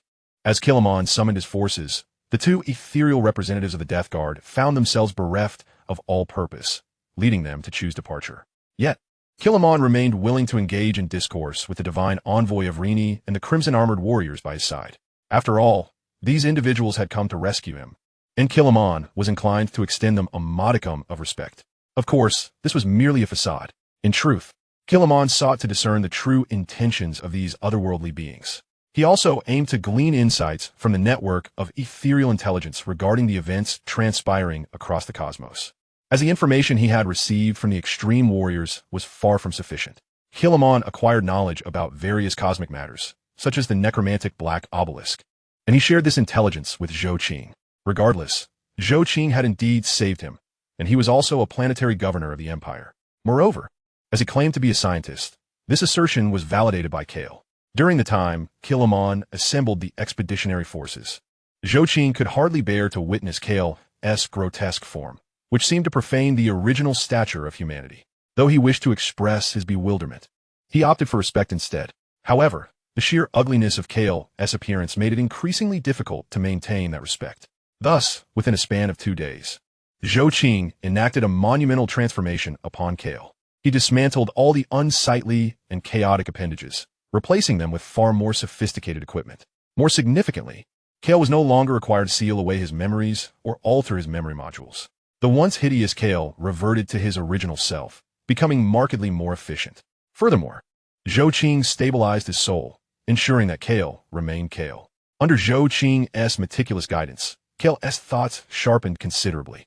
Additionally, due to the enhancements from stellar technology, the insidious influence of the Archon could no longer easily affect Kale, who was now able to reclaim his identity as a scientist. After successfully modifying Kale, Zhou Qing felt immense satisfaction and generously imparted a portion of his knowledge to him.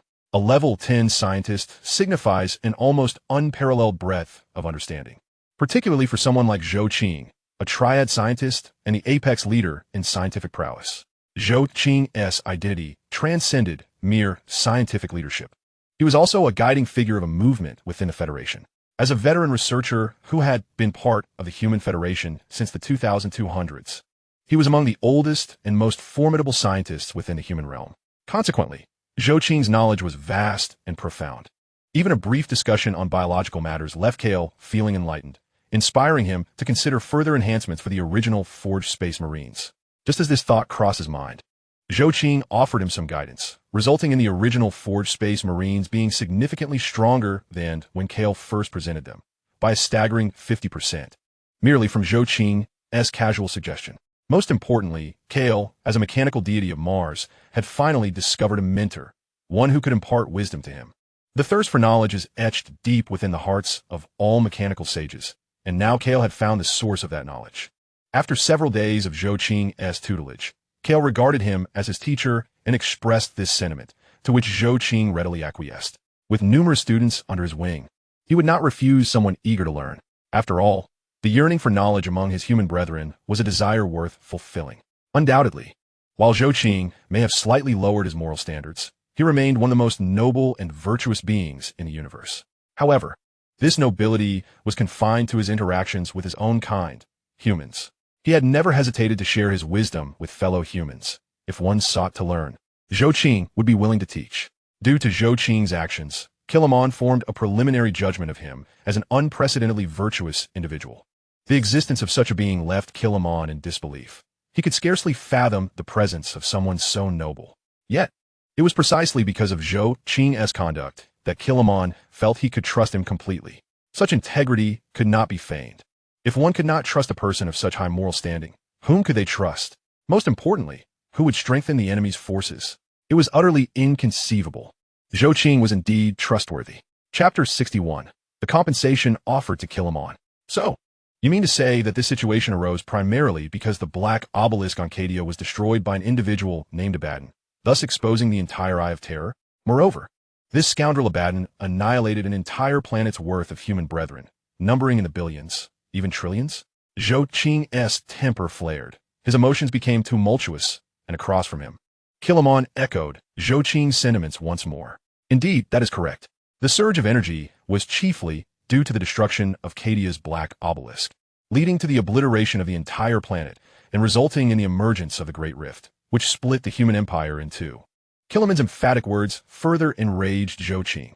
The calamity wrought by the destruction of the black obelisk was monumental, and the crime of Abaddon, who had obliterated a planet and caused the deaths of countless billions of human souls, was utterly reprehensible. This was a transgression far more unbearable than witnessing a horde of aliens on the side of the Earth Alliance. How could one tolerate such treachery? A potent surge of psychic energy radiated from Zhou Qing. His psychic might became increasingly formidable, sweeping across the entire Maculama, purging the vile energies of the dark gods that surged from all directions. Rage, too, served as a catalyst for amplifying one's psychic power. Zhou Qing's abilities had indeed strengthened. Should that individual dare to confront him again, it would not merely result in a trivial wound. At this juncture, Zhou Qing possessed the capability to inflict far greater damage, ensuring that Abaddon would suffer not just embarrassment, but actual pain. Of course, these thoughts were secondary. Meanwhile, Gilliman sensed the overwhelming power emanating from Zhou Qing.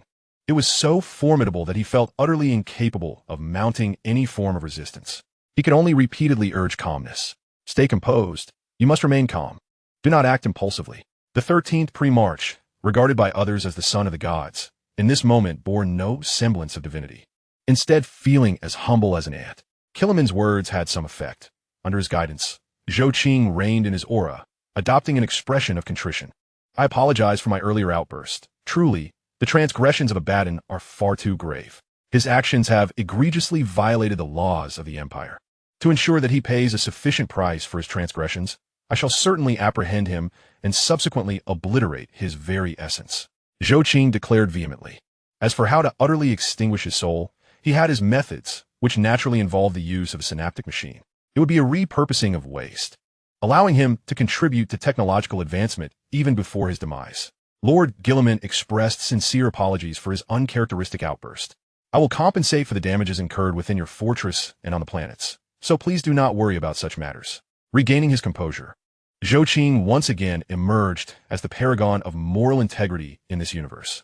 Casting an apologetic glance toward Gilliman, while also surveying the damage inflicted upon the Hera fortress due to his formidable psychic prowess. Although the fortress was once again undergoing renovations, the psychic legions and planetary defense forces had already commenced the reconstruction of the robotic battalions. Merely a few minutes later, the Hera fortress was restored to its former glory, even enhancing its defensive capabilities significantly. Naturally, Gilliman chose not to dwell on the incident with Zhou Qing. He merely expressed his magnanimity. You are too courteous, my lord. It is only natural for anyone to feel anger upon hearing such news, and my reaction mirrored yours upon receiving the information. However, unlike you, who possesses immense power resulting in such losses, I did not wield such strength at that time. As he spoke, Gilliman revealed a faint smile, wishing he too possessed a fraction of Zhou Qing's extraordinary might. Zhou Qing's formidable strength reminded him of the immortal beings who once stood by his father's side, particularly the Archmagister Macador. Such tremendous power could perhaps only be rivaled by that illustrious Archmagister. It was rare for Gilliman to indulge in such musings. Meanwhile, Zhou Qing began to assess the damages he had inflicted and calculate the compensation owed to Gilliman. After all, this was the property of his human brethren, and it was unjust to destroy their possessions without offering restitution. Upon completing his calculations, Zhou Qing spoke. Regardless of the circumstances, this incident arose from my oversight, and thus I am willing to offer you a portion of compensation. I observe that many of your soldiers are outfitted in mismatched models of power armor. As recompense, I am prepared to gift you 6,000 sets of your Terminator power armor, along with 6,000 power swords and 6,000 thunderhammers. While I regret that I cannot provide you with your explosive rifles, I am willing to compensate you with an additional 6,000 Gauss rifles. Furthermore, I recently examined your so-called gene seeds, and I believe I can produce a batch for you. Thus, I will provide you with 40,000 gene seeds. This should sufficiently cover the damages I have caused. Initially inclined to refuse Zhou Qing's offer of compensation, Gilliman found himself unable to do so after hearing the entirety of Zhou Qing's proposal. Refusal? Only a fool would decline such an extensive military aid package, not to mention a substantial number of gene seeds. Who would turn down such an offer? Unless one were utterly foolish. It would be inconceivable to reject such a generous gift. I'm immensely grateful. You are exceedingly gracious. The value of your compensation far exceeds the damages incurred, which is indeed quite generous. However, as you know, my resources are rather limited, so I must shamelessly accept your offer. Gilliman did not hesitate to express his intention to accept, for this was a staggering 40,000 gene seeds along with those Gauss rifles. Regarding Zhou Qing's Gauss rifles, Kale had conducted some research, concluding that after assembling a variety of intricate components, he could fashion one. However, the rarity and preciousness of the required materials were beyond imagination. The mass production of such weapons was utterly impossible. Each Gauss rifle was a treasured artifact, and now Zhou Qing was promising him such a multitude. How could he possibly refuse? Zhou Qing, on the other hand, was unconcerned about the notion of excessive compensation, for to him, these items were easily manageable. He merely needed to enhance his cruiser and load the materials within for production. As for the origin of these materials, he would simply procure them directly from Atrama. For him, it was merely a matter of activating the machinery. Nothing was lost. Chapter 62, The Terra Expedition. The conversation between the two concluded with Gilliman accepting Zhou Qing's compensation. And upon doing so, they both rose to their feet. Aside from sharing this information with Zhou Qing, Gilliman's next task was to inform him that they were ready to embark. My army is prepared. We can set forth now. Upon hearing this, Zhou Qing signaled an okay gesture to Gilliman. Very well. The compensation will arrive at your location within 2 hours. Should you wish to depart sooner, you may proceed. I will follow shortly, as your faster-than-light travel speed is rather sluggish. Not a problem, just 2 hours. The Imperial fleet is perfectly poised for departure. With such an abundance of supplies to receive, how could Gilliman not be willing to wait? He was certainly amenable to the delay. After exchanging those final words, they parted ways. Zhou Qing chose to return to his cruiser to commence the production of the orders, while Gilliman regrouped his forces for one last pre-departure address. At that moment, he felt a surge of confidence, believing that with Zhou Qing's presence, the success rate of this Terra expedition would undoubtedly surpass the arduous challenges faced during his prior mission to aid Terra. An hour later, after Zhou Qing had delivered the necessary supplies to the extreme warriors, the expedition fleet set sail. The fleet plunged into the turbulent depths of the subspace, charting their course. The tumultuous nature of subspace was something Zhou Qing could disregard, but the Imperial fleet could not. Thus, they were limited to executing a series of short-range jumps en route to Terra. Even so, the risks remained substantial, as several ships would disappear with each entry and exit from subspace. Some warships experienced failures in their gravity fields, and in an instant, they were beset by the repugnant, slimy creatures known as the Nurgle demons, who began a ferocious battle with the human crew. Sensing the familiar, yet nauseating energy of subspace within his perception, Zhou Qing felt a surge of fury.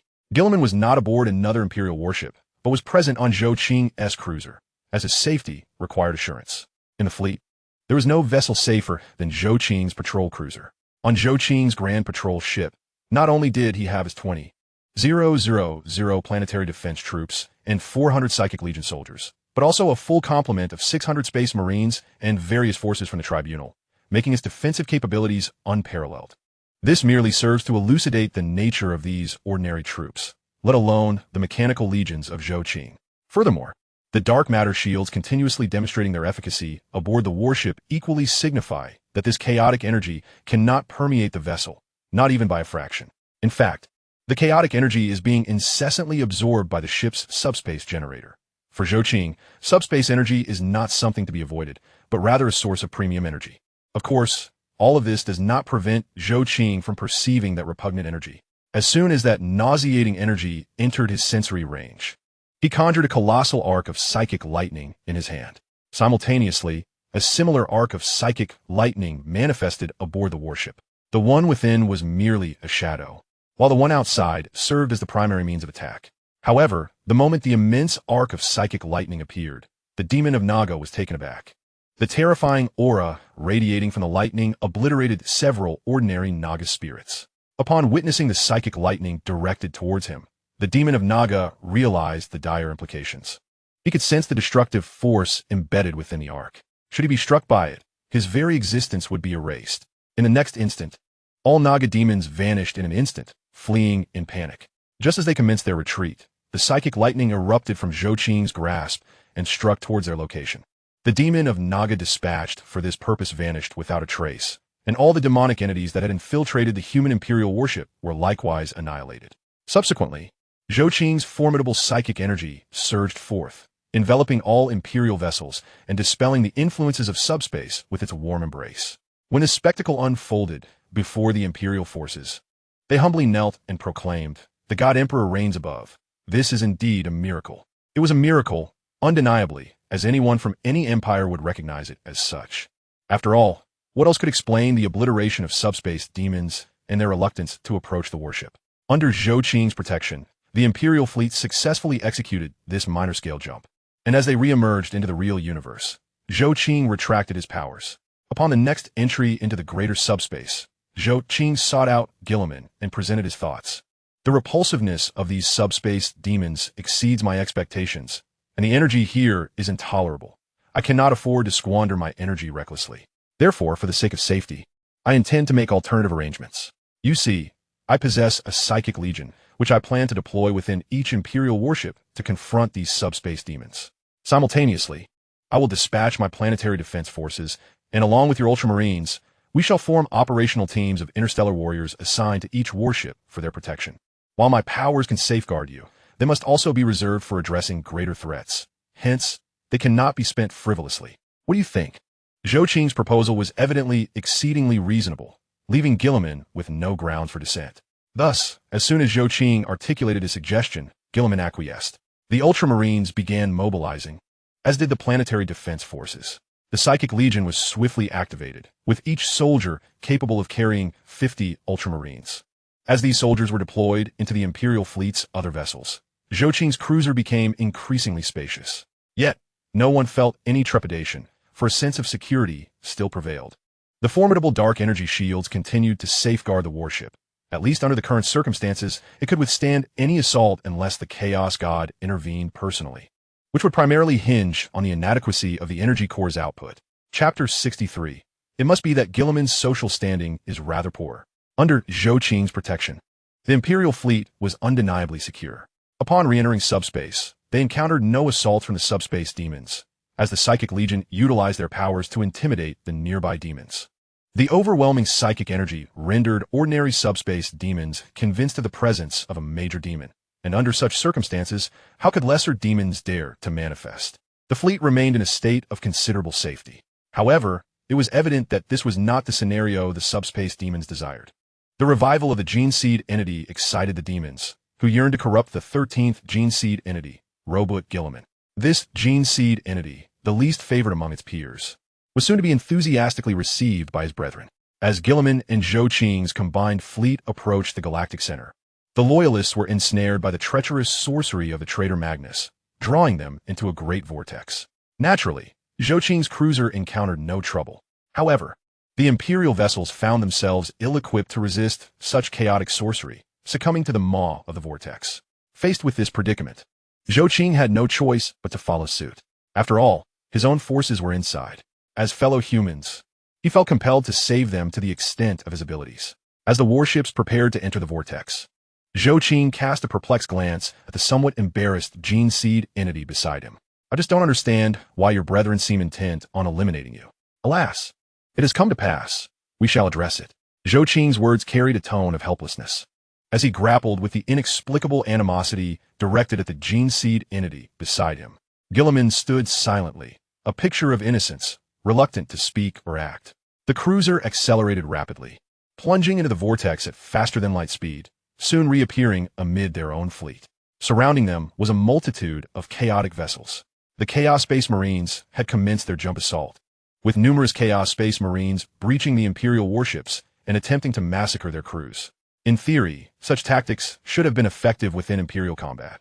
Moreover, once they infiltrated the Imperial vessels, the ordinary Imperial Navy was indeed no match for them. However, it was clear that disappointment awaited them. As they jubilantly leaped into the warships, they were met head-on by the Psychic Legion and the planetary defense forces stationed within each vessel. The Chaos Space Marines had concentrated over 6,000 of their ranks to capture Guilliman, believing their overwhelming combat prowess would render success inevitable. The Red Corsairs certainly thought so, convinced that failure was an impossibility. After all, given the gravity of the battle, how could they possibly face defeat? Yet time and again, circumstances seldom bend to the will of humanity. Rather, unforeseen events tend to arise, as is the case now. As 6,000 Chaos Space Marines confronted the 400 Psychers of the Eldari Legion and the 20,000 members of the Planetary Defense Force stationed within, the stage was set for an imminent clash. Faced with the phase bayonets and power swords of the Planetary Defense Force, the Chaos Space Marines encountered an unprecedented Waterloo. The phase bayonets pierced through their ceramite armor, as if encountering no resistance at all, cleaving them asunder with ease. The Planetary Defense Force, organized in groups of 3, thrust their bayonets at the enemy, while Gauss rifles unleashed a relentless barrage, delivering strikes that the Chaos Space Marines had never envisioned. The formidable power of the Gauss rifles was sufficient to make the Chaos Warriors acutely aware of the devastating potential of high-tech weaponry. Armor that had withstood explosive blasts was effortlessly penetrated by the Gauss fire, and in close combat, their ceramite armor proved equally futile against the phase bayonets, which sliced through them effortlessly. Meanwhile, when their chain swords struck the opposing power armor, they inflicted minimal damage. Despite their utmost efforts, The Chaos Space Marines found themselves utterly powerless, no matter how fervently they counterattacked or how diligently they fought. They could not breach the formidable defenses of the Planetary Defense Force. These defenders were akin to an unyielding bastion. Moreover, behind these troops loomed the Eldari Legion, whose soldiers unleashed devastating psychic lightning across the battlefield, reducing any Chaos Space Marine struck by their onslaught to mere ashes. The emergence of the Great Rift not only led the Empire to an unprecedented defeat, plunging its forces into a dire predicament, but it also augmented the strength of the Eldari Legion. The energy from the subspace was effortlessly harnessed by the Eldari, transforming it into a lethal weapon that savagely assaulted all intruders. By the time Zhou Qing arrived on the battlefield with Guilliman, the combat was nearing its conclusion. The Chaos Astartes, besieged by the Planetary Defense Force, were on the verge of collapse. The Red Corsairs had suffered tremendous casualties in this engagement, yet their spoils were disappointingly meager. Upon the arrival of Zhou Qing's warship, he received a communication request from the Red Corsairs. Despite the Empire's wretched communication devices, they were still capable of short-range contact. Having thoroughly familiarized himself with their inadequate equipment, Zhou Qing contemplated the incoming communication request for a moment before choosing to accept it. He was eager to discern what these individuals had to say and to inquire why they were so fixated on Guilliman. He could not comprehend their obsession. Although it appeared that he bore traces of ascension, he had not yet fully ascended. Why, then, did they cling to him so desperately? Zhou Qing simply wished to reach Terra in peace to ascertain the truth of the situation. Yet these individuals were determined to impede his progress. Even possessing commendable moral integrity and high ethical standards, Zhou Qing felt a twinge of irritation and dissatisfaction, casting a fierce glare at Guilliman. Although he had grasped the significance of the pre-march, it seemed excessively exaggerated in his view. What value could a genetic progenitor, who had yet to complete his ascension, possibly hold? Surely, it would be more prudent to wait until he had fully ascended before making such a fuss. Thus, it was evident that the relationship between Guilliman and his brethren was far from amicable. Under Zhou Qing's scrutinizing gaze, Guilliman appeared increasingly uncomfortable, shrinking back like a child caught in wrongdoing. Observing such behavior only reinforced Zhou Qing's suspicions. Chapter 64. I require the Empire to provide me with psychers. When the communication was established, a leader of the Red Corsairs appeared on the screen, but before he could utter a word, Zhou Qing interjected with a question. What is the meaning of this? Why have you chosen to plunder my fleet? If you cannot provide me with a satisfactory explanation, do not expect to depart unscathed. The Red Corsairs, still reeling from the shock of the communication connection, were taken aback by Zhou Qing's inquiry. The situation left them momentarily dumbfounded, but they quickly regained their composure, brazenly ignoring Zhou Qing and launching a tirade against Guilliman. You ambitious Guilliman, you claim to have no aspirations? What do you call this? You have schemed against us. You brought along over 20,000 Astartes, and with so many psychers at your disposal, how can you deny your ambition? Infuriating. Of all the progenitors, you alone harbor a black heart. The Red Corsairs berated Guilliman vehemently, while the pre-march appeared increasingly innocent. Bewildered as to why he was subjected to such vitriol, he longed to retort, but considering that this was Zhou Qing's ship, he opted to remain silent and await Zhou Qing's lead. Meanwhile, Zhou Qing was seething with anger. He had been ignored, dismissed by a group of imbeciles, which was utterly intolerable. Clearly unimpressed with their banter, he issued a command to his warship. Open fire with full force and obliterate their vessels. Let them learn the meaning of courtesy. Zhou Qing had no intention of engaging in idle chatter. He struck decisively. A whirlwind of missiles, particle lances, point defenses, and a myriad of weapons unleashed a torrent of fire upon the Chaos fleet. In the blink of an eye, the ships of the Red Corsairs were reduced to mere scrap metal, and within the depths of the great whirlpool, a spectacular display of destruction unfolded. Within a mere 10 minutes of engagement, all Red Corsair vessels lay in ruins, leaving only those who had successfully completed their jump still intact. However, it was evident that their survival would be short-lived, for their insult to Zhou Qing had incensed both the Planetary Defense Force and the Eldari Legion. Such blatant disrespect from the Chaos forces prompted a more frenzied onslaught from the defenders. Merely 5 minutes after the destruction of the ships, all surviving Chaos Space Marines who had completed their jump were annihilated. The battle concluded, leaving only chaos in its wake. Fortunately, the Red Corsairs had not been foolish enough to deploy their Blackstone fortress. Otherwise, Zhou Qing would have undoubtedly sought to seize it as well. With the war ended, Zhou Qing's cruiser led the Imperial fleet away from the Great Whirlpool, returning to the realm of reality in the cosmos. It was only when the fleet re-emerged into the universe that Gilliman finally emerged from his state of shock. What had he witnessed? A chaos fleet before Zhou Qing's cruiser had been mercilessly slaughtered as if they were mere chicks. This scene was indelibly etched in his mind, leaving him incredulous at the sheer brutality he had just observed. After all, fleet battles in the realm of Warhammer require a considerable duration, unlike the near-obliterating strikes akin to Zhou Qing's approach. In contrast to Gilliman's state of shock, Zhou Qing's emotions were far from serene as he cast a glance at the Imperial fleet surrounding him. Not a single warship from the entire expeditionary force remained unscathed. All had suffered varying degrees of damage, particularly the vessels that had been ambushed. Zhou Qing understood all too well that venturing into this chaotic subspace with such compromised ships would lead only to doom. Yet, considering the state of human warships in this universe, it was sheer folly to expect them to traverse to the solar system without entering subspace. The time required would be insufferably lengthy, and he had no luxury to squander. May I inquire, Gilliman, if your fleet possesses any means of repair? Otherwise, I fear we may not be able to enter subspace, and what then shall become of our journey? After a moment's contemplation, Zhou Qing directed this question towards Gilliman. He was not devoid of solutions. He merely needed to extract a multitude of industrial robots from his small backpack, along with some resources to restore the fleet. To him, the technological sophistication of this expeditionary fleet was nearly non-existent, having thoroughly grasped its intricacies. However, why should he expend his resources? Unless Gilliman proposed to reimburse him for the materials, he would never squander his wealth on such a venture. It was precisely for this reason that Zhou Qing sought Gilliman's input, hoping he would indicate his willingness to finance the necessary repairs. Gilliman, jolted from his astonishment by Zhou Qing's inquiry, inhaled deeply, his azure eyes sweeping across the main screen displaying the battered fleet, flickering with embers. Each damaged Titan felt like a dagger to his heart. These were invaluable military assets of the Empire. To simply abandon them? Unthinkable. The notion of returning to the solar system in the real universe was swiftly dismissed. Even at the galaxy's center, traversing the real cosmos would take years, perhaps even decades. Such a delay was an unacceptable extravagance and a monumental strategic risk. Yet, dragging these damaged vessels through subspace? That would be akin to traversing an armory filled with madness while wielding a torch, a pure act of self-destruction. My lord Zhou Qing. Gilliman pondered extensively before finally looking at Zhou Qing, who had become his last hope. This enigmatic figure had provided him with countless surprises, and everything he witnessed in subspace had illuminated certain truths for him. The power you just exhibited, along with your ability to maintain such a vast and stable hull structure in subspace, surpasses our known Imperial technology. Stepping forward, Gilliman continued.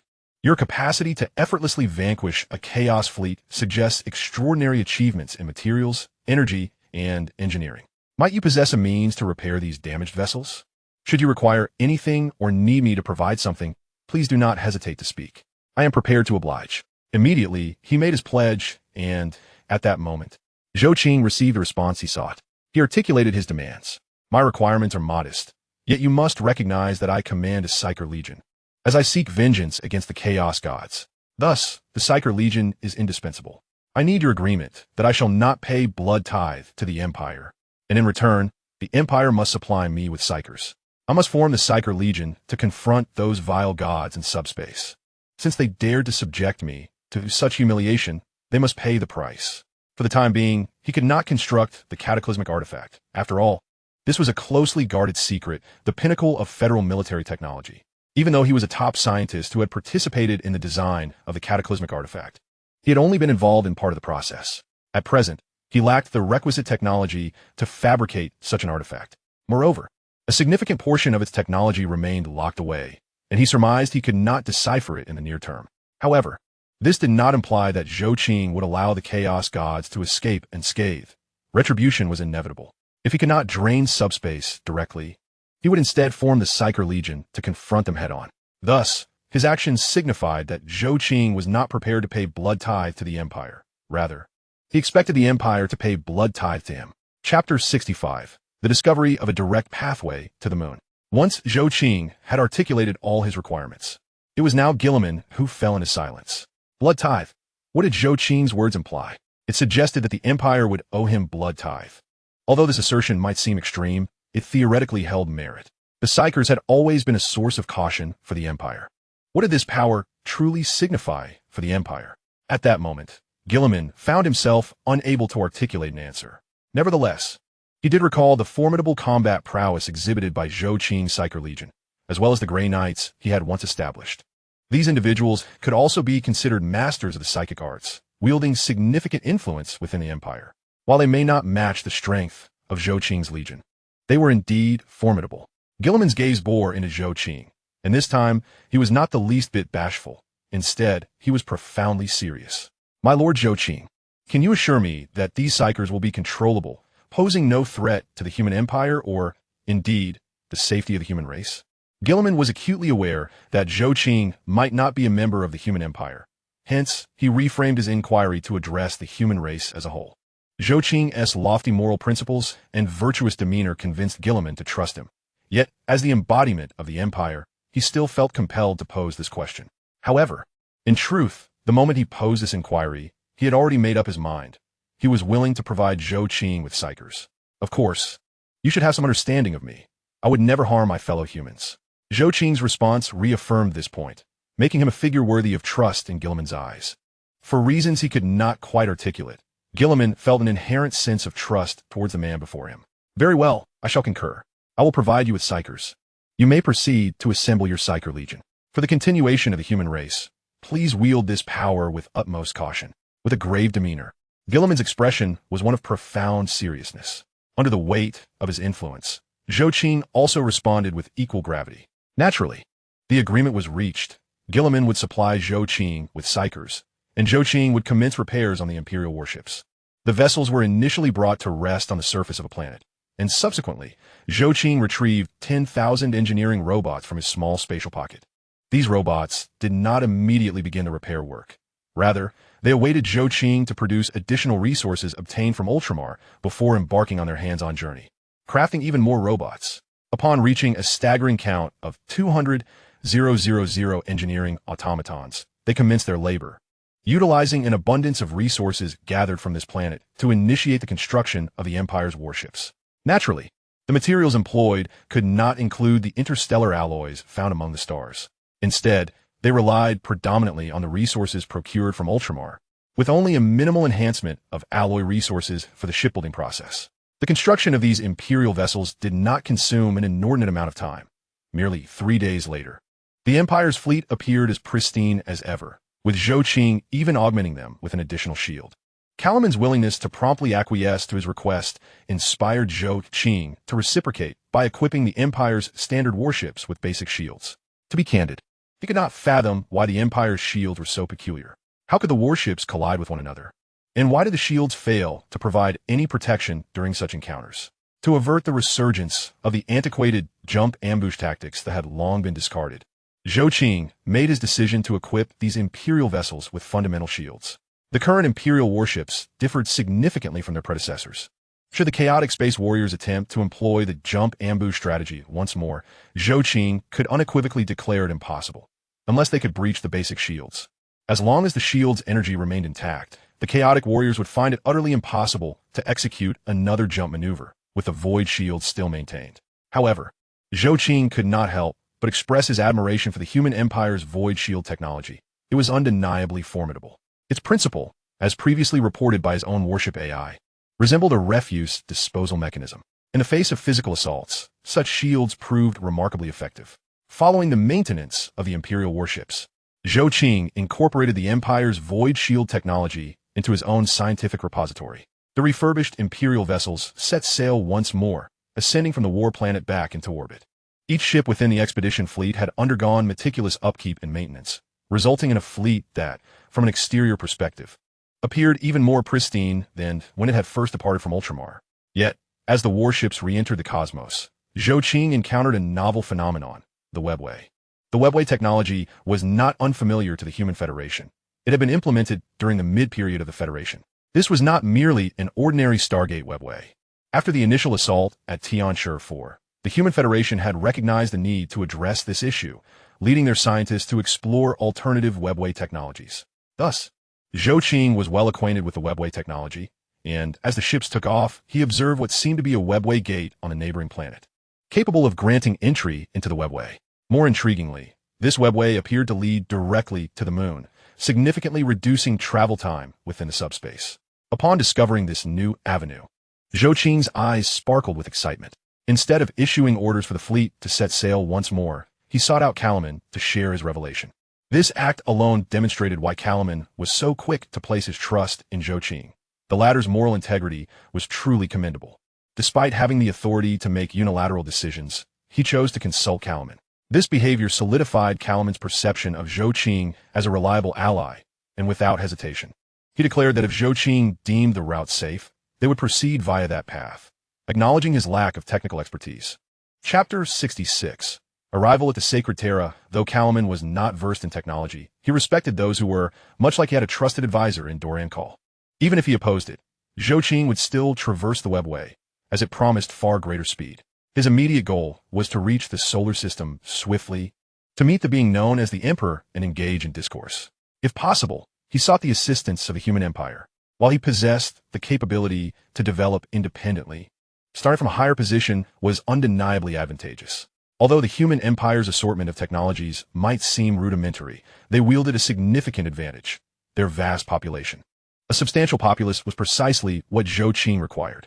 If the human empire could provide him with a multitude of psychers, he could expedite the formation of a psychic legion to retaliate against the subspace deities. Furthermore, with numerous colony worlds, he could amass abundant resources to construct a formidable fleet, whether for assaulting with warships or utilizing the psychic legion against the malevolent entities of the subspace. In essence, Zhou Qing sought only one thing: to exact revenge upon those who had previously subjected him to immense humiliation. The fleet came to a halt once more. Zhou Qing personally descended to the planet's surface, surveying his surroundings until he spotted the Webway left by the Eldar. The Webway technology was not considered sophisticated by the Human Federation. Zhou Qing stood before the Webway, extracting his devices for a thorough analysis before directly opening the gate. However, this initial effort was insufficient, as it could only accommodate ground units. To facilitate the passage of warships, Zhou Qing adeptly expanded the Webway gateway. He retrieved a zero-point core from his spatial backpack, providing a substantial energy influx to the Webway. With some precise technical adjustments, the gateway's dimensions were swiftly enlarged until it could accommodate a fleet of ships. Only then did Zhou Qing cease the expansion of the portal. After completing the enlargement, he removed the zero-point core, deeming it too costly to waste unnecessarily. Moreover, keeping the Webway open indefinitely served no practical purpose. Without the energy supply from the zero-point core, the Webway would last a maximum of 2 hours, yet this duration was ample. As Zhou Qing reboarded the shuttle and returned to his patrol vessel, he found Kalaman staring in astonishment. If memory served him correctly, his father, the Emperor, had also been ensconced upon the Golden Throne due to the complexities of the Webway. His father had struggled for years to comprehend the Webway, while the scientist before him had effortlessly opened one. This revelation led Kalaman to ponder: had Zhou Qing existed in those times, would his father have avoided the fate of the Golden Throne, and would history have unfolded differently? Perceiving Kalaman's astonishment and witnessing his wide-eyed expression, Zhou Qing raised his hand and clapped before him. Regaining his composure, "Lord Guilliman, why do you bear such an expression? Is it merely the application of some rudimentary Webway technology? The speed we achieved this time is commendable, considering we had the advantage of an existing Webway that required no activation on our part, thus facilitating a reasonable pace and energy consumption within acceptable limits. To be candid, had we needed to construct a Webway leading to Terra from scratch, it would have taken me no less than 45 days, an excessively prolonged endeavor. Enough of this. Let us proceed. Rudimentary Webway technology? To construct a Webway in 45 days? Guilliman's voice carried an undertone of disbelief and dryness, one he himself was unaware of. Very well. This is a testament to the overwhelming superiority of technology. Ultimately, Guilliman chose to convince himself, for he was renowned for his rationality, even though this situation seemed quite extraordinary. However, is it not a fortuitous event that we can swiftly reach Terra? With such reasoning, Guilliman assuaged his doubts. The fleet embarked anew, successfully traversing the Webway, emerging on the other side upon the moon. This time, Guilliman and his expeditionary force were spared the relentless pursuit of the Chaos Demons, for they were accompanied by Zhou Qing. Zhou Qing successfully guided them to the moon, and behind them, there were no assaults from the forces of chaos. The fleet made its way to the lunar surface without encountering any warfare. However, upon the arrival of the expeditionary fleet on the moon, Guilliman sought out Zhou Qing with a request. Please allow the fleet to remain here for the moment, as I must first establish contact with Terra.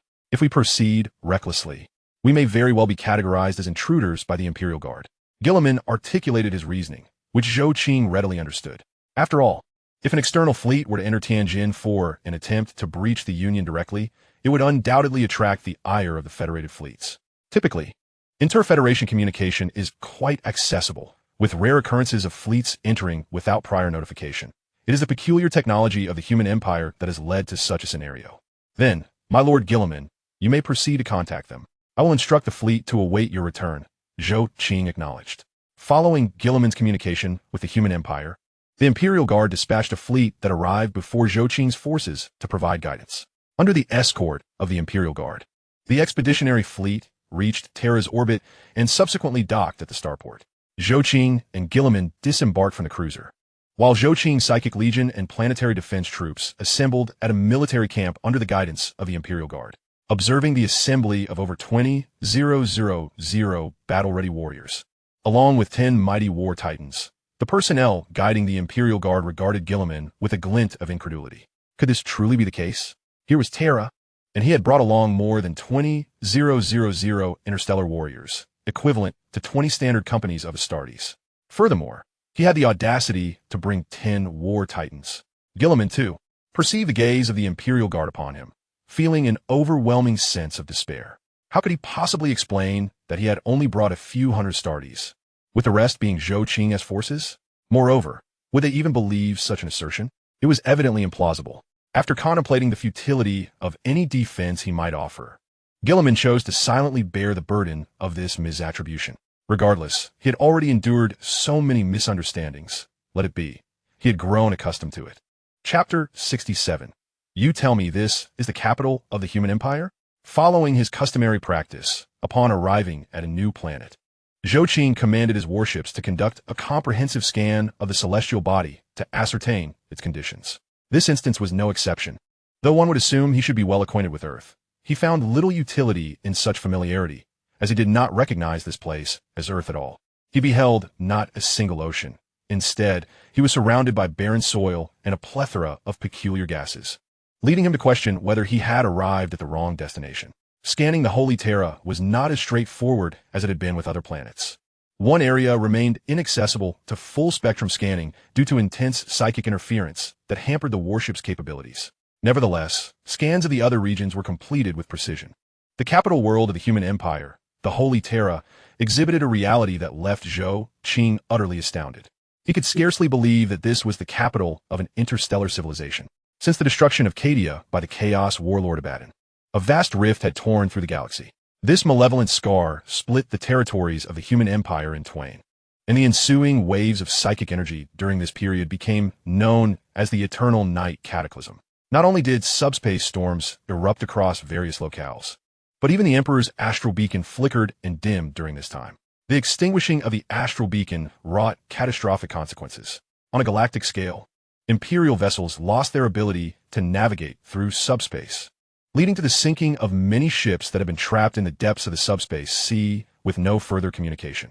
Countless vessels were compelled to urgently return to the material universe, yet the human empire lacked any means of faster-than-light travel, rendering them stranded in the cold void of reality. During the Eternal Night Cataclysm, subspace storms obstructed communication, and the extinguishing of the astral beacon effectively halted all interstellar travel. The energy from the rift caused persistent disruptions in the fabric of time and space, leading to disparate flows of time across the galaxy, complicating any attempts at rescue or self-preservation. Many planets, under the overwhelming influence of the Black Void, believed themselves to be the last remnants of humanity in the cosmos. Accompanying this turmoil was a vast horde of demonic armies, who began to slaughter throughout the galaxy alongside the traitorous forces of Chaos Space Marines. Although the capital world of the human empire, Holy Terra, was not directly struck by the subspace storms, it found itself entirely cut off from external resources and supply lines due to the extinguishing of the astral beacon. The Terra government had no means of ascertaining whether any part of the empire beyond the solar system still existed.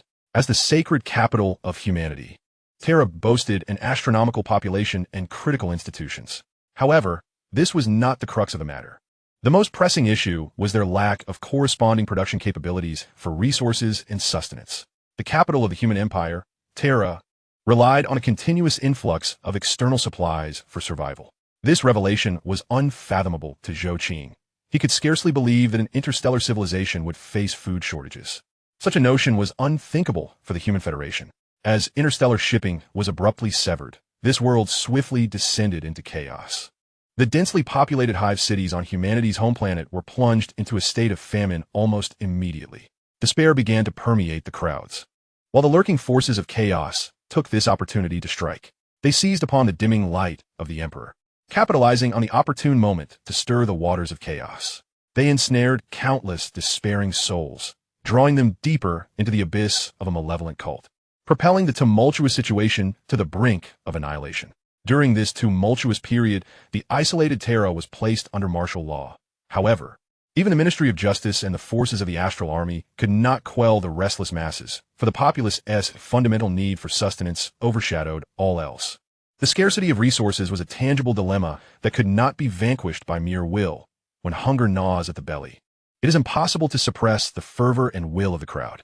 As chaos continued to escalate, the Terra government had no choice but to seal the gates of the Imperial Palace. Such an action was tantamount to conceding all territories beyond the walls, essentially allowing the entirety of humanity on Terra to fend for itself. The Imperial Guard, the old hunter regiments, the Ministry of Justice, and the Imperial Fist redirected their focus solely to safeguarding the palace.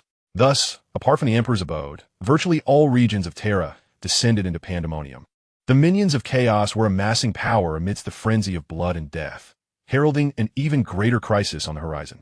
Hence, when Zhou Qing completed his scan of the Holy Terra, he marveled at the sheer number of inhabitants crammed onto this planet while lamenting its chaotic state. Who could believe that the capital of the human empire was home to such a vast population? Yet more disheartening was the utter disarray of these people. Various factions proliferated, and he sensed the nauseating energy of chaos permeating the atmosphere. He had never anticipated that the capital of this interstellar civilization would be so unremarkable, nor could he fathom how it could ever rival the grandeur of the Federation. But upon witnessing the squalid lives of the common folk beneath the Holy Terra, he could only utter a disheartened exclamation, likening their plight to that of swine and dogs.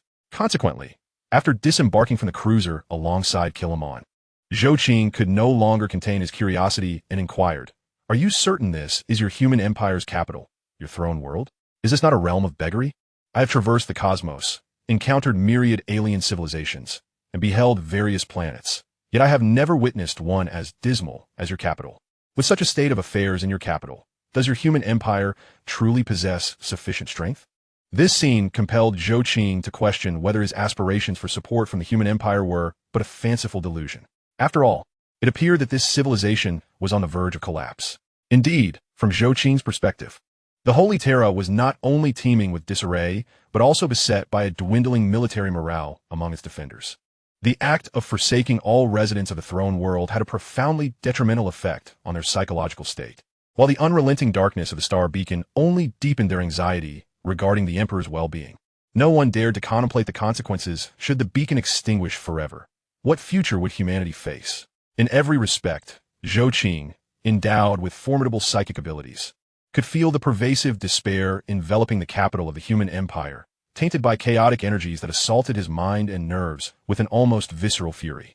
He found himself doubting the soundness of his decision, and upon facing Zhou Qing's inquiries, Kilimon could only muster an awkward expression. What would he possibly know? He had only just awakened from his stasis and was utterly uninformed. Naturally, he too was filled with indignation. How could he not be enraged at the state the empire had fallen into? Chapter 68. This is Bitcoin, unequivocally Bitcoin. Kilimon was destined to remain unable to answer Zhou Qing's question, maintaining an awkward smile that he had worn countless times before. However, Zhou Qing's remarks were merely expressions of exasperation. After witnessing so many bizarre occurrences, he felt he had grown accustomed to it all. Wasn't it simply a case of the capital planet being in utter disarray? Such abstract phenomena were not unfamiliar, and he was merely broadening his horizons. Unbeknownst to Zhou Qing and Kilimon, the Imperial Guard remained oblivious to their conversation. Otherwise, they would not have been so quiet. Zhou Qing was utilizing his psychic abilities to converse with Kilimon, and thus the guards were unaware of Zhou Qing's disdain for the human empire at that moment. In truth, this was a manifestation of Zhou Qing's high moral standards. He felt it was somewhat inappropriate to openly criticize them so soon after his arrival. He wished to afford his human brethren a semblance of dignity. The guards led the way, protecting Kilimon as they navigated the underground passage, distancing themselves from the perilous riotous zones outside. Upon reaching the outer courtyard of the palace, they were met by a vigilant contingent of guards, representatives from the Martian technocratic order and officials from various vital departments of the empire, though anxious and timid, succinctly reported the current situation to the living embodiment of genetic potential before them. During this time, Zhou Qing quietly listened, absorbing the valuable information they provided to comprehend the state of the galaxy. It must be said that acquiring information in Terra, as the capital of the human empire, was indeed relatively straightforward. After they concluded their briefing to Kilimon, he displayed little reaction, assimilating all the information into his theoretical framework and calculating the practical implications of the situation. The scene before this genetic entity was one of utter chaos, with the wails of the oppressed echoing beyond the city walls under the oppressive military martial law. Countless dilapidated structures and grotesque fortifications of defensive artillery loomed large, alongside the critical fact of the extinguished star beacon. As a deluge of questions loomed before him, Kilimon instinctively glanced back at Zhou Qing. Throughout their journey, Zhou Qing had intervened in numerous situations, fostering a certain reliance in Kilimon. This lord of the Ultramarines understood precisely how formidable the man of noble character and technological prowess behind him truly was. In seeking to resolve this myriad of issues, Zhou Qing was, without a doubt, his most significant pillar of support, as dictated by his own superhuman intellect. However, Zhou Qing refrained from voicing any opinion, continuing to stand quietly by, diligently gathering data on this galaxy and analyzing everything. While he possessed a strong moral compass and recognized the importance of his human compatriots, he remained resolute in prioritizing his own affairs. He genuinely longed for the Federation, for he could no longer endure the squalor of this universe. Who could understand the plight of a man who was once merely a scientist? Now he found himself straddling the roles of scientist, planetary governor, and overseer of an entire empire's development. Moreover, assisting Kilimon would entail managing a vast empire to resolve its issues. Was this the burden a scientist should bear? Even with a mind far surpassing ordinary computers and even quantum machines, as well as the supercomputers of the Federation, Zhou Qing still felt the weight of fatigue when confronted with such a barrage of responsibilities. It is not that his mind cannot process these matters, but rather that the multitude of responsibilities he currently bears is overwhelming, all of which saps his energy. The fatigue of both spirit and soul is inevitable. When contrasted with his life in the Federation, the stark difference to his present existence, akin to that of a desolate wilderness, renders him on the verge of breaking down. Without receiving any feedback from Zhou Qing, Kiriman ultimately had no choice but to make his own decision. He opted to temporarily disregard these issues. He needed to return to the palace to consult his father and also to fulfill his promise to Zhou Qing, allowing him an audience with the emperor.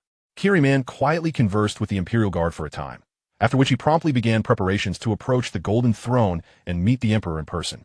The Imperial Guard, having been persuaded by Kiriman, or perhaps having received a partial forewarning from the emperor, now understood that this forewarning pertained to Zhou Qing. They did not obstruct Zhou Qing's entry into the throne room. On the contrary, they acquiesced. Under the guidance of the Imperial Guard, Zhou Qing and Kiriman entered the throne room. In the presence of the emperor, revered as the divine monarch within the state religion, Zhou Qing was not met with a radiant being, but rather a figure resembling a lifeless corpse, desiccated and skeletal. Staring at this wretched form, Zhou Qing was momentarily taken aback. He did not merely rely on appearances to gauge a person. His spiritual abilities also played a significant role. He sensed that the emperor's spiritual energy was being incessantly siphoned by the golden throne beneath him. Additionally, the nearby star torch also required this energy, yet for reasons unknown, the emperor was not currently bestowing power upon it. Faced with this cadaverous figure, Zhou Qing was momentarily stunned, while Kiriman knelt before the emperor. Though Zhou Qing remained standing, an action that could be construed as sacrilegious, the Imperial Guard refrained from intervening. They had already received the emperor's divine insight. It was clear that the emperor considered Zhou Qing a pivotal opportunity, hence the guard's remarkable leniency towards him, especially since he had been personally recognized by the emperor. This was one of the rare instances the Imperial Guard had been able to interact with the emperor after such a long time. Furthermore, the situation was strikingly clear. The emperor's humanity had returned. Zhou Qing gazed at the emperor, ultimately refraining from posing any inquiries. Instead, he retrieved a substantial amount of Zhe Luo from his backpack. This constituted his final reserves of energy, yet he did not hoard it. Rather, he accumulated it around himself. He then began to absorb this energy and channel it into the Emperor's withered form. A surge of pure spiritual energy flowed into the Emperor, purging the toxic beliefs that plagued him. To many onlookers, Zhou Qing's actions appeared undeniably sacrilegious. Simultaneously, the Imperial Guard perceived a potential threat to the Emperor's safety, prompting them to act swiftly to intervene. For them, despite the Emperor's divine instructions highlighting Zhou Qing's significance, they could not tolerate any semblance of danger. However, before they could mobilize, the Emperor intervened personally, unleashing a golden-hued spiritual energy that rendered the Imperial Guard immobile. An abundance of spiritual energy surged from Zhou Qing into the Emperor's body, nourishing his once desiccated form. The toxic beliefs were eradicated by Zhou Qing, alleviating the pressure associated with the Emperor's ascension to divinity. The influx of pure spiritual energy revitalized the Emperor's body, leading to a gradual restoration of vitality. In this universe, no one possessed spiritual energy as pure as Zhou Qing's, nor could anyone assist the Emperor in the same manner. Zhou Qing infused the majority of his spiritual energy into the Emperor's body, retaining only a small fraction for himself. The Emperor's physique no longer resembled a mere husk. It had regained a measure of vitality. Although this restoration may seem negligible to many, the Imperial Guard nonetheless recognized it. The Emperor's brilliance began to radiate from Zhou Qing. This was pure, unadulterated Bitcoin. No one had rendered greater assistance to the Emperor than Zhou Qing, not only purging the toxic beliefs, but also delaying his ascension and providing nourishment for his body. Chapter 69. The Eternal Solar Lord of the Empire. Once the energy infusion was complete, the Imperial Guard became anxious. They hurriedly procured a chair and placed it behind Zhou Qing, ensuring he could rest comfortably. After all, he was a distinguished individual, and it was imperative that he did not tire. He must be allowed to recuperate fully to aid the Emperor's recovery. Since the Emperor's injury, the Imperial Guard had been burdened by guilt for a millennium, and now they beheld a chance to atone for their past failures. The fact that this powerful spiritual adept could assist the Emperor in his healing was nothing short of monumental. Not just the Imperial Guard. Even Kiri Man stood in stupefied silence, witnessing Zhou Qing's intervention to save his father. Kiri Man, with a look of astonishment, observed the scene unfold. The Imperial Guard's gaze towards him softened. Previously, they had harbored disdain and distrust towards interstellar warriors and the original beings. This disdain had only intensified following a grand celebration for the original beings. Yet now, their perception of Kiri Man began to shift. Who could claim that Kiri Man was not loyal? There was no one more devoted than he. After all, he had brought Zhou Qing, the one capable of healing the Emperor. Zhou Qing settled into the chair provided by the Imperial Guard, gazing at the slightly revitalized form of the Emperor. The Emperor's spiritual energy was immensely powerful, yet his affliction was equally stubborn. This combination resulted in an overwhelming toll on Zhou Qing. This ailment had persisted for over 10 millennia. Expecting it to be rectified in a single attempt was unrealistic, and Zhou Qing was uncertain how many times it would require. He sensed a peculiar energy within the Emperor, compelling him towards ascension. However, the most outrageous aspect was that this energy was toxic. It inundated the body of this human demigod with an abundance of vengeance, hatred, and a multitude of negative emotions. If this continued, it would signify the loss of the Emperor's humanity upon his ascension. What becomes of a human who loses their humanity? They cease to be human, and these negative emotions would ultimately consume his divinity. This was absolutely unacceptable. These beliefs were toxic, indeed venomous. Although Zhou Qing possessed the means to purge the Emperor's toxic beliefs, it was not a task he could accomplish alone. The accumulation was far too great for merely an unempowered scientist. To eradicate these elements for the Emperor, it would necessitate the arrival of psychic legions from within the Federation, perhaps even dozens of such legions, alongside a considerable number of battle sister orders, all collaborating to purify for a century or more. Crucially, it is imperative to halt the continued worship of this universe's inhabitants as fellow humans, to prevent any further toxic beliefs from infiltrating his being. Unfortunately, the sheer number of humans in this universe is overwhelming, and their beliefs are exceedingly fragmented, with a relentless influx of toxins permeating their bodies. Should these noxious elements remain unpurged, the moment he ascends to divinity would signify his irrevocable departure from humanity. Zhou Qing felt an overwhelming sense of exhaustion. In stark contrast, the Emperor before him had never felt as invigorated as he did today in the past 10 millennia. An abundance of psychic energy had mended his physique and eliminated some of the undesirable aspects he wished to discard. His mental state had significantly improved.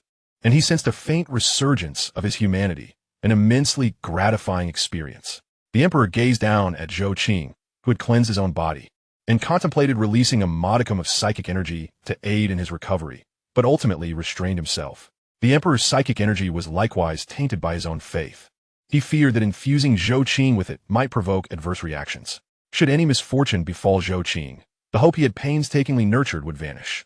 As Zhou Qing rested in his fatigue, the emperor turned his attention to his son, Kilimon. A surge of psychic energy flowed into Kilimon's mind, initiating their dialogue. Perhaps owing to Zhou Qing's resolution of certain dilemmas, the emperor's humanity regained its dominance. Consequently, he addressed Kilimon as my dear 13th son, a far more affectionate designation than the utilitarian label he would typically bestow upon him when his divinity overshadowed his humanity. After a millennium, Kilimon once again stood before his father. He could feel the overwhelming psychic energy emanating from the emperor, akin to standing before a star, perhaps even more formidable. No one could discern the particulars of their conversation, not even the Imperial Guard, who only caught the final proclamation. The emperor himself had issued a divine decree appointing Kilimon as the regent of the empire. Simultaneously, the emperor did not neglect Zhou Qing, directly appointing him as the Sun Lord. Zhou Qing was bestowed the lifelong title of Sun Lord and Imperial War Master, an identity no one could usurp, save for the emperor himself. The Sun Lord represents one of the highest echelons within the human empire, signifying the authority to mobilize all resources for a grand expedition. Typically, the title of Sun Lord could be revoked after such an expedition. However, Zhou Qing's title was one of perpetual tenure, akin to Horus. This meant he could initiate a grand expedition, and upon its conclusion, still retain his title, possessing the liberty to embark on another expedition whenever he deemed appropriate. The entirety of the human empire would serve the Sun Lord, including Kilimon, the regent. The emperor entrusted his unfulfilled hopes to Zhou Qing, seeing in him the potential to launch another grand expedition, one he believed could culminate in victory. Following this event, the human empire could appoint a new Sun Lord. Yet, Zhou Qing's status would remain validated by the emperor. Should a new Sun Lord launch an expedition, Zhou Qing's needs would take precedence. The Sun Lord and Imperial War Master embody the emperor's will. His commands supersede all others, including that of the regent. Should Zhou Qing desire to embark on a grand expedition, the human empire would undoubtedly exert every effort to support his endeavor. This was the emperor's final gamble. He realized he had drawn a fateful card capable of fulfilling his long-held aspirations. Chapter 70. So let us together realize the luminous destiny of humanity. All present gazed in astonishment at Zhou Qing, who had ascended to the role of the empire's war master and the new Sun Lord. The Imperial Guard reacted swiftly, kneeling and reverently addressing Zhou Qing as the Sun Lord. This marked the first occasion they knelt before anyone other than the emperor. Though the Imperial Guard was not obliged to kneel to the Sun Lord, Zhou Qing was an exception, having saved the emperor. Kilimon regarded Zhou Qing with a complex expression, astonished that the companion who had accompanied him had become the empire's Sun Lord and War Master. Yet, this was the emperor's decree, leaving no room for dissent. Strangely, Kilimon felt a wave of relief wash over him. Initially burdened by the empire's current state, Zhou Qing's emergence signified the presence of a negotiable ally. The affairs of war could be entrusted to the Sun Lord, while he focused on internal governance. Kilimon was, after all, a competent administrator, dubbed the Son of Vengeance. His greatest strength lay in managing internal matters. Moreover, he was a morally upright scientist, ready to answer any inquiries. Amidst all, only Zhou Qing remained lethargically seated, silently resting. He exchanged no words with the emperor, but had achieved all his aims, enabling him to command the vast resources of the human empire for an unprecedented grand expedition. Even though the empire had been cleaved in two due to the emergence of the Great Rift and was teetering on the brink, its immense scale still signified everything. Merely half of the galaxy, with such an abundance of colonial worlds, afforded Zhou Qing ample opportunity to prove himself. What does the title of Sun Lord signify?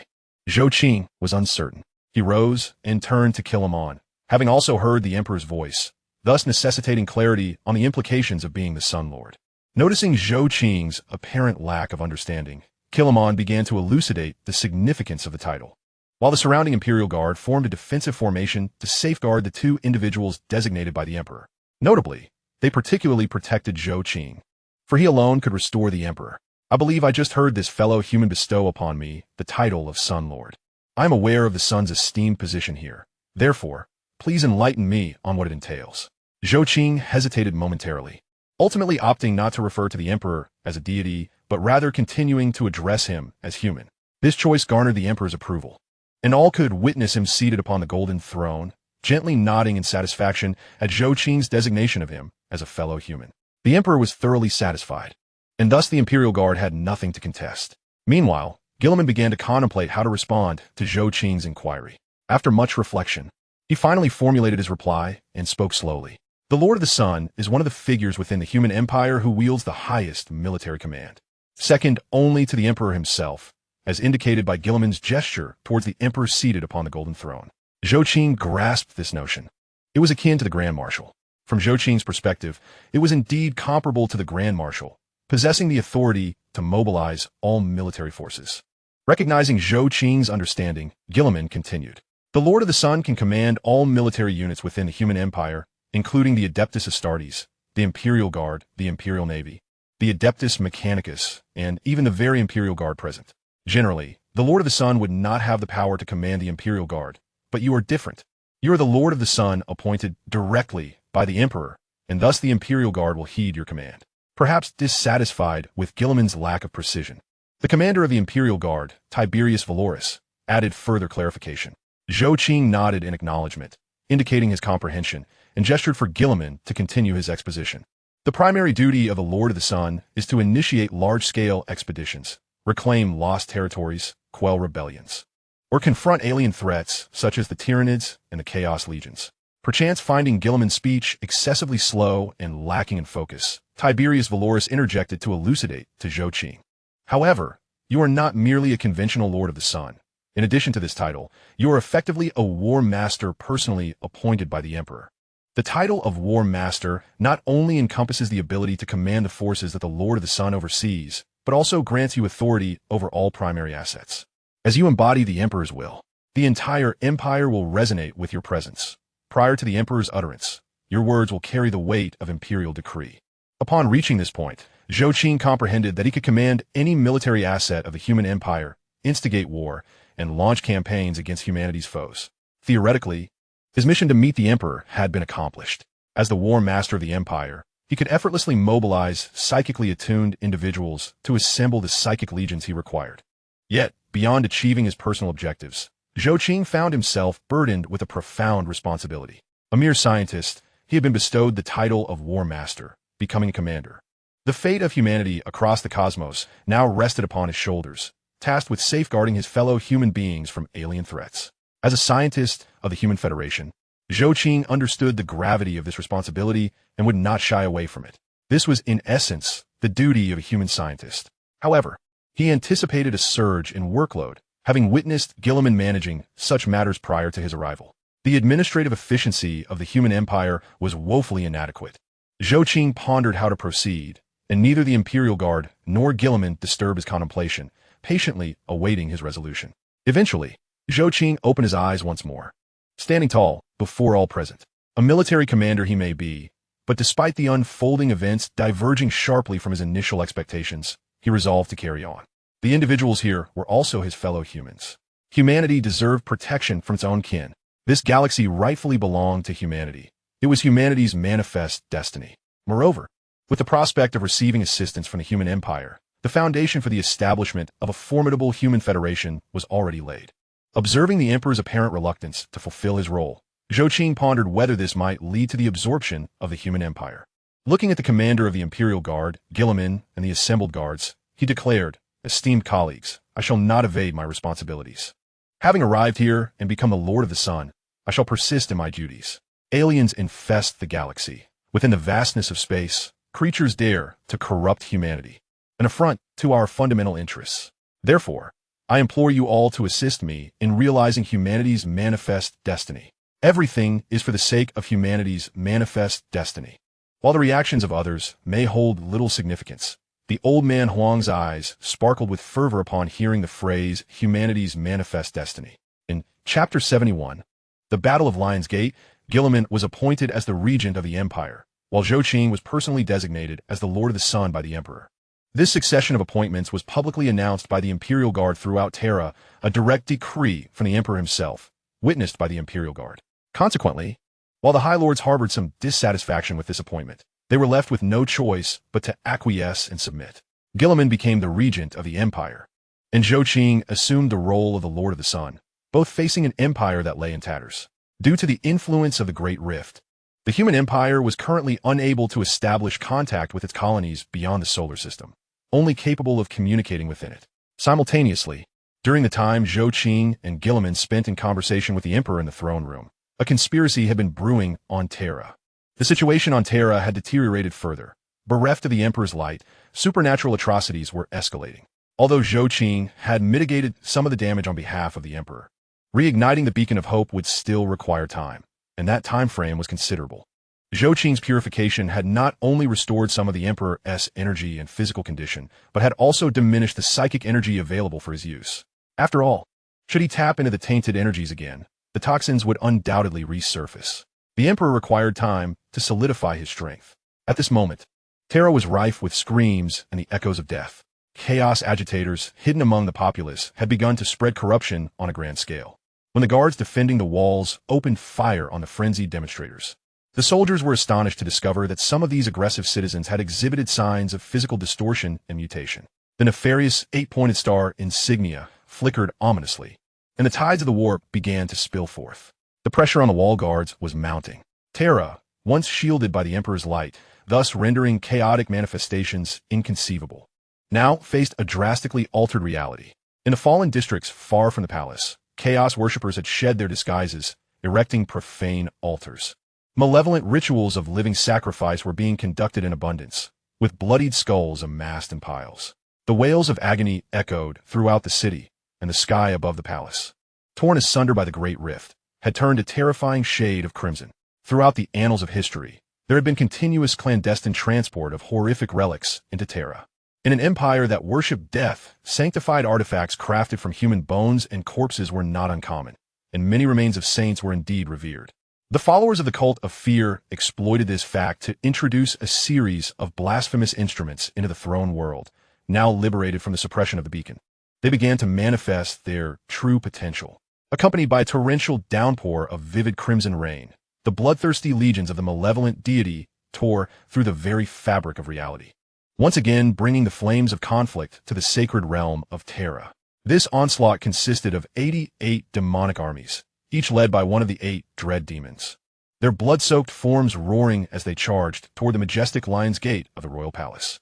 The fearsome demons thrived on bloody hand-to-hand combat, disdainful of ranged attacks and dismissive of the very concept of firearms.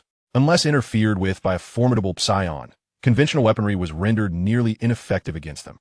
Even the Titan Legion's turbo lasers and the volley fire from the Old Hundred's astral forces inflicted but trivial damage upon these fiends. The image of the blood god had firmly established itself in humanity's most hallowed territory. This was the scene that Zhou Qing and Guilliman confronted upon exiting the throne room. Having just ascended to the status of Solar Lord of the Empire, Zhou Qing found himself unprepared for the impending battle as the demonic forces had already reached their doorstep. Now, as the newly appointed war marshal, he was tasked with commanding the defense of the Lion's Gate. Standing upon the grounds of the palace, Zhou Qing gazed at the sky, which had been sullied by the profane energies of the subspace, transforming it into a chaotic, blood-red glow that radiated ominously beyond the Lion's Gate. His planetary defense forces had already received orders and were en route to the Lion's Gate, poised to engage in the defense. 400 soldiers from the Psionic Legion were likewise stationed at the Lion's Gate, ready to confront the advancing demonic horde. Witnessing the sanguine skies, Zhou Qing's heart swelled with indignation. However, the psionic energy he had expended within the palace inhibited his ability to dispel this ominous phenomenon. Otherwise, he would have swiftly acted to mitigate the effects wrought by the dread demons, if only to bolster the morale of his forces. The defense did not necessitate Zhou Qing's direct command, as the Terra Palace boasted its own robust defense systems and command mechanisms. Thus, upon the emergence of the relentless demonic hordes at the Lion's Gate, artillery and turbo lasers commenced their bombardment. Squadrons of combat aircraft soared from the palace, unleashing devastating barges upon the ravaged earth below. A closer observation would reveal that the demons suffered minimal losses, merely being knocked down or thrown to the ground. Those unfortunate souls among the demons were quickly devoured by their advancing brethren, who continued their relentless advance. The firepower projected for the Terra Palace fell upon the demons like pebbles cast into a flowing river, utterly failing to impede their advance. The artillery fire was not solely the domain of the Terra Palace. Zhou Qing's planetary defense forces were also fully engaged. The power of the Gauss rifles was on display, yet their effectiveness remained limited. At this juncture, Zhou Qing's inability to expel the subspace influence rendered the concept of firearms ineffective against the dread demons, resulting in low casualties despite the onslaught. Normally, a Gauss rifle could fell hundreds or even thousands of adversaries with a single shot, but now it could scarcely claim a mere few dozen. The only force that proved to be of significant effect was Zhou Qing's psionic legion. Each strike of their psionic lightning effectively cleared substantial areas, annihilating the demons at their very essence. Yet, the limited number of psionic soldiers hindered their ability to exert a meaningful impact. The demonic legions were merely delayed, unable to be genuinely thwarted. In due time, they would reach the very foundations of the Lion's Gate, inundating it like a swarming tide of ants. Zhou Qing observed the unfolding chaos with keen awareness. While his psionic energy could not dispel all the subspace energy, he remained acutely attuned to the dynamics of the battlefield. He discerned that the concept of firearms was ineffectual against the dread demons. Consequently, he turned to inquire of the commander of the Imperial Guard, Tu Lejun, who accompanied him, seeking clarity on why the demons withstood their artillery. Can you elucidate why those dread demons are not succumbing to our firepower? I sense a law within the subspace that mitigates their damage from our firearms. Could you provide a detailed explanation? Solar Lord, the dread demons are not immune to firearms. They simply repudiate them, Tu Lejun readily explained. Zhou Qing furrowed his brow, his gaze sweeping over the battlefield. The roaring, bloodthirsty fiends charged through the concentrated fire, their forms seared by turbo lasers yet remaining unbroken. While the Gauss rifles could easily dispatch an ordinary demon, their once formidable penetrating power had diminished. Whereas they could previously pierce through hundreds or thousands of foes, now they barely felled a few dozen. Only the attacks of psionics could truly rend their very essence apart, allowing them to clear swathes of the demonic horde. However, the finite energy of the psionics was a limiting factor, rendering their effectiveness unsustainable. Tu Lejun continued, the dread demons despise cowardice and distant slaughter. Their law renders them most vulnerable in close combat. Ironically, this weakness is paradoxically their moment of greatest strength. For only by facing blades in direct confrontation can they be truly vanquished. Zhou Qing instantly grasped the implication. Thus, the ineffectiveness of firearms was not due to insufficient damage, but rather a misalignment with the demon's inherent laws? Precisely, Tu Lejun affirmed. In the realm of dread, bullets are the despicable ambush, while the roar of chainsaw swords represents the honorable challenge. The fiercer our firepower, the more frenzied the demons become, unless we suppress their laws with an overwhelming concept. Nodding in understanding, Zhou Qing recognized that engaging in close combat would be a more viable strategy. In such a scenario, he could scarcely fathom fearing any adversary, especially with his formidable cadre of robotic sentinels. Could these wretched, dread demons withstand the might of their several million tons of force?